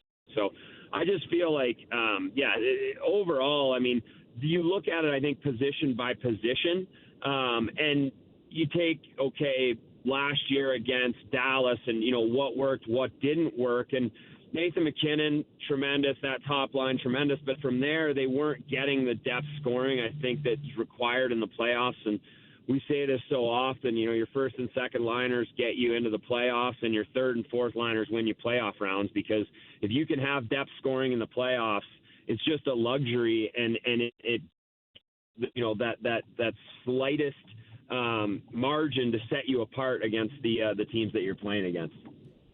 John, we do appreciate the time. We'll get you out of here after this, but I'm curious, it's going to be a topic of conversation once this game's out of the way. I guess I got one more, but what do you think is the reaction on Sunday when Mikko Rantanen skates out on the ice for the hated Dallas Stars? Listen, Mikko, he put his heart and soul into this team, and so I think that there'll probably be some ovation, but listen, you went to a rival, in our division. So it wouldn't shock me if there's some unhappy ticket holders on Sunday. So we'll see. Yeah, I don't think he's going to get the same reaction he's used to. But anyway, all right, have a great show tonight, and join you on the call, and we'll talk to you in the near future. Thank you, John. Thanks a lot, guys. Have a good one. That is John Michael Lyles. Always good to get him on and get his perspective. We'll have to react to some of what he says. But again, we want to remind you, the key word for this hour, MVP. MVP. So go ahead and get that in, and we'll draw a winner. We're going to get you to tomorrow night's Minnesota game. We've got tickets every Tuesday as we do the Nuggets playoff push. And the playoff push is underway. Now, you want to go to some of these other games, if you want to go to Ball Arena and catch the Nuggets in their playoff push, tickets are always available at nuggets.com/tickets. But again, MVP is your keyword for this hour, so shoot it in. MVP, by the way, first and last name. MVP, first and last name. I need to include that as well, and you will get a bounce back. All right.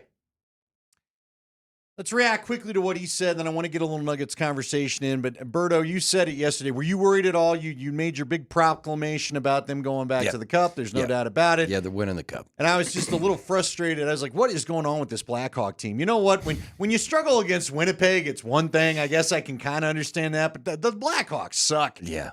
I can't believe that team with that offense hadn't been shut out yet until the Avs got them last night. Like somehow that team found a way to score in every single game until last night. Well, your guy Wedgwood, man.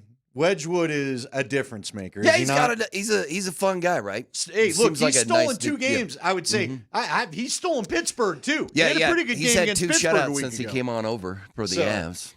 All right, let's. I don't know. Look, they're bigger, they're funner. I can't wait to watch them tonight. You know, they're rolling. Minnesota gets smashed tonight.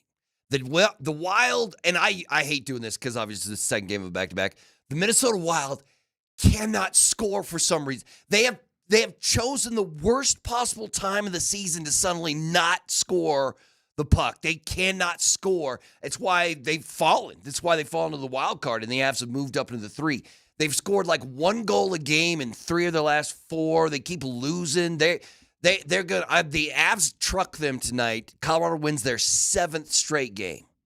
Spring, if you want to get the music out, that feels very Nate Kreckman to me. I don't know. Normally that's kind of a Nate Kreckman thing, but I'm getting Nate Kreckman vibes off our guy Berto right McKenzie now. Between the pipes tonight? Yeah, nah. Minnesota's got nothing for the Avs tonight. Nothing. Matt Boldy, kick rocks, bro. Their Avs are going to roll this team. Okay. It's going to be great. Let me ask you this. Why are the Nuggets so good on a back-to-back? Nobody knows. We've asked everybody. We've asked Scotty. We've asked Coach Malone. It's unreal. We've asked Adelman has been asked this question. Kaz just asked Christian this question. He was talking to Peyton about it, Peyton Watson, yesterday. Like, what is it about the Nuggets team that they're terrible on the first game of a back-to-back, right? They got a losing record on the first game of a back-to-back. I mean, it's not terrible. I think it's like 4-6 or something now, or 3-5 or something ridiculous. But on the second game of back-to-back, they're money. They cannot be beat. Cannot happen. They can hit threes. They actually rebound. Like the everything bench was in on it yesterday. Yeah. Sunday, they were finally doing last night. Now, it took them 3 quarters to get the offensive rebounding going. They put 140 on the best defensive team in the NBA. Yeah. By the way, do we want to get into some? We'll have to play some MVP sound later. Yeah. Are you over the MVP debate? Yeah, seriously. But are you just not? Although this year I'm back into it. Like last year I didn't care. Right. The year before that I didn't really care. Once he won the first one, once Joker got the first MVP, I'm like, all right, yeah, I'm good. And the rest of this has been nonsense. But this year, I'm back on the bandwagon, man. I'm banging the drum. You can't. My man is averaging a triple-double.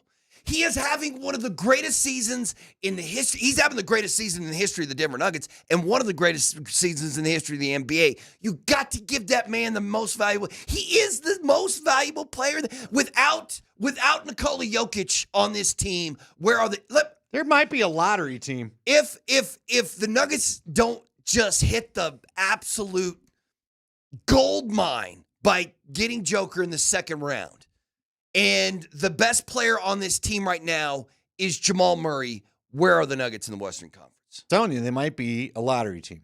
When you look at the numbers of how bad they are without him offensively, they might be a lottery team. OKC without SGA is still a really good basketball team.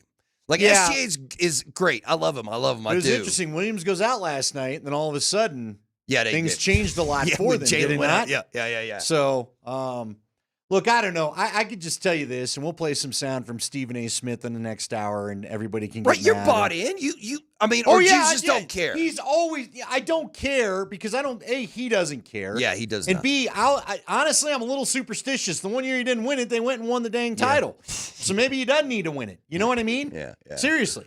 Yeah. Because look, it's gotten when it gets stupid like this, and this year it's getting stupid. Trust me, Stephen A. and Kendrick Perkins have shown their cards. They're going to go full Joel Embiid on this thing. Mm-hmm. Stephen A. is screaming. He literally said Sunday. He doubled down today. Sunday on the NBA Countdown, he screamed, I don't care what Joker does. I'm not going to let you guys screw SGA over again. And I'm paraphrasing. But it's like, all right, dude, that's fine. If you're going to be that triggered by all of this, whatever. And you know, it's the people that have their detractors for the Jokic thing, they admit, had he not won a couple, well, I don't know what you're going to do because he keeps topping what he does every other year. Yeah. So it was MVP enough last year, and now this is better? You can't have a player have one of the greatest seasons in the NBA and just be like, you know what, but he's won so many MVPs, we got to give it to somebody we also think Too many of the is one of the all-time best. greats haven't had this, so it's fine. Yeah. SGA can't win it this year. He can't. Well, look, and I'd throw this argument out, and SGA scores, and that's great. You're an incredible scorer. But you go look at all the average numbers. Nikola does scoring and everything else, okay? He's averaging 28. He's getting 5-6 more boards a game than you are. He's getting more assists than you are per game. And without him, again, it's always that sort of, splitting hairs over what an MVP is, but it's not the best player on the best team because guess what? That best team usually is pretty balanced. The Nuggets are not the Nuggets without Nikola Jokic, and we all know it. Yeah, So, I think despite what you're hearing from the national media, I think the winds have changed. The winds are now blowing in the direction of the big fella. I think it kind of is, and I think that's why Stephen A. Smith is melting down, but we'll give you that audio later. Again, MVP is your keyword. MVP, the keyword. Go ahead, text it to us at 303-504-0925. That's 303-504-0925, MVP, and your first and last name.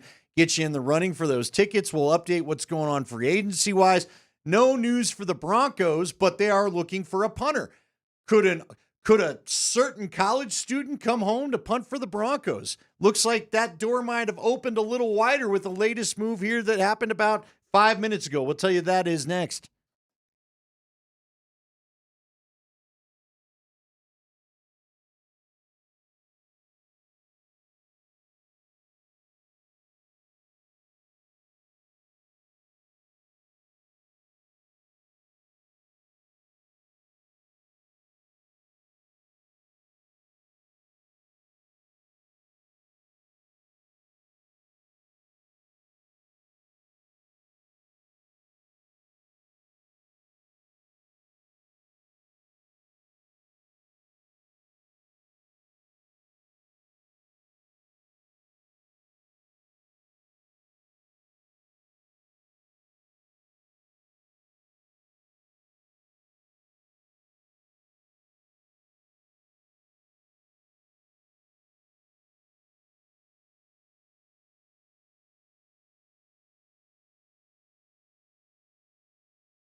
We welcome you back. It's Kreckman and Lindahl. Mark Burton only sitting in. Nate Kreckman is off in Vegas. Up 2,000 at least by now. Yeah, he may win so much money. Maybe he might never won't come back. We Yeah, don't know. He's yet to do that in the 6 years of working with him. But I always it always occurred to me, like, if I won like the $200 million lottery or whatever, I might just walk the hell off. I wouldn't even tell anybody. But then I'd just be like, I'm gone, man, and hop a flight to Hawaii and sit on a beach and drink booze until the police show up looking for me. Well, I might buy the station if I won $200 million. No way would they sell you the station, bro. I might buy the station. You'd have to go. There's a price for everything, as we're learning. Do you just go to Flex offices and be like, hey, I got 10 milli? No, I call Mr. Kroenke and I go, look, let's Myles Garrett this thing. What's the price for you to be satisfied? And then Mr. Kroenke says, I pay a guy I'm a better businessman than you, who lotto pays winner. who pays a guy to deal with that. Yeah, you're out. First off, I'm not getting to Mr. Kroenke, but no, Wait, hold on. Wait, no. Now that Andy owns the station, you are the you are the GM and program director of the station. Well, no, what does the Andy Lindahl Sports Radio lineup look like? Is it just you and your homies? Do you give your wife a job on the station? Do you give your kid a job on the station? No. Do you give your best friends your job at the station? Do you get your cousin? Do you make the cousin an engineer at the station? You know what I mean? It's kind of funny. Most of my, I like all the people here, So there'd only be a Tyler couple of us you likes fire. to crack jokes, so maybe I'm putting him at night after some of his jokes. Hey, guess what, yesterday. Columbus? Your show you're runs 7 from to 10 1 p.m. a.m. pal. to If you 3 want to a.m. work, how does that fit? No, I don't know. I don't know if I'd make a lot of changes. I just would, I'd like to cash in. Although advertising isn't as easy to cash in on. But I'd own the station. I'd try to. I don't know what I'd do. I'd try to add. You'd rather own the station than own the Rockies. Yeah. Really? You'd like that, wouldn't you? Really, man? Have you seen their TV deal? It's going away. Yeah, it's MLB. not I'm talking about. Yeah. They don't have ESPN anymore. Yeah. You kidding me? Yeah. But I do the job. See, I own the station because I just do the job. Oh, because you just love I'm not the one of the genre. guys where that's the weird thing. I actually like what I do. I actually No, work I really do hard to too. do. You know what but I mean? if you handed me $200 But you million, said you'd walk away. I'd never work a day in my life. Now listen, not another minute, not another when second. I first got into this thing, I'm working with Larry Zimmer, and quite often I was like, "Oh, I can't wait." When I was an intern, I'm like, "I can't wait to meet Larry Zimmer." Yeah. Dude was on assignment, as he put it, on it, which meant I'm not coming in the office for like. By the time I met him, it was like May. He finally was done with basketball season, whatever. I finally got to meet Larry Zimmer, and so it was cool and all that. I'd be on assignment quite often. Like, I'd own the station because then I would tell everybody, I'll go on remote from whatever I please, but I would still do the show because I enjoy it. Okay, and now I'd see, still you're do crazy. some game call. You know what I would do? You don't have to work. Why would you I'd probably work? put the Mammoth on the radio just because. See, that's what And then I'd call the games. No, man. That's what I do. No. I like what I do. I don't know what to tell you. No. You don't need to sit around all the. What, you're just going to sit around and not do anything? Yes. Now, I'm you know going what to I drink would do? and chill the hell You know out. what else I do? I get my Bond yacht. And I'd be on my Bond yacht like Jerry Jones. You wouldn't know where I was, but it would be tropical. That's where you would be. Spring could come along. We'd put the little control room if they wanted to. Spring could have his own little quarters. He could have his little Now, escape see, because boat. now you've gone from owning the Nate and station his to family could living have with some- the rest of us on my a thing yacht. would look like the damn Love Boat, so what does it matter? No, man. Can you imagine the worst person to live with here at the station is who? DMac? No, he's I'm not probably saying a the whole good Well, one. you were just complaining about Scotty's. What was he eating? Oh, his bone Yeah, broth. you know what? He was farting up the station. Yeah, here. dude. Yes, it was terrible. You don't want to live with a yacht with Scotty? Logan had a rule for him. He was not allowed certain things. No, man. Again, let me remind you, this boat is big enough. We're going to have to plan to cross paths. I'm not getting a tiny boat. We're not on the minnow that Gilligan's Island wiped out in. We're getting a Carnival Cruise Line boat, and we're all going to have plenty of. All I'm saying but it is, ain't the whole if you station, put it's us just all on our a show, boat, living Now, together, the rest of the shows will be here. No, we're throwing a dead body off the side of that boat at one time or another. We don't make it through there with everybody alive. No way. There's no way the whole crew of That us got make dark. it. No, I'm just saying, right? I'm just saying. No, not right. I plan on everybody living and there being no criminal charges. No.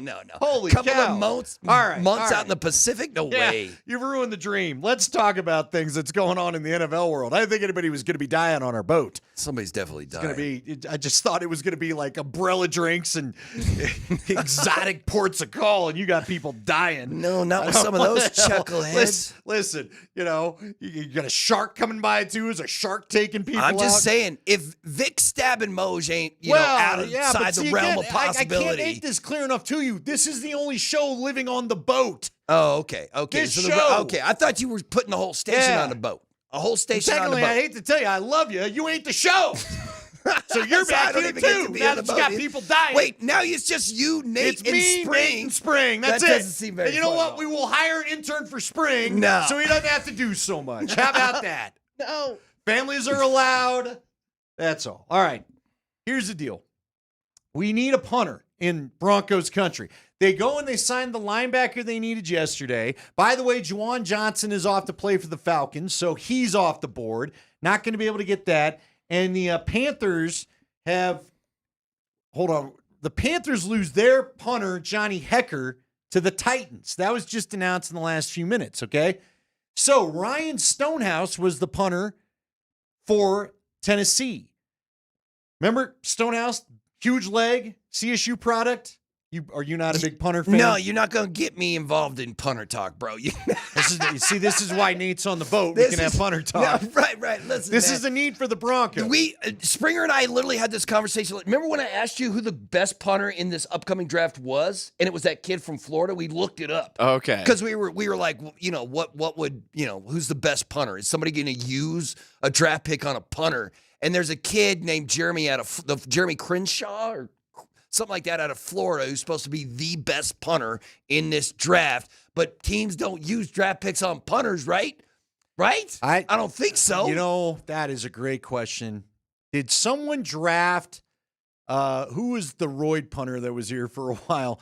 The guy that was just all crazy. Todd Sauerbrunn. Oh, yeah, Sauerbrunn. Yeah. What? I hadn't thought about that dude in forever. He was so yoked up. What was that dude? The dude from Florida State who kicked in the league for like 20 years. We made a bunch of cash. Was crazy though. Who am I thinking of? Oh, wait, hold on. The punter? The Florida kicker. State. Yeah, kicker. the kicker was from Florida Janikowski. How could I that forget? was a Raider, and the Raiders used a high draft pick on him. Okay, yeah, I forgot Janikowski's name, but there it was. Yeah, Roy. So you got superstar kicker. You got your. God, I'm trying to think if the Broncos drafted Riley. Did the Broncos draft Kern or Dixon? I think they drafted Dixon. Did they? I'm like 95% I don't know. sure. I think I would remember. I feel if they like would they have did. drafted I think a punter, he's right. I punter feel or like kicker. they did because they needed one. Like, wasn't that a Josh thing? Didn't Josh draft him? I want to say.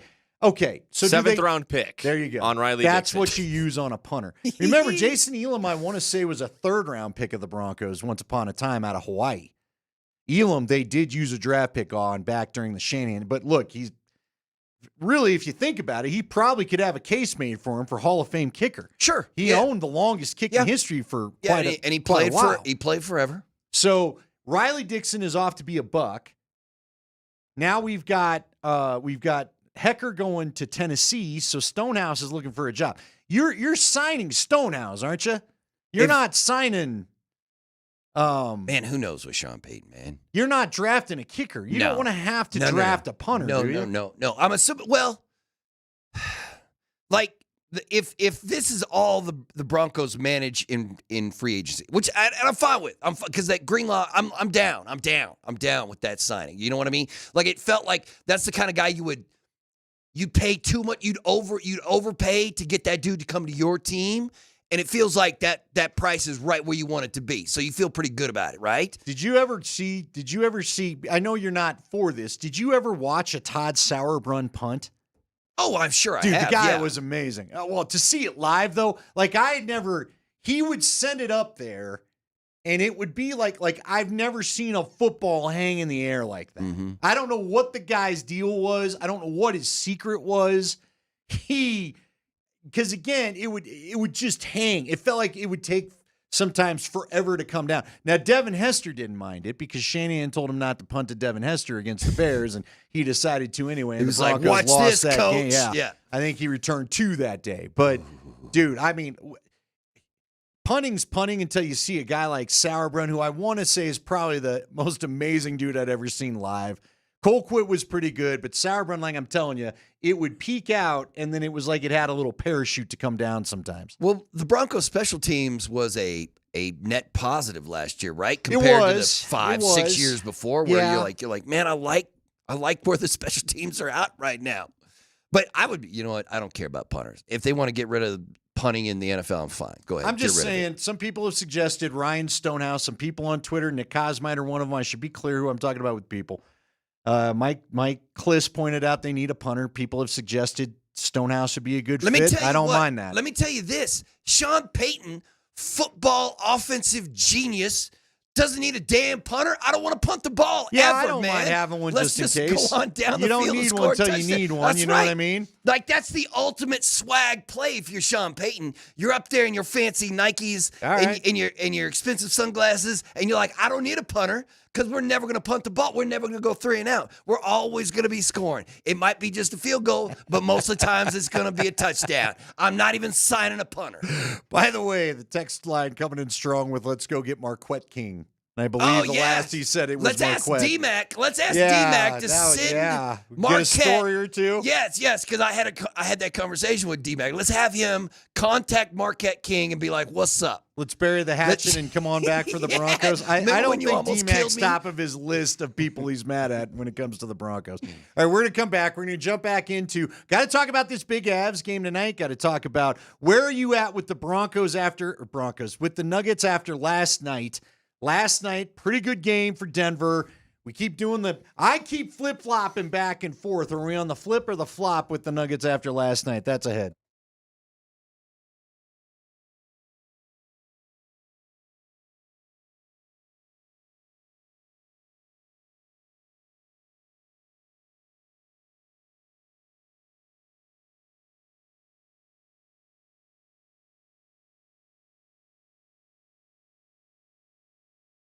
Guys, Andy Lindahl here for the Rocky Mountain Men's Clinic. Let's talk about how your day has gone today. Tell me if any of this checks the box for you. Have you had low energy? Did you get up feeling great only to have that energy kind of disappear after a couple of hours? Have you not been seeing the same gains in the gym that you're used to? Do you find yourself with a little bit of brain fog? Are you maybe even battling with depression or maybe even erectile dysfunction? All this can be signs of low T. And if you feel like maybe you don't feel the way that you used to, but you'd like to feel that way again, then go to the Rocky Mountain Men's Clinic and talk to them about some testosterone treatment. You can take a low T quiz on their website if you like at the RockyMountainMen'sClinic.com. It's a simple 10-question quiz with yes or no answers. Takes 2 minutes, and then schedule a consultation with the Rocky Mountain Men's Clinic. Here's how that visit goes. They draw your blood. They'll have your results in 30 minutes. You'll talk to a Colorado licensed medical provider. They'll review the results with you and discuss your options, and you can make the decision together with their medical team. The cost of the appointment's only $99, which includes a medical consult, T and PSA test, and if you sign up for testosterone the day of your appointment, your visit is free. They do have 5 locations throughout Colorado, so there's really no need to wait. Find the one closest to you. They have a location in Fort Collins, North Denver, Central Denver, Castle Rock, and Colorado Springs. Go ahead and give them a call. See what they can do for you today. Start feeling like your old self again. Give them a call, 720-440-7900, or visit them at the RockyMountainMen'sClinic.com.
We roll on.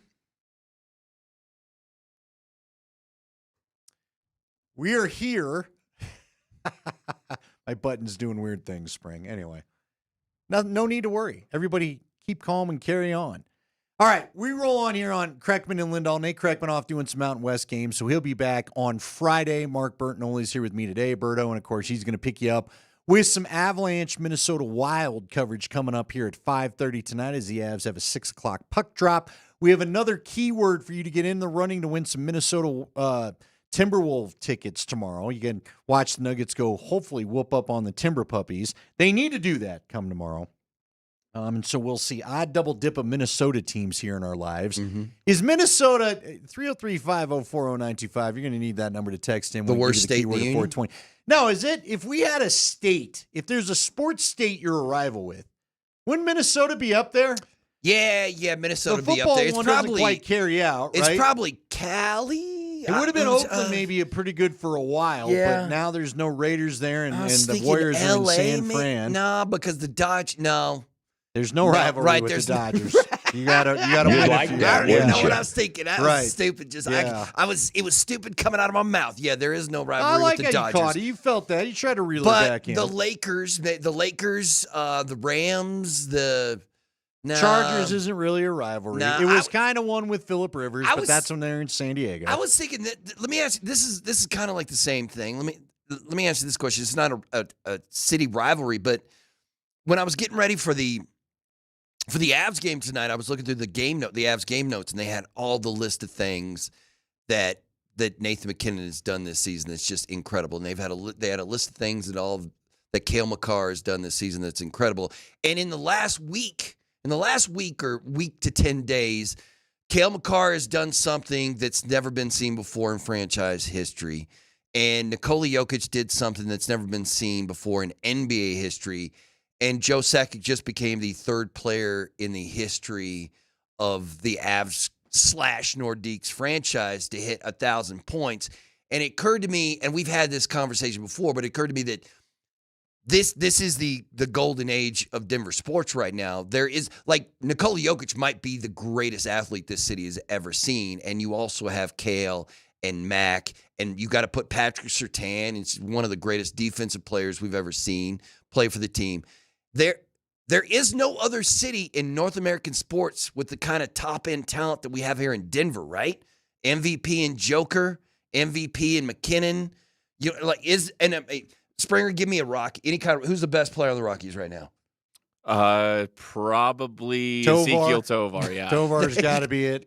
So I mean, at least you know what I mean. Like, can you think? Is there another city in North America that has that kind of talent? We did get a good suggestion on the text line. I hate the Blues and the Chiefs. Give me Missouri.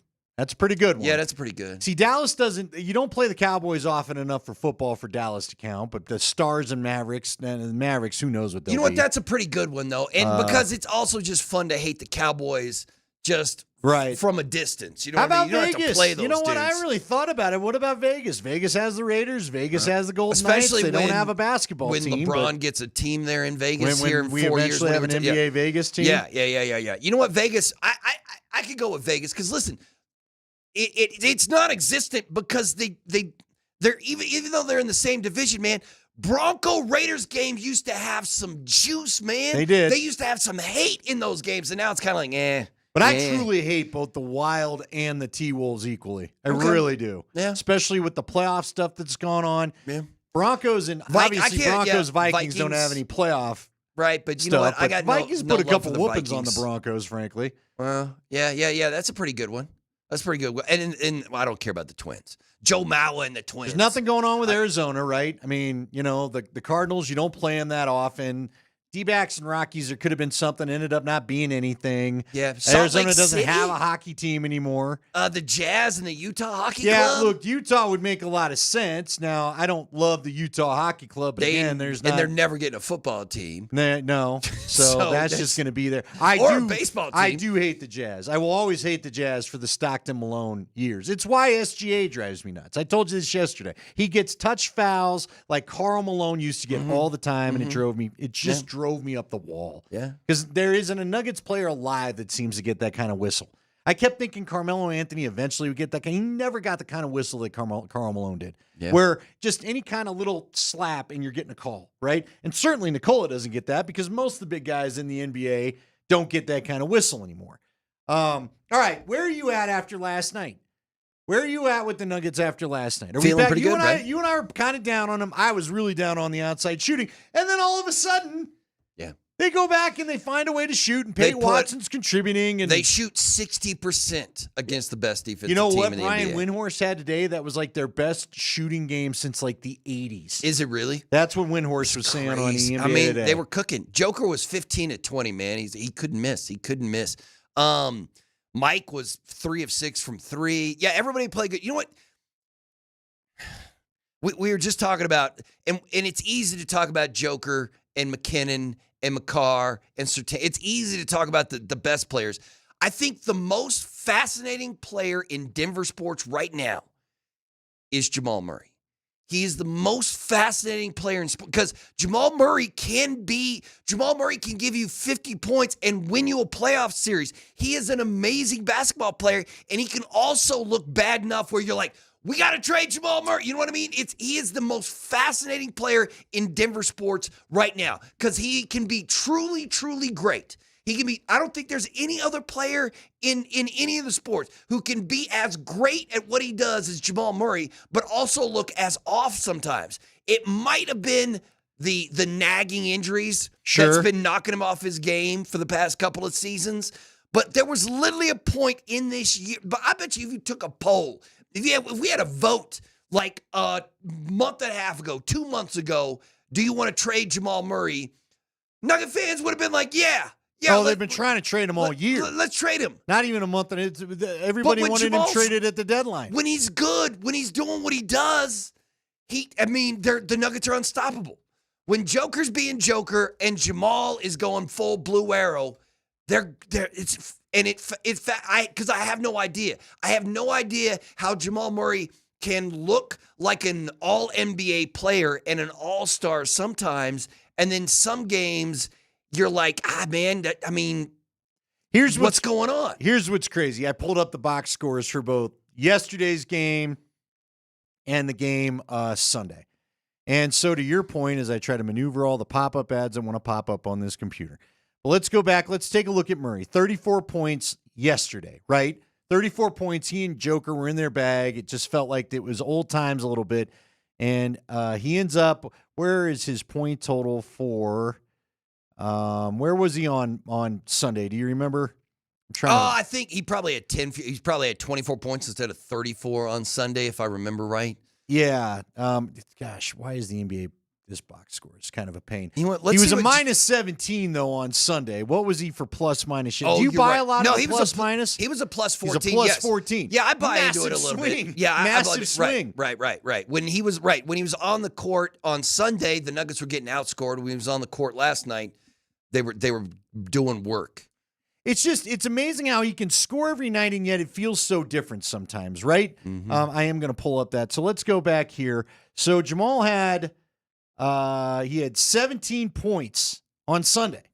Oh, and is then that it? Goes off and doubles his total last night. So, and look, 17's not terrible, right? But if you're really gonna be the team that was the team last night, that's going to be tough for anybody in the West, including the best defense and the top team in the West to deal with. Mm-hmm. Jamal Murray's got to go off like that again. He and Joker have to be simpatico. You didn't even have Aaron Gordon last night. You did what you did to them, which was pretty amazing because, quite honestly, that was one of the reasons why I told you yesterday they ought to arrest Joker, which, by the way, Malone was right with you. Malone said, I'll arrest you. Yeah, Coach Malone was on the same page. There was like, no, you're not. Yeah, he said, no, you hell won't. No. Isn't that why you got to love him? Isn't that another reason why he needs to be MVP? What other big man plays as much as him? Seriously. No, I get it, man. What other big man plays as much as he does? He's got my vote. I don't know who we have to convince. Like, the talking heads, when it comes to the MVP, the talking heads, like, they have their own agenda. Like, and then, like, ESPN pays Kendrick Perkins to say dumb stuff. You know what I mean? He says dumb stuff, and people react to it, and That's he gets attention. Like. Right. So they don't pay him. They don't pay him for, like, in-depth analysis. They pay him to do Kendrick Perkins kind of things. And it's the same, like, It will shock me if Joker doesn't win the MVP this season, and it will shock me because he is. You could probably count the amount of the greatness of other seasons in the NBA compared to the one Joker's having this year. It's on one hand. On one hand, probably. You have to I think Coach Malone was probably right on. Like, if Joker had 0 MVPs, right? If he had 0 MVPs and he was having the season he's had, he wins that thing in a landslide. Yeah. He wins it in a landslide. But because he has 3, they're all like, well, you know what, we should share the wealth. Nah, the hell with that, man. You give it to the most valuable player in the league, and that's Nikola Jokic. But see, the problem is if they would think that way, then he wouldn't have lost the one to Embiid either. Yeah. He'd be on 4 in a row. He'd be winning his 5th. Yeah, he'd be up for 5 in a row. He'd be up for his 5th, and he'd won 4 in a row. So, look, the fact that Joker, the reason why I don't get spicy about this is Joker's made it clear he doesn't care. And, so if that's how he feels, and fine with me, just go get the NBA title, period. Because he's in conversation for all-time greats. We're going to have to revisit a statement you made, about where Joker ranks even in this town. Because I'll tell you, you say certain things and it gets Bronco fans in particular very upset. No, he's the greatest athlete there's this a debate city's to be had ever seen. All right, so we'll maybe talk a little bit about that. We'll continue. Broncos free agency needs. Where are they at now? Day 2, no word on Evan Ingram. I'm not even seeing any tweets other than he's, I guess, visiting with the Chargers. What do the Broncos need most? We'll tackle some of that too ahead. And we've got your keyword. Your second hour keyword comes your way next on 92.5.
We welcome you back to Kreckman and Lindahl. Mark Bertinoli filling in for Nate today. I am Andy Lindahl. That's the Lindahl part of the show name. So happy to have you along here on this Tuesday. We've got Avs and Wild coming up as the Avs continue to try to climb the standings. And I think I heard you say it even yesterday, Berto, that, they got a shot if they can get a few wins in to maybe even take home ice away from Dallas, which not only get out of the wild card, but 6 points back at Dallas. And you play them, Sunday.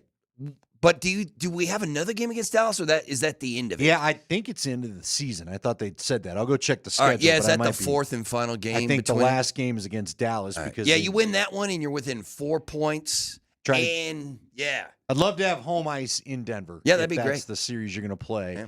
All right, got to give you your second keyword of the day here, and it's flurry, as in Murray Fleury. We're stealing this from our buddy Chris Marlowe and the Altitude TV broadcast. Easy for me to say, but flurry. Text flurry to 303-504-0925 and your first and last name. Flurry and your first and last name to 303-504-0925. That's flurry. Get that in, and we'll get you another chance to get your name in the hat so that you can win those tickets to watch the Nuggets and the T-Wolves tomorrow. I think another critical game we'll talk more about as this show goes on because, again, like the Nuggets sent a message last night to OKC, I think it's time that Minnesota receives a few messages from the Nuggets as well. Slide into those DMs too. So flurry in your first and last name to 303-504-0925. All right. The Denver Broncos, we've told you they have a need a punter. So Mike Kliss just tweeted this out while we were in the break. Now that Johnny Hecker is a member of the Tennessee Titans, you're going to be able to have Ryan Stonehouse as an unrestricted free agent if you want. He's the former CSU punter that was punting for Tennessee. A few people finding this move a little bit weird because by all accounts, Stonehouse did a pretty good job for the Titans, but the Broncos are in the market now for a punter. Mike Kliss also had a tweet putting out there the candidates there of who's available. As a punter, if you'd like. I'm also seeing Nick Westbrook is apparently signed with the Dolphins. I don't know who that is, frankly. Coleman Shelton, Bears free agent's going to go and sign with the Rams on a 2-year deal. So there you go. Man, it almost feels like, no disrespect to punters, but it feels like you can just get to camp and just grab a couple of dudes off the street. But see, I've seen the Broncos do that before, and that's how Spring, do you remember who was that punter like the first year we were doing the show? The guy was not good. I mean, not good. So, and it just was brutal. I can't remember. I'm blanking. Yeah. Sam Martin just signed with the Panthers. It wasn't him, though. No, yeah, Martin's back, so he goes to the Panthers. Let's see. By the way, punters in the draft from your guy, Mike Kliss, James Burnap of Alabama, Jeremy Crashaw. That's my dude. Crashaw from Florida. That's my dude. Use number 20 on him. Alex Mastromano from Florida State. Use the 20th pick on that Jeremy dude from Florida. That'd be really cool if you didn't do that. Was it Colby Wadman? That'd be a great way. That's it. Colby Wadman. Good job. I had to look it not up. Good. Remember Nate said we all had Wad Mania? Yeah. Yeah. It was just not good. I don't remember Wadmania. Yeah. You know why? He was not good. There was nothing to remember. They were terrible. That's the problem. Punter's one of those things you don't appreciate till you need one. Right, until you need one, just like a they kicker. need one. Because, again, we found out that Riley Dixon agreed to terms with the Bucs today, so he's no longer the Broncos punter. So they'll be in the market. Where else do you think they need to go? Very, very, well, we're done in free agency, right? Right? There's nothing else to do. Like, as far as the headliners, Evan Ingram's out there. All the big dudes are gone. There's nobody, and it's not like you were going to spend big. You're not handing somebody a 4-year, $100 million deal, yeah, you right? know, let me go see. Like, there's still a guy like Amari Cooper, but Amari Cooper's losing all his leverage as the days go on. Becton's a good guard, but he was a guard for Philadelphia. I wouldn't be shocked if he finds his way back there. Because the Eagles are they're signing, but man, they lost a lot. They lost a ton of people today. They've lost a ton of. They're trading C.J. Gardner Johnson to the Texans. They've lost a bunch of their defensive guys. So Sweat goes to sign with his old DC. Yeah, I saw Sweat Arizona. got paid. Aaron Rodgers is still out there. If you want to go get a quarterback. He's allegedly deciding between the Giants and the Steelers. I don't know how Minnesota doesn't factor in. Because if you're looking at the roster of the Steelers and the Giants, what would make you not pick the Steelers? Right. Right. Especially now with that with DK and Pickens. You know what I mean? Yeah. What comes first, the chicken or the egg? Would you rather have a team that's loaded at wide receiver and tempt a great quarterback to come throw balls to him? Or do you need a great quarterback so great wide receivers will want to come and catch balls from him?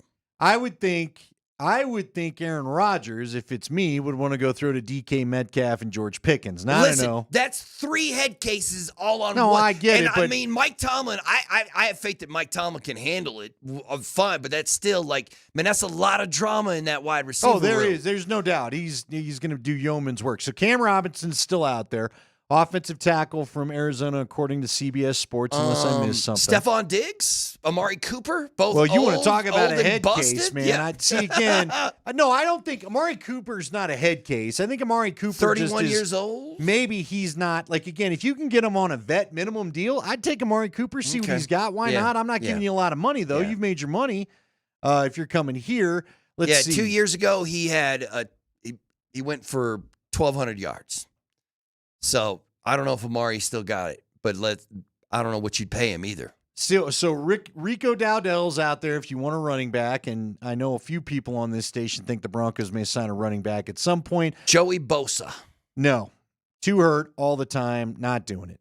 And frankly, I'm giving that money to Zach Allen. I'm not giving Bosa a contract. No, I'm re-signing Zach Allen. Yeah, I'm with you. And then you got to get the thing done with Benito. Mm-hmm. Like, see, for me, as far as the Broncos go, I guess if you can get Evan Ingram on a deal like you got the 2 defensive players yesterday, fine. Because I don't think you overpaid for either of those guys.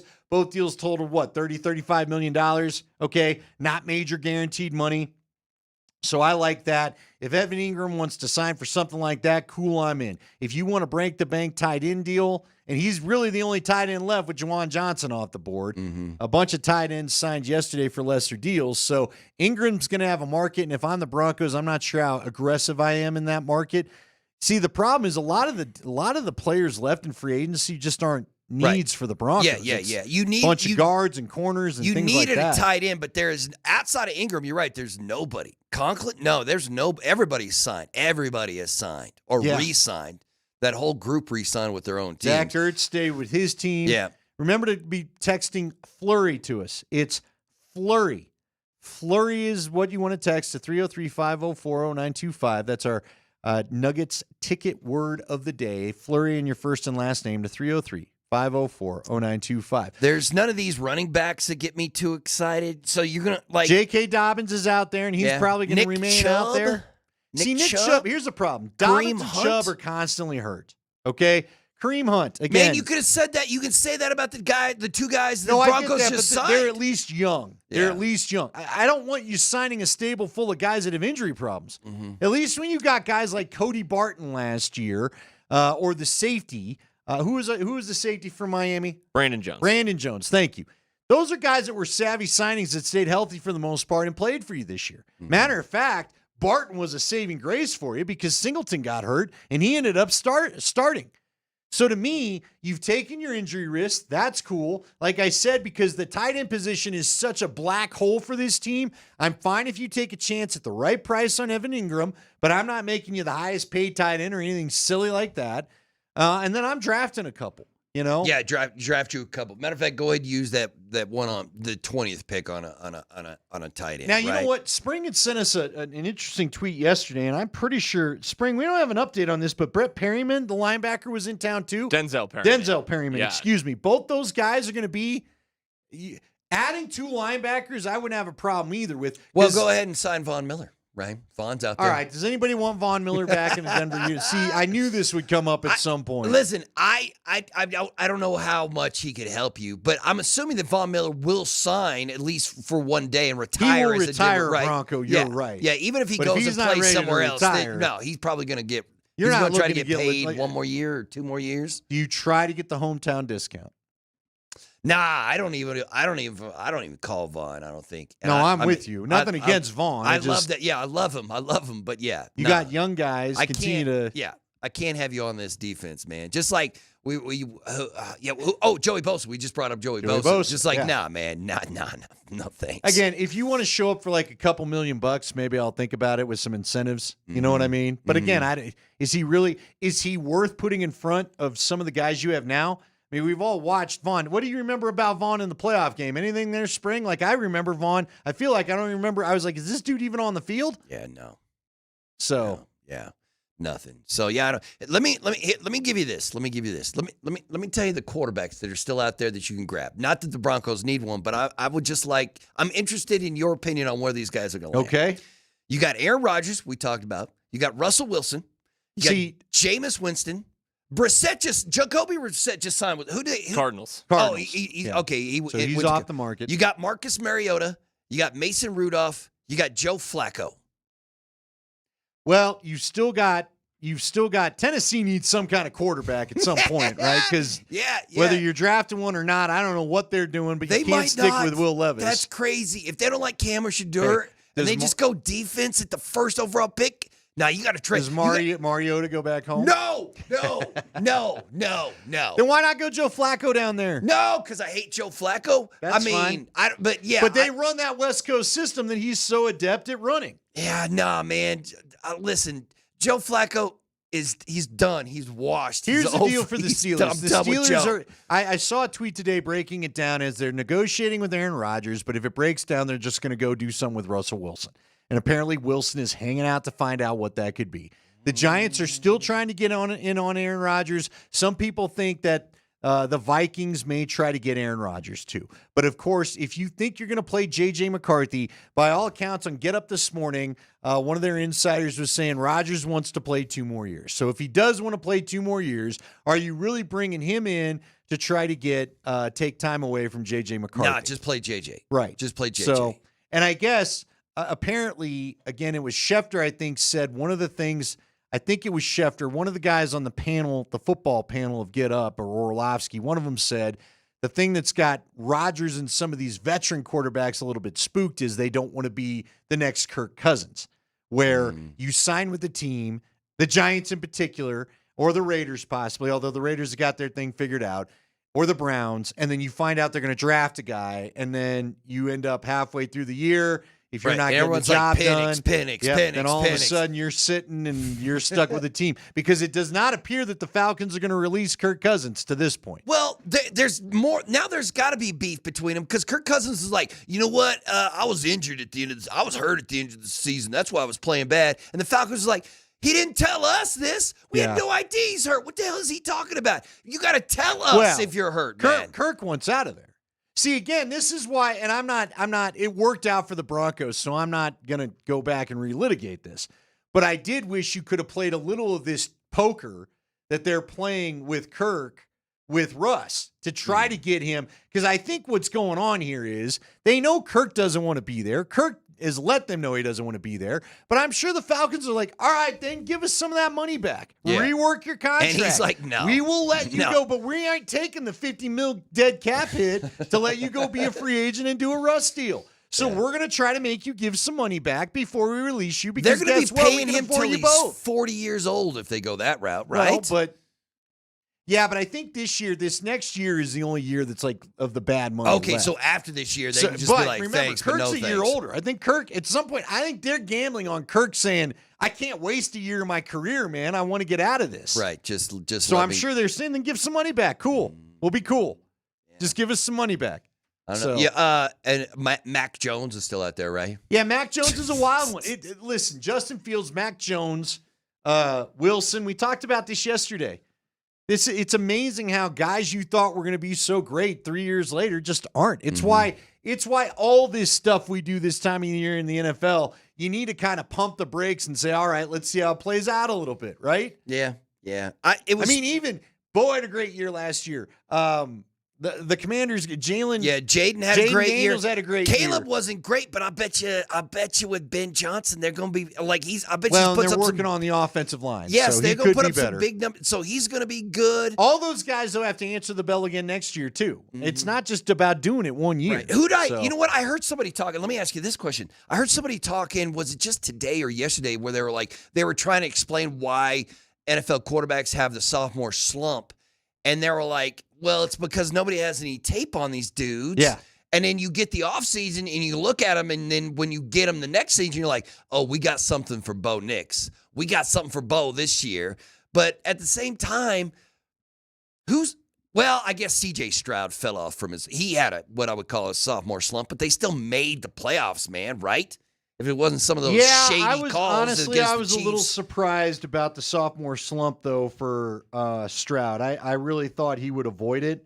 By the way, they've announced the compensatory picks in the NFL. Okay. Broncos are getting none. Okay.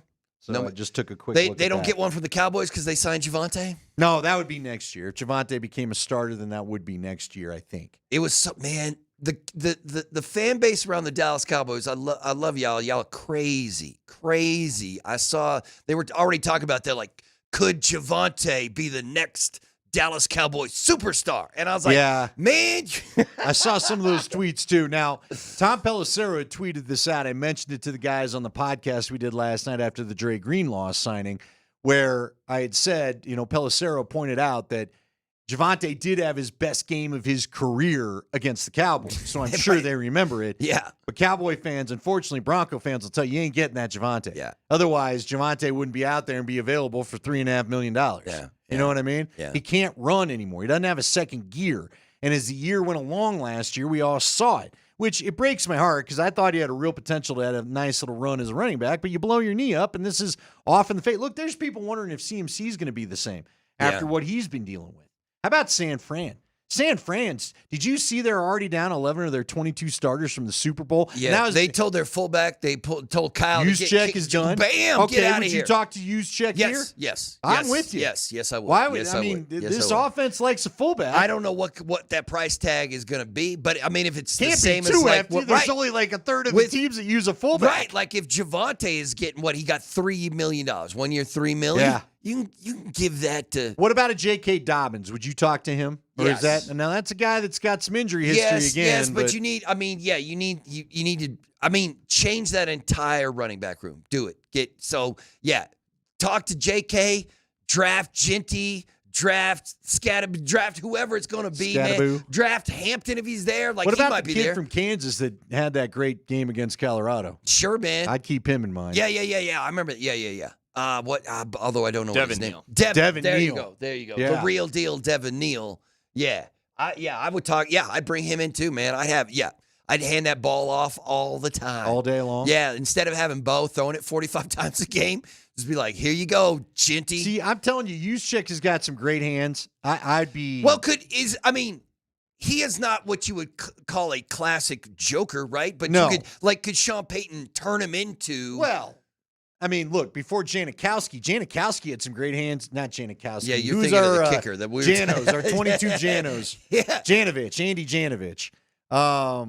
Look, man, he could make some catches. And it is an interesting weapon. No, it's not a joker, but it's a dimension to your offense. Mm-hmm. All of a sudden, I actually got to worry about the fullback with hands. Yeah, I'd take that, especially Bo. See, here's what I want for the Broncos to find somehow in this offseason, wherever it comes from. Find me the always open third down guy. Okay, Maybe it's Cooper Kupp. You're right. Gets released by the hell Rams. with all these 3 and outs. Yeah. Find somebody who can Because give you got me. Pop the top guys. You got a Marvin Mims. You got a Cortland Sutton. Find me a tight end and find me the receiver that always seems to be open underneath as everybody stretches the defense on third down. Yeah. So that the 3rd and 5 and 6s that this offense naturally sets up are not so hard to convert for whatever reason. No, All I'm right. with you. I see the vision, man. I see where you're going. Text Flurry, as in Murray Flurry. Flurry to 303-5040925. That's Flurry, first and last name, to 303-5040925. You'll be in the running for these tickets that we're giving away to the Minnesota game tomorrow night. It's at Ball Arena. If you need some Nuggets tickets, they're available right now. It's real easy. All you have to do to catch all the action for their playoff push is go to nuggets.com/tickets.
It is Altitude Sports Radio 92.5. Kreckman and Lindahl. Again, Nate Kreckman returns Friday, so make sure that you tune in then if you want to hear Nate again.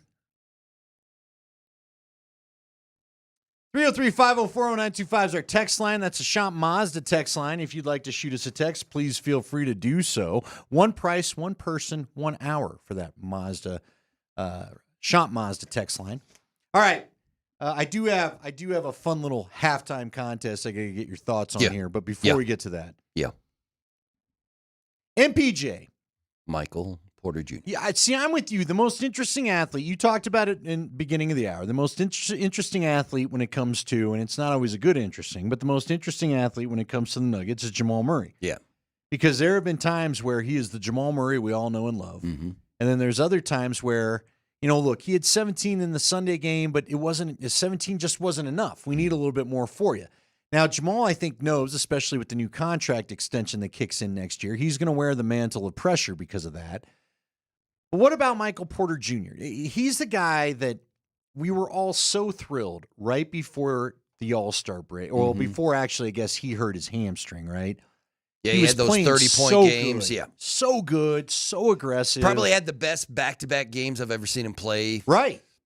In his end. I mean, Michael Porter, Michael Porter Jr. is 26, man. He's 26. Yep. So does that mean but how long has he been, like Michael Porter Jr. is a 26-year-old NBA player who has a absolute massive amount of playoff experience because the Nuggets have been in the playoffs ever since he joined the team, and they've gone deep several times during that run. So he is, but we always talk about potential, like what he could be, what he might be. But I think Nugget fans just have to realize this is who he is. Like Michael Porter Jr. is not going to become Kevin Durant, man. This is the guy you got. This is a guy.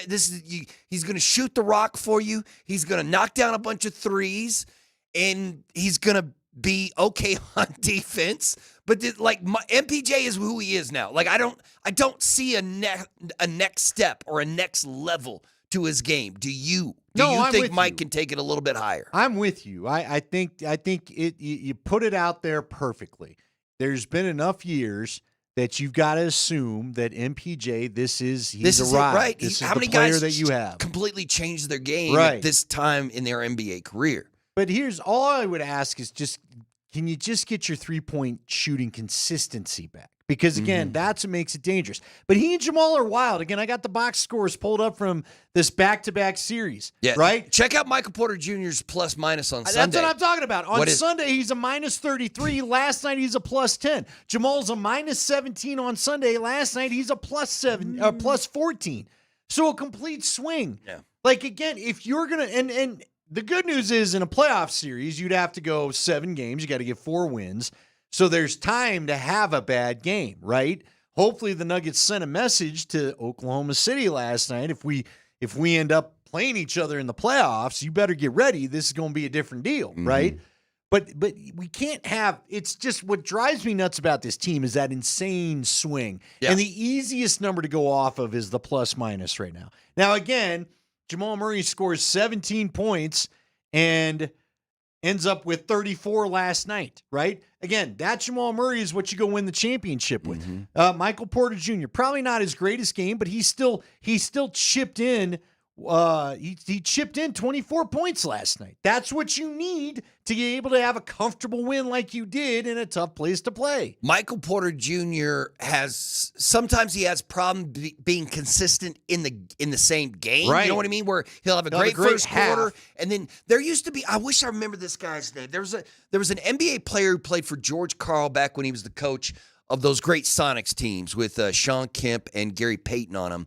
His name was Aaron something, but they used to call him the Ghost because he would show up and one night he'd get you 30 points and 12 rebounds, and the next night he'd show up and get you 4 points and 1 rebound. And they're like, sometimes you just ghost, man. Sometimes you just disappear. What's going on? And Mike does that as well. I don't know if it's just the nature of the Nuggets offense that sometimes he gets frozen out or he just doesn't get the ball. But during a game, he can go. And for Jamal, there's no other athlete in Denver who can swing from greatness to mediocrity Right. at the same. You know what I mean? Like Jamal Murray can look like the best basketball player on the court at sometimes, and then there are some games where you're like, the Nuggets are going to lose this thing because Jamal just doesn't have it Can't tonight. hit a shot. Has Jalen Pickett played his way into playoff considerations? Coach Malone certainly likes him enough that Malone is now, I've just noticed this starting the last week or so. It hasn't been too often, but Malone has gone to a playoff rotation. He's playing 8 dudes. He is not going deep. He played a couple of guys at the end of that OKC game because it was a blowout. They played a couple of minutes, but just for the most time, 8 guys. You get 3 guys off the bench, and who are those 3 guys going to be? Obviously, Russ is going to be one once Aaron comes back because Russ was in the starting lineup last night because Aaron Gordon was hurt still. So he played Zeke, Payton, and Jalen Pickett. But when it's all said and done, and the playoffs start, and Aaron's healthy, and the whole team is healthy, and Russ is getting a lot of minutes off the bench, who are those other 2 guys? Peyton Watson's going to be one of them, but it's got to be Julian, right? It's got to be Julian Strawther when he gets healthy. You would think, but Pickett, Pickett as a true point guard, though, I think could help. Could that help the MPJ situation? Could he set up the shots that Michael needs help getting when he can't get his own shot? And maybe you let Jamal worry about being the number 2. And if Jamal then brings the attention, can Pickett then maybe help set up MPJ for some easier shots? I don't know. I don't know the answer. You and I both know stuff that happens at this point in the race. Look, we know this. Malone is tinkering with stuff because he has to. I'm sure he's not. Malone likes his rotations. That's what Nate says all the time. He loves to know his rotations. He loves to have his set starting lineup. He kind of likes it on autopilot, as most coaches do. I think he's tinkering right now because he feels like he has to, right? You got to figure out the Aaron Gordon thing because look, at this point, I'm a little worried how much you can count on Aaron Gordon for the playoff run if this gap thing is going to jump up every. Yeah, rest him you for a might month need to if just you shut have him to. down until it's time to go to the playoffs. Yeah. Just like how last year Jamal was dealing with the shin splints and all of the everything else that's going on with his lower body. That's the same thing with Aaron, man. He's got the twisted ankle, he's got the calf, he's got the hamstring. She's like, hey, AG, we love you, man. Sit down for a month. We'll see you in the first week. Matter of fact, the last week of the NBA regular season is the middle of April. Just maybe play him 1 or 2 games there to warm him up. Yeah, I don't care, man. No, I don't care about the standings. Like, you're currently in the number 2 spot, but you could fall anywhere with the way the West is going. You got Minnesota and LA coming up, 2 huge. I don't care. Aaron, just relax, man. Just get that calf and hamstring and ankle right. Yeah, get it all down, get it all figured out, and let's take it from there. So, yeah, man, I don't know. Gosh, this Nuggets team, it's crazy. It's crazy. I want to believe. Scotty's always hyping me to believe, and I want to buy in. They're probably going to go pretty deep. They're probably going to go pretty deep. Well, I hope so. I think they should. They need to. Again, Oklahoma City's the toughest team in the league, and look at what you did to them. Yeah, they're also the youngest team in the league, and they're in your division, and they're in your conference, in your division. They're the youngest team in the NBA, and they are loaded with picks. All right. Loaded with picks. Quick choice for you. Sophie's choice for you. You can only get one more win before Sunday. Lakers or T-Wolves? Which one you got to have? Which one you want? Huh? Okay. Huh? Okay. Let me set it. Tell you, think it over. I want to answer that question in the 5 o'clock hour. I didn't expect it. I thought you'd have a knee-jerk reaction. You didn't. So we'll come back. We got a high 6 today. Your top NFL stories. We'll get from Berto. Who do you have to have? The win against the Lakers or the T-Wolves if you're only getting one. And I finally found a halftime game I think I could play. We'll tell you about that before we get out of here, plus announce our ticket winner. It's Altitude Sports Radio 92.5.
Yes, 5 o'clock hour underway here on Kreckman and Lindahl. I'm Andy Lindahl. Nate Kreckman will be back on Friday as he calls some Mountain West games out in Vegas. Mark Bertinoli's in with us.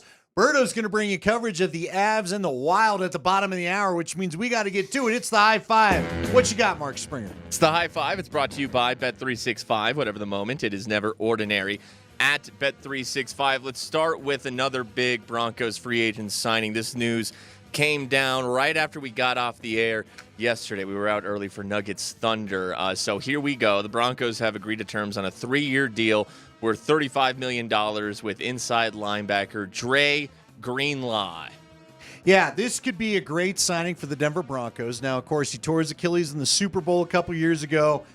He wasn't totally healthy last year either. Jeff Legwald telling us he only was able to play 17 games the last 2 seasons. But he's been extremely good when he plays. He's tough. He's physical. He's everything you want an inside linebacker to be. He can cover. If he stays healthy, this is a phenomenal signing for the Broncos. $35 million total on the deal for 3 years. Not a huge guarantee. I love the signing. I really don't have a problem with him rolling the dice here. Yeah, no. Nice price. Great player. At least, once again, if he's healthy. He's one of those guys who... If he was healthy, you wouldn't get him at the contract you got him at. Right. He's always around the ball. He's in every play. He's just one of those guys. You'll see. He'll be around the ball every single play. He's involved in every single play. And he's also the dude who straight body slammed that Eagles player. I don't know who it was, but he body slammed. Remember? And that Eagles security guard jumped in and wanted a piece. And then Greenlaw was going to beat up the security guard. And then Big Dom. And then everybody got fined. And they were like, and the Eagles were like, or the NFL was like, what are you allowing your security guard to fight opposing players for? Philadelphia? He can't be on the sideline anymore. He's gone. So I'm always down for a dude who will just suplex an opposing player. Oh, there's a great highlight going around Twitter where, remember, he hit a Seattle running back, I want to say, at the goal line. It was just him and the Seattle player and saved basically a playoff spot or whatever from won the game because of this one-on-one collision that knocked him down before he could cross the goal line. Again, you know what I liken this to? I liken this to, and we got some Adam Schefter news. Someone look at it and make sure we care about it or not. I liken this to when they signed Brian Dawkins, the former Philadelphia Saint. Dre Greenlaw is that heart and soul of the defense type like that. By the way, DeAndre Hopkins is signing. Who's he going to sign with? The Ravens. The Ravens. Oh, so wow. There you go. Oh, wow. So D-Hop going $6 million Baltimore. deal to go play with the Ravens. A little surprised the Chiefs aren't keeping him, but oh well. That's not it Denver did problem. You dropped that pass in the Super Bowl. Oh, that's true. He Good wasn't hell looking of a great point, with the Spring. Chiefs, You're right. man. You're right. Not great at all. High five. All right, let's talk about the punter carousel around the NFL with Broncos implications. First of all, the Buccaneers have agreed to terms with Riley Dixon. It is a 2-year contract, so the Broncos now need a punter. Well, the Carolina Panthers just signed former Broncos punter, most recently with the Bills, Sam Martin, to a 1-year contract. So former Panthers punter Johnny Hecker has now agreed to terms with the Tennessee Titans. He signs a 1-year deal there. So maybe former Titans punter and former Colorado State Rams punter Ryan Stonehouse will sign elsewhere as he is a free agent. Also, there are reports that the Broncos could be interested in former Cowboys punter Brian Anger. Oh, man. Will Nate have a field day with that name if things go wrong? I was angry. I got a little anger about the punting yesterday. I can just hear it all now. Yeah, punting moves. So a lot of stuff going on. Bottom line is the Broncos need one. Ryan Stonehouse, former CSU punters out there, although many are trying to figure out why the Titans just didn't keep him because he's got a monster leg. We'll see how it all plays out. And as Berto said, maybe they just draft him one again in the 7th round. Yeah, who's the greatest punter in the NFL right now? Nobody knows because nobody cares. It's a punter, man. I'm sure he's Australian, though. Right. It's got to be some team that sucks, right? And so the punter's always... Hector's not bad. It's like I know the that, Raiders or right? somebody. Or, who was the worst offensive team in the NFL this year? It's got to be that dude. And the Broncos had more 3-and-outs than we'd like. They got to improve on that. Okay, so, yeah. So let's not go kicking punters out of bed just yet.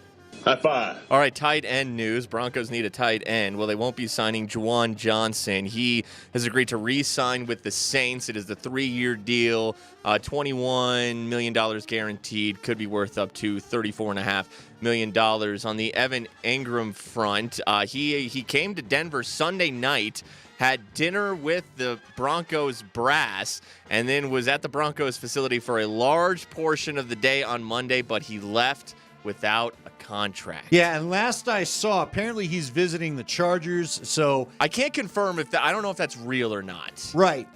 If he's actually visiting with the Chargers. Well, that would be. Well, I guess it wouldn't matter to the Broncos because if they don't sign a tight end, they're going to have to draft a tight end, but they pick after Denver. So the Broncos will get the first pick if there's a great tight end there at 20, well, if they don't right? trade up. Oh, you know what? That would be Listen, just here's like the problem. They trade with like Tampa Bay, get right in front of Denver and pick Colston. Or Here's the problem. You got Colston Loveland out there that everybody was originally mocking to Denver, but after the draft and the way he worked out, Tyler Warren's now a top 10 guy according to a lot of mocks, and Colston Loveland's not getting past the Colts in a lot of mocks, who just signed Daniel Jones today. So look, man, it could be tough picking for the tight end class. And if all of a sudden the Raiders are Ashton Genty territory, I don't know where your Joker's going to come from. So yeah, you're in trouble if all that goes. If the Chargers sign Ingram, you don't get him, and you don't get Colston or Tyler. What the hell are you going to do with the tight end position? What you've been doing, and draft a couple young guys and hope they work out. I mean, really, the tight end market is. Spring said Juwan Johnson's off there. I don't know. We'll have to just wait and see. High five. All right, speaking of the Chargers, who may or may not be meeting with Evan Ingram, they have agreed to terms with running back Najee Harris on a 1-year deal worth up to $9.25 million. Looks like J.K. Dobbins will sign elsewhere. And maybe that's a Bronco pick. I don't know. It depends on how bad you want them to get another running back into the mix. But Najee Harris with Jim Harbaugh, that could be interesting. Najee Harris is one of those guys, though, right, where like his first couple years, you're loving it. And I would almost relate it to what's going on, what just went on with Javonte Williams. Now, Javonte had the knee injury. I don't think Najee Harris didn't have a knee injury, but it just feels like he's one of those classic Alabama backs that by year 4 or 5, dude's just out of steam. Yeah. Najee Harris doesn't excite me. I'm glad. But there was no free agent running back this year that I was like, ooh, right, go get that guy. I mean, Juszczyk's out there now. Yeah, but like nothing like Saquon last year, where you're just like, oh, you can just sign Saquon Barkley. No, you're right. And look, even Saquon was kind of the outlier. Derrick Henry. Derrick Henry was fun, but even Derrick Henry's interesting. I mean, but even Baltimore wasn't feeding the guy the ball at the end of the game. I mean, it was kind of wild. That's the modern NFL too. I think it's funny. You get these offensive play callers, and they don't always love running the football. They'll do it enough, like eating their broccoli, to keep you unbalanced, but they want to throw with the game on the line. And even our guy Sean Payton has shown that. So. High five. All right, you mentioned Daniel Jones. He signs a 1-year, $12 million deal with the Indianapolis Colts. Will that upset Anthony Richardson? Well, according to Richardson's agent, Derek Jackson, he said that Anthony Richardson is healthy and has no plans to seek a trade. His agent saying, quote, AR will be ready to roll. Who would trade for Anthony Richardson if he wanted a trade? Well, he's still on a rookie deal. There were a bunch of teams that had him graded well. You still would have the 5th-year option with him. There's probably a quarterback-needy team that may take a chance. Hey, listen, you don't think Pittsburgh, Arthur Smith might not think about that? They want an athletic quarterback there. If you lose your starting position to Daniel Jones, I don't know if you deserve to be in the league anyway. Well, a lot of people were wondering he was kind of a boomer bust prospect. Yeah. He's kind of like Trey Lance, a little bit of a boomer bust, and so far, both of them have gone bust because I remember Jeff Legwald said it about there's a ton of kids you could put this on. They need seasoning. They're not ready to be NFL quarterbacks. It was said Zach Wilson's going to need a minute to learn how to run pro offenses. They didn't give him a minute. Trey Lance got forced in there after. Leggy said if you draft him, you better be ready to sit him for 2 years to get the release point worked out. And actually, he was at North Dakota State or whatever. You got to teach him how to play NFL talent. And nobody's ever patient with these guys. And then everybody wonders why they don't work out. You're Some right. guys still need the old school NFL approach where you teach the guy the league for 2 or 3 years. Yeah, Anthony Richardson is just 22. He's an incredible athlete with a huge Right, arm, and but he's you got to going teach into him to his be a quarterback. third season. So, Right. yeah, he's still got a lot of future ahead of him. Even Maybe though he the could, NFL has become a little bit more like college where they'll take the athlete and do something special, you still have to teach the guy how to be a quarterback. You could unlock a Hall of Fame career if you were patient. It amazes me how nobody has any patience with these guys. It amazes me that the Colts are like, this is what we need, either Anthony Richardson or Daniel Jones. No! Well, because there's Neither just one of nothing those are out your there. answers. There's just nothing out there, period. There's just nothing out there. That's how bad this market is. Everyone's begging. You know what amazes me, too? Think about it, Spring. Nothing has changed since we started doing the show, it feels like. Guess who the top two names on the quarterback market still are? It's Aaron Rodgers and Russell Wilson going where Aaron doesn't. We've been doing this dance for 4 years. Yeah, at least you're not sitting here talking about quarterbacks like your life depends on it, like the last 5 years as a Bronco fan. I'll give you that. You got your guy. I'll give you that. Can you imagine what the conversation would be like right now if the Broncos didn't have a quarterback? We're seeing it. Now, I am curious, had the Broncos been available, what would Stafford have done? Would Stafford had decided not to you know what I mean? Just like, hey, Matt, come play here in Denver with Sean? Right. Oh, yeah, I'd be all in on that, but I love Stafford, though. Well, I think we all do. I just wonder, Denver being kind of that, Elway, Manning, both finishing their careers, and it didn't work out for Russ, but I don't think anybody's blaming Denver after what they've seen out of Russ. I do wonder if Stafford would have felt differently and maybe been willing to come to Denver, but who knows? We don't have to worry about it. High five. All right, and finally, you alluded to Aaron Rodgers and Russell Wilson. Well, Aaron Rodgers appears to be the leading candidate to be the next head quarterback of the Pittsburgh Steelers, but according to Jerry Dulac of the Pittsburgh Post-Gazette, he wrote that it's possible that Russell Wilson could return to the Steelers if ongoing discussions with Aaron Rodgers fail to result in a financial agreement per multiple sources. Yeah, that feels like what it's destined to do. As you said, Justin Fields is out of the mix there, and so we'll see how it goes down. I mean, Aaron Rodgers and Mike Tomlin might be worth the HBO series by themselves because you want to talk about two strong-headed guys. And, I do know that obviously Tomlin was not afraid to give the reins over to Ben Roethlisberger. By the way, do you buy Ben Roethlisberger having that tweet yesterday saying, hey, man, if you need somebody to throw some things, to throw a few passes. No, that's a troll with job. DK and that's an engagement post. Ben's I feel just trying like to get he's engagement. joking, but part of me feels like there's just a touch of him that's serious. If Does they were that happening in the chucklehead call. still live in Pittsburgh? Does he just hang out in He's Pittsburgh? Got his Pittsburgh helmet on and everything. Okay, I don't know if he lives there or not, but I agree with Spring. It feels like he's joking, and yet I feel like if they were to call, he might be joking less. I ain't heard from that dude in 3-4 years, and then all of a sudden he pops up. Podcasts. Oh, has he really? He's 43 years old. Well, no way. Hey, you taking Russ or you taking Big Ben? As much as it saddens me to say. Yeah, you're going to say. I'll take Russ. There you go. Right. It's Russ all the time. Russ is 36. Ben is moves 40. like he's 40 like Ben. Did you see that playoff game last year, dude? He couldn't get out of the way of anybody. I bet you Ben moves like that right now. I bet you Ben walks like he's 70 years old. That's the thing. Ben was the guy, because I saw it with my own eyes a couple of times in Denver. That dude is bigger than your defensive ends. Even if you get home, you still got to wrestle him down. All right, give me your answer. We've had a few people weigh in on the text line, but I'm curious your answer. If you can only get one win before we get to the weekend, it's Minnesota tomorrow night, Nuggets and T-Wolves tomorrow night, Nuggets and Lakers at Ball Arena Friday night. Listen, Nuggets fans, will you please get in there and get the tickets and not let Laker Nation in there the way you did the last home game? Please, let's keep the Laker fans out. But if you only can have one win between those two teams, who are you talking about? It's probably got to be the Lakers just because they're so close to you in the standings. Like you lose that game and all of a sudden they're tied with you for second, and they might have the tiebreakers. They might jump over you if you lose that one. Depends on the good thing. There is almost no downside to being the LA Lakers. You know what I mean? It feels like the NBA bends over backwards to give you whatever you want. They're just approving some of the worst trades in NBA history to get you, generational players there in LA. So there's almost no downside to it. One of it is though that they're always on national television, which means this week, the week that they play the Nuggets twice, I think, right?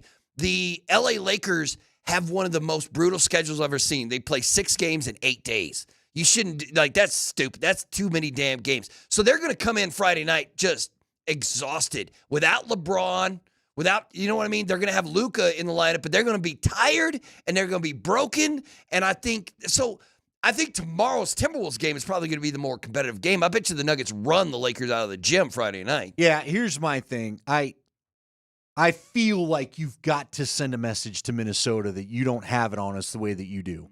You think you do, okay? Even if you were to lose to the Lakers Friday and we got to deal with all the annoying LA talk and all that again, that's fine because you still have time to overtake them. I don't want you getting boat raced by Minnesota yet again because that could be a possible – if you got the standings up, that could be a possible first-round matchup, couldn't it? Yeah, if right now it would be if the Timberwolves came out of the play-in.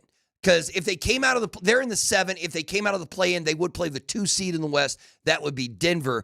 OKC would play the winner of the Kings. Well, that's not how they do the play-in. But you know what I'm talking about? The highest seeded team currently in the play-in is Minnesota. If they got out of the play-in, they would take on Denver. You know what I mean? There you go. Yeah, because the lower seeded of the play-in gets to take on the 1 seed, which is going to be the Thunder. That's pretty much locked in. So. Yeah. So you could very well run into them in the first round. I would almost welcome that after last year because you got to get those demons out of your brain. You got to shake it off. I want to welcome it, but again, that's another weird team. It's kind of like the Blackhawks for the Avs. Just what is going on? The Wolves aren't even as good as they were a year ago. They're 37-29. I know. Not the same team. That Carl Anthony trade a couple times. That Carl Anthony Towns trade did not go the right way. Dirty, man. You picked the wrong big guy. Julius Randle is not fitting in with them. By the way, how in the hell do the Lakers still have 2 games in hand on the Nuggets? I don't know. When are we going to get caught up? I don't know. How is it this late in the season and they still have these 2 games in hand? I don't know. It's Are crazy. you going to make them play some back-to-backs like you make the Nuggets? What is going on? Yeah. Golly. Yeah, so make mine the T-Wolves just because I think you need messages sent, man. Messages sent. So anyway, and look, even if you're the 3 seed, we've talked about this. 3 seed, you still avoid the Thunder until the last round. If the 3 seed now would face the Warriors in the first round, which would be a weird. You got Jimmy Butler and Steph coming into Denver to play the. I don't know. That would be a weird matchup as well. Boy, everybody, ESPN's just loving the resurgence of Golden State and the Lakers. All right, before I finally found a halftime game I think I'd be good at. Okay, who's our winner of these Nuggets tickets though, Spring? Our winner for a pair of Nuggets Timberwolves tickets tomorrow night's game at 8 p.m. is Joe Reed. Joe Reed, congratulations. You are the winner, as Mark said, of those tickets for tomorrow night's game. If you didn't win today, don't worry. We're giving away Nuggets tickets every Tuesday through the rest of the regular season here on Altitude Sports Radio 92.5. Each show will have a pair of tickets to give away every Tuesday. Keywords announced on the 20s. We would add another one in the 5 o'clock hour had we been on that late. Each keyword during the show is another entry for our show, and you can get your name in the hat 2 times today because there's 2 keywords. We've already done that today. The winner's announced at the end of the show. We did that. Listeners will text keywords and their first and last name. So what we did today is going to be the routine the whole way. And a reminder, if you want to go to the games and you're not going to just risk it to fate, let's say you want to go cheer against those Lakers for the Nuggets playoff push, tickets are always available at nuggets.com/tickets. All right, so I saw the greatest halftime game ever last night. A guy was out there, and I need to pull up the tweet, but do you know what the contest was? It was one of my favorite things to do. My wife always gets on me about this because, you know, once upon a time, you and I came from an era where you usually paid, and this was at the Sacramento Kings game, you'd go pay your money inside at the gas pump. So I was always trying to hit it right on the dollar mark perfectly. Right. I don't want to be giving you another 5 or 10 cents because we didn't have debit cards in and all that. Yeah. Well, at the Sacramento Kings game, they had a gas pump, and they found an old school dude that had to hit it just right at $25. And sure enough, old guy had his hand on the pump and boom, nailed it right at $25. Walked off like he just hit the game winner. What would be your daily life game show that you wouldn't mind trying? The $1 million on the line. Could you do the gas thing? I don't know. Nah. That's probably not my. I don't. My mind has issues thinking in straight lines, so I'd be concentrating on it for half a second, then I'd be like, you go squirrel moment. Yeah. So I wouldn't be able to do it. Jason Kosminski loves one halftime in the NBA in particular. Like everybody loves Red Panda, right? The chick who throws the cups on the unicycle. I could not do that, but the best halftime show in the NBA is Frisbee catching dogs. But I don't think I can catch a Frisbee with my mouth. No. But that is the best. What if we did grocery bagging? 30 seconds, all the groceries in. You got to scan them and put them in. I'm talking about everyday life stuff you got to do. Could you do that? I might be able to do that thing because I am that dude who will not make a second trip to my car. So you're shoving them all in the bag? Yeah, if I got like 20 bags, I will find a way to carry all 20 bags into the house at the same time. I am not going back down to the car. Yeah, I will loop. There'll be bags over my head. I'll be balancing them on my knee. I'll be hopping and stuff. Yes. No. See, we could do it at Ball Arena with the Toyota Tacomas. And, yeah. I just got to put all the stuff in the back of the truck. That's a sin against the Lord and taking 2 trips to get the groceries in. What about you, Spring? Could you nail that $25 dead on, or are you just a fill it up till it stops guy? No, I would miss it. There's no way I could get it on the money. No chance. No chance. That was impressive what that man did. You need to have a little faith in yourself. He was nonchalant about it, too. Yeah, he was. He was just like, come on. 25 on the money. Let's go. What did he win? I don't know. Cold hard cash? I didn't even look because I just was like, Free I gas? didn't even care because I was just like, this is the greatest game ever. Yeah. I want to go do that. How do I get involved? I want the pump right here. Bang. They $25. Yes, they brought a whole pump in for just that. I'll for be that the first contestant if they do it at Ball Arena and we can play for snacks for everybody or whatever. Send an Free email, Chick-fil-A. man. Free good times. All right. Thank you to Good Times. We're going to get that read in tomorrow. You know what? We'll be back tomorrow. We got hockey next.